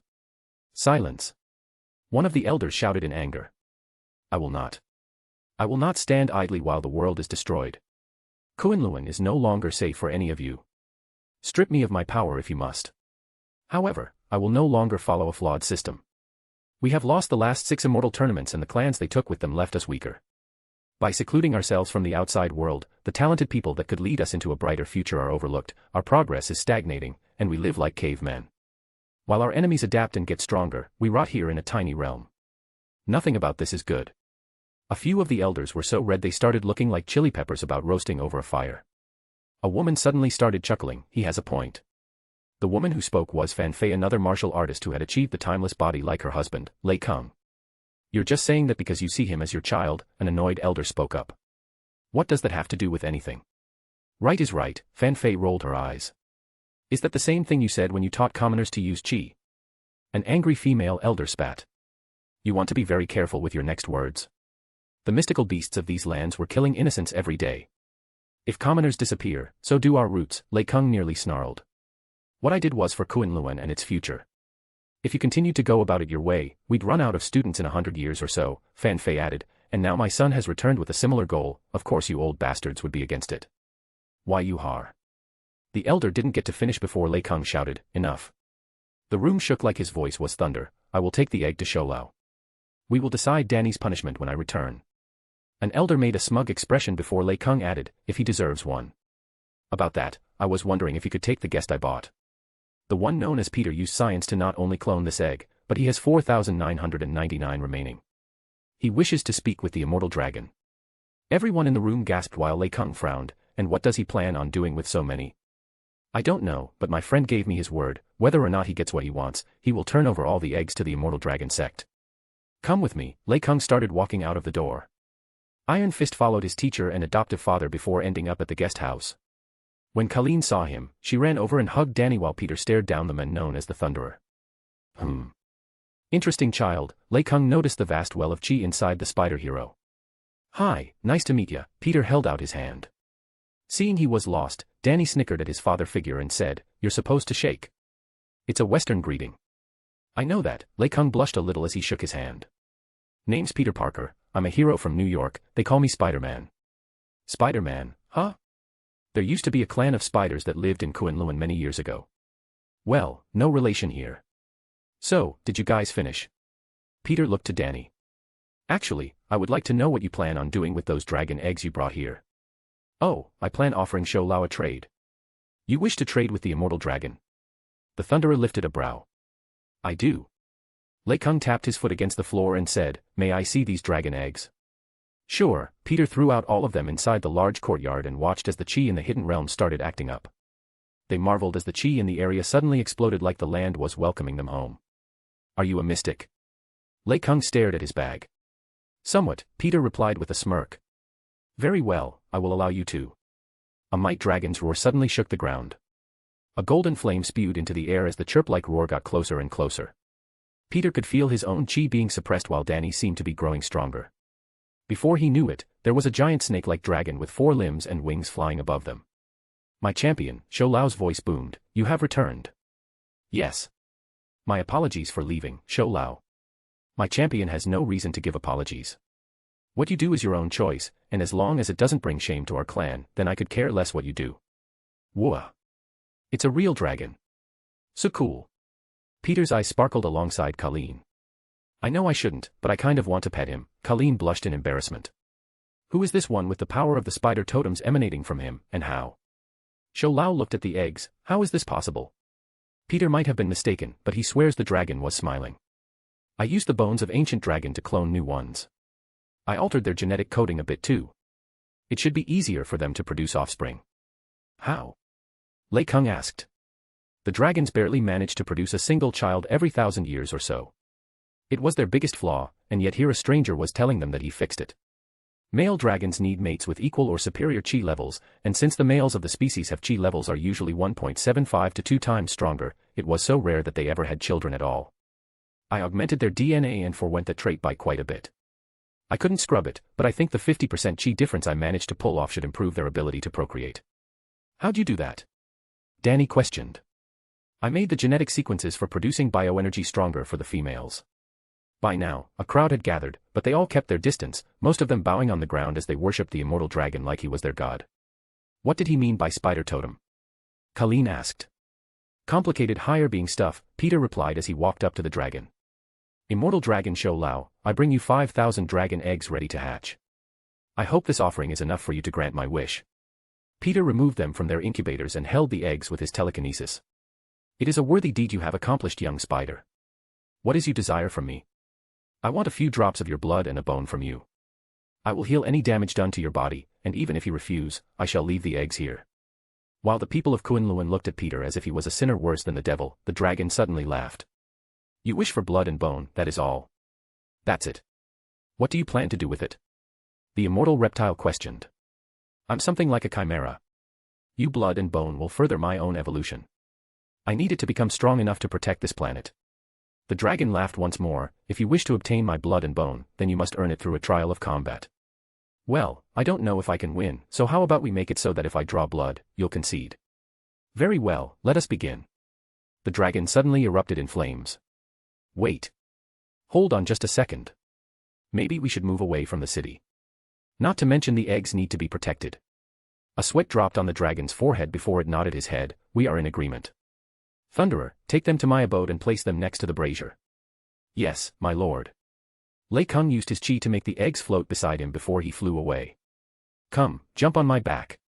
I shall take you to the proving grounds. The dragon lowered his body to the grassy surface. My champion shall be witness to our glorious battle. Danny nodded his head as he stood up, clasped his hands together, and bowed. I would be honored. I want to go too, Colleen called out. The sacred arena is not a playground, child, Shou Lao growled.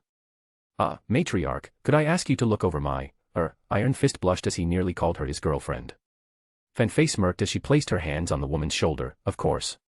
I'm looking to hear more about my possible daughter-in-law. MOM. Danny blushed as he shouted. He knew that she hated when he called her matriarch and that his adoptive mother's way of getting back at him. See, that's what you should call me in the future too, Fanfei giggled. My mother is in charge of training the female warriors of Kunlun. There is much you can learn from her. Colleen was a mess.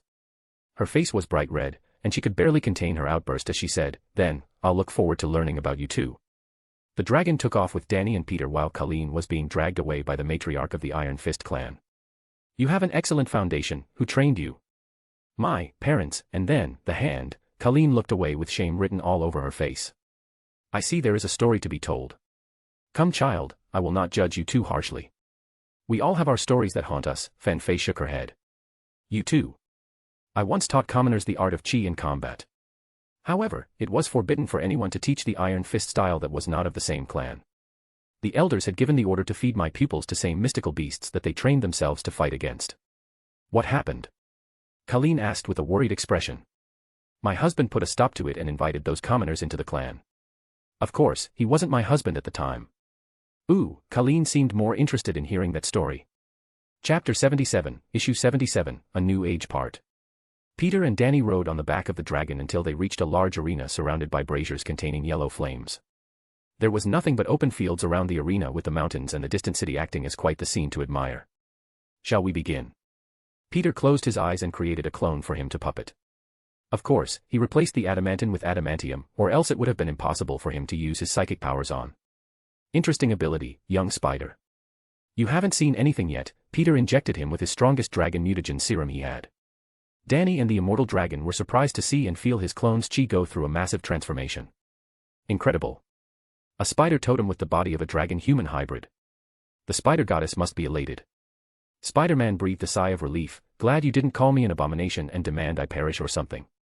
Why would I do that? A powerful totem means the web is better protected, and therefore, my world is better protected. I'm even a little jealous of that spider grandma. Hey, let's change the deal. If you draw blood, I will grant you additional bone and blood in exchange for you to empower my champion with your mystic arts. First off, it's not a mystic art. It's science, meaning with enough intellect even Danny here can make an augmentation serum. Secondly, you have yourself a deal. Good, then let us duel. Champion, please leave the arena. Yes, Lord Lao. Danny gave a polite bow as he walked off the stage. Peter joined him before sitting down in the lotus position before he sent his consciousness into the clone. All right, let's do this. Webster. The clone held out his hand.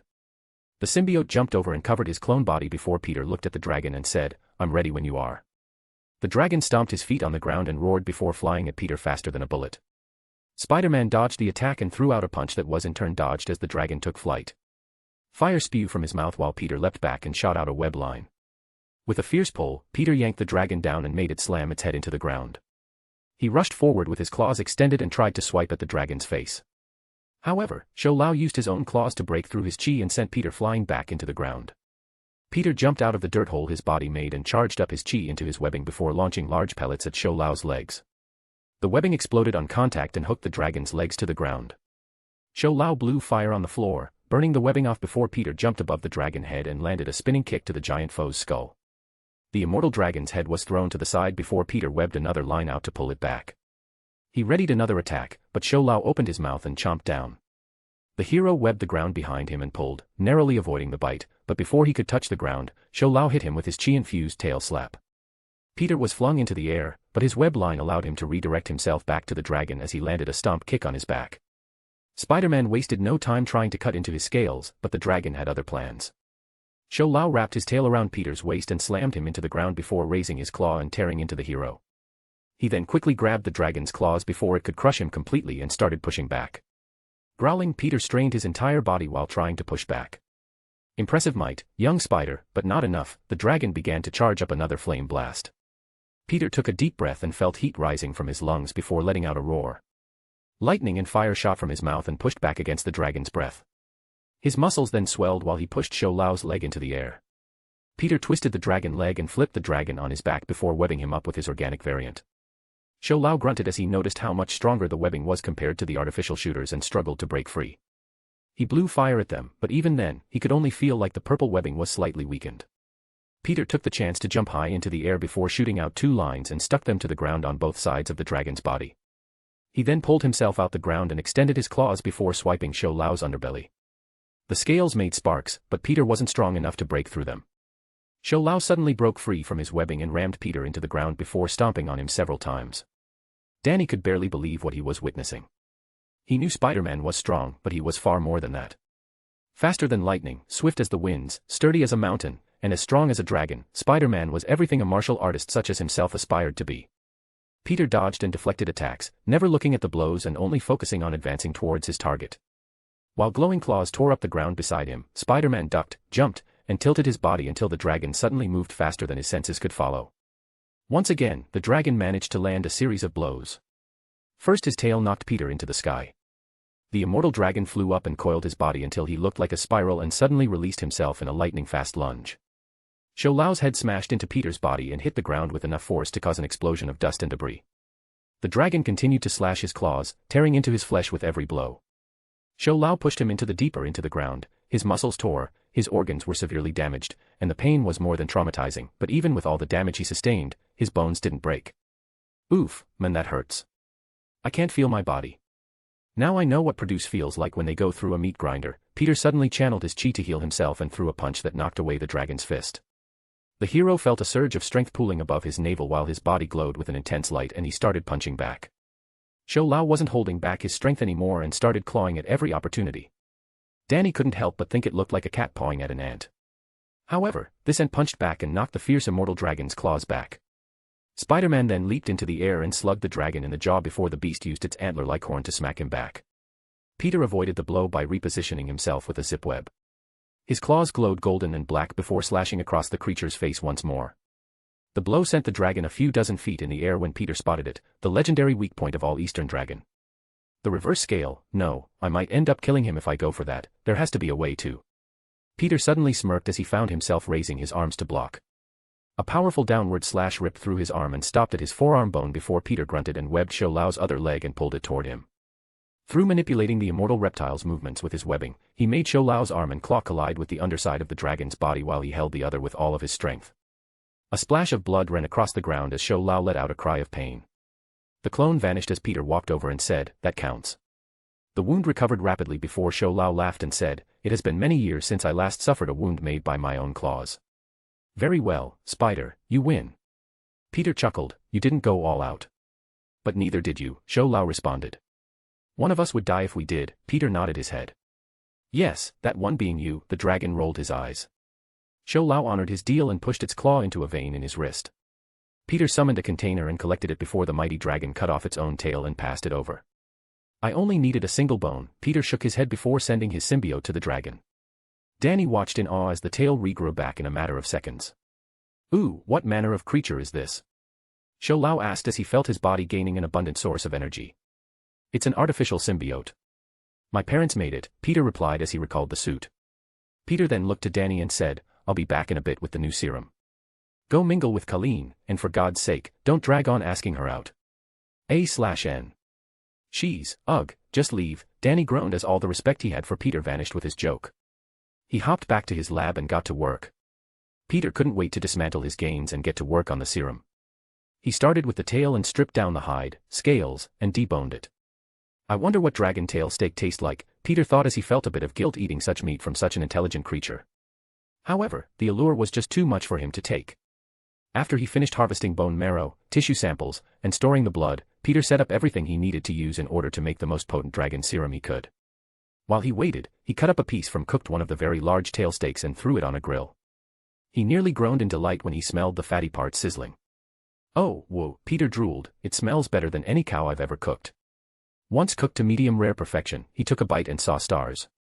It was juicy, tasted like a cross between beef but had the texture of dry aged A5 Wagyu. The meat fell apart in his mouth and never before he finished the plate in one go. Never before had he felt so full from such a small steak. Maybe the high chi levels deliver more energy to my body's cells. I have to clone a few cattle version of these dragons. Well, I've never made a new species before. I guess I'll be getting that soul emerald training in if I want to make dragon cow with limited intelligence. Peter looked to the scales he plucked from the hide and smirked, this might actually have some uses. I'm sure Tony would get a kick out of this. I heard that dragon parts make for excellent magical items. I should head to Camartage later to see what I can enchant it with. He stored away the scales and hide before turning to the serum that just finished and smiled. Picking up the series of injections, he counted 10 doses made from just a small sample. I can make around 500 of them with one section of the tail, and 5,000 if I use the whole thing. I'll pass these off the Iron Fist clan. I'm sure they wouldn't mind the boost. He injected the serum directly into his heart and felt the serum spreading all throughout his bloodstream before seeping into his bones. Webster aided the transformation and perfectly edited his genes to accept the changes more easily. When it finished, Peter noticed that his entire body was now glowing with red, black, and golden chi. He was now 6'1", had roughly 15 to 16% more muscle mass, and felt far stronger than he ever had before. Woha! I feel incredible. Webster, how much is this amplifying my strength? Estimated strength without symbiote and chi is in the 2,500-ton range. Chi amplification is able to increase all physical abilities by roughly 500 times. Peter whistled, so you're telling me I can lift 1.25 million tons? With me, I can help you lift 50 times that amount. Crazy strong. I'm no Hyperion, but I'm certainly not the same old street-level spider I used to be. I wonder if I can amplify your abilities too. It's been a while since you got an upgrade. There are several options I can suggest, Webster commented. I know a few. I can empower you with cosmic energy, maybe find some new metals for you to bond with, or I could use my secret weapon. Peter looked to the cryostasis window that had 3 very important blood samples from the 616 universe. ELXXM sample number 1, DRWXM sample number 1, STRG sample number 1.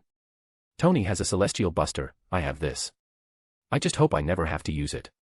I think you should. The growth of this combination is endless, Webster said with confidence. I know you're proud of your accomplishment, but I'll save it for my rematch with Thor. I'm certainly stronger, but fighting a goddess like Hela is almost impossible, not to mention beings like Captain Marvel and the Dark Elves who can actually go toe-to-toe with Asgardian warriors. I'm more worried about Thanos. If Eternals can produce beings like Hyperion, then they may be our biggest threat, Webster let out a mental sigh. I just hope his granddaddy isn't in this universe. That guy can actually completely murder not just one Omega-level mutant, but all of them, including Legion. Not to mention the Celestials. I'm not even sure the Infinity Stones would work on him. Peter shook his head. He didn't even want to say his name, because when you get that strong, for some reason, they just know, kind of like speaking the name of the devil. Let's see, what I really need is a mutant ability that can create matter. I'll have to search for one that fits my criteria. As for you, I think I have just the thing for you to absorb. In Earth 14123, or Big Hero 6 universe, there was something that had incredible symbiote features that suited Webster, and that would be Dibs, otherwise known as Globby. After suffering being splashed by a potent chemical reaction, Dib's body became a mass of various chemical compounds, giving him an extremely gelatinous body composition. He can throw globs of sticky blobs to trap his opponents. His power set included elasticity, which was the ability to change his shape, extend or contract, expanding his size without consuming mass, the ability to condensing down to Ant-Man sizes, and his ability to absorb and disperse kinetic energy made him nearly indestructible. It could deconstruct and reconstruct and remove parts without ill effect and reassemble parts of himself, so long as they are in close proximity. Even if a part of him is physically removed, it is still active and alive. With this, his symbiote wouldn't need to exist as a single mass. He could lend dozens of people his symbiote while retaining his suit. There was also the benefit of improving his adhesiveness. While he was already able to stick to any surface, this was just adding an extra layer that he could rely on. For instance, his ability to stick to object aligned with his ability to sort of fuse with the object he touches via magnetic manipulation. This was basically adding an extremely powerful adhesive like his webbing to the symbiote. Of course, one of its best abilities was regeneration. Globby's cells could regenerate whenever he lost fragments. He could throw globs from himself at others without decreasing his mass, and it hints that he is actually regenerating the matter he throws almost instantaneously. This was actually later confirmed in Globby. The most important one was self-molecular manipulation. As a result of merging with the neurotransmitter, Globby can command his cells to change into any form of substance or material. This includes the ability to turn into various states of matter such as water, concrete, bricks, ice, or crystal, manipulating his own body properties to become more foamy, adhesive, or acidic or generating edible substances such as chocolate and ice cream. It almost the same things the unstable molecules offered, but only 1,000,000 times better. Peter summoned the soulless batch of chemicals and said, "Go to town." Webster covered the blob and absorbed into its being almost instantly. When it returned to Peter, the symbiote pulled up files of all its new abilities. Great. I'd like to see a 616 symbiote top that, well, other than the all-black. Seriously, I swear, symbiotes often get overlooked, but after the all-black saga, no one could deny that there are few beings in existence that could contend with them. While this has empowered me greatly, my amplification abilities have not risen. That's what this is for. Peter pulled out a visor. I found this in the collector's vault. It's Shade's glasses. By integrating this with your body, you can draw chi from the environment and use that to empower me further. In combination with your new globby powers, not only can we shrink, but we can go giant mode too.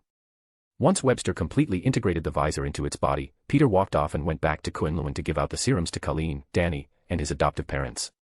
He would leave the remaining 5 injections with the Thunderer and his wife so they could select the rest who would receive the augmentation. Peter sat back near Danny and Colleen while they were surrounded by the elders.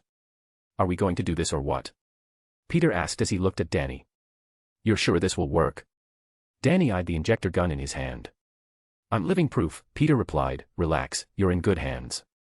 Sticky, webby, hands. Why are you this way? Peter just smiled and injected Iron Fist. As the serum sank into his body, they all watched as his body grew more muscular and became a bit taller.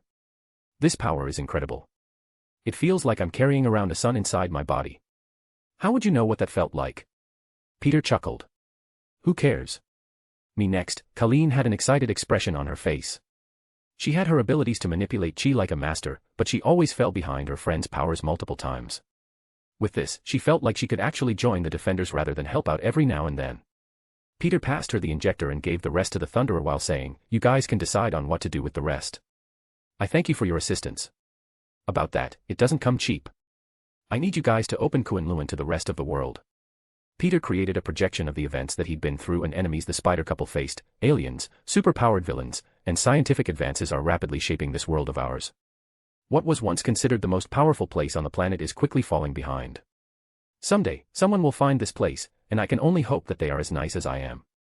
The elders started whispering, some calling him a lair or illusionist, and while they chattered amongst themselves, Colleen used the serum to enhance her body. Peter smiled as he said, see, you're being left in the dust. The elders scowled at him before Fan-Face started laughing. Ooh, the validation is truly sweet. I told you these same things dozens of years ago, and now look at what you stubborn old goats. The consequences of your complacency has finally manifested. Before another fight could break out, Lei Kung raised his hand and said, we need to discuss this. Peter nodded his head and gave Danny a teleporter in the shape of a bracelet that connected to Avengers Tower. If you want to get back to New York, just press that when you guys finish your business here. Thanks, Pete. For everything, Danny looked to Colleen and then his adoptive parents. They don't call me the friendly neighborhood Spider-Man for nothing, Peter chuckled as he opened the portal. Colleen smiled and said, see ya, Spidey, and thanks for the powers. I've told the defenders this many times, but with great power comes great responsibility, so use the powers I've given you responsibly. Spider-Man out. Peter hopped through and closed it. He now stood in his lab again and said, well, I guess I should start looking for other powers to collect. He sat in a meditative position and began to search the web of life and destiny. While he was searching the other universes for information, MJ was suiting up her models with her latest designer dresses. Oh, wow, MJ. This feels amazing, Glory Grant, a beautiful dark-skinned 18-year-old smiled as she showed off the dress with a spin. I know, I'm just that good, MJ chuckled. Do I really have to wear this? I feel ridiculous, Jessica Jones sighed as she fidgeted with the short skirt. You said you needed the money, and quit complaining, you look sexy, girl. Now hold still, these measurements need to be exact. Hey. MJ, can I keep this? Liz shouted as she looked in the mirror. The form-fitting upper half of the dress showed off all her good assets and it flowed out at her thighs, so she didn't feel constrained. Sure, the price is $380. Want me to take it out of your paycheck? MJ laughed. Rude, Liz replied. MJ, I love it. Can I buy it before it hits the market? Angel spoke up as she walked out of a changing booth. She was wearing a white short shirt with her belly showing and pants that showed off her hips with loose-fitting leggings. Sure thing, Angie. But first, let's get everyone ready for the shoot. Cindy, how's the magazine coming? I'll have it ready by the end of the week, boss, Cindy Moon said as she walked out of the booth wearing a blazer skirt and stocking combo. While she finished up the outfits, MJ suddenly got a call. Hello, I'm a bit busy right now, so if you can make it quick. Hey, Red. It's Gwen. Ooh, hey Gwen, MJ spoke with pins and needles hanging from her lips. Is everything okay? Imf tryn ta work on a dressmf. Sorry to interrupt, but we found the white tiger. Is that Spider-Woman? Hi MJ. Miles shouted from the other side of the call. Hello, Miles. I hope you're staying out of trouble. MJ smiled, good work on finding her. Remember, you're trying to recruit her, so be nice, MJ said as she gave Jess the okay for her to move. Finally, Jessica huffed as she walked over and took a seat. So how do we go about this? Gwen asked. Start with hello, MJ laughed. I'm being serious, Red. Well, Blondie, I hate to break it to you, but it's not rocket science. You just have to be the friendly hero you are and try your best. Just don't try and force it. Gwen let out a sigh before saying, right, can we meet up later? It's been a while since we had time hang out. Sure. Sounds fun. We can get the girls and go out to eat or go shopping, MJ replied while shooing the girls out onto the catwalk. MJ worked with reporters and made sure Cindy got the best shots for their magazine while the undercover spider heroes approached the house of Angela Del Toro. So, any thought on the name you're going to use? Gwen said as they entered through the roof of an apartment and removed her costume. Actually, I thought of a lot: Black Tarantula, Spider-Boy, Spider-Lad, Spider-Noir, Sir Spider, Spider-Gent, Spider-Ombre, Arana Ombre, Spidery Jr., Spider-Senor, Spideyman. I almost like Night Spider, but it just sounds wrong. I swear, women have it easier when it comes to spider names, everything sounds better. Now that you mention it, Spiderette is the one I chose, but there are a lot that sound good. Spider-Woman, Spider-Girl, Spider-Gal, Spinneret, Silk, Spider-Mom, Spider-Babe, Spider-Lady. Oh wow, you're totally right. Gwen laughed before asking, why not just use Spider-Man? It's taken. That's a joke, Miles. Nobody owns names. I know, but I want it to be original, you know. I get it. Gwen nodded her head as they made their way down the stairs. It's just kind of frustrating. I should be able to come up with a half-decent name, Miles groaned. They stopped at the apartment of a retired FBI agent and knocked. Hold on, I'll be there in a second. The spiders waited patiently before they heard tumbling and the woman inside cursing about a stubbed toe. The door opened and Angela poked her head out to see the two teenagers looking at her with a serious expression. Can I help you? The 21-year-old FBI agent asked. Hi, wow, this is a lot harder than I thought it'd be, Miles rubbed the back of his head. We're from Avengers Academy, and on behalf of the Spider Heroes, we'd like to invite you to join the Avengers. I think you got the wrong house, Angela said as a sweat drop formed on the side of her brow. Angela Del Toro. The White Tiger, correct. Gwen lifted a brow. How'd you? We've been sort of stalking you for the last few hours, Miles looked a bit ashamed. You what? Angela knew the gig was up. Relax, we aren't going to turn you in for vigilantism or anything, but Spider-Man and Spider-Woman said you might want to learn where your powers come from. Gwen held out a card and said, when you get curious, we'll be there to give you answers. Angela closed the door on them before Miles said, well, that went. The door opened back up and the White Tiger snagged the card before closing it again. Better than I thought it would, Miles finished his sentence. Chapter 78, Issue 78, A New Age Part. The next morning, Peter and MJ got ready to head to Venus with the Avengers. The Defenders, Sword, Shield, and all of the Avengers were waiting at the tower for the spider couple when they dropped down from a portal. Hey! How's it going? Peter waved at the large crowd. Well enough, Richard Reed walked over with a large smile on his face. I take it you like the lab? MJ smirked. She felt proud that she was the one who built the tech for the new Baxter building. Yes, it's absolutely fantastic.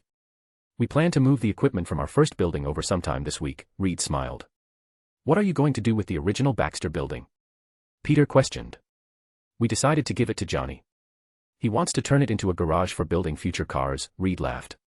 So is it just you and Johnny today? MJ asked. Sup, Spider Dorks. Johnny gave a two-finger salute. Nothing much, least popular hero in New York. How about you? Peter flipped him off. While Johnny's eyebrow twitched, Reed sighed and said, yes, Ben is undergoing his evolution. I figured it would be safer to slowly expose him to the radiation rather than pump it all in at once, and Sue is, well, 8 months pregnant, so no fighting for her. I'm glad you took my precaution speech to heart, Peter smirked. Yes, we don't want another infestation incident, MJ shook her head. I've learned my lesson, and once again, thank you for the new lab. If you want to repay me, I want to borrow Sue for a column in my magazine.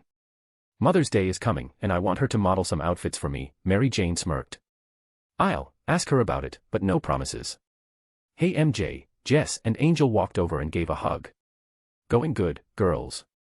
You ready to take down some bad guys? MJ chuckled. Always, the two heroines replied. So, is everyone here? Peter asked. Everyone but Thor, Steve said as he walked forward. Great, I'll get us started, Peter snickered as he opened a portal to space just above Venus. You built an orbital ring. Reed and Banner spoke in unison. Yep. I extracted the materials to build it from our Oort cloud and built it with a colony of nanobots. I needed one for what I have planned. For starters, I'm going to make a moon and speed up the planet to a 24-hour day and night cycle. Then I'll convert the carbon dioxides into water. After that, I'll alter the earth to become soil, and lastly, I'll release seeds to grow several forests, grass, and edible plants. Will you need our help? Magneto spoke up. Actually, I'm going to do this solo. Peter looked at the planet and smirked. Do you know the most important requirement for alchemy?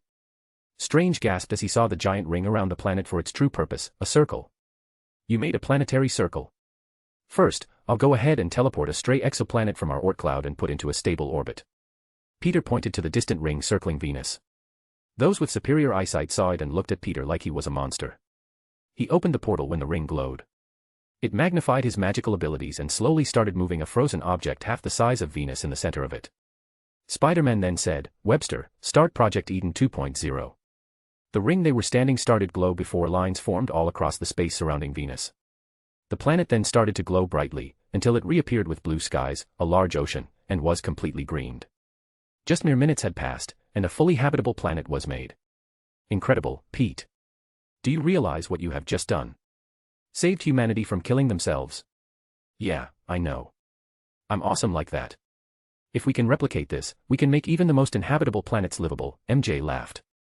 We'd need to build an artificial sun or set up a mirror highway to reflect the light for planets too far out from the sun, Reed spoke up.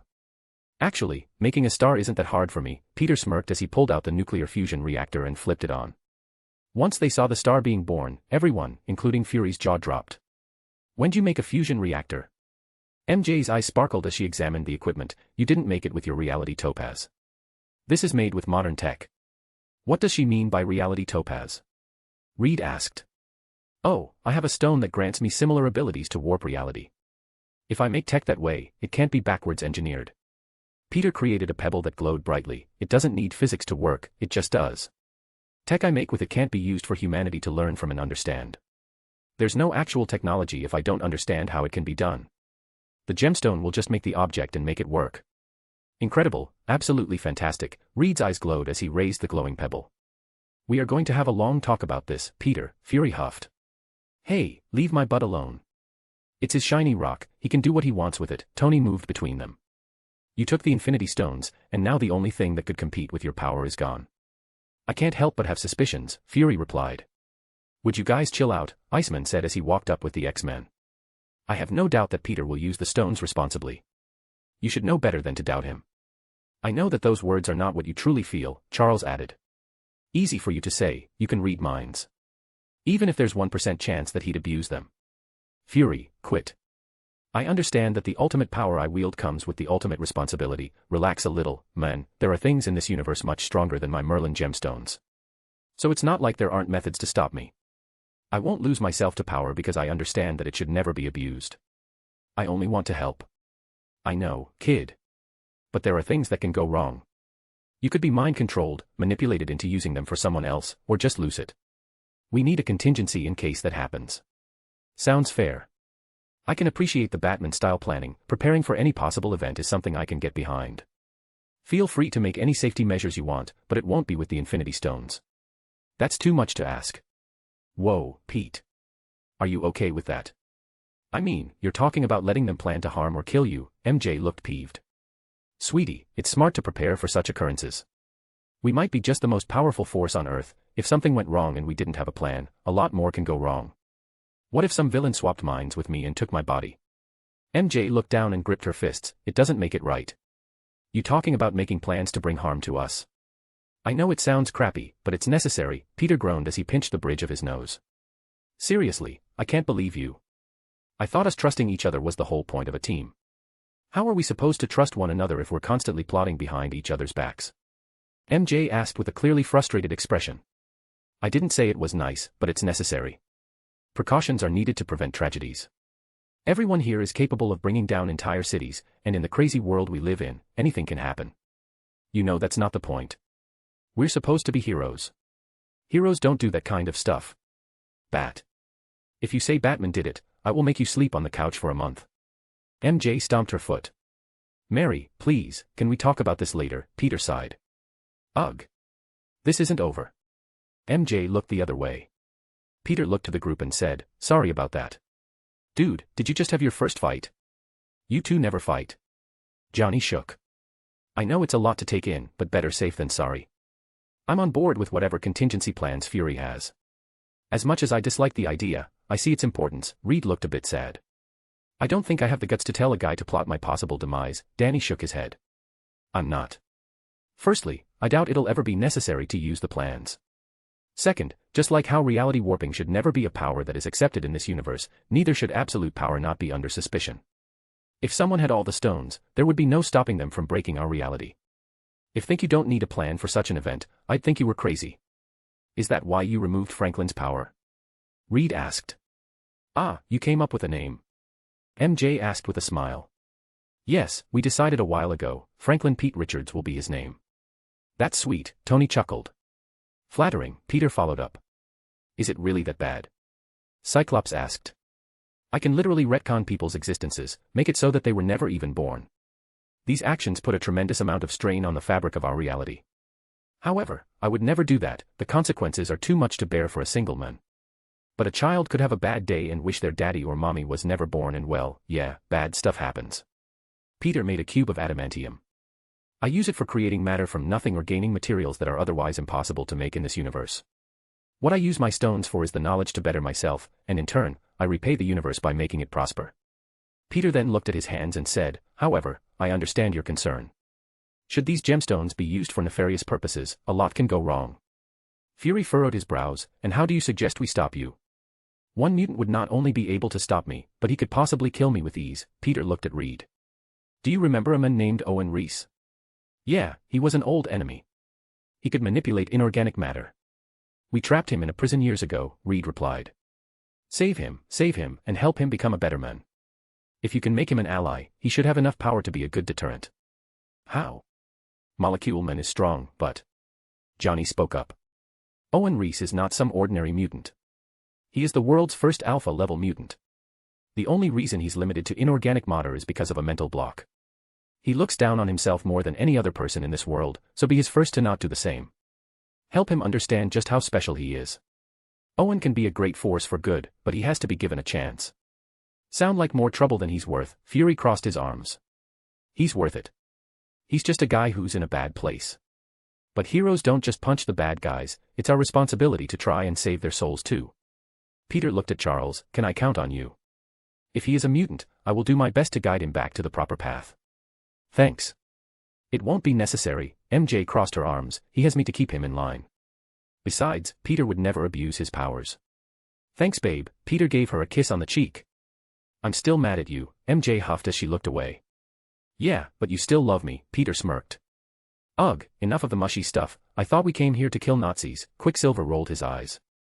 No, we came here to arrest them, Peter lifted a brow. You seriously think? Magneto spoke up but Peter held his hand out and stopped him. I said arrest them, I didn't say not to place in prisons with the death penalty. There will be no Operation Paperclip on my watch. I'll buy the damn prison if I have to make sure of it. Ha ha ha ha. And what of the politicians that permitted such things in the first place? Surely you know that I would never trust such people. Magneto made an electromagnetic charge strong enough to show lighting wrapping around his body. Due to the whole Nazi AI issue Tony ran into. I've altered the spell for every living and non-living being on Earth that either supports or works for Hydra. The politicians will also be drawn into the battle. I know I can't prevent killing in this fight, but please try. Eric looked like he was about to pop when Charles put his hand on his shoulder. Let them pay for their crimes, old friend. Let the world see the horrors they have wrought and decide their fate, united as humans. Keep in mind, there might be people down there that are being forced to work with Hydra, there are people that are brainwashed, people that have families being held hostage, or people that have no other choice. People like your kids, Peter added. Like a stake being driven through his heart, Magneto felt pained at the thought he might have had to kill his own children. If he had not rescued them and had Charles fix their minds, they might have ended up in the battle they planned on carrying out today. Anyone else have issues? Couldn't we separate them? Banner spoke up. We could, that's a great idea. I'll just alter the spell a bit. I throw them in a prison for now and we'll go through them later to see how we can help them. Why didn't I think of that earlier? Oh wait, I did. I can't pull that off right now because doing something like that would only take a few more months or years to work out. He's right, what we're attempting is a very complicated spell. Targeting someone off the portals to certain people's ideals and something as abstract as attachments and loyalty towards a particular subject are multiversal abilities. Why not use the stones? Bruce asked. I am, but did you not hear me speak about not abusing them? If I pulled something this big, the power needed to pull that off would result in feedback because I'm altering reality to pull them here. I might even mess up and end up summoning every being who thinks like Nazis in this universe. That's why I need the spell matrices. To keep things like that from happening, I have to code for hours or even days to pull something this big off. Peter pinched the bridge of his nose. Bruce, think about it like this. I'm comparing this spell to a being made by a kid that just learned to master simple addition. How long do you think I'll need to fine-tune it to the point of being called something like advanced calculus? Right, I think I get it now, Banner chuckled with an apologetic smile. I guess that means I'm still a toddler learning to crawl. Yes you are, Strange added. We have a list, we could read up more on our targets and transport them one by one, Scott Summers said. Once again, teleporting them one by one would alert the others, and I have no clue what kind of magical defenses they have. I only know that with the Merlin Stone's aid, I can brute force this. I put a lot of thought into this, Scott. Trust me. Just don't kill anyone. I know it'll be hard, but at least try, Peter sighed. Oh, and before I forget, Peter summoned another globby clone and said, let your symbiote absorb that. It'll give it an upgrade. Okay, so all in favor of taking down a Nazi organization before they gain more power? MJ raised her hand as he symbiote absorbed the blob. The majority of the team raised their hands with only a few looking conflicted. I understand you all have never had to kill before, but these guys have been biding their time, building up their forces, and have technology that goes above normalcy. I've given you everything we need to take them down and even more. With the advantages I've given you, if you guys can't subdue them without killing, then why are you even heroes? Accidents are going to happen, and I don't doubt you'll make a mistake somewhere down the line, but in my opinion, better some Nazis for you to practice on than our own citizens. Peter opened a portal and showed them to the surface and showed them all an incredible sight. It's so quiet, Reed took in breath of fresh air. It's beautiful, Bruce said. Dude, we have to come here for breaks, Luke threw his arm around Peter's neck. This is so cool, he made a whole planet. Angel commented. Technically, it'd be the second, Eric said as he looked around with a smile on his face. How is Kava? MJ asked. A/N, Kava is the Hebrew word for hope. We've built 3 cities already with the aid of our fellow metahumans. So, we have Kava, Neo Arcadia, and Domum now. Peter smiled, neat. You named a city after my company, I'm looking forward to a visit. What are you going to do with this one? Fury lifted a brow. Make a resort world. Spidey world. Ugh, that's so lame, Torchland is so much better, Johnny snickered. Then make your own world, Peter growled. How about we get this show on the road? Hydra and I have unfinished business, Logan came up and cracked his knuckles. You're not the only one, Howlett, Peggy walked next to him. We can finally put an end to this nightmare, Steve smirked. Peter nodded his head and said, I'll make the Pit of Doom now. Pit of what? Coulson lifted a brow. What, you didn't think I was just going to summon them here and we'd just wage war? Peter used his geokinesis to lower the ground and covered them up in a dome made of a powerful force field. Next, he used his reality gemstone to make several turrets that fired non-lethal ammunitions like rubber bullets, nets, and low-voltage electricity. He also added several sound cannons for any symbiotes they might encounter that would fill the pit constantly. Lastly, he turned the ground around him into pure adamantium and made enough containment cells for every last person on the list. Rhodey whistled, must be at least the size of 5 football stadiums combined. There are 110,616 members of Hydra, needed enough space to hold them all. Peter laughed before saying, when I said I put a lot of thought into this, I wasn't joking around. I can tell, so when do we start the fireworks? Tony equipped his bleeding edge suit. Peter looked at Strange and MJ before they placed their hands out and formed a giant magic circle. Whoa, is Sis going to be able to do this stuff too? Quicksilver asked. I imagine so, Eric replied. It took a few minutes, but when the spell matrix was completed, Strange looked at Peter and asked, are you ready? As ready a hot dog at my favorite vendor, Peter replied as his space, soul, and reality gemstones glowed brightly. That made no sense. Johnny shook his head. I'm a little nervous, Peter huffed. Chapter 79, Issue 79, A New Age Part. The whole room lit up with spells while a large portal opened above and dropped in every last Hydra agent, AI, politician, and even their coffins. There were even pods with people floating inside them. Probably should have fine-tuned that non-living clause. Peter shook his head before creating a megaphone out of Sue's barriers and walked up a set of transparent stairs. Scumbags and Nazi bitches, we will give you one chance to surrender quietly and walk into your cells. However, if you even try and resist, Peter gestured to the Avengers, Defenders, Sword, and Shield members, well, you'll be in for a world of hurt and I cannot guarantee your survival. All of the turrets pointed their weapons at the crowd of villains. Needless to say, they did not throw their hands up and surrender. No, those with weapons or powers suddenly started running towards them. However, there were some who surrendered and stayed back, some were naked and had soap duds on them while others were non-combatants.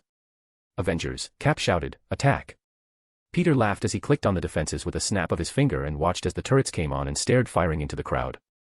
Web nets, pellets, electrical blasts, and sonic vibrations riddled the room, severely weakening the Hydra agents, but not all of them were so easily taken down. They clashed with the heroes and the fight quickly became a scene of chaos and mayhem. Thousands of Hydra agents against 100 heroes fought, one to subdue, and the other with intent to kill.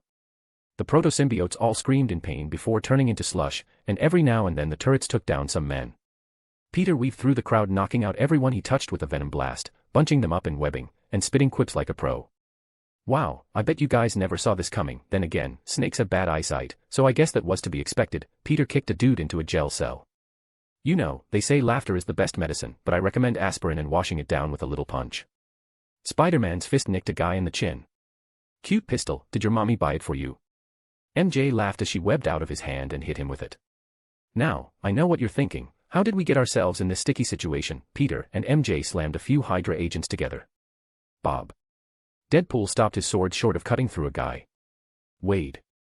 The Hydra agent lowered his gun. Oh my god, it's a Tony knockoff. Did you dig that suit out of his garbage can? It's so last year's model. MJ shot her webbing and made the suit fall apart with a series of quick yanks. Hey, did you know what's black, red, and white? The Red Skull. After I left him with a black eye, Steve shouted as his shield bounced off a few dozen men. Really? Tony lifted a brow while shooting lasers and dodging heavy gunfire. What, it looked like fun. Captain America blushed as he dodged a punch. Cut one down, another head arises. I guess we're gonna have to Hydra the world in one go. Peter and Magneto teamed up to wrap a few dozen guards in a rope made from crushed laser weapons. Huh, that one actually made me laugh. I think I like him a bit better now. Pietro smirked before dashing through the crowd, knocking everyone out with a finger tap. Eric rolled his eyes while Logan jumped past him, driving his claw tips into a Hydra agent who was targeting Scott. Fury and 24 of his super-enhanced shield agents fired weapons into the crowd, taking down dozens enemy combatants. Sword was right beside them and it seemed like Hydra was falling quicker than a knife fight in a phone booth. The X-Men used all kinds of abilities, lasers, elements, various forms of energy, and melee attacks shook the area they were in every time they hit their targets. The defenders attacked with super strength, speed, martial arts, fire, and chi, tearing through the group of foes like they were made of butter. The Mutant Brotherhood was a bit more brutal than the others. However, they did manage to try and not kill. Magneto. Take it for a spin. Cap shouted as he tossed his shield to him. Eric grinned as he held the weapon and said, it would be my pleasure. The two working in unison, redirecting the shield to Cap every time he tossed and bounced it off several villains before Magneto controlled it to take out even more Hydra agents. Peggy smirked as her guns both killed and incapacitated her targets. She then jumped up and took the shield before landing and holding it out for Storm to shoot lighting at it. Light it up, Aurora. The blast created a shockwave that rippled through the crowd surrounding her before she tossed it back to Steve and said, I'm going to put in a request for a shield of my own. Told you they were useful. Steve grinned as he raised his fist to the side of his head, knocking out another Hydra agent.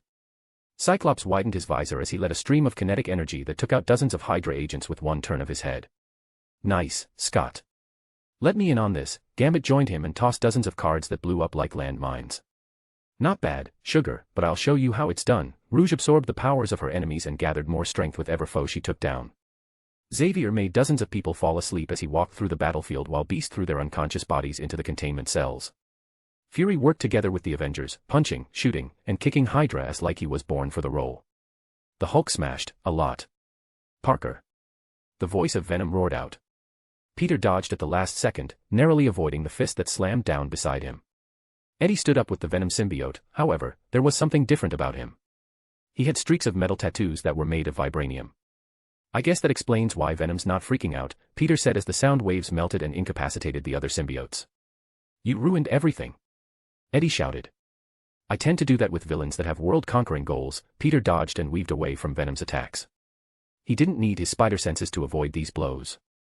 His martial arts training was more than enough. It's not like you're special or anything, Baka. I'll kill you. Never heard that line before. Peter's hands glowed with chi and fire before he punched Venom in the chest, sending him flying backwards. Venom tried to web his foe, but Spider-Man grabbed it and pulled the villain wearing the symbiote back towards him and slammed his face onto the ground. For a second, the heat pushed Venom aside, revealing the crazed eyes of one Eddie Brock.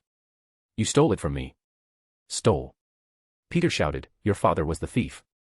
It's his fault I grew up without my parents." Peter laid into him, hitting him with fire chi blast after blast. "The symbiote belonged to my parents. He spied, stole, and kidnapped my family. You don't get to play the guilt card on me, not when you're working for actual Nazis." The fire shifted to lightning as Peter slapped Eddie on the chest. Venom let out a roar as he managed to separate itself from the host somewhat when Peter heard something he never thought he'd hear. "Spider-Man. Help me, please." Peter saw a pair of technological bands on Eddie shimmer before it pulled Venom back on him. The hero gripped Eddie's wrist so tight that the tech shattered and the symbiote was freed. He then picked up Eddie and then looked him dead in the eyes, "And you know something, Eddie? You're just as bad as your father." Spider-Man tossed him into the chamber before he looked at Venom. "Hey there fella, I'll get you home. Until then, help us take down the bad guys, yeah." Venom moved over to pick a hero from the crowd and jumped on Logan. Out of all the ones he could choose from, Wolverine had the highest level of life force to sustain him. "Wow, so this is what being you feel like." Logan snickered, "You really are constantly pulling your punches." "I will comply, Parker." This time, Venom said as he turned back to the group and jumped into battle. In just 4 hours of combat, the group of heroes had completely decimated the entire army of Hydra agents. Peter was sitting on top of a pile of unconscious bodies as he said, "Well, that wasn't too hard." Everyone was pretty much wiped out, panting, or just lying on the ground trying to catch their breath. "I can't move them all," Peter sighed as he clapped his hands and made robots to do the job for him. "So, this counts as cutting off the heads, right?" MJ asked. "Yeah, but I'm not looking forward to the paperwork," Fury sighed. "How many politicians do you think are here? A few hundred, maybe a couple thousand?" Charles asked. "Like I said, paperwork is going to be a bitch. We'll sort this out later. As for now, we should upload the footage to Earth," Peter grinned. "Hey, shouldn't we keep this quiet?" the S.H.I.E.L.D. agent known as Mockingbird asked. "No, we're the Avengers, and part of that is the benefit of being a public global peacekeeping force. People need to know what we did here, what we accomplished. We took down Hydra," Peter shook his head, "plus, 110,000 people just disappeared. If we tried to hide this, our publicity would take a nosedive. We'll also need the confessions of every last dirty politician," MJ added. "We'll get right on that, but we'll have to find some place for Bucky." Captain and Natasha shouted as he saw the Winter Soldier floating in a stasis pod. "Victims," Peter finished. Needless to say, it was a busy couple of days for the heroes. They had to go through thousands of Hydra agents and use a truth serum to get answers and confessions. After that, they had to rescue victims from various Hydra bases on Earth. Political prisoners, entire families, people that had been experimented on, and they had to destroy any dangerous technology and weapons. "This is gonna make one hell of documentary," Stark said as he sat in the break room. "You're telling me, did you know Eddie planned on putting microscopic symbiote pieces into the world's drinking water? He planned on absorbing millions of people." "No shit," Rhodey said as he passed Peter a cup of coffee. "I guess it's good we acted when we did." Stark looked at Fury, who in turn flipped him off. Charles stepped in the break room and walked over to the sink before dunking his bald head under the cold water. "I've never wished more than in my life to make this power disappear. The thoughts of these monsters, it's sickening." "Now you know how I feel," Eric smirked. "I've been in the head of Nazis before, Eric. But most were just drones, brainless kids who didn't know better in the propaganda they were fed. Hydra is far worse. Every last one of those foo." He stopped himself from cussing. "You can cuss, we're all adults," Peter snickered. "Aunt May wouldn't approve," MJ chuckled. "What, no language, Cap?" Tony lifted a brow at Cap. "I'll let slide," Steve smiled. "There is no redemption for those fuckers," Charles spat out. "So, how many more do we have to go through?" Banner asked. "Around 5,000. "We're a bit over halfway done," Fury replied. "Good, I want to go home." "I miss my wife," Reed said with dark rings under his eyes. "You have to stop trying to figure out the constructs made by the reality topaz," Peter shook his head. "I'll figure it out, damn it." Reed huffed as he crossed his arms. "So, boys. Who's ready to get back to work?" Peggy asked as she leaned against the wall. "Those bases on Earth won't dismantle themselves." "I'm game," Pietro walked over while stretching. "That power nap did me some good." "Curious, how many died?" Eric looked at Logan and Deadpool, who was hugging him. "Get off me, you civvy doughhead," Logan kicked Wade away. "But we have a movie together, doesn't that mean anything to you?" Ignoring him, Logan looked at Eric and said, 318 casualties out of 100,616 combatants. "Hey, that's a 0.3% fatality rate. Not bad in my books. Even better since those turrets could take out our wounded and get them to medbeds. There wasn't a single casualty on our side, Fury put his hand on Peter's shoulder. Yeah, I wasn't expecting all of them to live. Not in a battle this big, Peter sighed. It was a good plan, Pete. MJ gave him a hug. 318 people died because of my mission. I just wonder if I could have done more. I'll have to live with that, and I'll have to accept that I can't save everyone. Speaking of saving, Sam Wilson looked at Cap.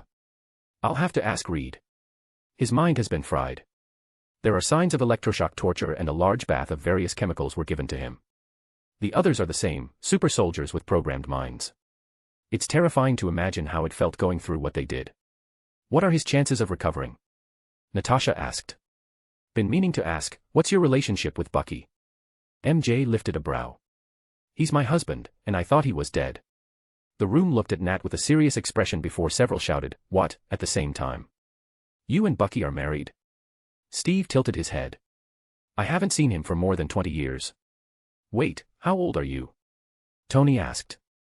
It's rude to ask a lady her age, Natasha smirked. The Red Room had some benefits, Peter added, small healing factor, ageless appearance, I'm guessing they had their own version of the super soldier serum. Your serum was better, Nat walked over and gave him a hug. Whoa, this is new, Peter hugged back. You gave me back something important, twice. I'll never forget this favor, Webbs, Nat said before she pulled MJ into the hug as well. No problem, Nat, us redheads have to look out for each other. Huh? Is it weird that I'm a little jealous? Tony chuckled. Depends, you want Pepper to hear that. Rhodey smirked. I meant in a platonic way, I've known Nat way longer. How come I don't get hugs? Tony crossed his arms. Natasha rolled her eyes and said, keep being a hero, and we'll find out if you deserve it. So how's her husband's condition? MJ asked as Black Widow let them out of the hug. Oh, I'll have him up and out of those pods in no time. The medbeds can heal the genetic damage and repair their brain tissues. Charles here can help them recover their minds and memories. We should also make sure they weren't voluntary subjects. Right, I need a break from those fascist pieces of garbage. Saving someone will do me some good. Charles walked towards the door. Remind me to make him take a break. Peter yawned as he got up and tapped Steve on the shoulder. Come on, let's go vent by destroying more Hydra bases. Right, Steve got up as Peter opened a portal back to Earth. Hold on, bub. What do we do about my hitchhiker? Venom's head popped out from Wolverine's shoulder. Reed and I have been working on something to get you home, just give us a couple of weeks. Peter shrugged his shoulders. So I'm stuck with them. Why are you complaining? You get Spidey powers on top of your badass powers. Deadpool shook his head. You could always pass him over to me. No. Everyone in the room shouted, even the symbiote. He's crazy, in all realities, Venom growled. Hey, Venom, you can keep you cool, right? Spider-Man lifted a brow. I will keep my word, little spider. You know, you should make up with your Parker. Never. He abandoned us. I mean, you were both at fault. A partner doesn't control their other. They certainly don't enhance their more violent thoughts while suppressing all the good ones. Webster appeared on Peter's shoulder and looked at Venom. He respects my boundaries and I his. What you did was not symbiosis, but parasitism. Humans don't think like us, Venom. We are different, and it's only when we show respect that respect is given. Venom huffed before Peter said, hey, I'm sure if you explain yourself and be honest, my other self will forgive you. It's not too late, Venom. You can make things right, be the better symbiote. You just have to follow 3 simple rules: don't hijack your host, don't mess with their heads and emotions, and don't kill or maim. That's all it would have took for your Spider-Man to stay with you. Oh, and don't eat people, MJ added. I require sustenance. Chocolate, right. I can help with that, give you something that will help you survive without a host, and even help you understand how humans think. Why would you do that? I really want you to help your Spider-Man. You know just how hard he pushes himself, the horrible experiences he will have because he isn't strong enough, and extra strength should make his life a little easier. You want me to bond with him when you know that he will never agree. Like I said, make the first step and apologize. I know he'll listen. Peter let out a yawn. Very well, if you are being honest, I will consider it. Venom slinked off Logan's body. Here, take this and you'll be able to produce your own source of sustenance as well as quite a few other abilities. I've also installed a program inside it that will let you experience a human life while forgetting your symbiote life. It's not permanent, and the moment the simulation ends, all your memories will return. Think of it kind of like a video game. Dude, you ripped that from Rick and Morty, Johnny laughed. It works. It was either that or the point of view gun from Hitchhiker's Guide to the Galaxy. Can you make one? Johnny's eyes widened. I can manipulate reality. I can make anything. Peter shook his head as he made another globby clone. Venom jumped on it and absorbed it into his being before standing up in a new body that looked exactly like Spider-Man during his symbiote years. Ah, the classic is just the best, Peter chuckled as he looked at Venom and waited for the simulation to stop. What he gave him was the memories contained within his Spider-Man's genetics. He grew up as Peter right up until their bond was shattered by the church bell and the simulation stopped. I have much to ponder over. Venom bonded with Logan again. Guess he prefers the company, Peter chuckled. Well, that was a strange conversation, Deadpool snickered. We told them about the multiverse days ago, Peter rolled his eyes. Yeah, off screen, Deadpool's inner voice spoke up. Let's go ladies, gents. Peggy dragged him and Steve through the portal. Another 2 days passed before they finished up their business and announced their victory with a 3-hour documentary. Tony's idea, of course. With the evidence they gathered in confessions on top of the public viewing, any third parties that might have fought with Hydra shut their mouths. So, as Peter promised, only prison and death sentences awaited those that they arrested that day. Bucky was in a form of hibernation while his body and mind healed, and he would wake up in a few days with all that was taken from him. Natasha took a vacation and waited by his side for him to wake. With Steve, Logan, and Peggy coming to visit every now and then. Peter also discovered files that showed the Hydra hit list, and Tony's parents were on them. Strange thing was, the Starks weren't killed by Bucky. Howard and Maria were killed by an assassin hired with Roxxon's money. It was like killing with a stolen knife. Hydra planted an agent in the company and used them to kill their old enemy. I guess more of Tony's history follows the comics. I hope he takes this well. Knowing him, he might just fly off to Roxxon with his Hulkbuster. Peter sighed as he pulled up the video and watched a man identified as Paul Norbert Ebersol shot their car off the road.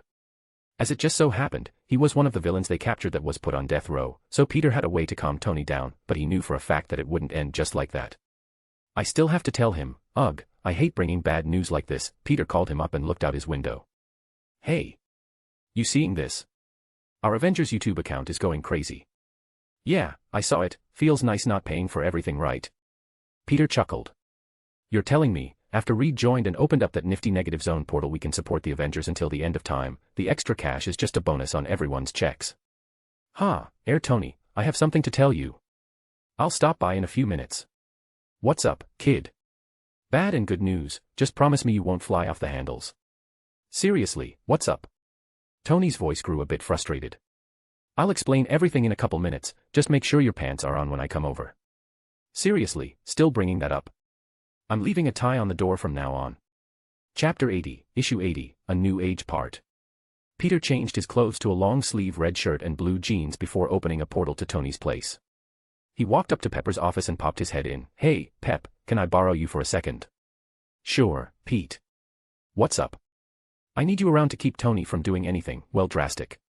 Right, so what's this about? Pepper lifted a brow. His parents. Oh, this is serious.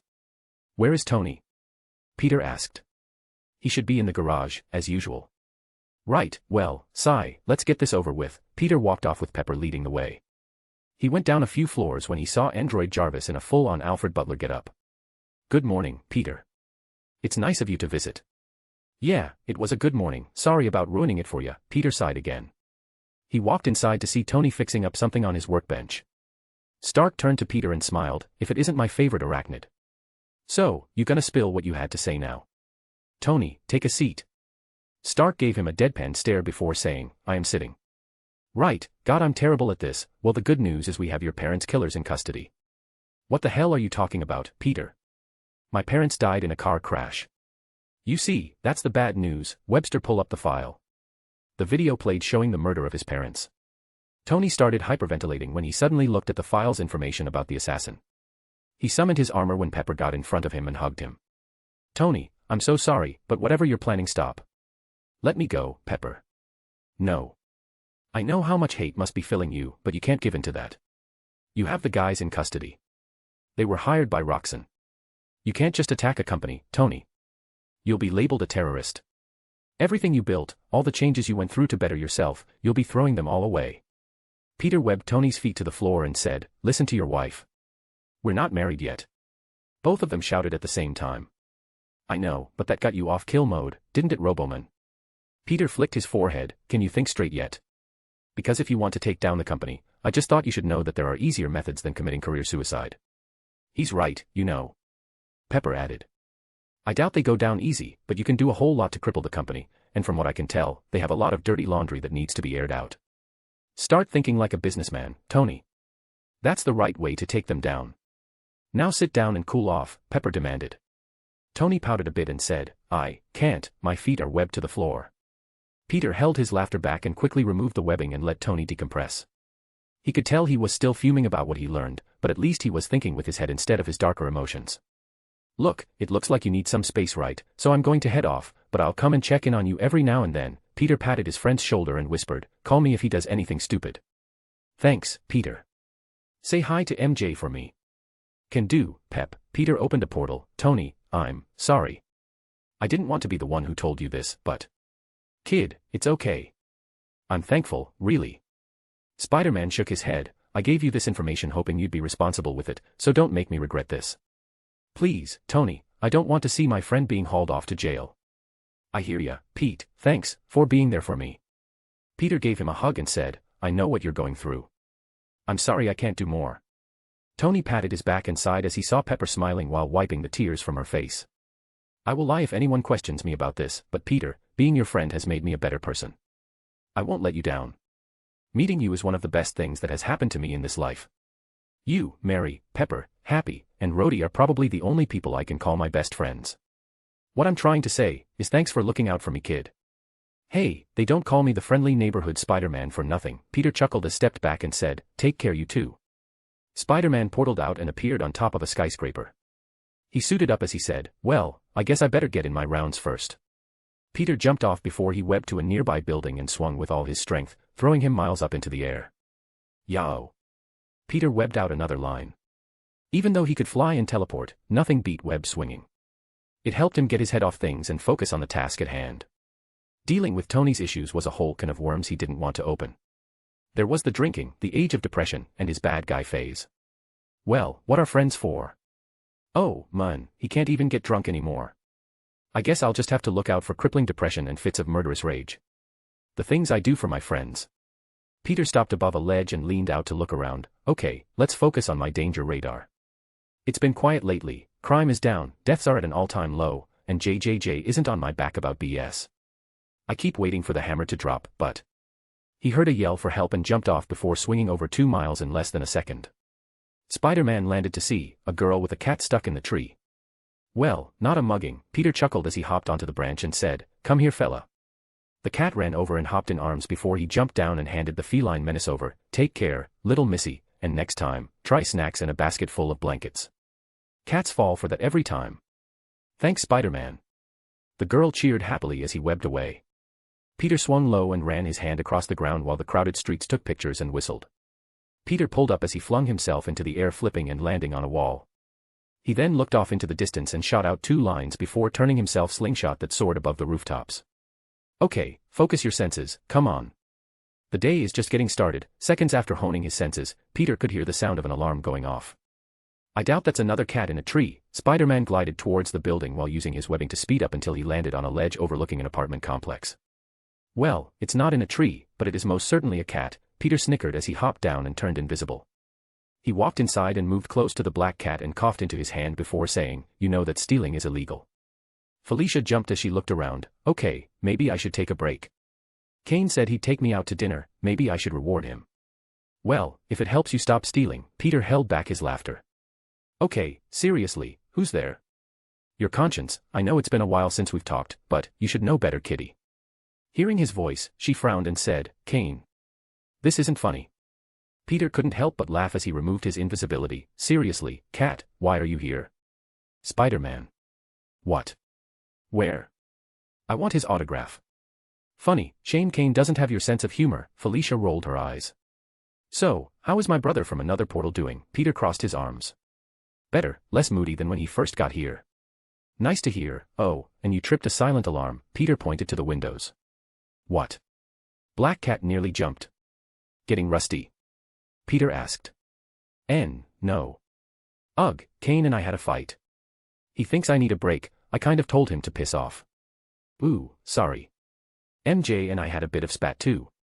Also, why are robbing this place? Wait. The Wonder couple had a fight. This I got to hear. Felicia, why are you here? Guy likes to steal priceless pieces of art from the less fortunate. I was hired to get it back, Black Cat grinned. For a price. For a price, Felicia nodded her head. Peter placed his hand on the vault she was trying to break into and ripped it off. All he saw was 20 stacks of gold bars and a few dozen rolled-up paintings. Just paintings, huh? Felicia lifted a brow and said, did you think those poor old Jewish couple could afford me? No, they knew he keeps it with. She pulled out a golden bar that had a Nazi stamp on it while stuffing her bag. Strangest thing, this guy disappeared a while ago, made my job a heck of a lot easier. You wouldn't happen to know anything about that, would you? Cops are here, Peter smirked. That was fast, Felicia purred as she pulled out her claws. No hitting cops, Felicia. I haven't done anything to the guild you're building because I like what the management is making them do.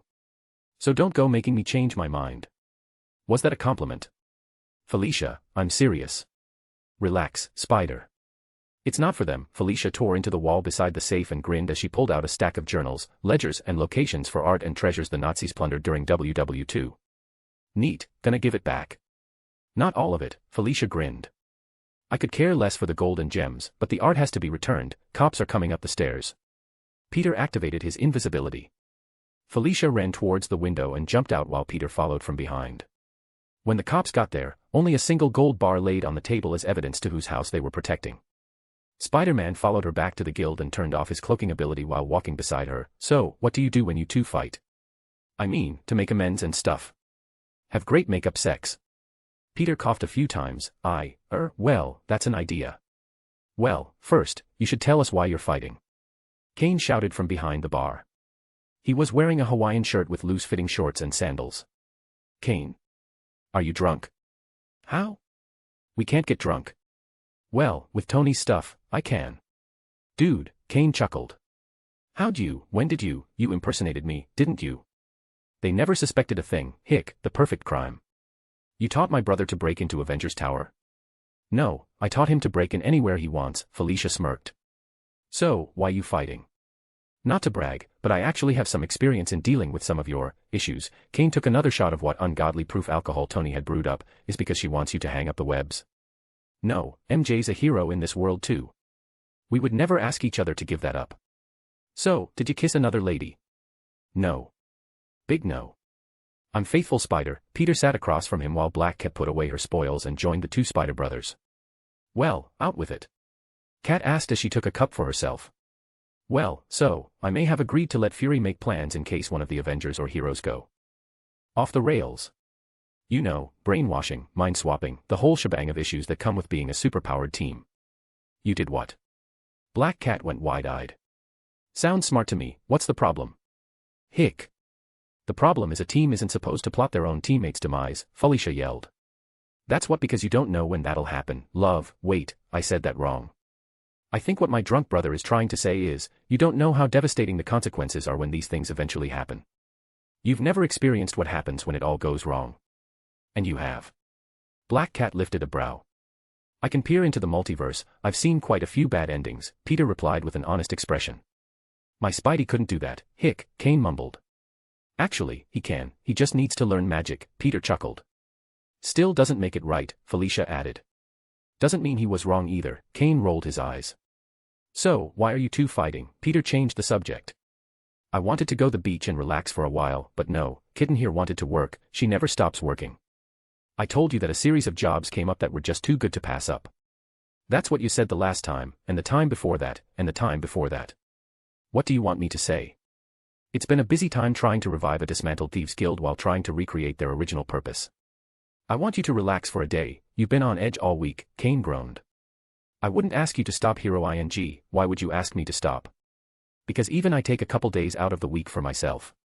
Today was one of them, and instead of relaxing on the beach with my very hot girlfriend, I'm stuck down here running jobs for the newbies.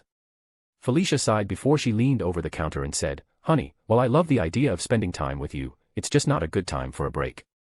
I promise you, after I finish up with the list, I'll. She whispered the rest into his ear.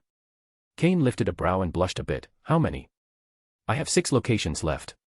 That'll take you a couple of days, Kane shook his head. 3, after the next 3, you take a goddamn break. Felicia pouted as she put her lower lip out and said, come on baby, I'll make it worth your while. Trust me, the wait will be worth it. Okay, I'm leaving, this is getting a bit too uncomfortable. Sure you don't want to join? I mean, technically you're both the same. No. We're not. Kane and Peter shouted at the same time. Felicia busted up into laughter as she said, I thought you had a sense of humor, Spider-Man. If I knew you were this innocent, I would have teased you earlier in our career. Have a nice day, I have crimes to stop, and an apology to work on, Peter sighed as he opened a portal to the top of the Empire State Building. With a leap he closed the portal behind him and thought, at least Kane seems to have calmed down a bit. I'm happy for him. As he webbed out, he kept an eye for any crimes, but other than a few store robberies, it was pretty quiet. When he finished his patrol, he went home and saw MJ talking with a film company about getting her girls into movies. What? No. I want Misty Beck for my SFX team. I don't care if she has a contract with you. I've seen what she can do, and you violated your contract by not allotting the proper work hours. My lawyer will be in contact with you. No, you made it personal the moment you tried to pull one over on me. Have a good day. MJ hung up as she sighed and threw herself on the couch. Rough night. Sounds like the dogs were barking. Peter sat beside her. Still mad at you? MJ looked the other way. Babe, I know you disagree, and honestly, I understand. Do you? Are you okay with them coming up with a plan to kill me? Never, I'd never want that, MJ. I hate the idea myself, but it doesn't mean it isn't necessary. If you got your body stolen or were under the effects of mind control, wouldn't you want a plan to save you? MJ huffed, what are the odds? Normally I'd say very slim, but we live a universe with gods and demons, there is no perfect guarantee in life, and the plans will of course try the peaceful methods first, but occasionally, drastic measures should be taken. Peter wrapped his arms around MJ, I promise to do everything in my power to keep them from being implemented, but to not have them when needed is not only foolish, but dangerous too. MJ pouted as she laid her head on his shoulder, still sucks. On that point, I agree. Peter kissed the top of her head, so, is the Beck the same person I'm thinking of? MJ recalled her time with her alternate self and said, yeah, I figured that I'd keep Mr. O 2.0 from being born by giving her a fair chance. Gal has talent and her tech makes developing movies really cheap. She's not a, robot is she? Peter asked with a curious expression. I gave her background check, she's legitimately his daughter, though I don't know how she feels about us basically turning her father into a vegetable. But from what I've gathered, she does not like her father. Hey, that was all Ghost Spider. So, it's a win-win, right? You get a talented special effects team and prevent the uprising of another dangerous villain, Peter chuckled. Yeah, MJ laid her turn the T.V on. So, what kind of movies did you get them? I'm trying to get Jess to play Cleopatra, Angel wants an action movie, and Glory said she wanted to do a rom-com. I've had some issues with the current management from Hollywood. There are some creepy things happening there. Something we need to investigate. Peter lifted a brow. MJ shook her head, I've already told California's Avengers branch to look into it. So, what kind of creepy are we talking about, vampires, or organized crimes? No, missing persons and crimes against children, not to mention the whole Harvey and Epstein scandal. I don't trust a Hollywood that traffics people. Oh, wow, that's terrible. Peter shook his head, well, I'm looking to seeing the arrests. Me too. Peter sat on the couch with his wife-to-be for a few hours, watching television when their family got back from work. He's a superhero, has the hottest wife-to-be in the galaxy, and was able to spend quality time with his family. Peter could definitely say that he's enjoying his life to the fullest. I swear, if it wasn't for the time difference in our house, I'd say we live super busy lives, MJ chuckled. Thank the Lord for magic, Peter snickered. You know, Pete, I've been wondering how the TV is able to work in unison with the outside, Marie spoke up. It's the same principle you use for our clocks. It linked outside of the temporal spell, so we get what's going on out there without sacrificing our time in here. The images we're seeing are clone particles that only change when the one or the other changes, right? Richard spoke up. You got the whole time clock thing right, Peter answered. But wouldn't that mean we're watching something at a quicker pace? Isn't this basically peering into future events? I mean it is 10 hours for one outside the house. Richard tapped his chin. Well, not necessarily. In fact, if it's not part of the temporal acceleration bubble we're living in, we should be seeing this in 10 times faster than what's happening outside, but we're overlooking the obvious. If he can speed time up, he can slow it down too, Marie smirked. Mom's dead on with the idea I can slow time too. But you're forgetting Occam's razor. The simplest solution is often the best solution. I just turn off the time dilation and set up a trigger setting for when the television is on live. Of course, this doesn't apply to things like streaming services like Netflix or something that's been pre-recorded, Peter laughed. Magic is so complicated. I think I prefer science, Richard sighed before asking his wife, so, speaking of science, how was school? Better. We've missed a lot, and I've had a lot to catch up on. However, I'm still the smartest Parker, Marie chuckled. That's debatable, Peter snickered. Dinner's ready. May called out from the kitchen. Woot. I'm starving. Peter looked at his uncle rushing to the kitchen. You better hurry, sport, or I'm going to finish it myself, Ben laughed. Nothing stopping me from enjoying May's meals. Peter stood up before his phone rang. I really need to stop jinxing myself. Just one day, Fury. It's been one day without you calling me. Well, excuse me, but I'm not the one making the physics in London spaz out. I got all my eggheads working on this one, and since you specialize in this kind of crap, I figured I'd give you a heads up. Oh, well, in that case, maybe I should help, Peter groaned as he realized that the ether must be making an appearance. I'll make my way over in 10 minutes. So, how are things going for you these days? Anything interesting going on? I mean, do you even have hobbies that don't involve solving the world's problems? Maybe a wife, husband. Just do your damn job, Fury groaned as he hung up. Peter quickly scarfed down his meal and said, Come on, MJ. We got physics to fix. Who broke it? I swear, if Strange lost another Bamf. Grr. The Bamf in question growled. Of course, I'm not talking about you, precious. MJ petted the underside of the creature's chin. It had been a while since they learned about the Bamf MJ named Kurt with C. The family was both fascinated by the creature's ability to teleport and a little weary of his existence. However, they had all warmed up to the fella. You know, most people get dogs, not interdimensional beings as pets, Richard said, being the only one who still had some weariness towards that demonic being. We're not most people, and Kurt isn't a pet. He's family, Peter pat the creature on the head. MMNNHMM. Kurt agreed. Come on, Tiger. Let's get to work. MJ opened a portal to London. The minute they passed through, they both saw their sensors acting up. Whoa, this is wild. It's kind of like the readings your reality topaz give off. Yeah, but countless times stronger, Peter replied as he opened another portal. When they hopped through, they saw an argumentative Jane Foster and Thor looking kind of scared. You don't call, you don't write. Why the hell haven't you visited? Jane, I'm in trouble, Spider-Man said, putting a long emphasis on the word trouble. Spider-Man. Lady Mary, it's good to see you two again, Thor said with a smile on his face. You too, Goldilocks, so where's the reality stone? Reality stone. Thor's eyes widened. Peter walked over to Jane and said, Now that is interesting, it's bonded with you. No, it's something else. A creation of the reality stone. Maybe a containment field.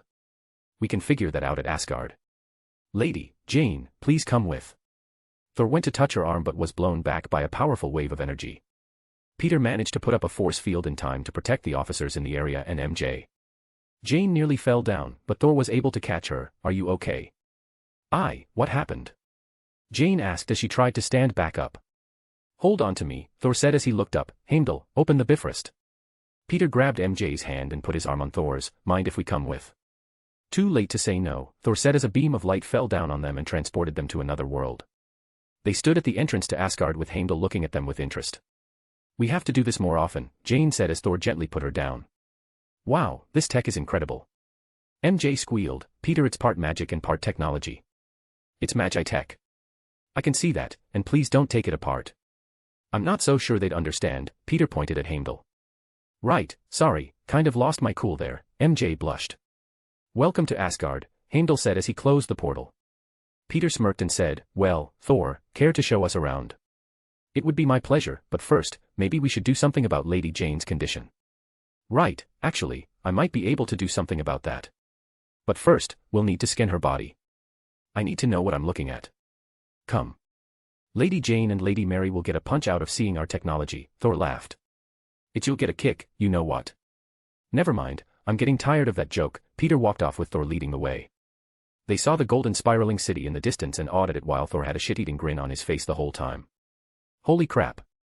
Is this all made of gold? Jane asked. Peter summoned a pebble-sized piece of lead and said, it's not that impressive. Gold is worthless if you know alchemy. Jane's jaw dropped as she watched the stone turn to a nugget of pure gold. Wait, alchemy is real. Interesting. I did not know you knew magical arts, Thor commented. Oh, yeah. We were trained by the Sorcerer Supreme of Midgard after the whole alien invasion thing happened, MJ answered. Chapter 81, Issue 81, A New Age Part. I heard that tittle before. Thor grabbed his chin and looked like he was thinking back on something. They boarded a flying boat and rowed it into the inner city. The mortals of the group awed in fascination as they took in all the sights. I know it's fascinating, right? Thor had a smirk full of pride. Pretty cool architecture, I'll take some notes for when I build my own planet. Say what now? Thor questioned as his eyes blinked rapidly. I guess you've missed out since you didn't bother to contact me. Jane lifted a brow. Peter here with the help of several metahumans terraformed Mars. He what? Oh, and he soloed Terraforming Venus, MJ giggled. How things have changed on Midgard. You have all come a long way since the days of you all living in huts and caves. I'm sure Father will be pleased with your progress. Why would he be pleased? Mary and Jane asked at the same time. Oh, Asgard oversees and protects Earth from cosmic entities. Midgardians doing well is like showing that my father's ruling methods are working. There is a higher order to the universe, and for some reason, many gods place great importance on Midgard. Wait, there are other gods on Earth? Not really, but there are many gateways that lead to godly realms. I've been to Olympus, Takamagara, and heaven before. You've been to heaven? Like the Christian heaven? Yes, though it is split into two factions, the Judaism and the Christian heavens. It was a nice place. Jesus is quite the character, and between you and me, the wine he makes is divine. Peter snorted, the wine is divine, good one. I was being serious. Thor looked confused. MJ laughed while Jane said, I sure you were. So, what all of the religions are real? In a manner of speaking, I think there are a few that your kind has made up. Thor rubbed his chin. I'm not surprised. MJ rolled her eyes. Ah, made up religions. Next thing you'll tell me the flying spaghetti monster isn't real, Peter joked while selling the whole depressed vibe. Why would you want it to be? Jane asked. I wanted to eat it. It'd be the tastiest villain I ever brought down, Peter laughed. They stopped and walked through a large crowd of curious people. Most were cheering for their prince's return. However, there were many pointing at the newcomers and whispering back and forth about their origins. Showing off, Peter snickered. What? These are my people. Thor looked at Jane a couple of times. And I assume you only visit every now and then. MJ lifted a brow. Well, yes, but that's only because I've been busy lately restoring the bridge between worlds. Is that why you haven't visited? Jane asked. Yes, my duties as a prince of Asgard was the only thing keeping me from coming back. I had to traverse the realms and go on a diplomatic mission of sorts. I am sorry, Lady Jane, but how do you mortals put it, it was hell. That's an accurate statement, Peter said as they approached a large castle-like structure. They passed through the halls and met up with Thor's friends, the Warriors 3 and Lady Sif. Fandral, Hogun, and Volstagg ran over and gave their leader a loud welcoming. However, something was very different from the comics he was so familiar with. For one, they were all different races instead of Asgardians. Fandral the Dashing was an elf from Alfheim, Hogun the Grim was a Vanir from Vanaheim, and Volstagg the Valiant was a dwarf from Nidavellir. The only ones that seemed to have kept their canon identities were Sif and Hogun. I guess they aren't any giant dwarves in this universe. That's cool, little bummed out to be honest, Peter thought to himself. Lord Thor. You finally bless us with your presence, and I see you've brought guests, quite the lovely ones, in fact. Dude, I heard a lot about you, but flirting with 2 taken women. You're liable to get your nose broken, Peter lifted a brow while tilting his head to the side. Volstagg started laughing, brave fellow, do you know who you are speaking to? Judging from the ears, I was guessing Vulcan, but that would be too cool for a chud like you. If I know my Norse lore well, I'm guessing he's probably an elf from Alfheim. Hi, I'm Peter Parker, a hero from Earth. This is my fiancée Mary, and this is Thor's girlfriend, Jane. We're not dating, Jane looked at Thor. I mean, we're not, are we? I think. Are we? Thor replied. I mean, well, it's. Jane babbled. Complicated, Thor blushed a bit. Peter snorted a bit as he saw Lady Sif looking a bit jealous and thought, ha, poor lady. Fandral then smirked as he looked at Peter, you say you're a hero from Midgard. What do you fight, other humans? He winked at MJ, I've fought giants, monsters, and demons before, and I've never lost. This mother, he's still trying to flirt with my gore. Peter's eyebrow twitched, I've fought foes that would make you shit your pants and run for the hills. Doubtful, what can be expected to pose a decent challenge on a backwards? You want to stop with that condescending tone, right now, before you embarrass yourself. You know what? Too late. I fought metahumans that can control the elements, I fought unstoppable juggernauts empowered by deities, and I fought against an immortal dragon. What was the last thing you fought, a pig leg? Peter poked his belly. Thor, Volstagg, and Hogun all shared a laugh while the handsome blonde elf blushed a bit. Since when does Midgard have dragons? And what are metahuman? Volstagg asked. I'm more curious about the empowered mortals. What god in their right minds would seek to empower such a weak race? Hogan lifted a brow. Ever hear of the Octessence? MJ smirked. Surely you aren't speaking the cosmic entities. Sif spoke up. The very same. Midgard has changed since you last paid a visit. We have grown far faster than you realize. In fact, compared to the slow snail's pace in which you guys evolve, I'd say that our progress in such a short time alone proves that we should never be looked down upon. Just because you were born looking from above, doesn't mean you'll be in the same high standing at the end. Care to put your mettle to the test? Fandral placed his hand to his hip, resting his fingers at the hilt of his sword. Sure, after I've seen to my friend here. Peter patted Jane's shoulder. Spider-Man just called me his friend. Jane grinned and hopped a little bit. I'm a hero too, Thor pouted a bit. Yeah, but you're hardly around. Spider-Man builds worlds for fun. What have you done for Earth besides radar bars? Jane lifted a brow. I saved it from destruction and alien invasion. From threats Asgard were responsible for. Jane rolled her eyes. Didn't say I was perfect. Peter shook his head. Let's stay focused and get that stuff out of you before you blow up again. Right, follow me, Thor said as he started walking away. I'll deal with your racist ass when I come back. Peter pointed at the elf and followed after. While Fandral crossed his arms, MJ walked beside Jane and asked, So, I hear you're a scientist. What do you study? Quantum physics. More of an engineering whiz, but I was surprised by how much I needed to know when I started digging into alien tech. Still so jealous about that tidbit. I don't suppose Arcadia Industries is still hiring. Thor's not girlfriend asked. I'm always looking for more scientists to nab up. Just submit an application and I'm sure you'll get a job pertaining to your area of expertise. You can get a list of projects that are already in progress or start up your own research team. Any stipulations? Jane asked. Well, you are required to make something that can be sold every 2 to 5 years. My workers are allowed to advance any passion projects as long as they prepare something that can be sold to the public. In your case, I'm guessing you want to make a Rosen bridge like the Bifrost. Those are really good terms. I'll check it out when I get back to Earth. They stopped in front of a medical room that had a magical version of their medbed. When Jane was going through the scans, Peter and MJ's eyes sparkled at what they were seeing. Are you using magic to skin her soul? MJ looked at their magi tech. Yes, how did you know? My soon-to-be wife is a technopath. It's her area of expertise, Peter chuckled. I forgot to congratulate you, young Parker. Perhaps we should throw you a party fit for the gods. Thor cheered as he wrapped his arm around Peter's shoulder.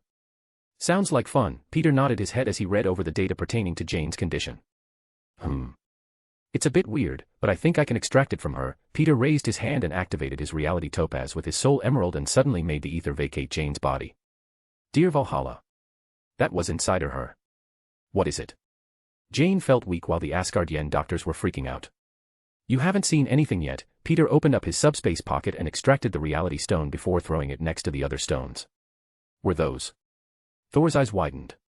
Time, power, mind, and now reality. I'm only missing the soul and space stones, Peter commented. Young Parker, perhaps it's better not to keep them in one place. Thor looked quite frightened.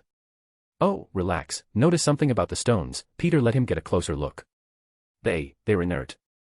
Yep, the place I'm storing them is outside the universe itself, therefore, they don't work. My vault of forbidden items is the best place to keep them for now. What's an infinity stone? Jane asked. Bad news, MJ replied. Yes, very bad news. I'm curious as to what you plan on doing with such power. The voice of an older man appeared from the doorway. Standing before the group was none other than the Allfather of the Nose Pantheon. Father. Thor straightened himself out. Well, for starters, I plan on sending them to the end of time. With what the Phoenix Force does with them, I'm sure you understand my intentions. Odin looked at Peter and studied his eyes. Thor, meet me in the throne room in a few hours. I wish to speak with the spider totem. Until then, we should destroy the ether. Way ahead of you, Peter smirked as he raised his hand and made his reality topaz absorb the liquid. Reality particles detected. Absorption complete. Reality topaz timer increased to 5 hours, Webster informed. Just like I thought, eons of exposure to the reality stone has made the ether into a similar object like my reality topaz. What did you just do? Thor asked. I see, you absorbed the ether. You're Merlin's successor. Odin eyed Peter with scrutiny. Yeah, I still have a lot to learn about my magic, but I'm getting there. Peter rubbed the back of his head. Merlin, where have I heard that name before? Thor tilted his head side to side. On Earth, he was considered a myth. Jane's eyes widened as Odin left the room. He was the first sorcerer supreme in our universe, Peter clarified. Again, there's that name. Thor rubbed his forehead before suddenly shouting, "Ah! The master of all magic. Only the greatest sorcerers in history can obtain that title. I believe Loki was at one time considered for the role." "Speaking of Loki, how is he?" MJ asked. "He's still problematic, but I've been doing my best to talk to some sense into him," Thor sighed. "Any clue as to why he attacked Earth?" Jane asked. "Yes, and I'm afraid it's rather complicated. We'll talk about it later. For now, I wish to see how much Peter has grown. The last time we fought, you ran me through several boulders. I'm looking forward to getting some payback. First we'll deal with Fandral. That pompous prick needs to be put in his place," Peter grinned. "Aren't you going to stop him?" Jane asked. "Why? I think it's hot when he gets all defensive and jealous. Gives me plenty of teasing material too. Besides, the fact he kept going after learning I was taken, let's just say if Pete wasn't going to fight him, I would've," MJ winked. "But, he's a god," Jane whispered. "Well, he's also Norse, and based off what I've read about them, they respect the strong and brave. So, I don't think he's doing anything wrong. We've also gotten pretty powerful ourselves. Peter's been wanting to test his abilities for a while now, but no one on Earth can really fight him at full strength without certain consequences we'd rather avoid." "So, he's what, stronger than the Hulk?" Jane asked. "That's the kind of consequence I was talking about. The Hulk is as strong as he needs to be, and they can't go all out without destroying large portions of the Earth, and if the Hulk loses control, he could end up destroying an entire planet," MJ informed. "Midgard has changed," Sif thought to herself. "Whoa, where'd you come from?" Peter nearly jumped. "I've been standing outside the door the whole time," Sif replied. "What are you, Drax?" "Who?" "A friend," Peter shook his head. "Are you that confident you can defeat Fandral?" "As long as he isn't Thor," Peter chuckled. "That he is not," Thor replied with a smug expression. "Lady Sif, please direct my guest to the arena. I shall fetch our friend." "As you command," Sif nodded her head before looking at the spider couple. "Follow me." The two shrugged their shoulders and followed after the Asgardian goddess. She led them to a large open area that looked like a training ground for knights. There were weapons, people swinging their swords, and against the walls were dummies tied to posts every 10 feet or so. "This isn't what I was expecting." MJ looked around. "This is exactly what I was expecting," Peter followed up. MJ looked at him strangely. "It doesn't even have a weightlifting machine." "No, but Asgardians can probably bench press planets, so making something heavy enough to actually give them a decent workout is more trouble than it's worth. Of course, we have several workarounds they haven't considered." Sif looked at Peter with a funny expression. "You know an awful lot about us." "Well, when you're connected to the web of life and destiny, you know a lot about the multiverse. Asgardians play prominent roles in just about all of them. I've seen what the strongest versions of you guys can do." "I haven't heard of this web you speak of," Sif replied. "Think of it like a power that is on par or surpasses the Odin force," Peter grinned. "Impossible," Sif's eyes widened. "Not really. You know of the multiverse, yes?" Sif nodded her head. "Well, the web of life and destiny is what holds it all together. It is the very fabric of our multiverse. Which means, several versions of the Odin force exist in it, yet they can never tap into the web or even challenge it for that matter. MJ and I are totems of the web of life and destiny, and we can tap into it with magic. But we're nowhere near as strong as an Asgardian. We're still learning the ropes," MJ added. "Don't you mean webs?" Peter chuckled. "Funny, still, I thought there'd be more here." Like a magic assisting Jim, Mary Jane looked around. Peter walked over to the rack of wooden swords. "I don't think this place is as simple as we thought." "Are these made from the branches of Yggdrasil?" "Yes, but only the ones that have fallen or are pruned by Ratatoskr to keep it healthy." Peter cringed upon hearing that name. That naughty squirrel has been a main villain more than a few times in Marvel history. However, he never heard of him being the World Tree's caretaker. "Is he the same one from Norse mythology?" MJ asked. Sif raised an eyebrow. "They still have legends of us on Earth." "Well, not all of it is accurate. For instance, Thor and you were married, and clearly, that's not the case. So, we don't know the full extent of how much was kept accurate.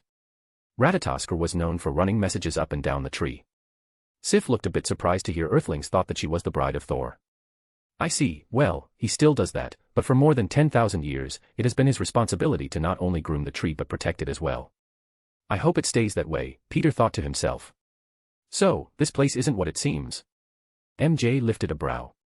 "I'm pretty sure everything here is enchanted and almost if not indestructible," Peter smiled. "You mentioned a workaround for increasing our strength," Sif changed the subject. "Oh, yeah. You just have to think you're lifting something heavier than you can carry." Strain the muscles with every movement, imagine a planet weighing you down, and keep that up every day. On Earth, we call this imaginary training, but if you're lacking imagination, illusion spells are a good alternative.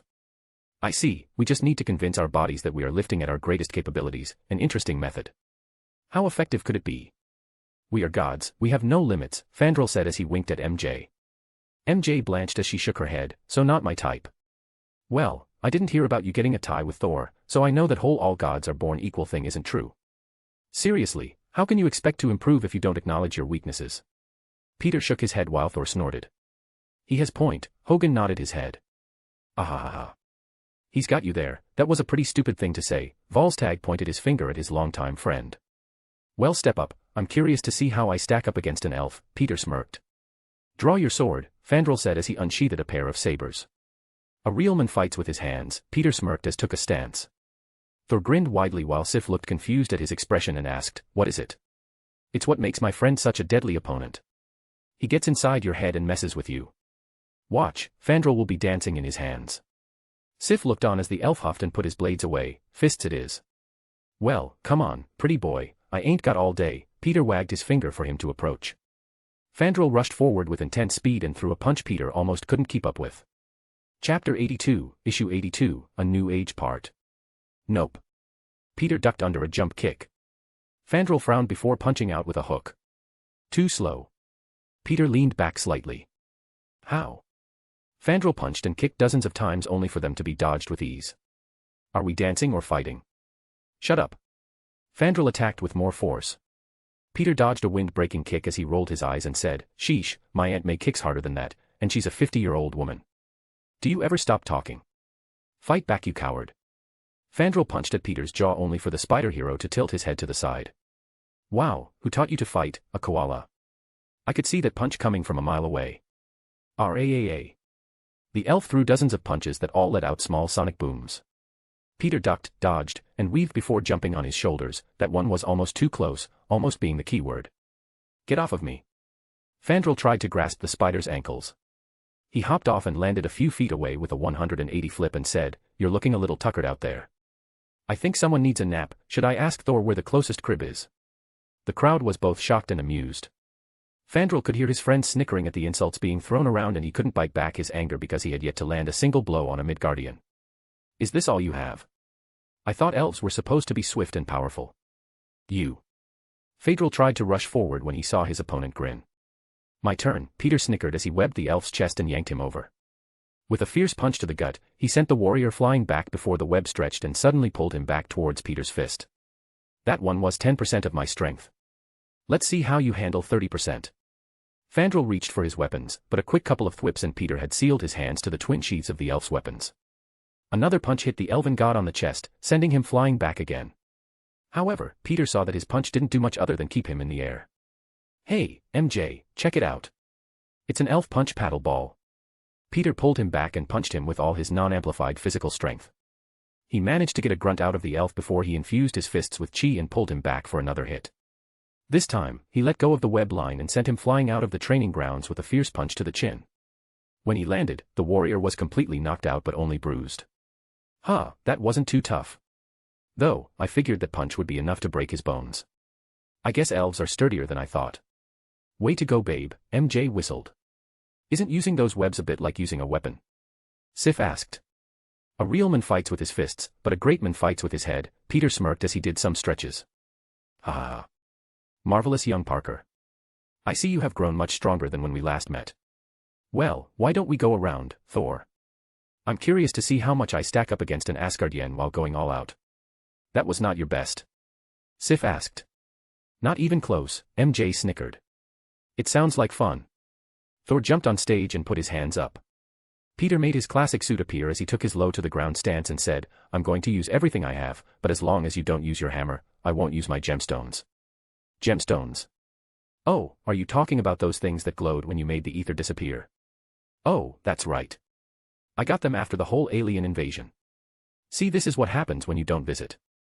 To be fair, I'll show you, just for a second though. Peter activated his Power Ruby. Power Ruby active, 5 minutes and 10 seconds remaining. The webbing on his suit glowed red before he rushed forward and punched hard enough to get his point across. Peter's fist stopped short and the wind pressure from the blow nearly knocked the god off his feet. Well. It's no Mjolnir, but just like it, my gemstones are quite powerful. You could even call them fake infinity stones. I see. A sweat drop formed on Thor's forehead while the crowd gasped. Right then, I won't use my hammer, yet, I am curious to see how well your gemstones match up to Mjolnir. Well then, let's start. Peter pushed his chi to the limits and had his symbiote empower both his body while gathering chi from the environment. He rushed towards Thor and started with a powerful punch. Thor grinned as he raised up his hand and punched back. The two connected in a test of might that created shockwaves around them. Holy crap. It feels like a mountain just punched me, Peter thought as his broken bones rapidly healed. Not bad, that actually stung. Thor waved his hand in the air as if to shake off the damage. I didn't think my bones could break so easily. Okay, let's cut loose. Peter threw another punch that Thor dodged before the god raised his foot to counter. The spider hero jumped over Thor's foot and kicked him in the head, staggering the god slightly. Peter didn't stop, he followed it up with spinning heel kick before landing on the ground. Thor's fist came down like lightning and exploded with power while the hero leapt back. Shit! Peter shouted as the ground cracked and trembled. You are fast, Spider. But I am faster. Thor appeared in front of the hero and punched again. Peter put up his guard and took the blow before he was sent flying into the air. The punch was so powerful, a sonic boom echoed between the two fighters that hit the spectators with a massive gust of wind. Weblins landed on both sides of his opponent while Peter held onto them tightly. He used the force from the blow to stretch the webs to their limits before all of that kinetic energy allowed him to rebound from the attack and sent him flying back towards Thor even faster. With both his feet stretched out like a falling missile, Peter kicked at the lightning god with all of his strength. Thor raised his arms to block and took the full force of the blow. His feet slid back as he started to laugh. Excellent, young Parker. Keep it up. Peter grinned as he unleashed everything he had. He dodged Thor's attacks before hitting him repeatedly with swift and lightning-fast blows. Thor couldn't help but admit it felt like his was being punched by an Asgardian teenager, but since all Asgardians are freakishly strong, that was still enough to sting. Peter then saw Thor's muscles flex as he readied a mighty blow and stepped in, narrowly dodging the Norse god's fist as he extended his own. The counter blow landed on Thor's chin and knocked him back slightly while Peter felt all the bones in his hand shatter like glass. Fuck, that stings, Peter cursed. Heh, not bad. You used the force of my own blow against me, everyone gasped as Thor wiped away a bit of blood from his lip. Perhaps Steve was onto something when he said the martial arts of Earth shouldn't be looked down upon, the god of lightning grinned. Peter smirked. Well, he's not wrong. Martial arts started to help the weak defeat the strong. When the strong use it, the effects are magnified accordingly. Swinging your fists around wildly can only get you so far. Let's put that theory to the test. Thor pulled his hammer from his hip. Right, power mode active, Peter said. His suit glowed red. The two charged each other and threw their weapons out. Peter used his fist and Thor had his hammer. They struck each other before creating a massive explosion of energy that knocked the two back. Fandral woke up and went pale as he saw his prince and Spider-Man trading blows. Fist met hammer, god-tier lighting storms and chi spewed out into the skies, blood splattered, and bones broke. What am I watching? Fandral questioned as the cheers drowned out his question. Peter slugged Thor in the chin with a fierce uppercut that sent him flying into the air. Thor responded by swinging his hammer around a few times before flinging himself back to the ground like a falling star. The ground shattered around where he hit, but Spider-Man managed to dodge the blow only for the Norse god to redirect his attack and land a powerful strike against his opponent's stomach. As the blow from the god's hammer pushed into him, Peter groaned in agony nanoseconds before he was flung back by the immense pressure. The hero grabbed his waist in pain while he felt his bones rapidly healing and webbed out with his other hand to keep him from getting further away. The web line stuck on the ground, and he started to slow down, but this time, Thor was ready for him. The god of lightning rushed to his side and swung his hammer towards his head. In response to the threatening blow, Peter tilted his whole body, dodging the hammer while striking Thor in the side of the neck with a swift kick. Thor hit the ground and tumbled back before Peter jumped on him and started hitting him with everything he had. Punch after punch, he pushed Thor deeper into the ground. However, it didn't last long. A blast of lightning shot him out of it, throwing him high into the sky while Thor floated back up to ground level. Peter landed against the ground, his entire body smoking and crackling with short bursts of electrical discharges. Cough, ugh, did anyone get the name of that planet that hit me? Cough. Peter struggled to stand. Thor was bruised and had a bit of blood on a few wounds when he smirked at the Midgardian and started laughing. I'm impressed, Peter. You've grown more than I thought was possible. Actually, I still have quite a few tricks up my sleeve, but they're basically cheat codes. Cheat codes? Thor looked confused. Oh, we are so playing some video games when you head back to Earth. What I'm trying to say is, Peter held out his hand and used Magneto's powers to pull over Mjolnir and made it orbit around his body. I can manipulate metals and magnetic fields and do a bunch of other stuff that I would consider unfair in a test of strength. Peter reached out and grabbed the hammer. Spider-Man cleared his head of all distractions and said, ultimate power, ultimate responsibility. A lightning bolt struck down on Peter as he felt the powers of the Thor force flooding every cell in his body. Wayu. A guy can get used to this feeling, Peter smirked as his outfit changed to become a mix of Thor's gear and his own. Thor and just about every had their jaws lowered with surprised expressions on their faces. Higher up, two elder gods looked down at the scene before them in both shock and awe. Well, this was unexpected, the beautiful Frigga commented. Yes, I expected him to be worthy, but I still don't like him. Why? Frigga asked with a curious expression. His will is too strong, it won't bend for anyone but his own whims, and sometimes, that can be dangerous. I don't know, from what I've seen, he looks pretty flexible to me. Odin lifted a brow, was that joke? Yes, dear. You worry too much these days. I can tell he doesn't mean us any harm, he seems to be good friends with Thor, and in fact, he could be a good thing for Asgard. Frigg looked at the boy playing with the hammer. Many of our people have grown complacent, think ourselves superior to the rest of the universe, but this child is showing them how much has changed around us.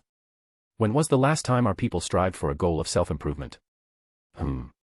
Perhaps you're right, my love. Odin wondered what their visitor would do next. Ah, can I have my hammer back? Thor said, feeling a bit naked without it. Why? Not like you need it. I mean, your power doesn't come from it, not really. Peter said as he jumped on the hammer and floated into the air. Thor looked confused as Peter floated closer towards him. I'm pretty sure you're the god of lightning, not the god of hammers.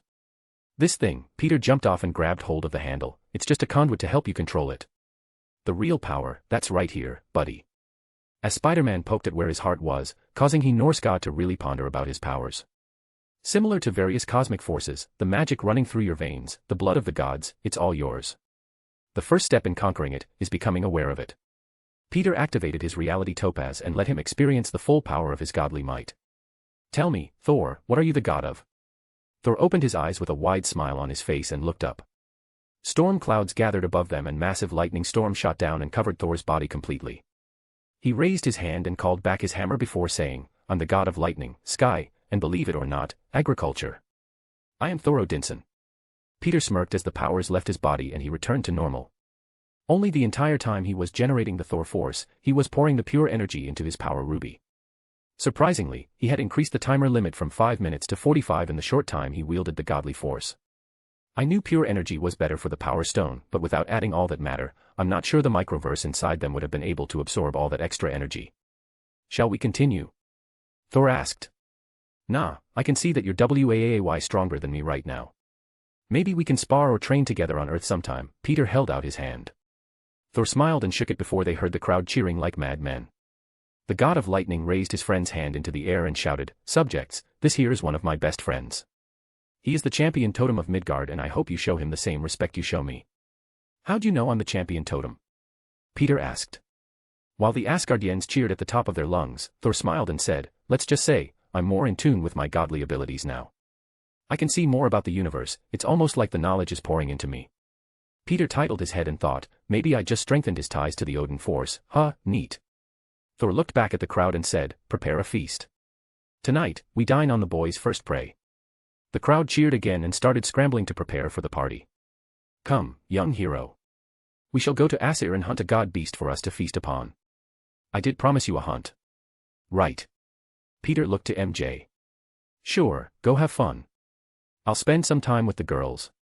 I want to make my own Bifrost for traversing the solar system. With Jane and Sif here, I'm sure we can make sense of what I build. Well, let's go. Peter rubbed the back of his head with an excited expression. Truthfully, he wanted to see what animals the gods hunted and gather samples of them to recreate on Venus. He wanted to fill that world with exotic animals that were both good for the environment and could be turned into a commodity. We shall hunt a stag and mountain king. Volstagg shouted as he patted his belly and laughed. Fandral looked away and said, Sorry, I underestimated you. It won't happen again. Honestly, you shouldn't look down on anyone regardless of strength or birthright. On Earth, we have a saying that even a child can knock a person out if they hit the right spot. Nobody is perfect in every aspect, and that all life is equal regardless of their position in life. Is he always so preachy? Sif asked. He wouldn't be Peter if he didn't want to help someone improve in one way or another, MJ chuckled. Peter leaned in, and here's the biggest piece of advice I can offer you: never, ever, flirt with a woman who is already taken. Hogun, Volstagg, and Thor all snorted before bursting into laughter. I told you that your attitude with the ladies would bite you on the arse someday. The dwarf nearly fell over. To be honest, you deserved it. Hogun patted his friend's shoulder while trying not to laugh. Can we just leave? Fandral sighed as they all started walking away. While watching them leave, MJ turned to Sif and asked, "So, what do you guys do for fun around here?" "We can spar." Lady Sif raised an eyebrow. "Yeah, no. Can you tell me about Asgardian magic? I'm really interested in the technology you have." "I can share what I know, but were you serious about building your own Bifrost?" "I was. I managed to copy the powers of a technopath that can build almost anything. If I want a teleporter and have the necessary parts, I can build one just by willing it into existence.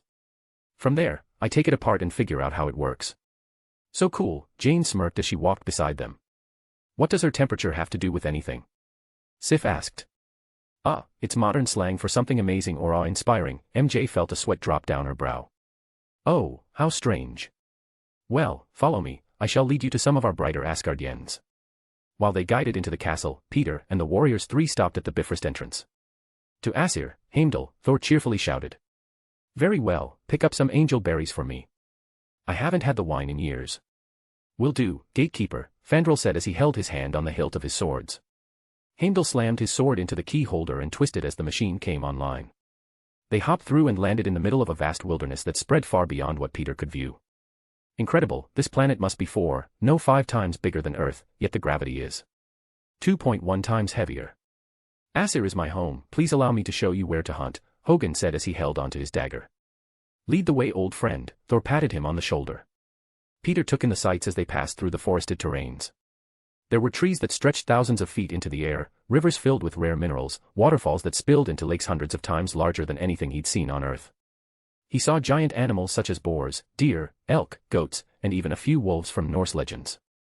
There were highlands with clouds rolling off them like snow, countless herbs and fruits Peter's never seen before, and canyons that stretched out for miles. "Here, the best spot I have for hunting kings of the forest, we wait," Hogun said as he leaned against a large tree branch. Peter stared out at the massive lake and sighed. "So, how big is the—" "Quietly," Hogun said as the others snickered. "Right."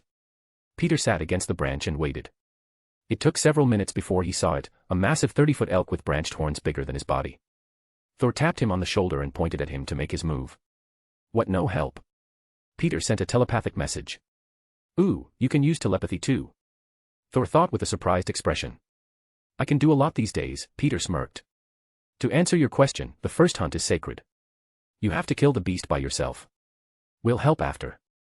"Right, give me a second." Peter turned invisible and leapt off the tree. The others were just as quiet. Thor waved his hand and placed his finger over his lips. When he got close enough, Peter shook his head and thought, "First time I've hunted, but it strangely feels easy. Maybe the spider side of me is helping on that end." He placed his hands out and shot out 2 lines of webbing before using all his strength to pull the elk's giant hind legs into the air. Using a tree branch to support the creature's weight, the poor godly animal never stood a chance as its vision became a blur and was dragged into the air. Peter webbed its body to the trunk of the tree and wrapped around it multiple times before landing on its neck. Then with a sharp burst of electricity, he put the animal down by slapping his hand on its skull. The elk let out a shriek of pain, but it only lasted a second before it became unable to feel anything. "Bravo!" Thor shouted. "No damage to the body, we'll have to hunt with you more often," Hogun complimented. "Ha ha ha ha. I would have broken its skull with my mace." "How'd you kill it?" Volstagg asked. "I delivered about 400,000 volts to its brain. I cooked it in an instant, so it shouldn't have felt any pain." "Well then, let's get to dismantling it, I'll show you the ropes." "Can you lower it?" Volstagg licked his lips. The heart has to be eaten right away or else it spoils, and it is often considered the tastiest part if cooked right away. "Right, well then," Peter lowered his webbing and put the animal near the ground. "Show me how to dismantle this beast." "I'll store everything inside my bag." Peter pulled the bag of holding out of his symbiote and grinned. "I hardly think, wait, is that enchanted?" Fandral gasped. "Yep, I'm a sorcerer too. So we don't have to worry about the food going bad. It'll be just as fresh as when we killed it," Peter informed. "Excellent." Volstagg laughed again as he pulled out his axe and cut into the elk. He watched as the animal was bled, had its organs removed, and all the edible meat was stored in his bag. All except the heart. Volstagg then moved to the lake and pulled out a large flat rock before setting it over two bulbous rocks, leaving a small space underneath it. Hogan then used a spell to light a fire underneath the makeshift stove, and Fandral used his sword to cut up the heart into steaks before seasoning the meat. As the meat started to reach the perfect internal temperature of 130 degrees, Peter sniffed the air and started to drool a little. It wasn't what he was expecting, but after being handed a piece, he cut into it and took a bite with high expectations. Rich, buttery, kind of like beef tenderloin. Point is, it's delicious. Agreed. It goes bad in hours, so we usually don't bring it back with us, Volstagg said as he finished off his plate and got another steak. But with young Parker's magical bag, we can keep the food as fresh as when we kill it, Thor laughed. Peter nodded his head and stored what was left of the heart. Come on. I want to hunt some boar, bears, and anything else that tastes this good. Right. The group nodded their heads as Hogan took the lead and led them through the realm. While they continued their hunt, MJ, Jane, and Sif were sitting around a room full of scrapped Asgardian tech. Mary Jane's powers built the miniature Bifrost perfectly when Sif gasped in astonishment. How is this possible? A metahuman on Earth has this very same power and I copied it. I can't explain it very well, but if I desire a certain type of tech to be built, the ability builds it for me. I see, Sif said as she examined the miniature Bifrost. Incredible, it even copied our rune magic. Come on, let's take this apart, MJ smiled as she started to dismantle it by hand. Jane Foster looked at the internal structure while adding her speculations to Mary Jane's analysis of the machine. I wish I could offer more help, but magic is a bit outside my territory. Maybe after a couple of years studying, I'll be able to pick it up, Jane sighed. Okay, let's try the pure technological path. MJ used the powers of the forge to remove all magical components and sighed as it finished. What? Sif asked.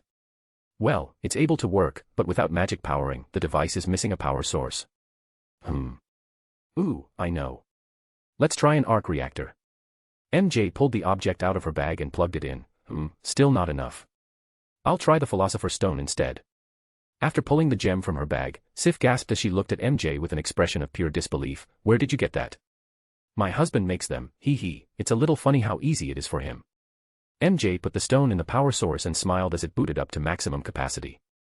He makes them. Is he a master alchemist? Sif questioned. Yeah, and I'm not too far off from being able to make them myself. Of course, Peter cheats with his reality topaz by making the ingredients needed to form one. Incredible, absolutely incredible. Do you have any idea how sought after a grandmaster alchemist is? Is it that impressive? Jane asked. Every person in the universe would kill to obtain the service of such a master. With the ability to turn common resources into rare materials, one could make anything they need, weapons, ships, and so much more, all for a fraction of the costs. I see. Hey, MJ, can you teach me how to do that? Jane asked. Sure, actually, Peter and I were thinking of adding these subjects to the Avengers Academy classes. We just have to set a proper lesson plan, maybe you can help. Sure, sounds fun. She speaks as if becoming a master alchemist is easy. Sif felt her sanity slipping. She couldn't believe how different Midgard sounded from when she visited thousands of years ago. The Asgardian goddess watched as the girls took apart the machine and studied it with extreme interest. This section has to be a quantum field generator, Jane said as she pointed at a grouping of circuits and components. So, you think it uses the energy to capture a wormhole and enlarges it? MJ tapped her chin. Precisely, but it's more than that. I think it actually captures the wormhole and locks it in place to use at a later date. This machine is incredible, Jane replied. I have to agree with you on that, MJ nodded her head. I think it uses quantum anchors to capture it and stores the wormhole in this part. It looks like some kind of advanced containment field. Think it's magnetic? Jane asked. Maybe, we'll have to build one at the lab to make sure. Sif was looking rather bored when MJ noticed and said, So, I'm done working out my brain, I could use some exercise. Care to join me for my workout routine? It would be my pleasure. I'm interested in how mortals train, Sif nodded her head. Well, let's do this then, MJ snickered before she saw Jane still enamored by the teleportation device. You want to come too? Nah, I want to keep studying this, if that's okay. MJ took out the power sources and stored them before saying, It's fine by me, but what if you want to leave? I'll take care of that, Frigg spoke up from behind the group. My queen. Sif got on her knee and bowed her head. Oh, wow, the matriarch of the Norse pantheon is standing in front of me. It's a pleasure to meet you, MJ said as she held out her hand. Frigg lifted a brow as she looked at MJ's hand. Oh, right, it's an earthling greeting. We clasp hands and shake. Frigg snorted, I know what a handshake is. The queen shook her hand and looked to Jane's nervous expression. I'd like to talk with Jane here. Of course, I mean it would be my pleasure, Jane gave a slight bow. Right then, Sif and I will be at the training facility, MJ tapped her shoulder while Jane gave a look of shock, almost as if she were asking MJ to stay. Right, Sif replied as she looked at the spider heroine, you remember the way. Yep. I'll just head on out. Traitor. I thought we were becoming friends. Jane thought as she watched the two leave. Now that we're alone, I have a few questions for you, Frigg smiled. Griet. Jane felt a bit scared. Chapter 83, Issue 83, A New Age Part. Sif and Mary Jane walked down the halls of Asgard's largest castle when the goddess spoke up. So, what do you think they're talking about? It's most likely the dreaded mother-in-law inspection of the possible daughter-in-law, MJ chuckled. Sif looked a bit down before she let out a sigh that MJ noticed. You like him, don't you? What? Me, and Thor. PHSSS. Sif waved her hand. MJ raised a brow as she said, that's not very convincing. Is it that obvious? Yeah, but Thor seems to be the brick for brains type. MJ shook her head. I am most certain his brain is not made of bricks. It's a metaphor, really have to get you guys a lexicon. I'm calling him dense when it comes to recognize a woman's feeling for him. It's not his fault, we've been friends ever since we were children, I've had hundreds of years to admit my feelings, but I've never been able to do it, and then this Jane Foster comes along and... Aren't you a monarchy? I'm pretty sure Jane can't become the next queen since she isn't Asgardian, and if any of the Norse mythology we have is right, Odin has had a few women. Oh wow, I wonder how Jane is going to take that, it's just like that soap mom got me into. Sif stared at her with a confused expression before asking, what is a soap? MJ coughed into her hand as she shook off those thoughts and said, I mean, humans don't even live that long compared to Asgardians. Even with the recent life extension methods humans have, you guys live for millions of years, right? Well, yes, that is true, but I can't understand why I feel so frustrated when I see them together. I know that human life is fleeting, but just the thought of it is enough to make me. MJ laughed a little before she explained, you're just jealous cause Jane got to him first. I am jealous. Is that what this feeling is? I don't like it, Sif huffed. No one does. What do I do? Honestly, in a perfect world I'd say for Thor take Jane as a concubine and you as the next queen. That way, everyone can be happy, but humans have grown rather fond of monogamy, and I don't see Jane agreeing to that. Maybe the best thing you can do is try and talk it out. Just talk. Sif lifted a brow. Yeah, talk. Keeping it inside is only going to make the feeling fester. As Peter would say, better out than in. They reached the open courtyard before MJ started stretching to prepare for her workout. In the meantime, we can take our minds off the whole problem by working up a sweat. I think it's funny you assume an Asgardian can sweat, Sif showed a rare smile. First, we start with stretches. My training consists of 1 part flexibility training, 1 part strength training, and 1 part cardio. Sif tilted her head as she saw MJ bend her body in a way she didn't think was possible. However, she removed her armor and attempted to follow MJ's instructions. She had to admit that more than a few times she felt her body being strained in ways she had never felt before. When they finished them, MJ taught her how to stress her muscles without using weights. She offered Sif a variety of ideas to help her push her body to the limits, like swinging her sword with all her strength and speed until she could no longer do so. She used a simple straight staff and told her to lift it like it was the heaviest object in existence, to strain the muscles beyond their natural limit with every movement.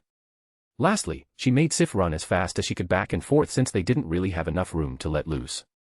MJ told her how New York was the best place to get in cardio due to the parkour and swinging over rooftops. By the end of their workout, Sif was actually sweating harder than she had in her entire life. Told you'd it be tough. I admit, this way is far more effective than lifting mountains, Sif huffed. Oh wow, is that what you Asgardians do? You lift mountains for a workout.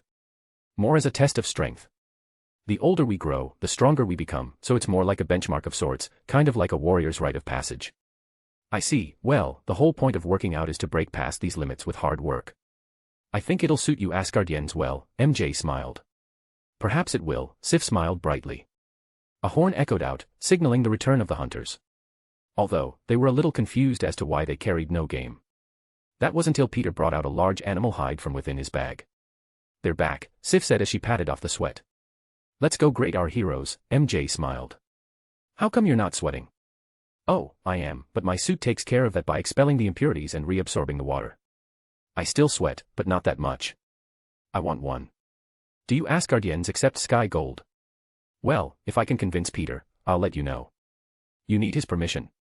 Sif lifted a brow. It's more like we sealed the ability for the symbiote's ability to reproduce. We'd have to use the real, or special key to unlock that ability. Ooh, I guess that makes sense. Wait, did you symbiote, as in your suit is alive? Oh yeah, her name is Spiderling, MJ chuckled.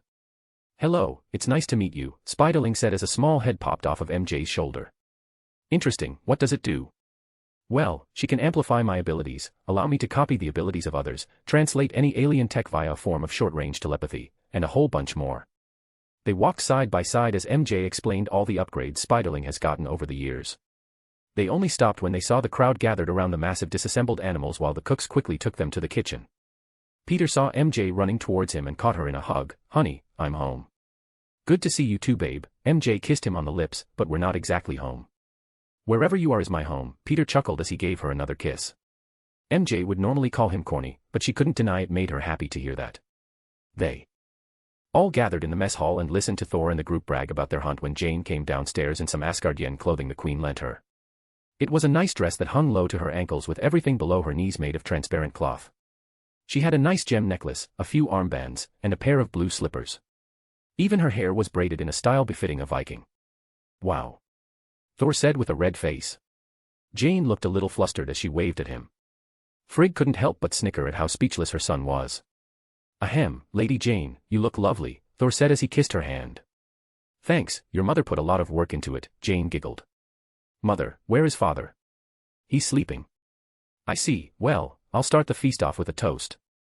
Thor pulled Peter over and shouted, People of Asgard, I bring to you one of my friends from Midgard.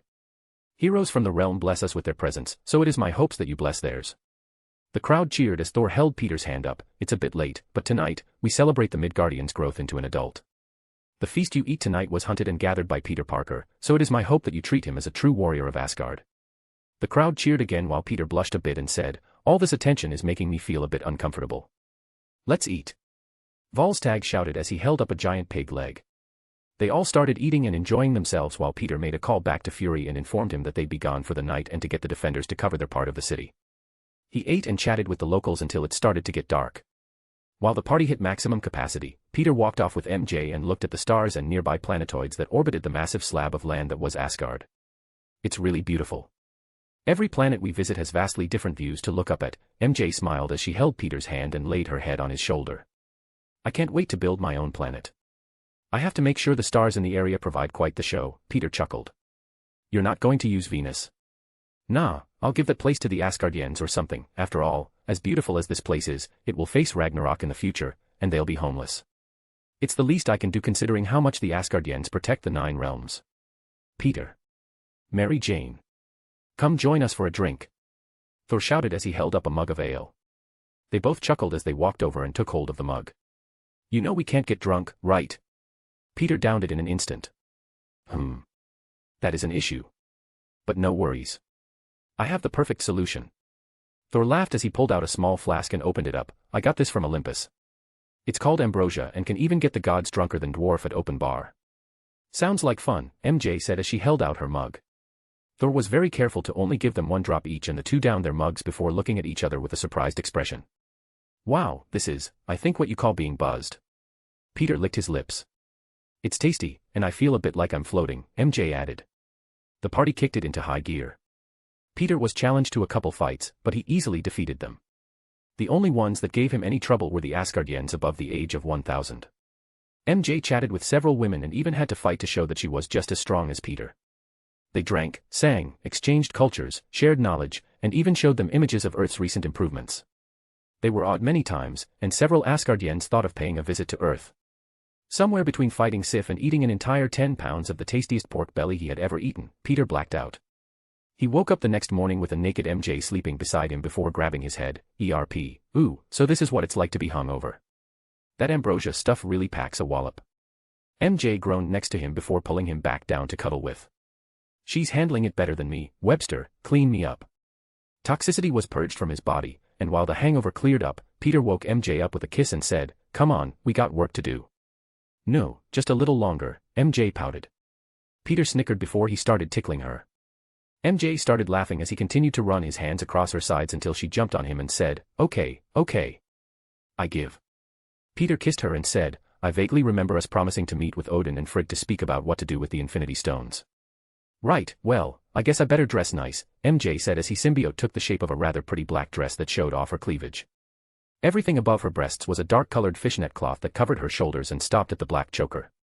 Peter whistled as he made his suit form into the last stand outfit without the mask. Looking good, love the jacket, tiger. Or is it dragon now? Just wait until I get a hold of the white tiger bloodline, Peter snickered, I'm still human. I just have copied the best genetic advantages that came from a dragon into my own gene structure. While I love the outfit, maybe wear something a little formal, MJ held her arm out. Peter yawned and changed the outfit to a black and white suit with a tie, formal enough for ya. Plenty, thank you, MJ kissed him on the cheek as she wrapped her arm around his. They walked to the door and left the guest room to see some guards standing a few feet away. Excuse me, could you escort us to the throne room? MJ called out. It would be an honor, Lady Mary. One of the guards blushed as he walked ahead of them. My wife is just too damn pretty, Peter shook his head. You're not so bad yourself, Tiger, MJ laughed. Did you notice all the girls, goddesses throwing themselves at you last night? It's a bit blurry, but the only woman I was staring at was you, Peter smiled. God damn it, MJ blushed as she looked to the side as she thought, we've been together for almost 5 years, and you still know how to make my heart thump. They entered the chamber and saw a tired Odin who had basically forced himself awake from the deep sleep while Frigg wore a happier expression. Morning, Peter said as he gave a polite bow. It's an honor to meet you again, MJ followed suit. Rise, Odin said as he pulled something from his sleeve. Peter looked on at the shining cubed stone and smiled. So, I take it you're trusting me with it. Only to see if you speak the truth, Odin tossed it to him. Peter caught it and broke down the cube's material to have it absorbed by his space amethyst, revealing the space infinity stone inside. Space amethyst has been improved. New limit at 58 minutes and 32 seconds, Webster said as the gem stopped glowing. I have seen glimpses of certain events in my sleep. I have to ask you why you are helping us so much. What do you have to gain? What do I have to gain? Well, for starters, protection. I know that because of Asgardians, many cosmic threats are dealt with. If you're stronger, then they won't get through to us. Also, Thor is a good friend of mine. Be pretty scummy of me not to help him out. Frigga laughed a little because it was as she thought. Odin hated when he was wrong about a person, but he couldn't deny that some part of him respected the spider, even if he didn't like him. So, friendship and a means to further your own ambition, is it? Odin lifted a brow. Pretty much. Ooh, an offering. I almost forgot about offering. Peter opened the portal to all the infinity stones and pulled them out. Using his Merlin stones as conduits, he channeled the powers of space, time, reality, power, soul, and mind to create a ticket for Odin and Frigg. This is... Odin looked at the piece of paper with a spider drawn on it. Just tear that and you can create a perfect duplicate yourself that'll last 1 week. When the clone vanishes, all memories and experiences will be shared with your own. Peter then clapped his hands together and opened a portal to the location of the Soul Stone. I'll be right back, Peter smiled as he walked through. Once on planet Vormir, he walked up the sacrificial area and used the reality stone to rewrite the spell and tossed his favorite meal in before the ghost of the Red Skull could even speak. What did you do? The Red Skull shouted in fright. I rewrote the clause for the spell used to seal the stone. Instead of offering up my most important thing, I've added the stipulation of offering up my favorite food.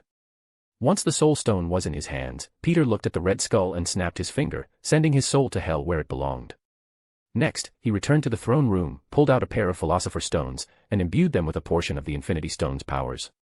Peter then sent the Infinity Stones countless centillion years into the future, long past the estimated age of black holes, and at the edge of time itself. Well, that should deal with that. Peter held onto his newly improved Philosopher's Stone and stamped it onto his back with the other 6 Merlin gemstones surrounding it in a circle. His suit lit up with a new power source and suddenly settled back down. For you, Peter held out the other supercharged Philosopher's Stone and grinned. MJ smiled and gave him a kiss on the cheek as she replaced her Philosopher's Stone and enjoyed the new readings she got from the multicolored gem. Alright, let's see, I'm currently terraforming Venus, so that will take a while to hand over. What kind of offering can I give? I know. Peter created 2 vials of liquid and tossed them to the king and queen. They caught them and looked at Peter with interest before Frigg asked, and this is? An elixir of immortality made from an improved version of the, well I guess I can't call it the Philosopher's Stone anymore, my prime materia.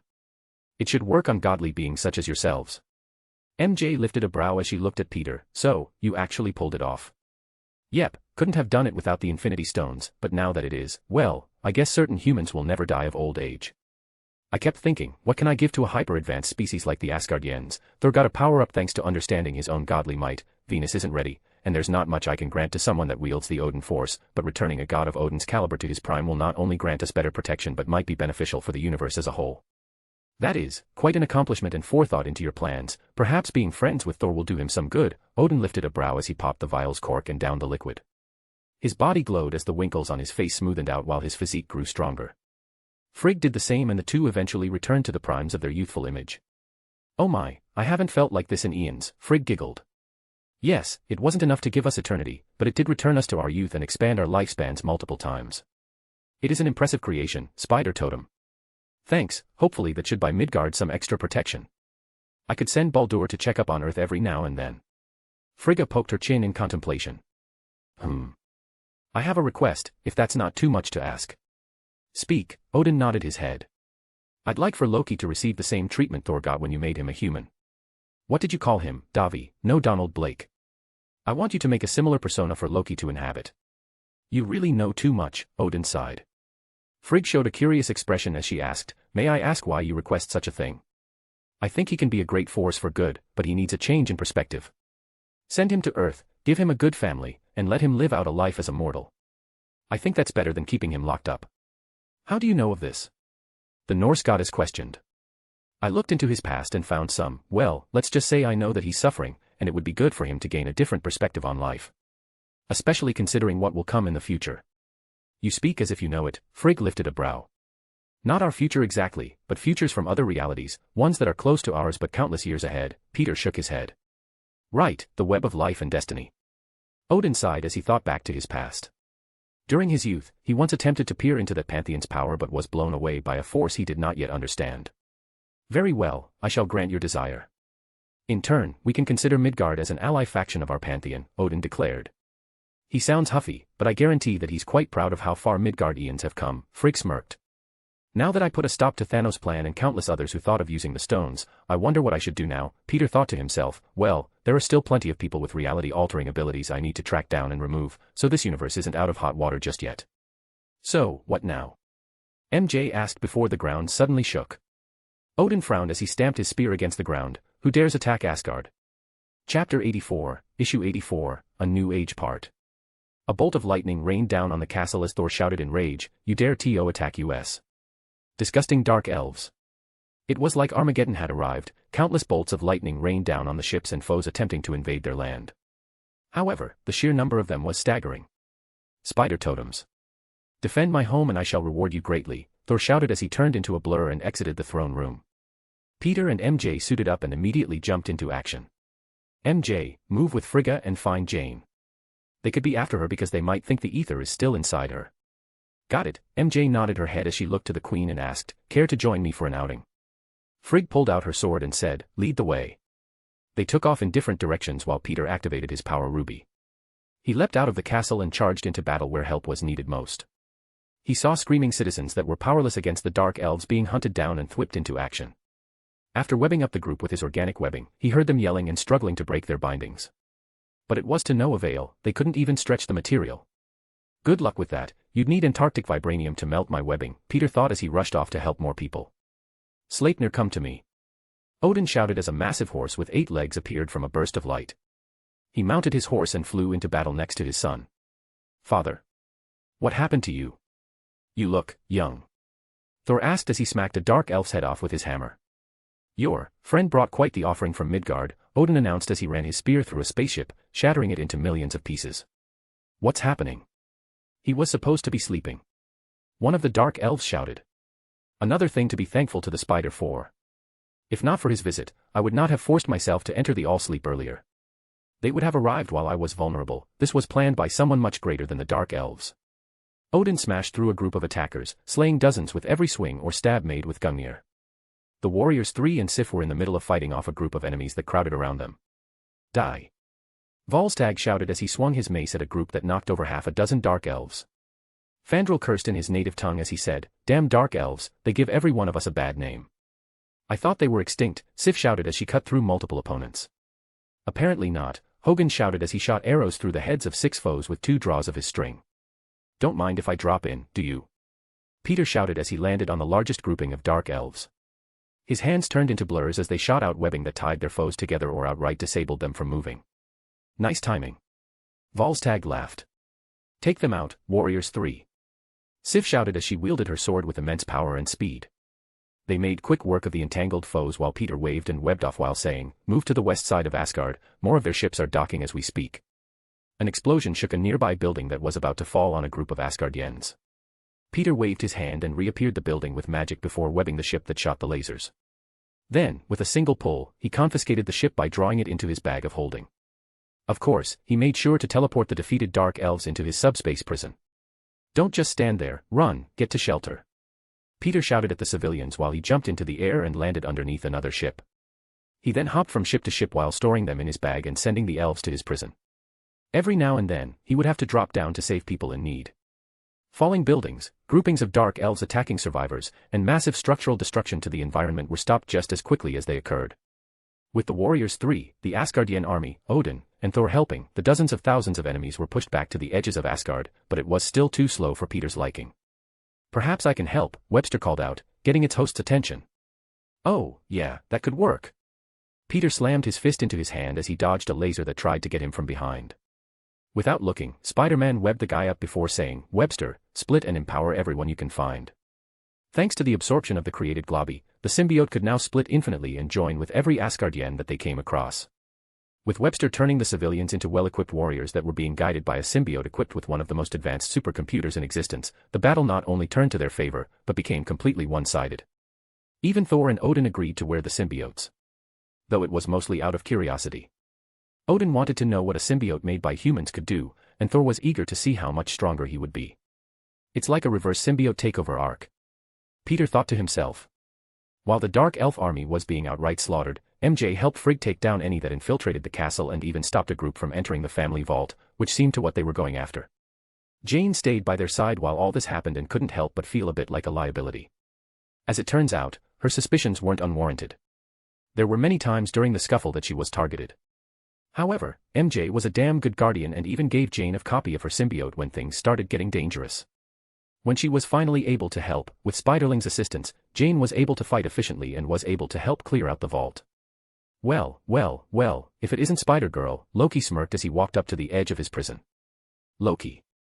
"So, this is where they're keeping you," MJ smirked as she met his gaze. "Gotta say, you look like you've seen better days. Is it me, or are you looking a little pale? Not enough sunshine in your life, right?" Loki growled, "Funny." Turning his attention away from the rude Earth woman, he smiled and showed a surprised expression. "Hello, Mother. Wow, you look younger. Did you learn a new spell to preserve your youth? You must share." A loud boom shook the room and interrupted the trickster god. "I see our old enemies are still kicking. I don't suppose you'd let me out of here. I can help." "Yeah, nice try.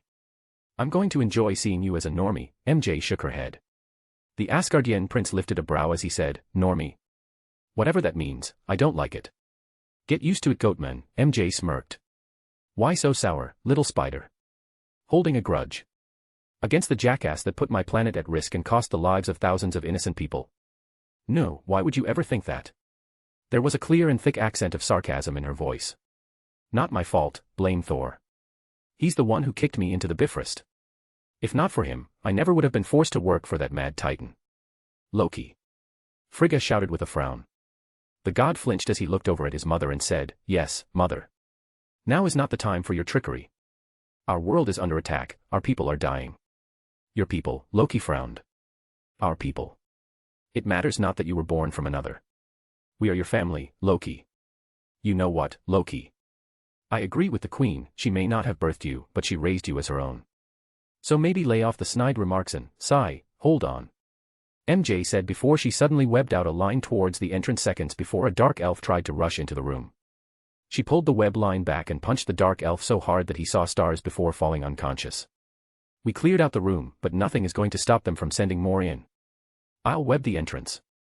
MJ's senses went off before she rushed forward and grabbed a blade that was invisible. "How?" A man wearing red skull-themed full-plate armor shouted as it shimmered out of its invisibility mode. "Who are you?" Having just stopped a sword from stabbing the queen in the back, MJ smiled and said, "Why, I'm your fairy godmother, and son, I'm disappointed in you." Jane snorted while the queen frowned and shouted, "Algrim. You dare to show your face in my kingdom after what you did to my son? Ha ha ha. It's not my fault you raised such a foolish child. Though, foolish he may be, I have to thank your son. If not for him knocking me into the magma, I would have been captured by your army," the man responded as he snatched his blade back from MJ's grasp. Mother. Let me out. I can help. Loki shouted with a worried expression on his face. He knew just how dangerous this dark elf was. He was capable of going toe-to-toe with his Thor, so he thought that there was no way a couple of girls from Midgard could offer any assistance to his mom. However, much to the god's surprise, MJ's fist glowed with her dark red aura before she slammed her fist into the dark elf's stomach, sending his feet sliding back a few feet when she suddenly dashed forward to jump kick him in the head. Algrim took the full brunt of her blow and grinned under his helmet. Is this the best you? His words were cut off as Mary Jane uppercut his chin with so much force that it actually surprised the god. Not bad for a, what are you? Algrim rubbed his chin. I thought I told you already, I'm your fairy godmother, here to put you to sleep and give you a nice dream, MJ said as Frigg jumped from behind and swung her sword down with all her might. The dark elf raised his sword and clashed. He was fully expecting to counter the queen's blow, but MJ raised the stone floor with her geokinesis, knocking him off balance while she punched into his gut. Enraged by her assault, Algrim swung his free hand and used his other to raise his sword so that he could block Frigg from cutting into him with her enchanted sword. MJ put everything she had into her next attacks and landed a few dozen blows while the queen pressured him with the sword. They were slowly pushing him back until MJ suddenly felt her senses blaring. She moved to dodge, but it was too late. A swift kick landed against her face before it sent her flying back. Her back slammed against the wall before fell to the ground, unmoving. MJ. Jane shouted with worry as she ran to check up on her. Frigg continued to focus on the opponent in front of her. Every swing of her blade caused shockwaves to rattle the space around them. Swing after swing, parries, blocks, and spellcraft was slung back and forth as the two godlike beings clashed several dozen times. Hey! Woman! Let me out! Loki demanded as he looked at Jane shaking an unconscious MJ. I couldn't even if I wanted to. I don't know how. Jane yelled as she looked on in fright. Just place your hand against the wall of light. I'll take care of the rest. Loki looked at his mother fighting with a frantic expression. Jane could tell that Loki genuinely wanted to help, but she also knew that he'd split the moment he ensured his mother's safety. Damn it! Jane shouted as she walked while carrying MJ over her shoulder. She raised her hand, ready to set the god of mischief free when MJ suddenly grabbed Jane's shoulders and said, "Oh, ow, let's leave that as plan B." MJ. I'm so glad you're okay, Jane breathed a sigh of relief. I'm not out of this fight yet. Move to the roof and wait for an opening. Spiderling will guide your aim when I need it. Aim. MJ suddenly leapt into the air and shot a few dozen elemental web bullets with chi infused into them. They hit his chest and neck seconds before the Norse goddess landed two clean blows that cut deep into the dark elf's armor. Quite impressive, Lady Watson. Frigga shouted as she chopped at Algrim's hand. The dark elf tried to pull his hand back while runes floated above his arm. He was reading for a counterattack while he dodged, but MJ wasn't having any of that. It'll be Lady Parker sometime next year, MJ said as she webbed his hand to the ground. As Algrim's hand was chopped clean through to the bone, MJ sent a powerful bolt of electricity from her hand down her webbing, and onto the godlike being. He yelped in pain before he felt another blast of webbing cover his eyes. This time it was Jane and Spiderling providing support. Got to thank Peter on upgrading the symbiote. It would have sucked if I had to fight in my magic suit, MJ thought as she suddenly ducked. The punch Algrim threw out was easily dodged before MJ webbed his feet together and leapt over his head. At the same time as her jump, Frigga charged her weapon at his throat. Algrim grunted as he leaned back. However, MJ was there waiting for him and pushed on his back with a chi-enhanced lightning blast. Frigg's blade pierced through his neck, tearing through the armor while placing the tip between the gap in his spine. As he fell on the ground, MJ paled. Did I just help you kill that guy? Algrim's bio-armor makes him all but unkillable. As long as he wears it, he will not die from such a blow, Frigg explained as she pushed her sword deep into the ground, placing her hilt at the base of his neck, though, he will be in severe pain until I chose to remove it. Breathing a sigh of relief, MJ watched as Frigg cast several spells to seal away the dark elf in a prison next to Loki's. Wow, your mom is awesome, Jane whispered. Loki nodded his head. He was glad that he didn't need to step in, but sour that he missed out on a chance to escape. So, he is more than your mate. He is your betrothed. I've never been to a Midgardian wedding. Tell me, what's it like? Oh, it's... A singularity suddenly ripped the webbing open at the entrance to the underground while MJ frowned at what she witnessed. Was that a bulk hole? Chapter 85, Issue 85, A New Age Part. Peter was currently helping to tie up the last group of dark elves when he saw it. A ship that belonged to Thanos was floating in the distant vacuum of space. If not for his ability to sense chi, he would have completely missed it due to its advanced cloaking technology. A massive beam of energy was gathered at the ship he spotted before it suddenly fired on Asgard. Odin intercepted the blast while Thor continued to slay dark elves by the dozen. I hope Thanos isn't on that. Peter thought before an explosion containing the 4 classical elements shot out of the royal castle. At the end of the blast was none other than one of Thanos' children. Corvus Glaive wearing to be what looked like a highly advanced exosuit. Mary Jane. Peter shouted in worry, mostly because he knew just how powerful the glaive that the child of Thanos was carrying. He flew over with his boot thrusters igniting and broke the sound barrier more than a few times over before he slammed his fists into the villain with a full-power Superman punch. While his body was flung off into the distance, Peter looked down and saw the smoke clear. MJ was gripping her hip while both the Queen and Jane supported her, both also wearing duplicates of the Spiderling suit. Minutes earlier, MJ, Jane, Loki, and Frigg looked on as the child of Thanos walked into the room. Where is the Infinity Stone? Corvus growled with lethal intent, I will give you one chance to tell me. If you comply, I will grant you a swift death, if you don't. The tall ashen-skinned alien that looked like a withered old goblin with sharp teeth suddenly lifted his weapon in hand and grinned, I'll let you experience torture beyond your wildest imaginations. MJ lifted a brow as she asked, what hole did you crawl out from? You're even paler than Loki here. Silence, woman. That is Corvus Glaive. He is one of Thanos' children, and you must never underestimate him. That blade can cut through anything, and he cannot die so long as he wields it. Loki shouted. The puny god is right, so tell me where the Infinity Stones are. Don't think you can lie to me either, my scanners picked up the radiation of all 6. Oh, and Loki. Thanos will have words with you when I'm finished with them. Loki gulped, Mother, run. Can't believe I'm doing this, Jane sighed as she placed her hand on the barrier. Loki lifted an eyebrow and smirked, well, maybe I was wrong about you Earthlings. This may be the smartest thing you've done yet. While the trickster god placed his hand against the barrier, he snatched energy from Jane to activate his magic. The barrier cracked and fell apart as he cracked his knuckles and said, do you have a weapon I can use? Frigga nodded her head as she looked to the side and ran to a weapon box that carried Thor's old swords.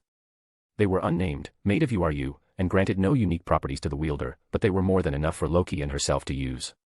Are you done? Corvus smirked, I'm glad you've chosen the path of resistance, it just makes things more fun for me. He suddenly dashed in front of Queen, ready to cleave her head from her shoulder when MJ covered his face in organic webbing. Frigga managed to dodge his blind swing before the spider heroine passed copies of her symbiote to Loki and Frigga. Ooh, I feel amazing in this. Loki grinned before he slugged Corvus, and since the villain he was trying to rip the webbing from his face, he took the full brunt of the blow. It is quite a noticeable change. Does this strange being amplify all of my abilities? Frigga asked. I also have a host of powers you can use, Spiderling informed. As the villain slid back a few feet, Loki twirled his short swords and held it backwards before he swung, spinning while trying to cut off his opponent's head with one quick slash. In response to nearly having his head cut off, Corvus backed up while he ripped not only the webbing but a good portion of his skin from his face. Once he could see again, he swung his glaive with full force. Loki knew better than to clash with the alien's weapon. He slid his blade along the surface of the glaive before he knelt close to the ground and let his blade tear into the child of Thanos, slashing across the villain's waist and drawing blood as he hopped back onto his feet. MJ hopped over Loki and shot a blast of lightning around her foot, boosting her speed as she vaulted into Corvus. Her shoulder bash knocked the wind out of him before she backflipped and kicked the underside of his chin with enough momentum to land on the roof. While she peered down on him from above, Mary Jane shot dozens of web bullets at him, giving Frigga enough time to move to Corvus' side and attempt to cut him in half. Corvus leapt back and pulled out a pin from a grenade he was wearing on his waist before threw it at Jane. I should take care of the weak link first, Corvus thought as he waited for the grenade to detonate. However, MJ managed to web it to the roof, far enough away from Jane to see it not exploding but collapsing into a miniature black hole. No fucking way. Jane shouted in fear. Loki shivered. As usual, all the children of Thanos carry terrifying technology and weapons. Was that a grenade that can create a singularity? MJ couldn't help but gulp. She was never gladder that her senses warned her of such dangers. I think we should avoid that one from now on. Frigga readied her weapon before a series of magical runes appeared around her weapon. The child of the Mad Titan rushed forward. All his wounds had seemingly vanished before he struck out with his weapon. Everyone kept the distance as he lobbed another black hole grenade at them. Thankfully, MJ and Jane's webbing and aim were enough to launch them further away. Jane. Keep your distance and let Spiderling handle the shooting. MJ shouted as she jumped back, avoiding the glaive that was thrown into the roof. As she landed, Corvus yanked his weapon free from the roof and tried to slash MJ across the neck in a downward position. Frigga shot a bolt of pure Asgardian magic that slammed into the villain, knocking him off course while MJ blasted him with chi-infused lightning. Corvus took the blow, but he didn't slow down at all. He landed on the floor and rushed in before he started attacking with the skills that he had built up over the thousands of years he worked under Thanos. His first target was none other than Loki. The brother of Thor did everything he could to avoid the weapon in the albino alien's hand and tried to strike back many times. However, it was clear that he wasn't fast enough to deal with his opponent in one-on-one combat. After all, he was dealing with a trickster, not a warrior. The moment Corvus thought he had slashed through Loki, it was revealed that it was only an illusion to confuse him while the real Loki tried to slash off the arm holding the glaive. The child of Thanos was quicker than the trickster anticipated. While the others tried to attack, he let off another BH grenade and tilted his weapon fast enough to strike at Loki's throat. The Norse god tried to dodge but felt the sting of the glaive slash through the upper half of his torso. Loki. Frigga jumped and shot a blast of energy from the tip of her sword, but Corvus rolled across the ground and attempted to cleave the woman's legs off. Mary Jane leapt from the ground and drop-kicked the villain directly to the side of his cheek while Frigga moved to grab Loki. While he was falling to the side, Corvus threw his glaive at Jane, forcing Spider-Woman to rush off to deflect it. The moment she got close enough to grab it, the child of the Mad Titan moved to her side and punched her with all of his strength. MJ went flying and smashed into the ground before she saw the tip of the glaive heading towards her face. She rolled back and hopped back onto her feet at the same time Corvus changed the direction of his swing and tried and run Spider-Woman through the heart. MJ webbed to the side of the wall and pulled herself out of the way. However, she couldn't avoid the blow completely. The glaive tore through her side before she felt an intense pain from both her and the symbiote she wore. Gripping her head, MJ quickly calmed Spiderling down before having to backflip to avoid the deadly glaive piercing through leg. While she dodged, Frigga and Loki attacked together, only to be stopped by the monster with one hand. Frigga then cast a spell to enhance her physical strengths and managed to push back while Loki struck at his wrists, using an illusion to make him look like he was going to cut from two different directions. Thinking that Corvus would have to choose to lose a hand if he guessed wrong, Loki was more than surprised to see the ashen alien let go of his weapon to jump kick through both of them. Loki raised his hand to block but was sent flying into the wall. As he shook it off, he saw his mother clashing with Corvus while being pushed back. He pulled himself off of the ground while his hand started to turn cold. Loki turned to see the frozen box and grinned. MJ grunted as she gripped her side, "Why isn't it healing quicker?" The glaive he wields managed to cut the atoms itself. Due to the complexity of repairing them, it will take at least 5 minutes. MJ webbed up her hip and said, "Great, a weapon that can slow my healing factor. Just what I need, Jane. Use full auto web shots and give us some cover fire." "Understood." Jane shouted out as she started lobbing web bullet after web bullet. MJ rushed forward and started attacking with everything she had, almost completely relying on her senses to guide her while she hit Corvus with chi-enhanced elemental attacks. She turned the stone into quicksand to mess with his footing, blasted him with fire and lightning, used water to deflect the blades and give her time to dodge, and mixed in wind to speed her up her attacks. While Frigga, Jane, and Mary Jane kept the pressure on, Loki managed to charge up the casket of ancient winters to shoot a blast of intense cold. Corvus was stuck as it slammed into him and sent him flying into the distance in a chunk of ice. "Ha! I did it." "Never say that." MJ shouted as the ice started to crack. Corvus broke through and grinned, "Excellent, I haven't had a fight this fun in years. Mother, we could use a little help." "Call him." "I don't know if he has his sword on him, if he doesn't then I'll just end up trapping him on whatever planet he's on." Corvus rushed in, slamming his boot into MJ's stomach before stamping his pole arm into the ground. While jumping to follow up with a second kick that knocked Frigga back against another display that held the embers of creation on them. While he yanked his glaive out of the ground and cut through the webbing being shot at him, Loki took the chance to shoot another beam of magical frost at Corvus. At the last second, he swung his glaive, splitting the beam in two as he ran towards the trickster. Before he could slash Loki in two, the web pellets exploded on Corvus' legs, slowing him to down and forcing him to cut through them with his weapon. The blast started to freeze him again, but throwing another black hole grenade allowed him to go after the queen instead. While Loki had to dodge, Corvus grinned as he readied his stab. While Frigga was trying to recover from the previous blow, she felt what the spider heroes called their spider senses kick in and jumped to the ceiling before throwing her sword alongside several bolts of spells. Corvus deflected and cleaved the sword in half before he jumped back, narrowly avoiding a powerful kick MJ unleashed that shattered the floor. She may have missed. However, she wasn't planning to hit him in the first place. Her next move completely relied on getting the ashen alien in the air. MJ's arms transformed into two massive cannons that fired beams of concentrated plasma, hitting Corvus dead in the chest. The force was so intense, it ended up sending him flying back dozens of feet before the spider heroine shouted out some rapid-fire spells. Earth, fire, wind, and water all fused together to make a substance that glowed like golden fire and reached star-level temperatures. The beams pushed the villain up, broke through the walls, and sent him careening out of the vault. While the smoke cleared, she nearly fell over, feeling completely drained of her chi. Luckily, the others were there to catch her. Mary Jane. Peter rushed over and checked over her wounds. He used the reality stone to heal her as he looked her over and asked, "You okay?" "All better now." Ahem, Loki pointed to the wound still dripping from his shoulder to his chest. Peter rolled his eyes as Frigga walked over and started healing the wound with magic. "You're pretty strong. Where are you from?" Corvvis said as he jumped in through the hole he made. His entire body was covered in rapidly healing burn marks and his face was one of pure excitement. "Did you do this to my wife?" Peter growled as he held his hand out, twisting the weapon he was holding onto so quickly that it spun his wrist around several times before it snapped off. For the first time since he arrived, Corvvis felt fear. The glaive was floating around Peter as the hero's entire body glowed with an intensely dark black, red, and gold chi. Without his glaive, his wounds would not heal, but he was no weaker than before. The child of Thanos rushed forward and attempted to take back his weapon by throwing the rest of his black hole grenades. However, he discovered that with a single swipe of his hand, Peter turned his exo-armor against him, pinning him in place as he felt something strange. "You, what are you, Yip?" "Yip yip yip yip dash." Peter stared down at the once immortal alien transformed into a small chihuahua barking at them. Loki shivered as he stared at the furious expression on Peter's face.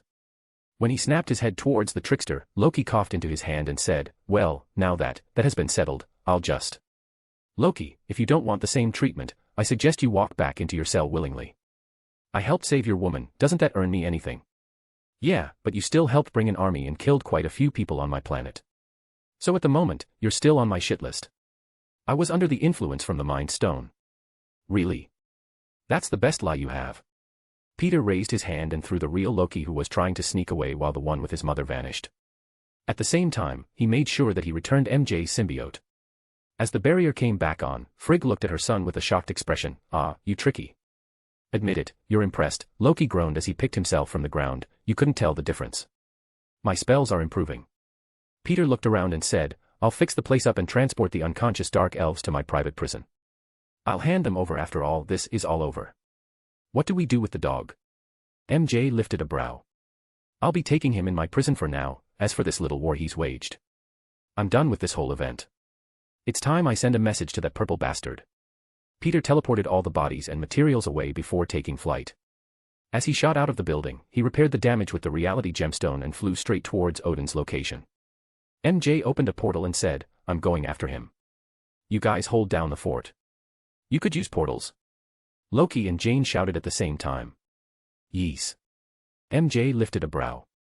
Loki huffed before asking, "Why didn't you volley his own grenades back at him?" "Do you know what happens when a black hole interacts with a portal?" "No. Neither do I, so I couldn't risk opening a portal. Too many unknown factors. For instance, I could tear a hole in reality, or cause the black hole to suddenly start growing." "I thought I raised you better." Frigga shook her head as she watched her son turn bright red. She then turned to Spider-Woman and said, "I'll join you." "Right, come on, Jane. Let's go help everyone we can. Could you seal the door before you go out? I'd hate for the enemy to raid the place while I can do nothing about it," Loki groaned as he laid back on his bed. MJ webbed up the entrance while Frigg walked over to a box containing something she hadn't worn in a long time. Removing the runes from the lock, she opened it up and revealed a white and gold armor that had metal wings on the back. "My wings, to me," Frigg commanded as the suit enveloped her body and equipped itself without error. There was a golden cuirass connected to a dress that had a piece of metal hanging from it that covered her pelvis and bottom, a winged helmet, 2 golden pauldrons, bracers, and thigh-high metal boots. The runes on the equipment glowed with a mighty power as the wings spread out and the queen grabbed a scepter from the box. "Come, my people need me," Frigg said as she stepped through the portal and joined the battle. Portals opened up all over Asgard and Valkyries flooded the battlefield. Peter had caught up to the ship to see a large hole ripped in the center of it. Without hesitating, the hero jumped through it and saw Odin standing over a defeated Proxima Midnight, the wife of Corvvis. Odin was holding her by the neck while staring at a screen that had Thanos' big purple face on it. "Wow, if it isn't my least favorite big purple dinosaur. Please, spare me the song about love." Peter landed beside Odin and looked at the fallen spear while thinking, "Don't mind if I do," as he dropped it into his bag of holding. "Odin, tell me, who is your little pet insect? He is of no concern to you. The stones you so long to search for are gone. Send your Chitauri back before I send them back in coffins." "Is that a threat?" Thanos grinned. "It is mercy, something I've learned in my old age. You don't look that old to me. In fact, I think you're only maintaining that form by burning through the Odin force as we speak. How much longer can you maintain it before you fall asleep? I have entire planets of soldiers to throw away, let's see how long you last. You dare to underestimate me." Odin shouted as his power erupted, turning Proxima into ash as he threw her corpse into the vacuum of space. He then used ancient rune magic to summon every last ship in the area and even the ones floating far out in space. Without being able to stop him, Thanos watched as Odin incinerated roughly 50% of his forces that he had wandering around the universe. Wow, he called your bluff and spit in your face. Remind me never to piss off Odin, Peter smirked as he stared at one of Marvel's most terrifying villains. Who are you to speak to one as great as me? Thanos questioned with a dull expression. Someone who ruined your plans for using the Infinity Stones. Hi, I'm your worst nightmare, and the same guy that destroyed your precious Infinity Stones. Thanos looked at him with the same dull expression and said, doubtful. Oh, but it's true. You can destroy an Infinity Stone as long as you use the Infinity Stones to do it. However, they'd be reformed in time if you did that. You called my bluff, you bald-headed purple simp you. I'll reward you by telling you what I really did with them. Speak, Thanos sat back in his floating throne. I shrank them down to a quantum level and sent them across the entire universe. I doubt anyone will ever find them again. Even if you do find it, you'll never be able to wield them. Peter started laughing as he watched ships exploding like stars. Of course, he was lying, but no one said a good guy couldn't lie to a bad guy. Odin was making quick work of Thanos' army when Peter heard the throne chair snap and break into pieces. I see, I hope you know that crossing me comes with great consequences. Well, it's a good thing you don't know who I am. Peter smiled. Thanos was about to open his mouth, but Peter held his hand up and interrupted him. Please spare me the bad guy speech, I'm not scared of you. In fact, the only thing you'll accomplish by messing with me is ending up like your kids. You lost 2 of them in a single day, how many do you have left? They are nothing but pawns, Thanos explained. And reward for universe's worst dad goes to the giant purple alien that can't take a hint. Oh, and what are you hinting at? You mess with me, and I won't kill you. No, I'll do something much worse. I'll grant you immortality, if you don't already have it, and then I'll lock you away a prison so secure, you never meet with your beloved Lady Death. Thanos' eyebrow twitched, and how do you know of her? I know that the whole balance motto you came up with is nothing more than a load of crap. I know that you think you're dumb enough to believe you're greater than Odin when you're on par with him at most. Oh, and I also know the guy Death is infatuated with, and I got some bad news for you bloated purple grape, it ain't you. Please enlighten me, Thanos spoke with a clearly pissed off expression.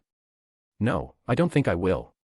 However, I will give you a warning, if you don't use this opportunity to change and become a better person, I'll hunt you down and carry out my threat. The screen shut off as Peter jumped out of the ship and stored it in his bag of holding. He then went back to Asgard to help take care of the rest of the Dark Elves. Peter landed next to MJ as she watched on in awe. Frigga's army had pretty much destroyed the entire army of Dark Elves.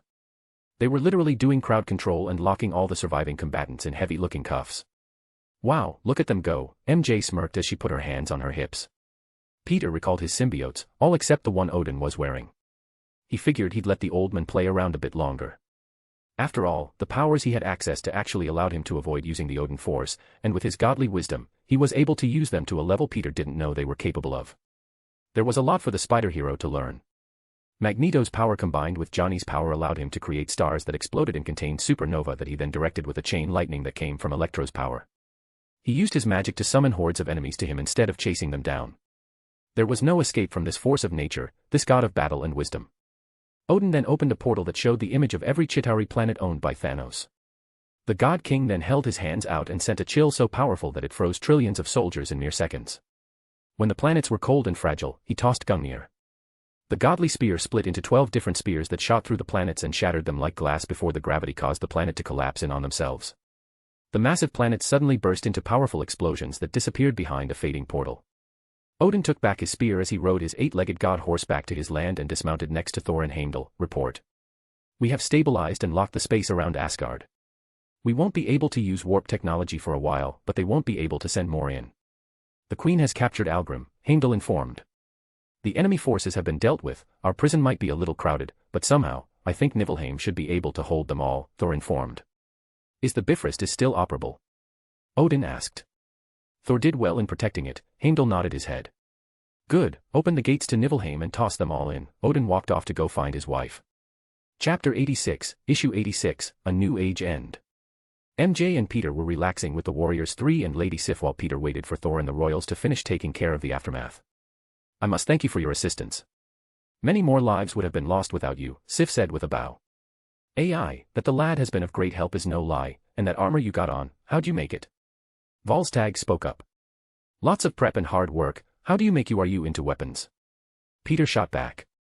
Lots of prep and hard work, Volstagg laughed as he repeated Peter's answer.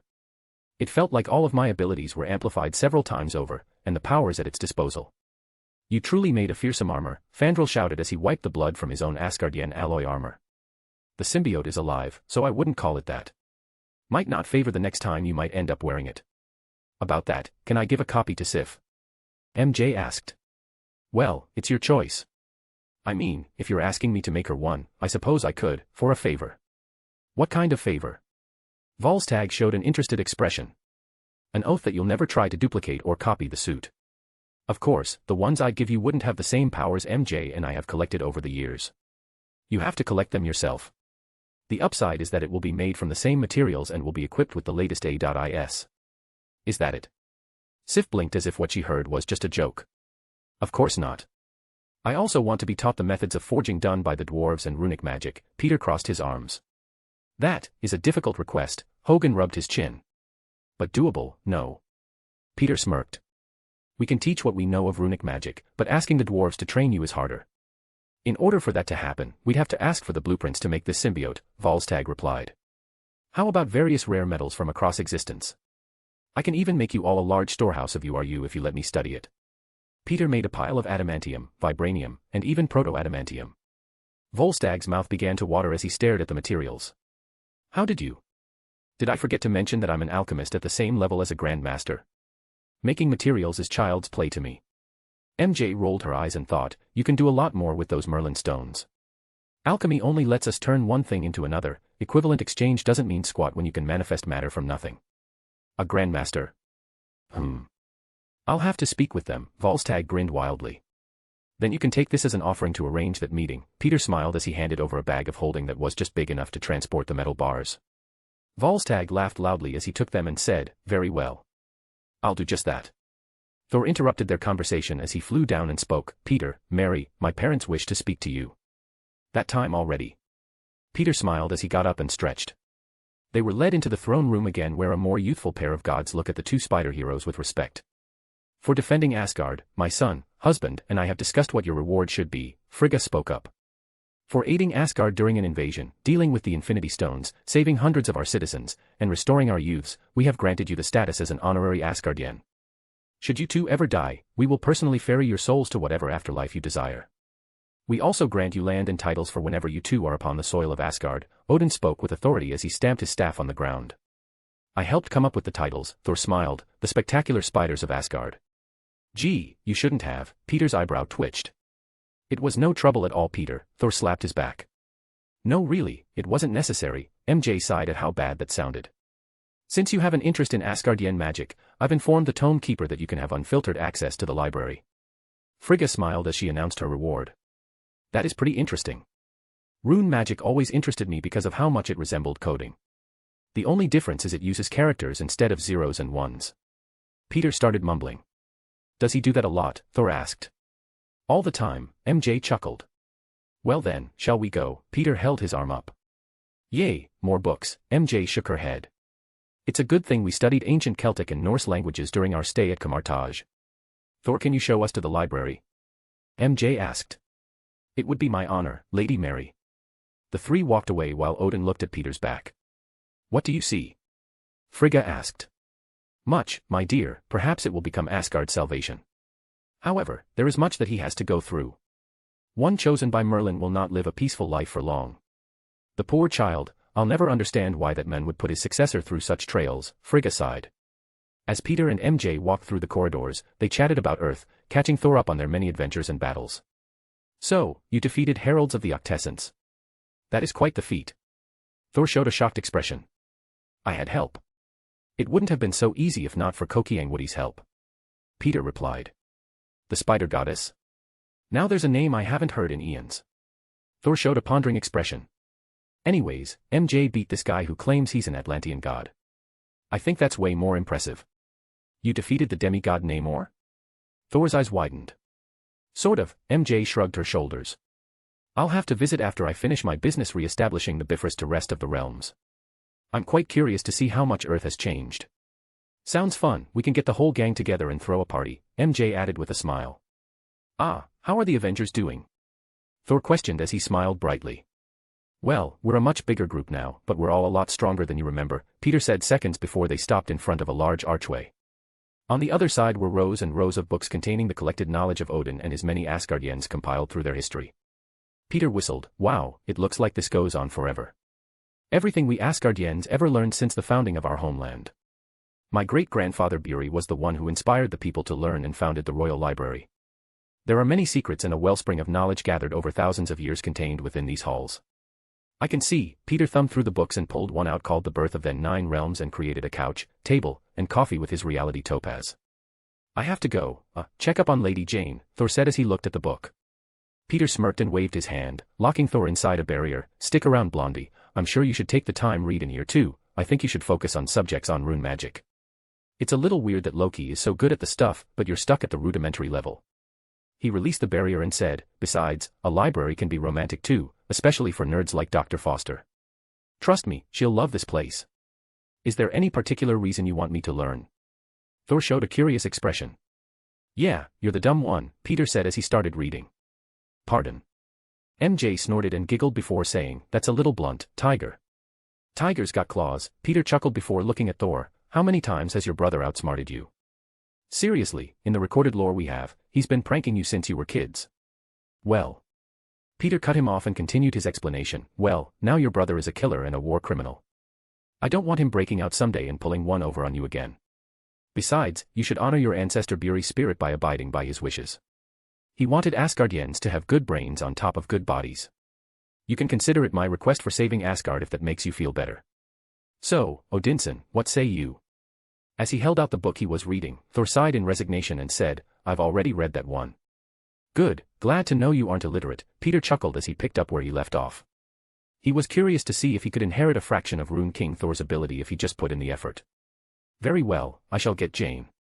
I hope you were speaking the truth about her liking this. Thor started to walk off. MJ sat beside Peter and peeked at the book. Any good? Not bad, but this is just the start. I'll probably be reading for a few days straight. Well, I'll get started on finding something that catches my interest. Make my coffee for me, MJ gave Peter her best begging pout. 3 sugars and 2 creams, right? He rolled his eyes as he poured her a cup. You know me so well, she gave a kiss on the cheek before scanning the shelves for books that caught her interest. They continued to read for several minutes until Thor and Jane came back. Of course, Jane was very interested in the place.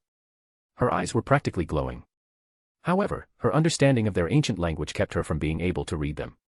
That's okay, Thor here can teach you. I can. Peter nudged Thor in the side before the big oaf said, I mean, of course I can. They spent almost a week reading and relaxing with the Asgardians. With the aid of his time manipulation spells, he could read several books in just a couple of hours, so they were making steady progress. They were even given a plot of land that Peter created a very nice modern house on. Jane was just getting the hang of Asgardian language when Volstagg showed up with good news. The Dwarven king had given permission for them to learn in exchange for large quantities of ore for them to play with. Peter was excited, but not nearly as much as MJ. She loved building things and couldn't wait to learn how URU was made items. The metal was so unique and had so many different properties that thousands of ideas were brewing in her skull on what she could make. They bid farewell to Jane and Thor before heading to the Bifrost to travel to Nidavellir. It was unlike anything he had ever seen before. The movies didn't do this place justice. Nidavellir wasn't just the name of their star, but the planets surrounding it all belonged to the dwarfs. Each of them was filled to the brim with mountains and probably loaded with mythical metals and minerals that neither of the heroes had ever heard of. You know, I think being immortal will never get boring if I get to keep seeing sights like these, Peter thought as they followed Volstagg to a ship that took them to the Star Forge. They marched through halls made of URU and a material resembling copper. This place is incredible. MJ's eyes sparkled. I have to agree with you there, babe. I don't even know what half of these machines are for. Ha ha ha. I'm glad we could impress. Volstagg laughed. They stopped in front of a large doorway and stepped inside to see a short man wearing a crown and smithing attire. Eitri was tall for a dwarf.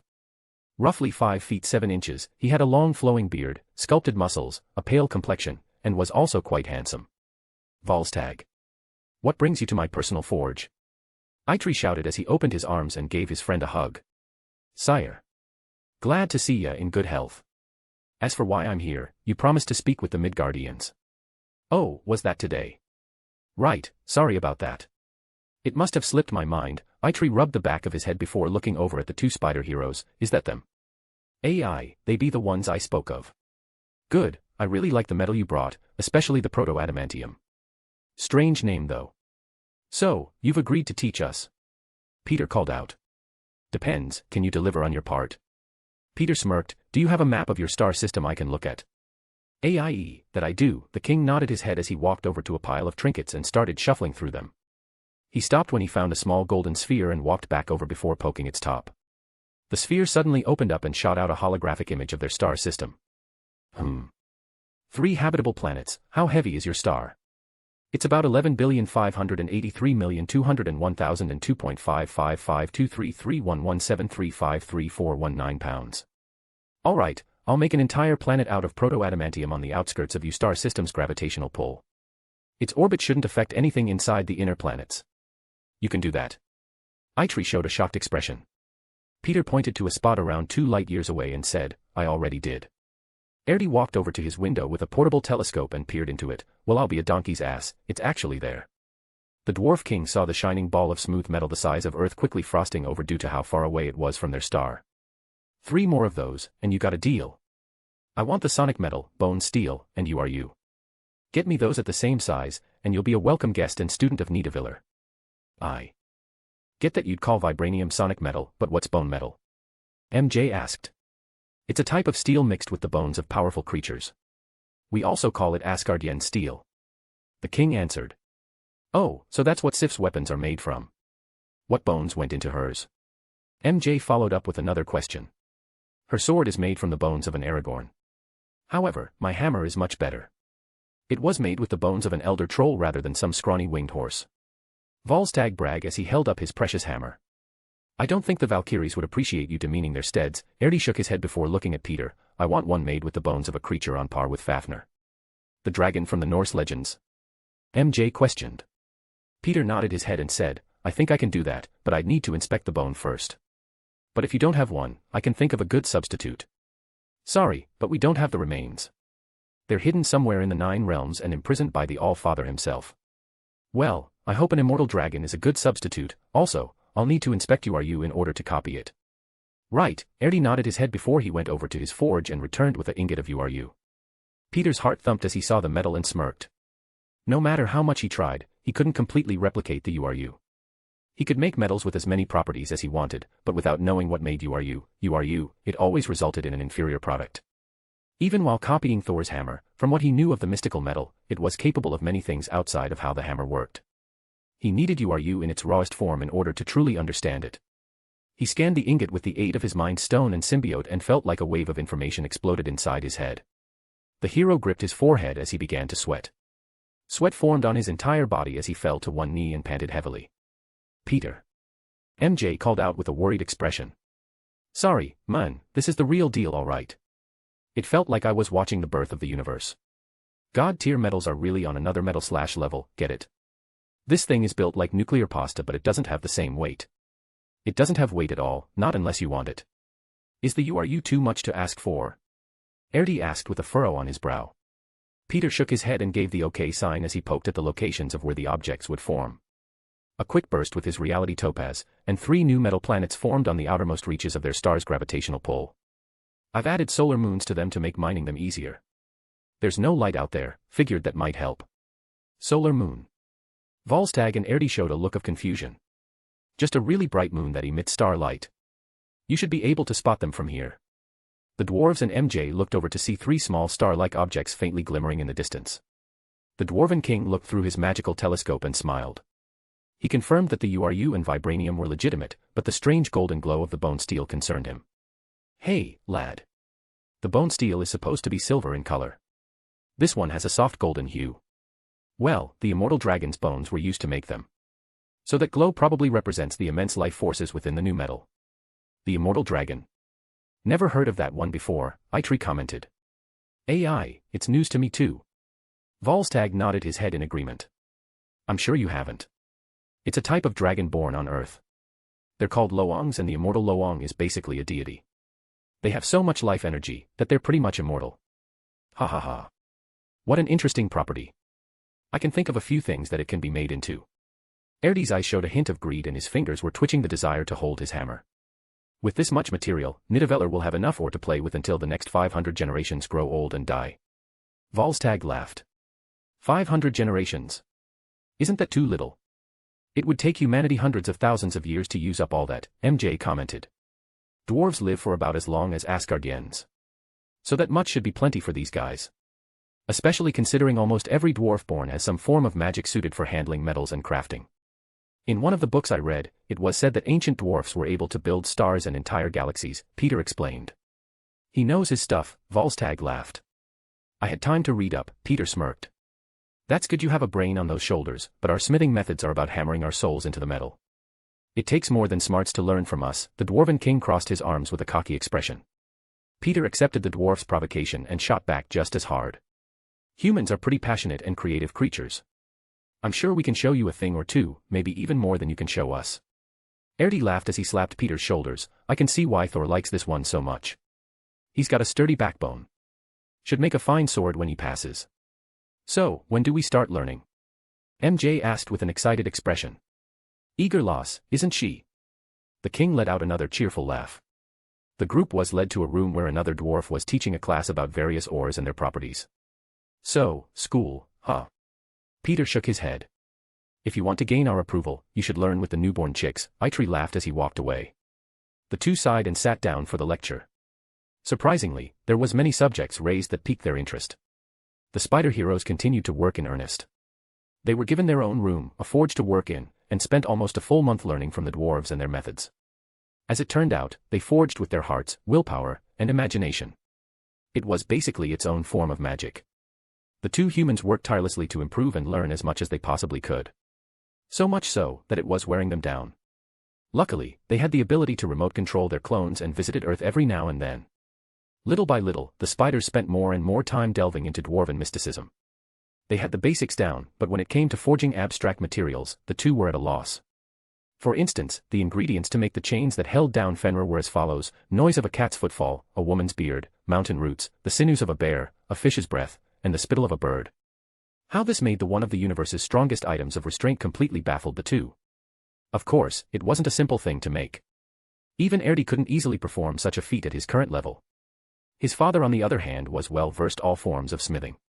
He once forged a ray of light from first dawn into a simple steak knife to show off.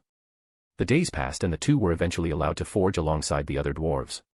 MJ and Peter were shunned a bit when they first started, but when they started to show just how fast humans learned, they were slowly accepted by more and more of Nidavellir's people. When Peter started cracking jokes, he always drew a crowd. The dwarves all enjoyed the banter and never got violent regardless of how much they chastised each other. They considered calling each other names and making fun of the other person as a form of witty banter. MJ was admired for her beauty and intelligence, but the dwarves almost started worshipping her when they learned she was a technopath. They spent hours asking her to help with their builds and constructs. However, MJ didn't mind or consider it a waste. She gladly assisted in helping them uncover how her forge ability manifested their ideal machine. Another 2 months had passed before they felt that they had learned enough and were ready to go home. However, before they would say their goodbyes, Peter and MJ had one final project they were pouring their very souls into. It was a pair of 2x2-inch plates that contained their deepest desires to protect themselves and others. Peter stood over the forge while he slammed away with an URU hammer that imbued runes into a design MJ was creating. Every time he smacked the hammer, sparks would fill the room with intense light.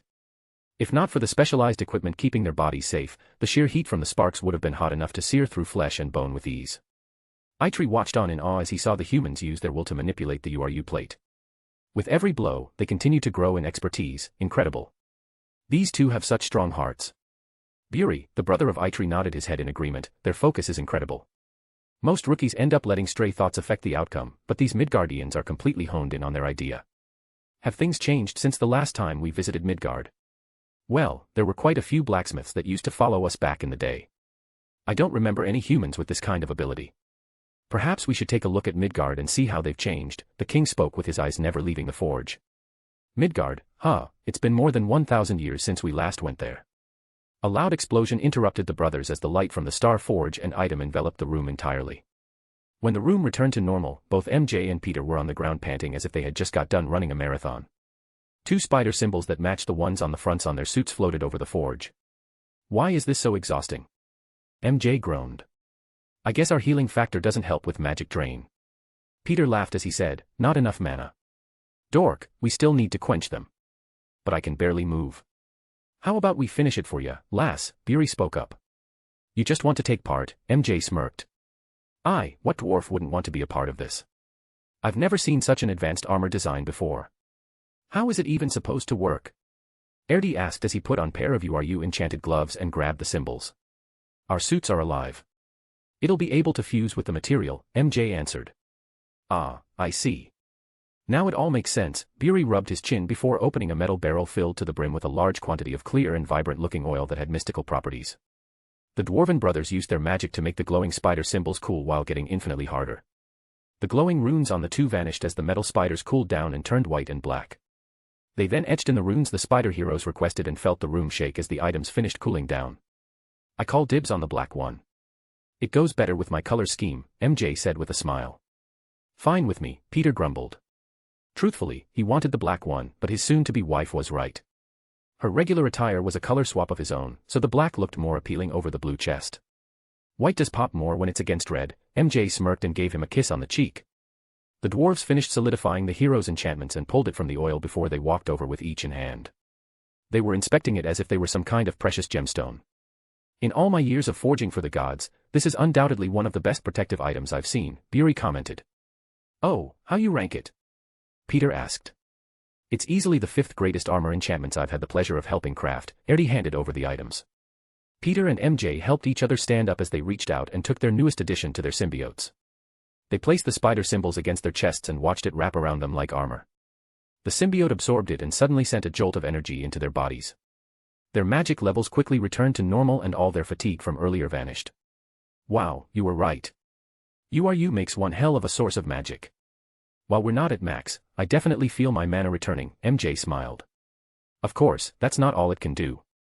Though, I don't know about this design, it reminds me of Venom Spider. I think it looks good, MJ chuckled. So, I take it you two will be leaving soon, Erdi smiled as he inspected their suits. Yeah, it's about time we head home. I still have a lot of stuff to do, Peter replied as he thought of Venus and how he'd populate it. Don't be strangers and stop by every now and then, Beery smiled with crossed arms. Will do, MJ waved as a portal opened. They both jumped in and wound up back on Earth, standing over the tallest building as they took a leap into the air. Wow, has it really only been 4 months? The air is so clean. MJ commented as he let out a web. Tony must have been working hard, Peter smirked before shooting a line to a nearby building. No doubt, I can see a bunch of reactor engines in everyone's cars. Even the old models have it, MJ ran on the side of a wall and ziplined over to ledge before vaulting off of it. We should just dismiss the clones, Peter hopped off a building and onto another before zip-webbing to a high rise. When they stopped a block away from the Avengers Tower, the two dismissed their clones and absorbed their memories. Instantly realizing what exactly had happened while they were away, they looked at each other laughed. I told him he would make more money if set up an exchange center to replace engines in older models. Most people don't want to pay the price for a new car, but if it's just the engine, I just helped Tony and Johnny make a fortune. I got everything for my film studio done. With this, I can keep the girls that work under me safe. I think we have good enough taste to buy some scripts or get certain movies made. MJ nodded her head. So, Rosemary Film Studio is a go. Are you guys just going to do movies? Yep. For now at least. I look into making series later. You know, I can think of a few good movie ideas that I can recommend. I'm sure with the right people writing, there are a few stories that can make you some money. Oh, I can't wait to hear it over dinner, MJ smirked.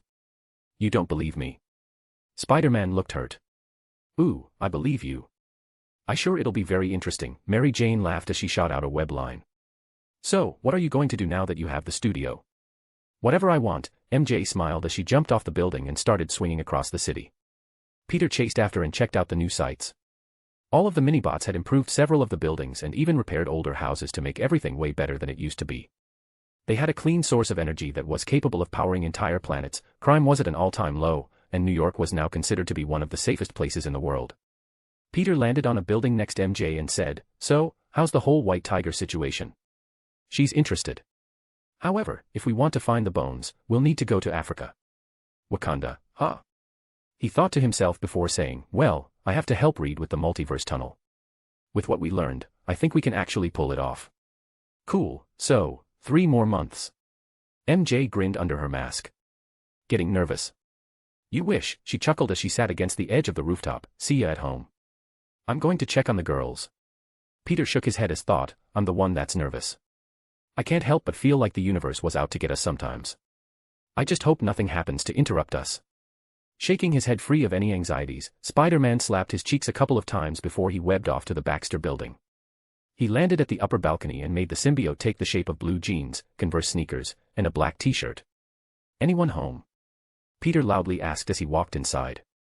Pete, it's good to see you. Sue approached him with her kid cradled in her arms. Heya, kiddo. You're so cute. Peter poked Franklin's belly and made him giggle. Where's Reed? He's still working on the bridge. I hope he isn't neglecting you too. Peter stared at the mother and son. He's still a little forgetful, but he's a great dad. Not to mention, I'm there to bring him back to Earth anytime he gets complacent. Sue smiled. Good to hear. How about Johnny? Where's he at? Oh, he's out testing the flight of a new machine. Said something about being inspired by One Piece. Whatever that is. It's an anime, and I'm glad I finally got him to watch it. At that moment, Johnny was riding a strange-looking aircraft that was using the thrust generated by the jets of fire emitting from his feet. With this thing, interplanetary space travel is going to be piece of cake. I should fly over to Venus and troll his new planet, maybe write my name in the tallest mountain or draw a massive dick that can be seen from space on its surface. Universe, here comes Johnny. Peter shivered. Something wrong? Sue asked. It's probably nothing to worry about. Chapter 87, Issue 87, The Amazing Web Part.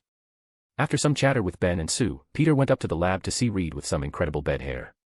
Did you sleep in here again? Peter. Good to see you again. Richard showed a mile-wide smile. You look happy. I managed to replicate your tech. With that down, now we can travel the wormhole safely. That's great news, Peter replied with a smile. But we still need a way to navigate to the different realms. Yeah, it would suck to end up in hell or something. Was that joke? Reed looked at Peter as if he were a little crazy. Dude, I know hell exists, multiple versions of them, Peter replied. Reed shivered at the thought, you're not joking. No, Reed, no I am not. Right, so how do we make navigational equipment? Maybe a drone to scout the other side before we go in ourselves. Nothing wrong with a little extra safety precautions, Peter nodded his head before saying, besides, you got me for that. Since I can connect to other versions of me, I can check out the place beforehand. Oh, now that is interesting. How do you do it? Magic, Peter replied. Reed smiled as he looked the massive machine in front of them. I guess all we have to do now is find a way to fine-tune the portal. That's what I'm here for, Peter grinned. The two got to work and started tinkering with the machine.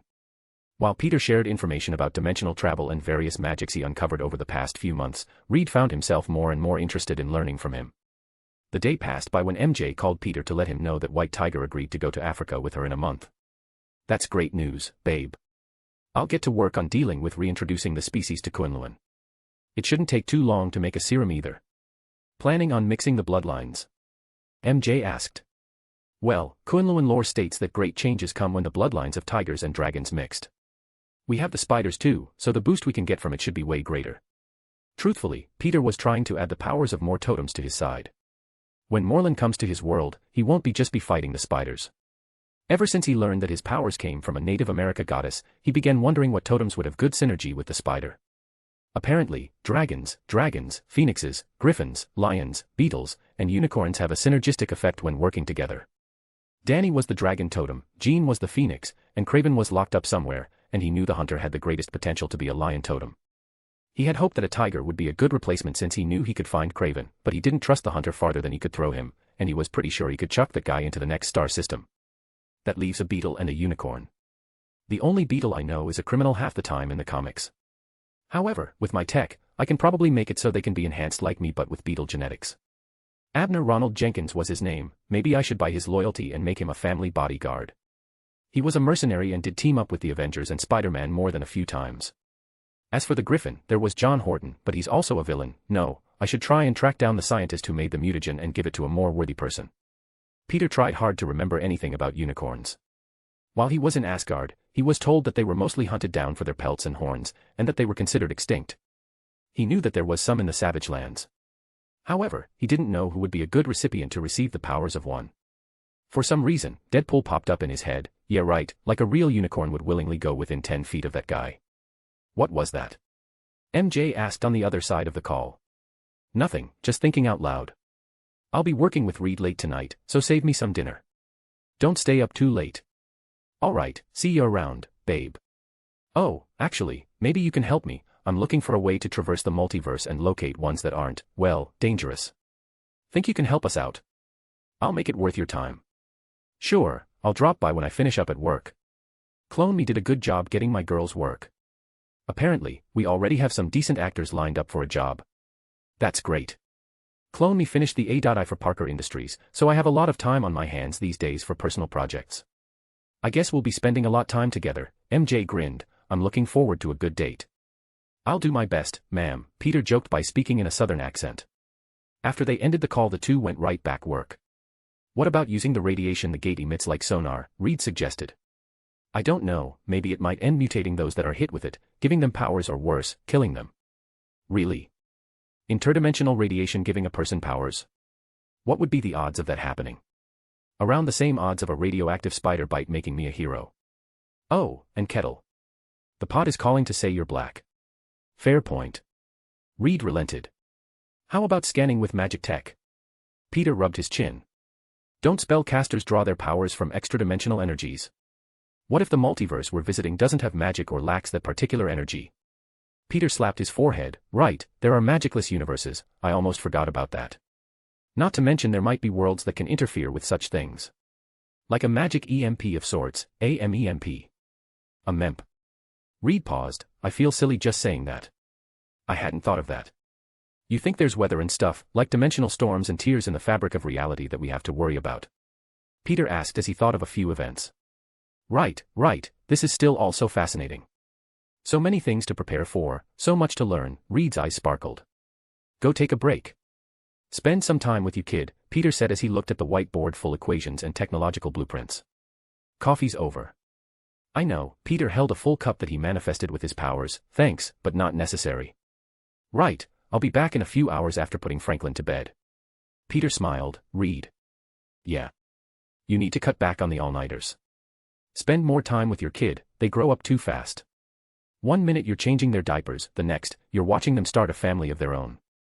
I love science and learning just as much as any other geek, but your kid's childhood is something you'll never be able to get back. I don't want to see one of my best friends all mopey and regretful because he missed out on being there for Frankie. Still can't believe you named him Frankie Pete Richards. Kid's going to be picked on so much because of that. Thanks, Pete. I'll make sure to cut back on projects after we finish this one up. Heck, I can spend a couple of years in another dimension so I don't miss out on anything. Now there's an idea. I think I'll steal it. Peter laughed as he started writing down on the whiteboard. Reed smiled as walked out of the lab and left his friend to work alone. Peter continued to make progress until MJ showed up with a big grin on her face. She hugged Peter and looked at what he and Reed had accomplished. This thing looks crazy. It's our own multi-dimensional Bifrost. Yeah, now make me a Heimdall. MJ laughed as she waved her hand and created a device from the spare tech laying everywhere. What was made turned into a silver box that plugged into the gateway's main computer. Peter looked at the program that popped up and laughed. This is genius. You made a universal scanner that can detect the environment with photons generated by the reactor. Solar radiation used like sonar. This is crazy. Not only can give me a 3D map of radius equal to half of Earth-sized planet, it can scan the environment for any particles, elements, and radiation present. It can even give a detailed report on the genetic makeup of any nearby life forms. I do what I do best, MJ smirked as pulled the machine open and studied how it worked. Let's see, yeah, this is fine. Radiation levels are lower than what we get from our own star, so it shouldn't give anyone cancer. It'd be like getting flashed with a UV light from a tanning bed for a second. The machine isn't just a scanner, it's an energy converter, MJ announced. It should have other options too, radio waves, infrared, and even different forms of sonar. Peter looked through the program and smiled. So it sends a pulse beacon that self-destructs after sending the information. Well, that's pretty useful. We don't have to worry about people getting their hands on the tech. Can we turn it into a probe instead of a beacon? MJ nodded her head. I see what you're getting at. We can cut back on material cost if we don't have to destroy it. A probe can be retracted, and it doesn't have to stay on the other side for more than a few seconds. Want me to make one? No, we can make one just fine. If we did everything, Reed would pout. Mary Jane laughed. He would, wouldn't he? I guess we can send Venom back in a couple of days. I hope Logan hasn't gotten attached. She shook her head. He'll be fine. Logan's always been good with animals. Huh, I forgot about that neat little ability. I wonder if it comes from the power of an animal totem. Marvel said that every person with an animal power was a totem, so I guess that makes Logan a Wolverine totem. Cool, Peter thought as he smiled. What are thinking about? He smiled and said, wondering if I can walk up a lion or tiger like Logan can. Tiger standing next to a tiger, now there's an image I can get behind, MJ laughed. Thinking of your next cover? Peter replied. Showing off my honey to millions, that does sound interesting. I can picture it now, 2 tigers on both our sides but the collar is around your neck and I have the chain in my hand. Both of us are dressed fabulously by the way. Peter started laughing, ah-ha-ha-ha, ooh oh, hell no. No one's putting a collar on me. The two worked on writing down the blueprints to the machine MJ made. After detailing a few changes to the gateway that would be beneficial to read, they moved on to mechanic formula and programming methods for the programs they needed to run. Once they thought that would be enough for him to go off of, the two left the building without even saying goodbye. The Spider Heroes webbed back home and met up with their family for dinner and planned out more of their wedding details. They decided on it being a small wedding, chose a spot on the surface of Venus to hold the ceremony, and worked on the invitation list. As much as they wanted it to be small, they already had over 40 people listed. The next morning, Peter went to Venus and started thinking of animals to fill it with. He started with farm animals. Cows, chickens, bees, horses, ducks, pigs, and filled the ocean with the best-tasting fish from Earth's selection of aquatic life. He made sure to make a roughly 10,000 each and crafted their animal souls himself. Once he had the basics down, he thought long and hard. What can I bring to this universe? Merlin made countless things that could drive the gods mad with desire when he was still in training, aha. How about a phoenix, a real one made of flesh and blood? We have a white tiger, dragon, but no black tortoise or vermilion bird. However, I can't be sure of that. I know Kunlun might have had them in the past since there is a steel phoenix clan. Peter held his hands up and imagined a powerful creature covered in flames. He had sensed the energy of the cosmic phoenix, but he compared it to the sensation he had when he fought against the immortal dragon. Arise. Immortal phoenix. Nothing happened. Am I missing something? Right, I don't know how to construct a phoenix. I could probably make one of my own, but I'm trying to make the one that existed in Kunlun. If only I had a bone or feather to study. Wait, can't I just copy them from other timelines? Peter pulled up his search engine and went through the multiverse, looking for when all 4 beasts were still alive in Kunlun. A screen of information appeared in front of him. Wow, it's been 4,000 years since the phoenix was killed. Oh, if you kill it in water it can't use its ability to self-immolate. He read on about where its body was and looked up the black tortoise. Killed by its own clan to obtain immortality, yesh. I feel sorry for the guy. But I bet that was one hell of a turtle stew. Peter drooled a little remembering how the immortal dragon tasted. I almost forgot, a snap of his finger brought thousands of cow dragons into existence. It has an animal soul and is still technically a new type of dragon. However, it has the brain and body shape of a cow. The only difference was that these cows have red scales instead of fur. They actually look kind of cool. He then locked onto the spatial coordinates and portaled over the bones of the 3 remaining deceased cardinal beasts. After moving them to his lab, he got to work on making clones while studying their genetic makeup. I guess I don't need the white tiger's bones anymore. However, there are some useful people in Wakanda I'd like to form connections with. What can I do for Takala? South Africa still has a lot of issues, maybe give him enough resources to take over the whole country. Been a while since I remember reading about when Black Panther became king of South Africa. Peter saw how long it would take for the automated machines to extract all the valuable data from the bones and decided to head off to deal with his totem business. He moved to a lab capable of mimicking the animal splicing project that used the same radiation that gave him his powers. In front of the hero was a bed chamber with a mindless and soulless symbiote. It was just a really advanced machine. He pulled up a file on beetles and learned that he shouldn't look down on beetles. They can lift over 1,000 times their body weight, have an extremely tough endoskeleton, can fly, camouflage, and several other abilities depending on the type. Okay, let's make the power set for the red beetle. DC has blue, I don't see why I can't have a red. The first power he designed was the proportionate strength factor. The second one would be an internal endoskeleton that surrounds his bones and organs. For the third power, the ability to sprout beetle wings, and to finish it off, a slight healing factor that was on par with the original Spider-Man. Peter finished up the genetic coding before he loaded the serum into the symbiote. He went to the next bed chamber and started doing more research, this time into lions. Kraven was a risky choice, but he'd prefer pulling him over to his side rather than being a villain. He had to check up on his activities and see if he could trust him. If it doesn't work out, there were always other candidates. I might be able to find someone from another reality, one where Kraven is a good guy that lost everything. I could offer a guy like that a way out. Huh, that sounded really messed up for some reason.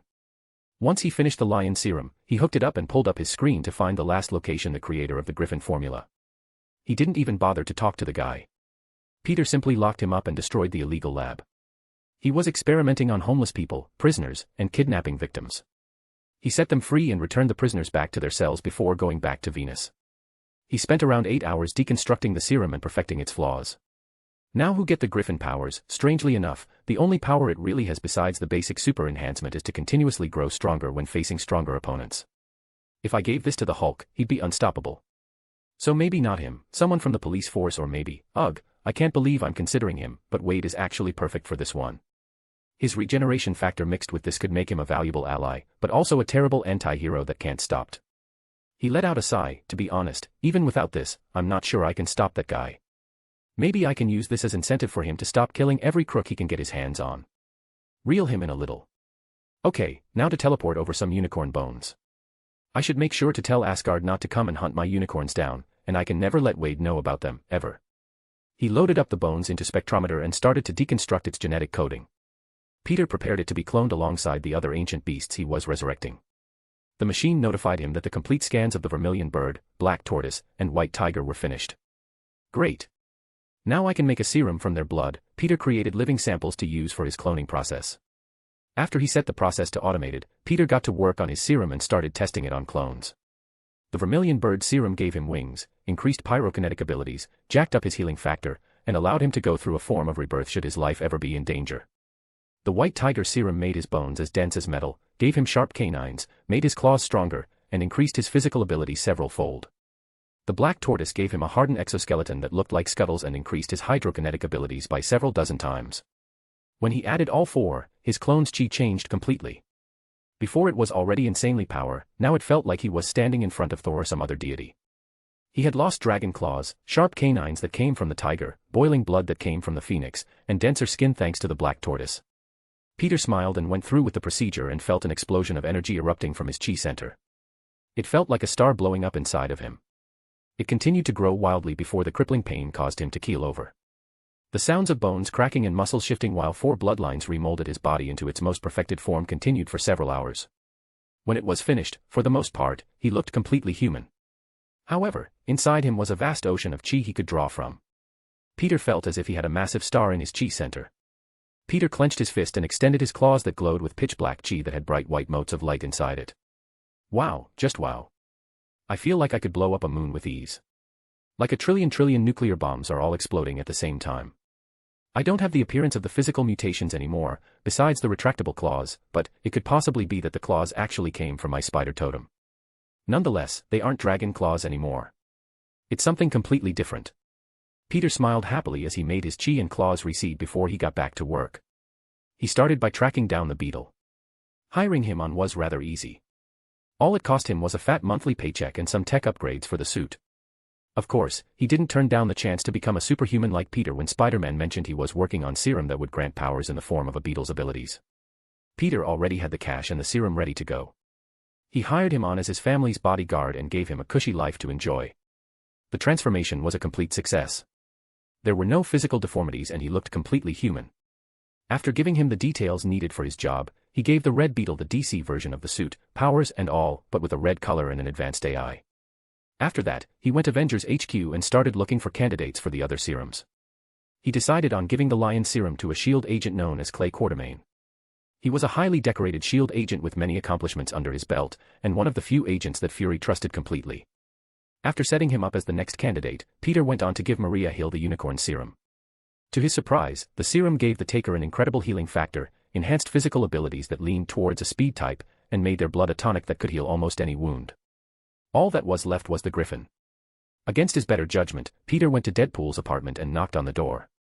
Vanessa opened the door wearing a baggy shirt and nothing else. Did I come at a bad time? Babe.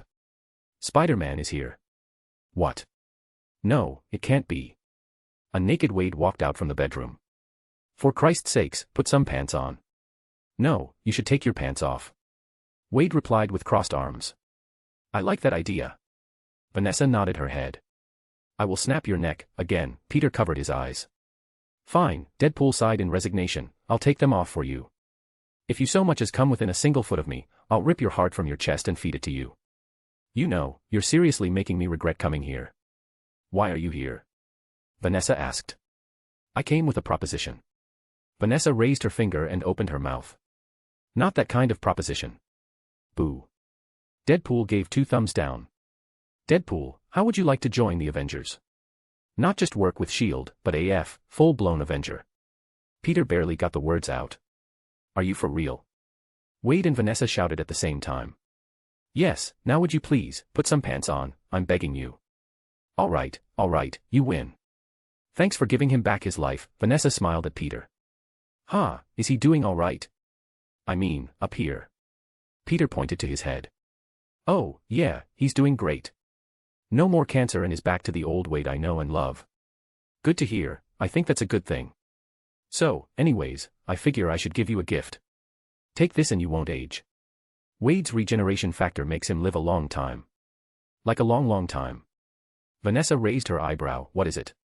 An elixir from the fabled Philosopher's Stone. I promise it works. Cool, Vanessa downed the vial. Wow, not even gonna question it.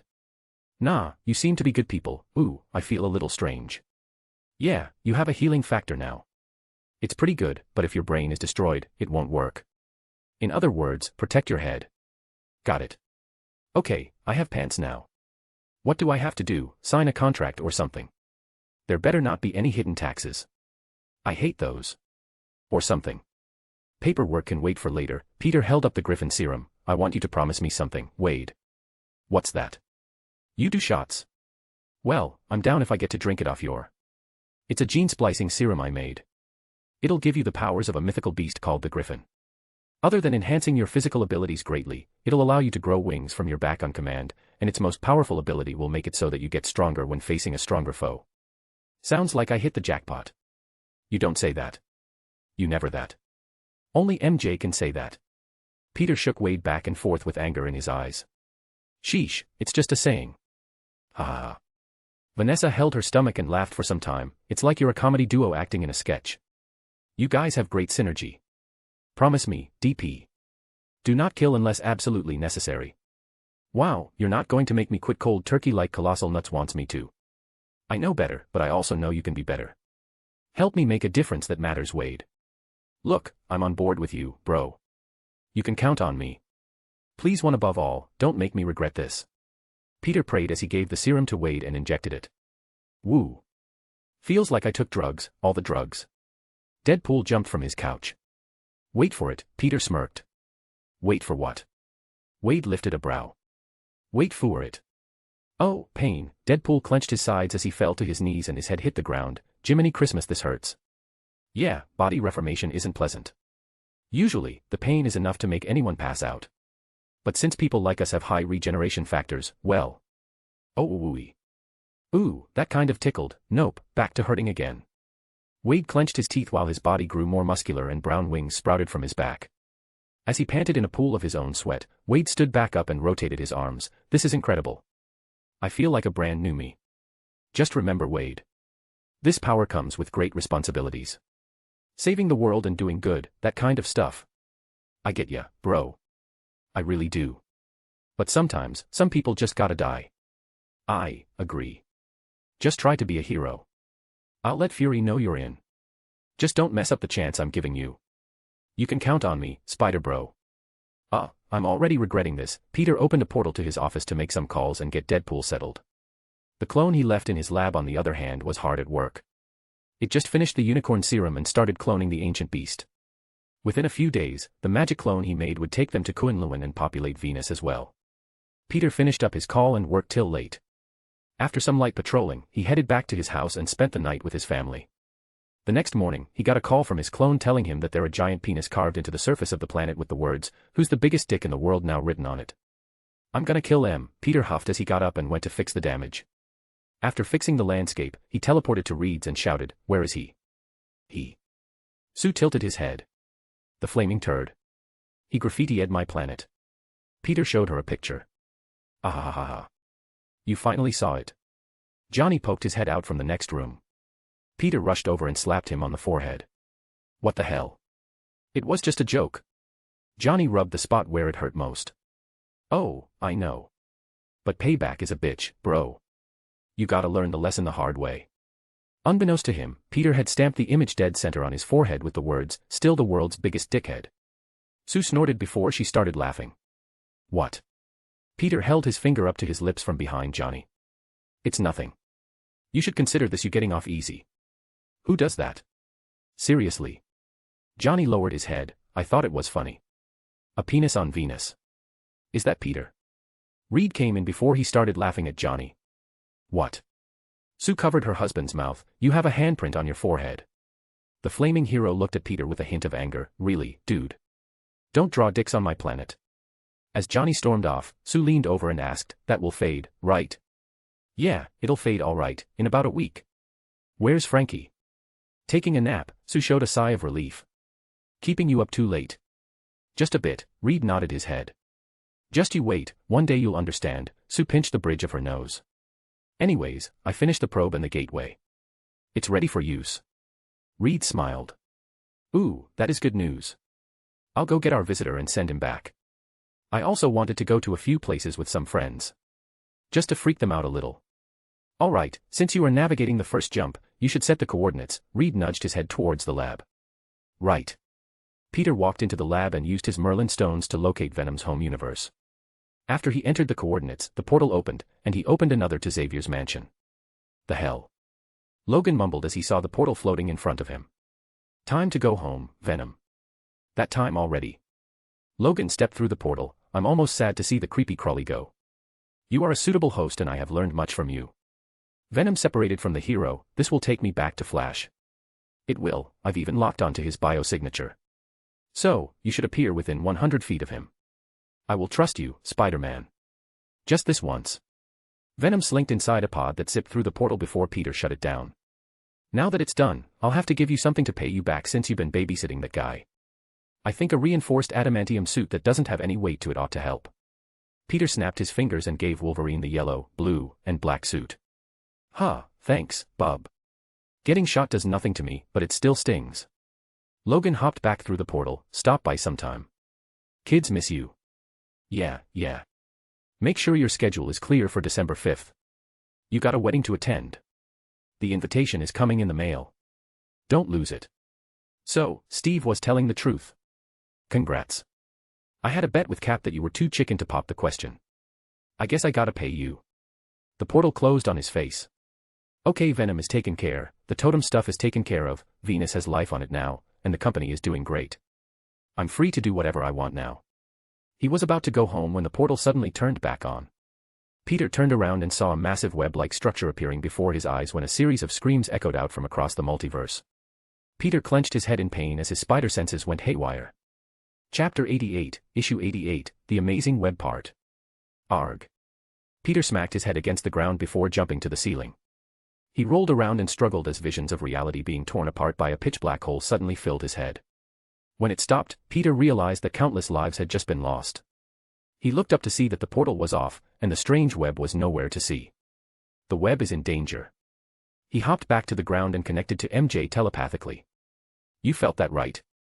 I did. MJ replied with fear in her voice. I think we have to check in on our friend. What the hell happened? Peter opened the portal to Miles' universe and another for MJ. She jumped through and changed into her suit at the same time. What do you think happened to the web?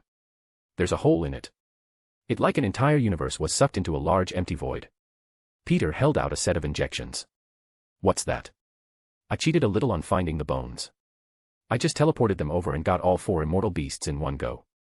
Neat, so this is them. Anything interesting happen? Oh, definitely. I already used it on myself, and I can say without a doubt, my chi has become something that feels divine in nature. I got that same feeling from the Asgardians when they use magic. So, divine chi. I can't think of anything else to call it, Peter chuckled. MJ injected the serum and went through the same changes Peter did. Her skin was glossier, she gained the combined abilities of the 4 directional beasts, and her chi evolved into the same tier of crazy Peter had reached. The only difference was that MJ's chi was white with specks of black glowing like stars. Holy crap, why didn't you tell me how much it had hurt? MJ huffed. Would it have made a difference? I don't know about you, but I'd rather not know when the tape is being ripped off. You know the old Band-Aid idiom, right? Well, sigh, I guess the pain was worth it. I feel stronger than ever. Come on, whatever's happening is serious. That vision I got, I'm sure it was coming from 1610. So, we get see Miles again. Neat, should we bring ours along? At first I wanted to, but now it's not safe. Peter, he's a spider too. He can handle it. What about Gwen? She's a spider too, sort of. Peter scratched the back of his head. Why don't we just make her one already? MJ shook her head. Well, she has proven her capabilities. Peter handed her a serum that was made from his own blood. With the isolated spider gene, she would gain a copy of his spider powers. I'll be back in a bit. Peter waited by the portal for a few minutes when Reed came in to check on him. Everything all right? It could be better, Peter sighed. Did something happen? Yeah, something is eating away at the multiverse. What? Reed's eyes widened. Relax, we didn't do it. At least, I'm confident that this machine has nothing to do with it. So, what's happening then? Something I have to fix. The spider totems are kind of obligated to protect the web of life and destiny. If we don't, the multiverse could unravel. That's not good, Reed's eyes widened.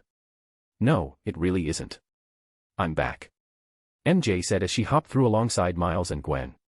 Peter waved his hand. Yo. Peter. It's been a while. I mean, your clone is getting better at talking, but it's totally different, you know. Miles walked over and shook his hand. I hear you made Harlem your stomping ground. I saw just how hard you've been working to keep the streets clean. Good work, kid. Spider-Man just thanked me. Cool off, fanboy, Gwen said as she shook Peter's hand. Thanks for the power-up. No problem. Just use it wisely and responsibly and we're all good. Will do. So, why are we here? Gwen asked. Peter looked at MJ and said, you didn't tell them. I figured you'd want to. Right, well, did your spider senses go nuts a little while ago? Both of them nodded their heads. We're going to fix whatever was the cause of it was, and that just so happens to be in another universe. Right, wait, what? Both Gwen and Miles shouted. You know we don't have a return system yet, Reed commented. Oh, we do, Peter nudged his head at MJ. I can make a replica of this machine. Who knows, I might even be able to make a better one. Wait, hold on, we're going to another universe. Like the multiverse? Miles asked. Yeah. MJ and I are practically experts at dimensional travel now. You've done this before? Gwen showed a shocked expression. We've been around the multi-block a few times, MJ chuckled. This is a lot to take in, Miles grabbed his head. Are we ready for this? Miles, did I ever tell you about the leap of faith? Peter smirked. No. Well, it's time to take yours. Peter slapped a stabilizer on the kid's hand and shoved him into the portal. That wasn't very nice, MJ shook her head as he jumped in with Gwen. No, but it was funny, Peter followed after. The wormhole zipped by them with a myriad of colors and shapes. It was both fascinating and a bit frightening. You asshole. Miles shouted as they all fell towards the exit. Peter laughed as he exited the other side and noticed he was plummeting towards the street. He webbed a line out and bounced back into the air alongside everyone else. We're back, MJ smiled as he looked over the rooftop. Is this really a different world? It looks so much like our New York. Gwen stood beside MJ. It's real, we're really in another world. Miles couldn't believe what he was seeing. Now let's see if we can find our counterparts. Peter pulled up what he was now officially calling his infinity search bar and questioned where they currently were. The heck is that? Miles asked with interest. Magic search bar, Peter smiled. Dude, you know magic. Sick. Miles cheered. I know.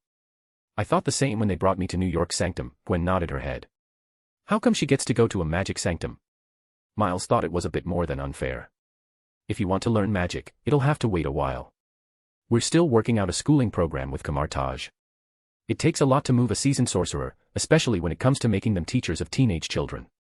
Miles and Gwen showed a surprised expression. Whoa, so magic is going to be a subject we can take at Avengers High. Can we even learn that stuff? Gwen couldn't believe she'd get a chance to learn magic. Strangely enough, mutants and superpowered people have high affinity with magic learning, but it's not for everyone, MJ followed up. So cool. Follow me, Spiderette, Spider-Woman, Spider, Dude. Peter webbed off. Miles chased after as he jumped beside his mentor and said, Oh, I forgot about that, I'm still working on that name. I think I'm going for either Shield Spider or Sword Spider. You've been playing too much Pokemon. Gwen flipped by him and webbed under Train Bridge and gracefully landed on top of its other side before kicking off it to vault her into the lead. Miles tilted his body and slipped through the gaps in the bridge's support structures and webbed to a nearby building before pulling himself up to Gwen, just to point at her and say, "You introduced me to the game."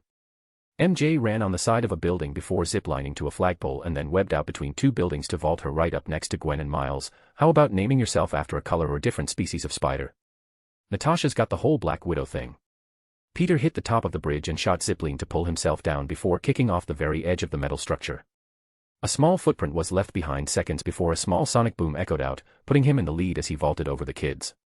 "Black tarantula." Spider-Man tilted his head as he shot a web out. "Why, 'cause I'm black? Dude, you're half in half." "But no, there's the actual black tarantula over there." Peter saw him tackling a Spider-Man out of the air. The black tarantula was a hulking man wearing a black mask with light blue spider mark on the whole of his face. He had on a slick black sleeveless jacket with a large blue spider symbol that worked into the jacket's collar and skin-tight leggings that ran down to his pitch-black boot-styled footwear. "Richie. Need a hand?" "Peter." Richie wrapped his arms around the black tarantula's neck while getting out from the tackle. "Just give me a second. I'll be done with this guy in no time." The criminal tried to pull himself from up while Spider-Man tightened his chokehold, used his powers to stick himself to the ground, and grinned as he said, "You should have stayed of New York, Carlos. Just because I put the fat man away doesn't mean guys like you get to take over. I don't remember you being this strong." "I got new suit." Richie tightened his hold even more. "Now go sleep." "You forget, my strength isn't my only ability." Carlos' eyes started to glow. "Peter." R let go of his hold before he quickly dodged the eye laser that melted a hole in the concrete sidewalk. "His powers come from a potion. AKA. A serum." "Ah." Richie grinned as looked at Carlos and said, "Man, today just isn't your day." "What?" The symbiote suit shot off of Peter. And encased Carlos in a cocoon that had the same red and blue scheme we all know and love. "Whoa, this is some crazy stuff. I've never seen an arachnid venom with these kinds of properties before. These herbs are rare. I've never even seen this one before either." This universe's Spider-Man absorbed the serum with a bit of tinkering to better suit his physique and felt a jolt from the power boost it gave. "Wow, so is this what you feel like every time you power up? This your first time getting a hold of someone with a biological enchantment cocktail running through their veins?" Peter asked. "More or less." "My power, what did you do to me?" Carlos called out, feeling weaker than ever. "Made you a regular dude," Peter smirked as he webbed the guy up. "So, what brings you to my neck of the universe?" Peter asked. "The web is in trouble. Something from here is the cause." MJ landed alongside the other spider heroes. "Really? That's never good." Peter. R looked at Miles and Gwen. "Hey, kiddos. Been a while." "Dude, it's another Peter." Miles shook Gwen. "They're from our universe. You have 4 spider heroes." "Nifty." Richie nodded his head. "So, what's been happening with you?" Peter asked as he webbed up to a nearby roof. "I got a kid now." Richie landed next to him. "You got a kid now?" Peter asked with a shocked expression. "I got a kid now." Richie replied with a more excited as he pulled out his phone. "Check out Annie Mae Parker. Isn't she just the cutest thing in the world?" "Yep, but what do you expect, she's our kid." MJ snagged the phone. "So cootie." Richie moved behind the spider quartet and wrapped his arms around them as he said, "I know, right? This is her grumpy face, her laughing face, and this one she learned to pout to get treats from her mama." "Wow, she's adorable." Gwen smiled. "Cute kid." Miles nodded his head before saying, "Yo, can we be real for a sec? Not that I don't mind seeing an alternate version of my teacher's kid. But don't we have bigger issues to deal with?" "Teacher?" Richie lifted a brow. "Oh, yeah. I'm a part-time teacher at Avengers Academy. I take a more of a hands-on role with teaching Gwen and Miles." "Cool, yeah, the whole web issue sounds super serious. What do you need?" Richie asked as he finished cuffing the black tarantula. "Have you come across any villains capable tearing out whole sections in the multiverse?" MJ asked. "Not I remember." "What about spatial abilities?" Peter followed up. "Nope, nothing recently anyways." "Maybe Miles might have had better luck." Peter sighed as webbed to a nearby building and looked at his version. "How about Ebony Spider?" "Dude." Miles threw his hands out. "Dude, your suit is mostly black. The other spider in our New York goes by Scarlet Spider because his suit is mostly red." Peter rolled his eyes. "Oh, well, when you put it like that, it does sound kind of cool. If I'm going down that route, there's also Jet, Onyx, Obsidian. Ooh, I like Obsidian Spider. Mind if I borrow that one?" My Miles has been freaking out over the same thing. "I mean, you call always use another language too." Peter shrugged his shoulders and started working on finding Miles. However, much to his interest, he found him at the location of the collider. What's he doing there? After it blew up, it was cordoned off. Hey, maybe that has something to do with it. It blew up. MJ tilted her head with a confused expression. Yeah, a few minutes after you guys left, the whole building was blown high sky. We searched the wreckage for the cause, but we couldn't find anything. Nothing. Miles asked. The only thing we found was a large circular scorch mark around where the computer room used to be. We figured someone must have planted a bomb. Richie jumped off the building and started webbing over. The group followed after him and arrived within minutes to see Miles being thrown through a portal. What you didn't know was after taking a hit, the goblin's bombs dropped where I was hiding. I tried to stop it, grabbed hold of it, waited until you all left, but the moment I sat it back down, it exploded. You created me. Spider-Man. I created you. Yes. You created me. Why'd you create this guy, Spider-Man? Officer Davis asked. I didn't. Miles shouted back. Spot. Peter's voice called out from above them. What the?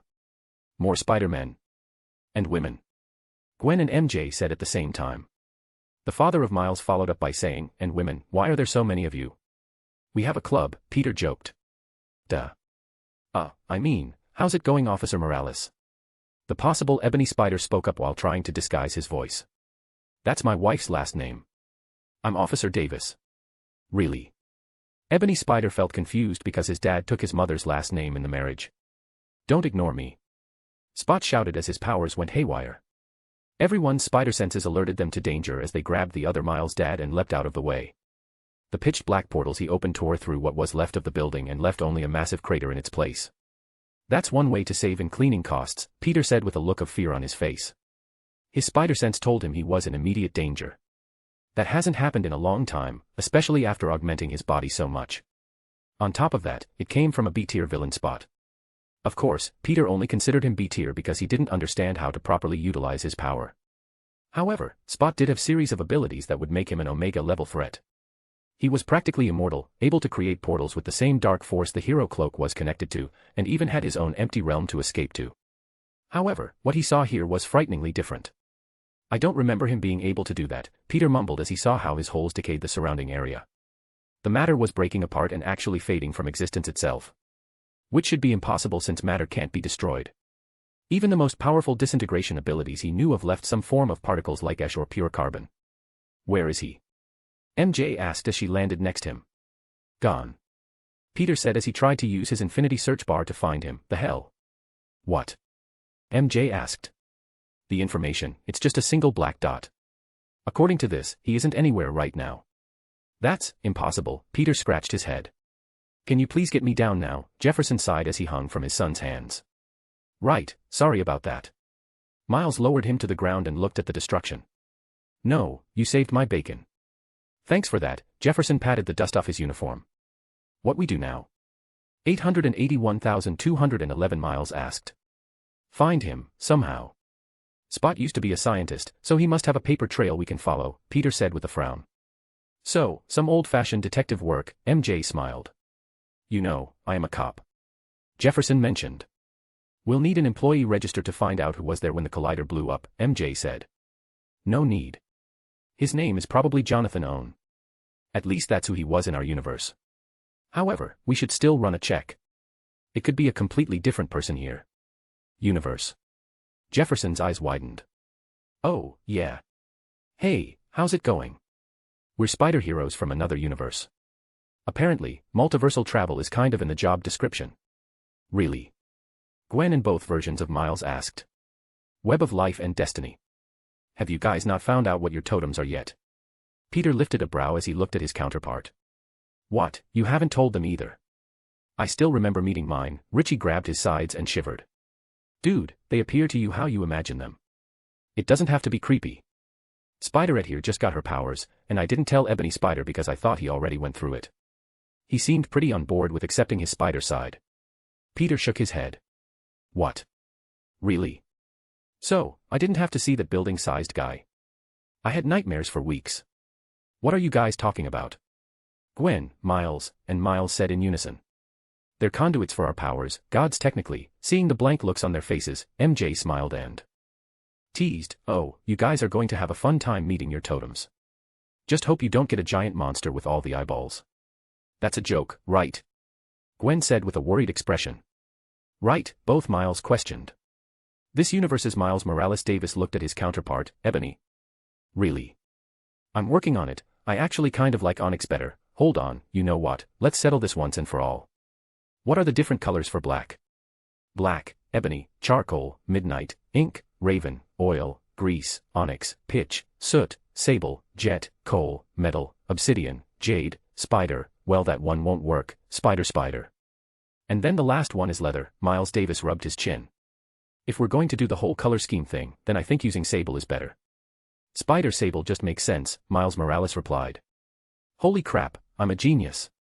I mean, we're geniuses. So, spider sable, is it? That does roll off the tongue nice, Peter and Richie spoke in unison. I mean, ebony spider sounds cooler, but if that's what you want, Peter shrugged his shoulders. Richie happened to speak at the same time but said something different. I mean, obsidian spider sounded cooler to me, but if that's what you want. Wow, that was annoying, Miles Davis lifted a brow. Agreed, Miles Morales added. What does other me call herself? Gwen asked. Ghost Spider, MJ said with a dull expression. Gwen blanched, that's terrible. Why'd she choose something like that? Get this, in her world, Spider-Woman is still available, Peter added. Wow, just wow, Gwen pinched the bridge of her nose. You guys are all over the place, Jefferson said as he watched the chatter back and forth. Yeah, we do that sometimes. So, how's that list coming along? Richie laughed awkwardly. I just put the call in, Officer Davis replied. I put in a rush order, even with, it'll probably take a few hours to get the warrants. Isn't Kingpin in jail? Miles Davis asked. Prisoner or not, he's still got rights, his dad replied. Right, well, what do we do now? Gwen questioned. Wait. MJ sighed. No, I'm not one to wait for the bad guys to come knocking at my door, Peter mumbled as he started to look up the guy's last known resident. However, any information on Spot was blanked out.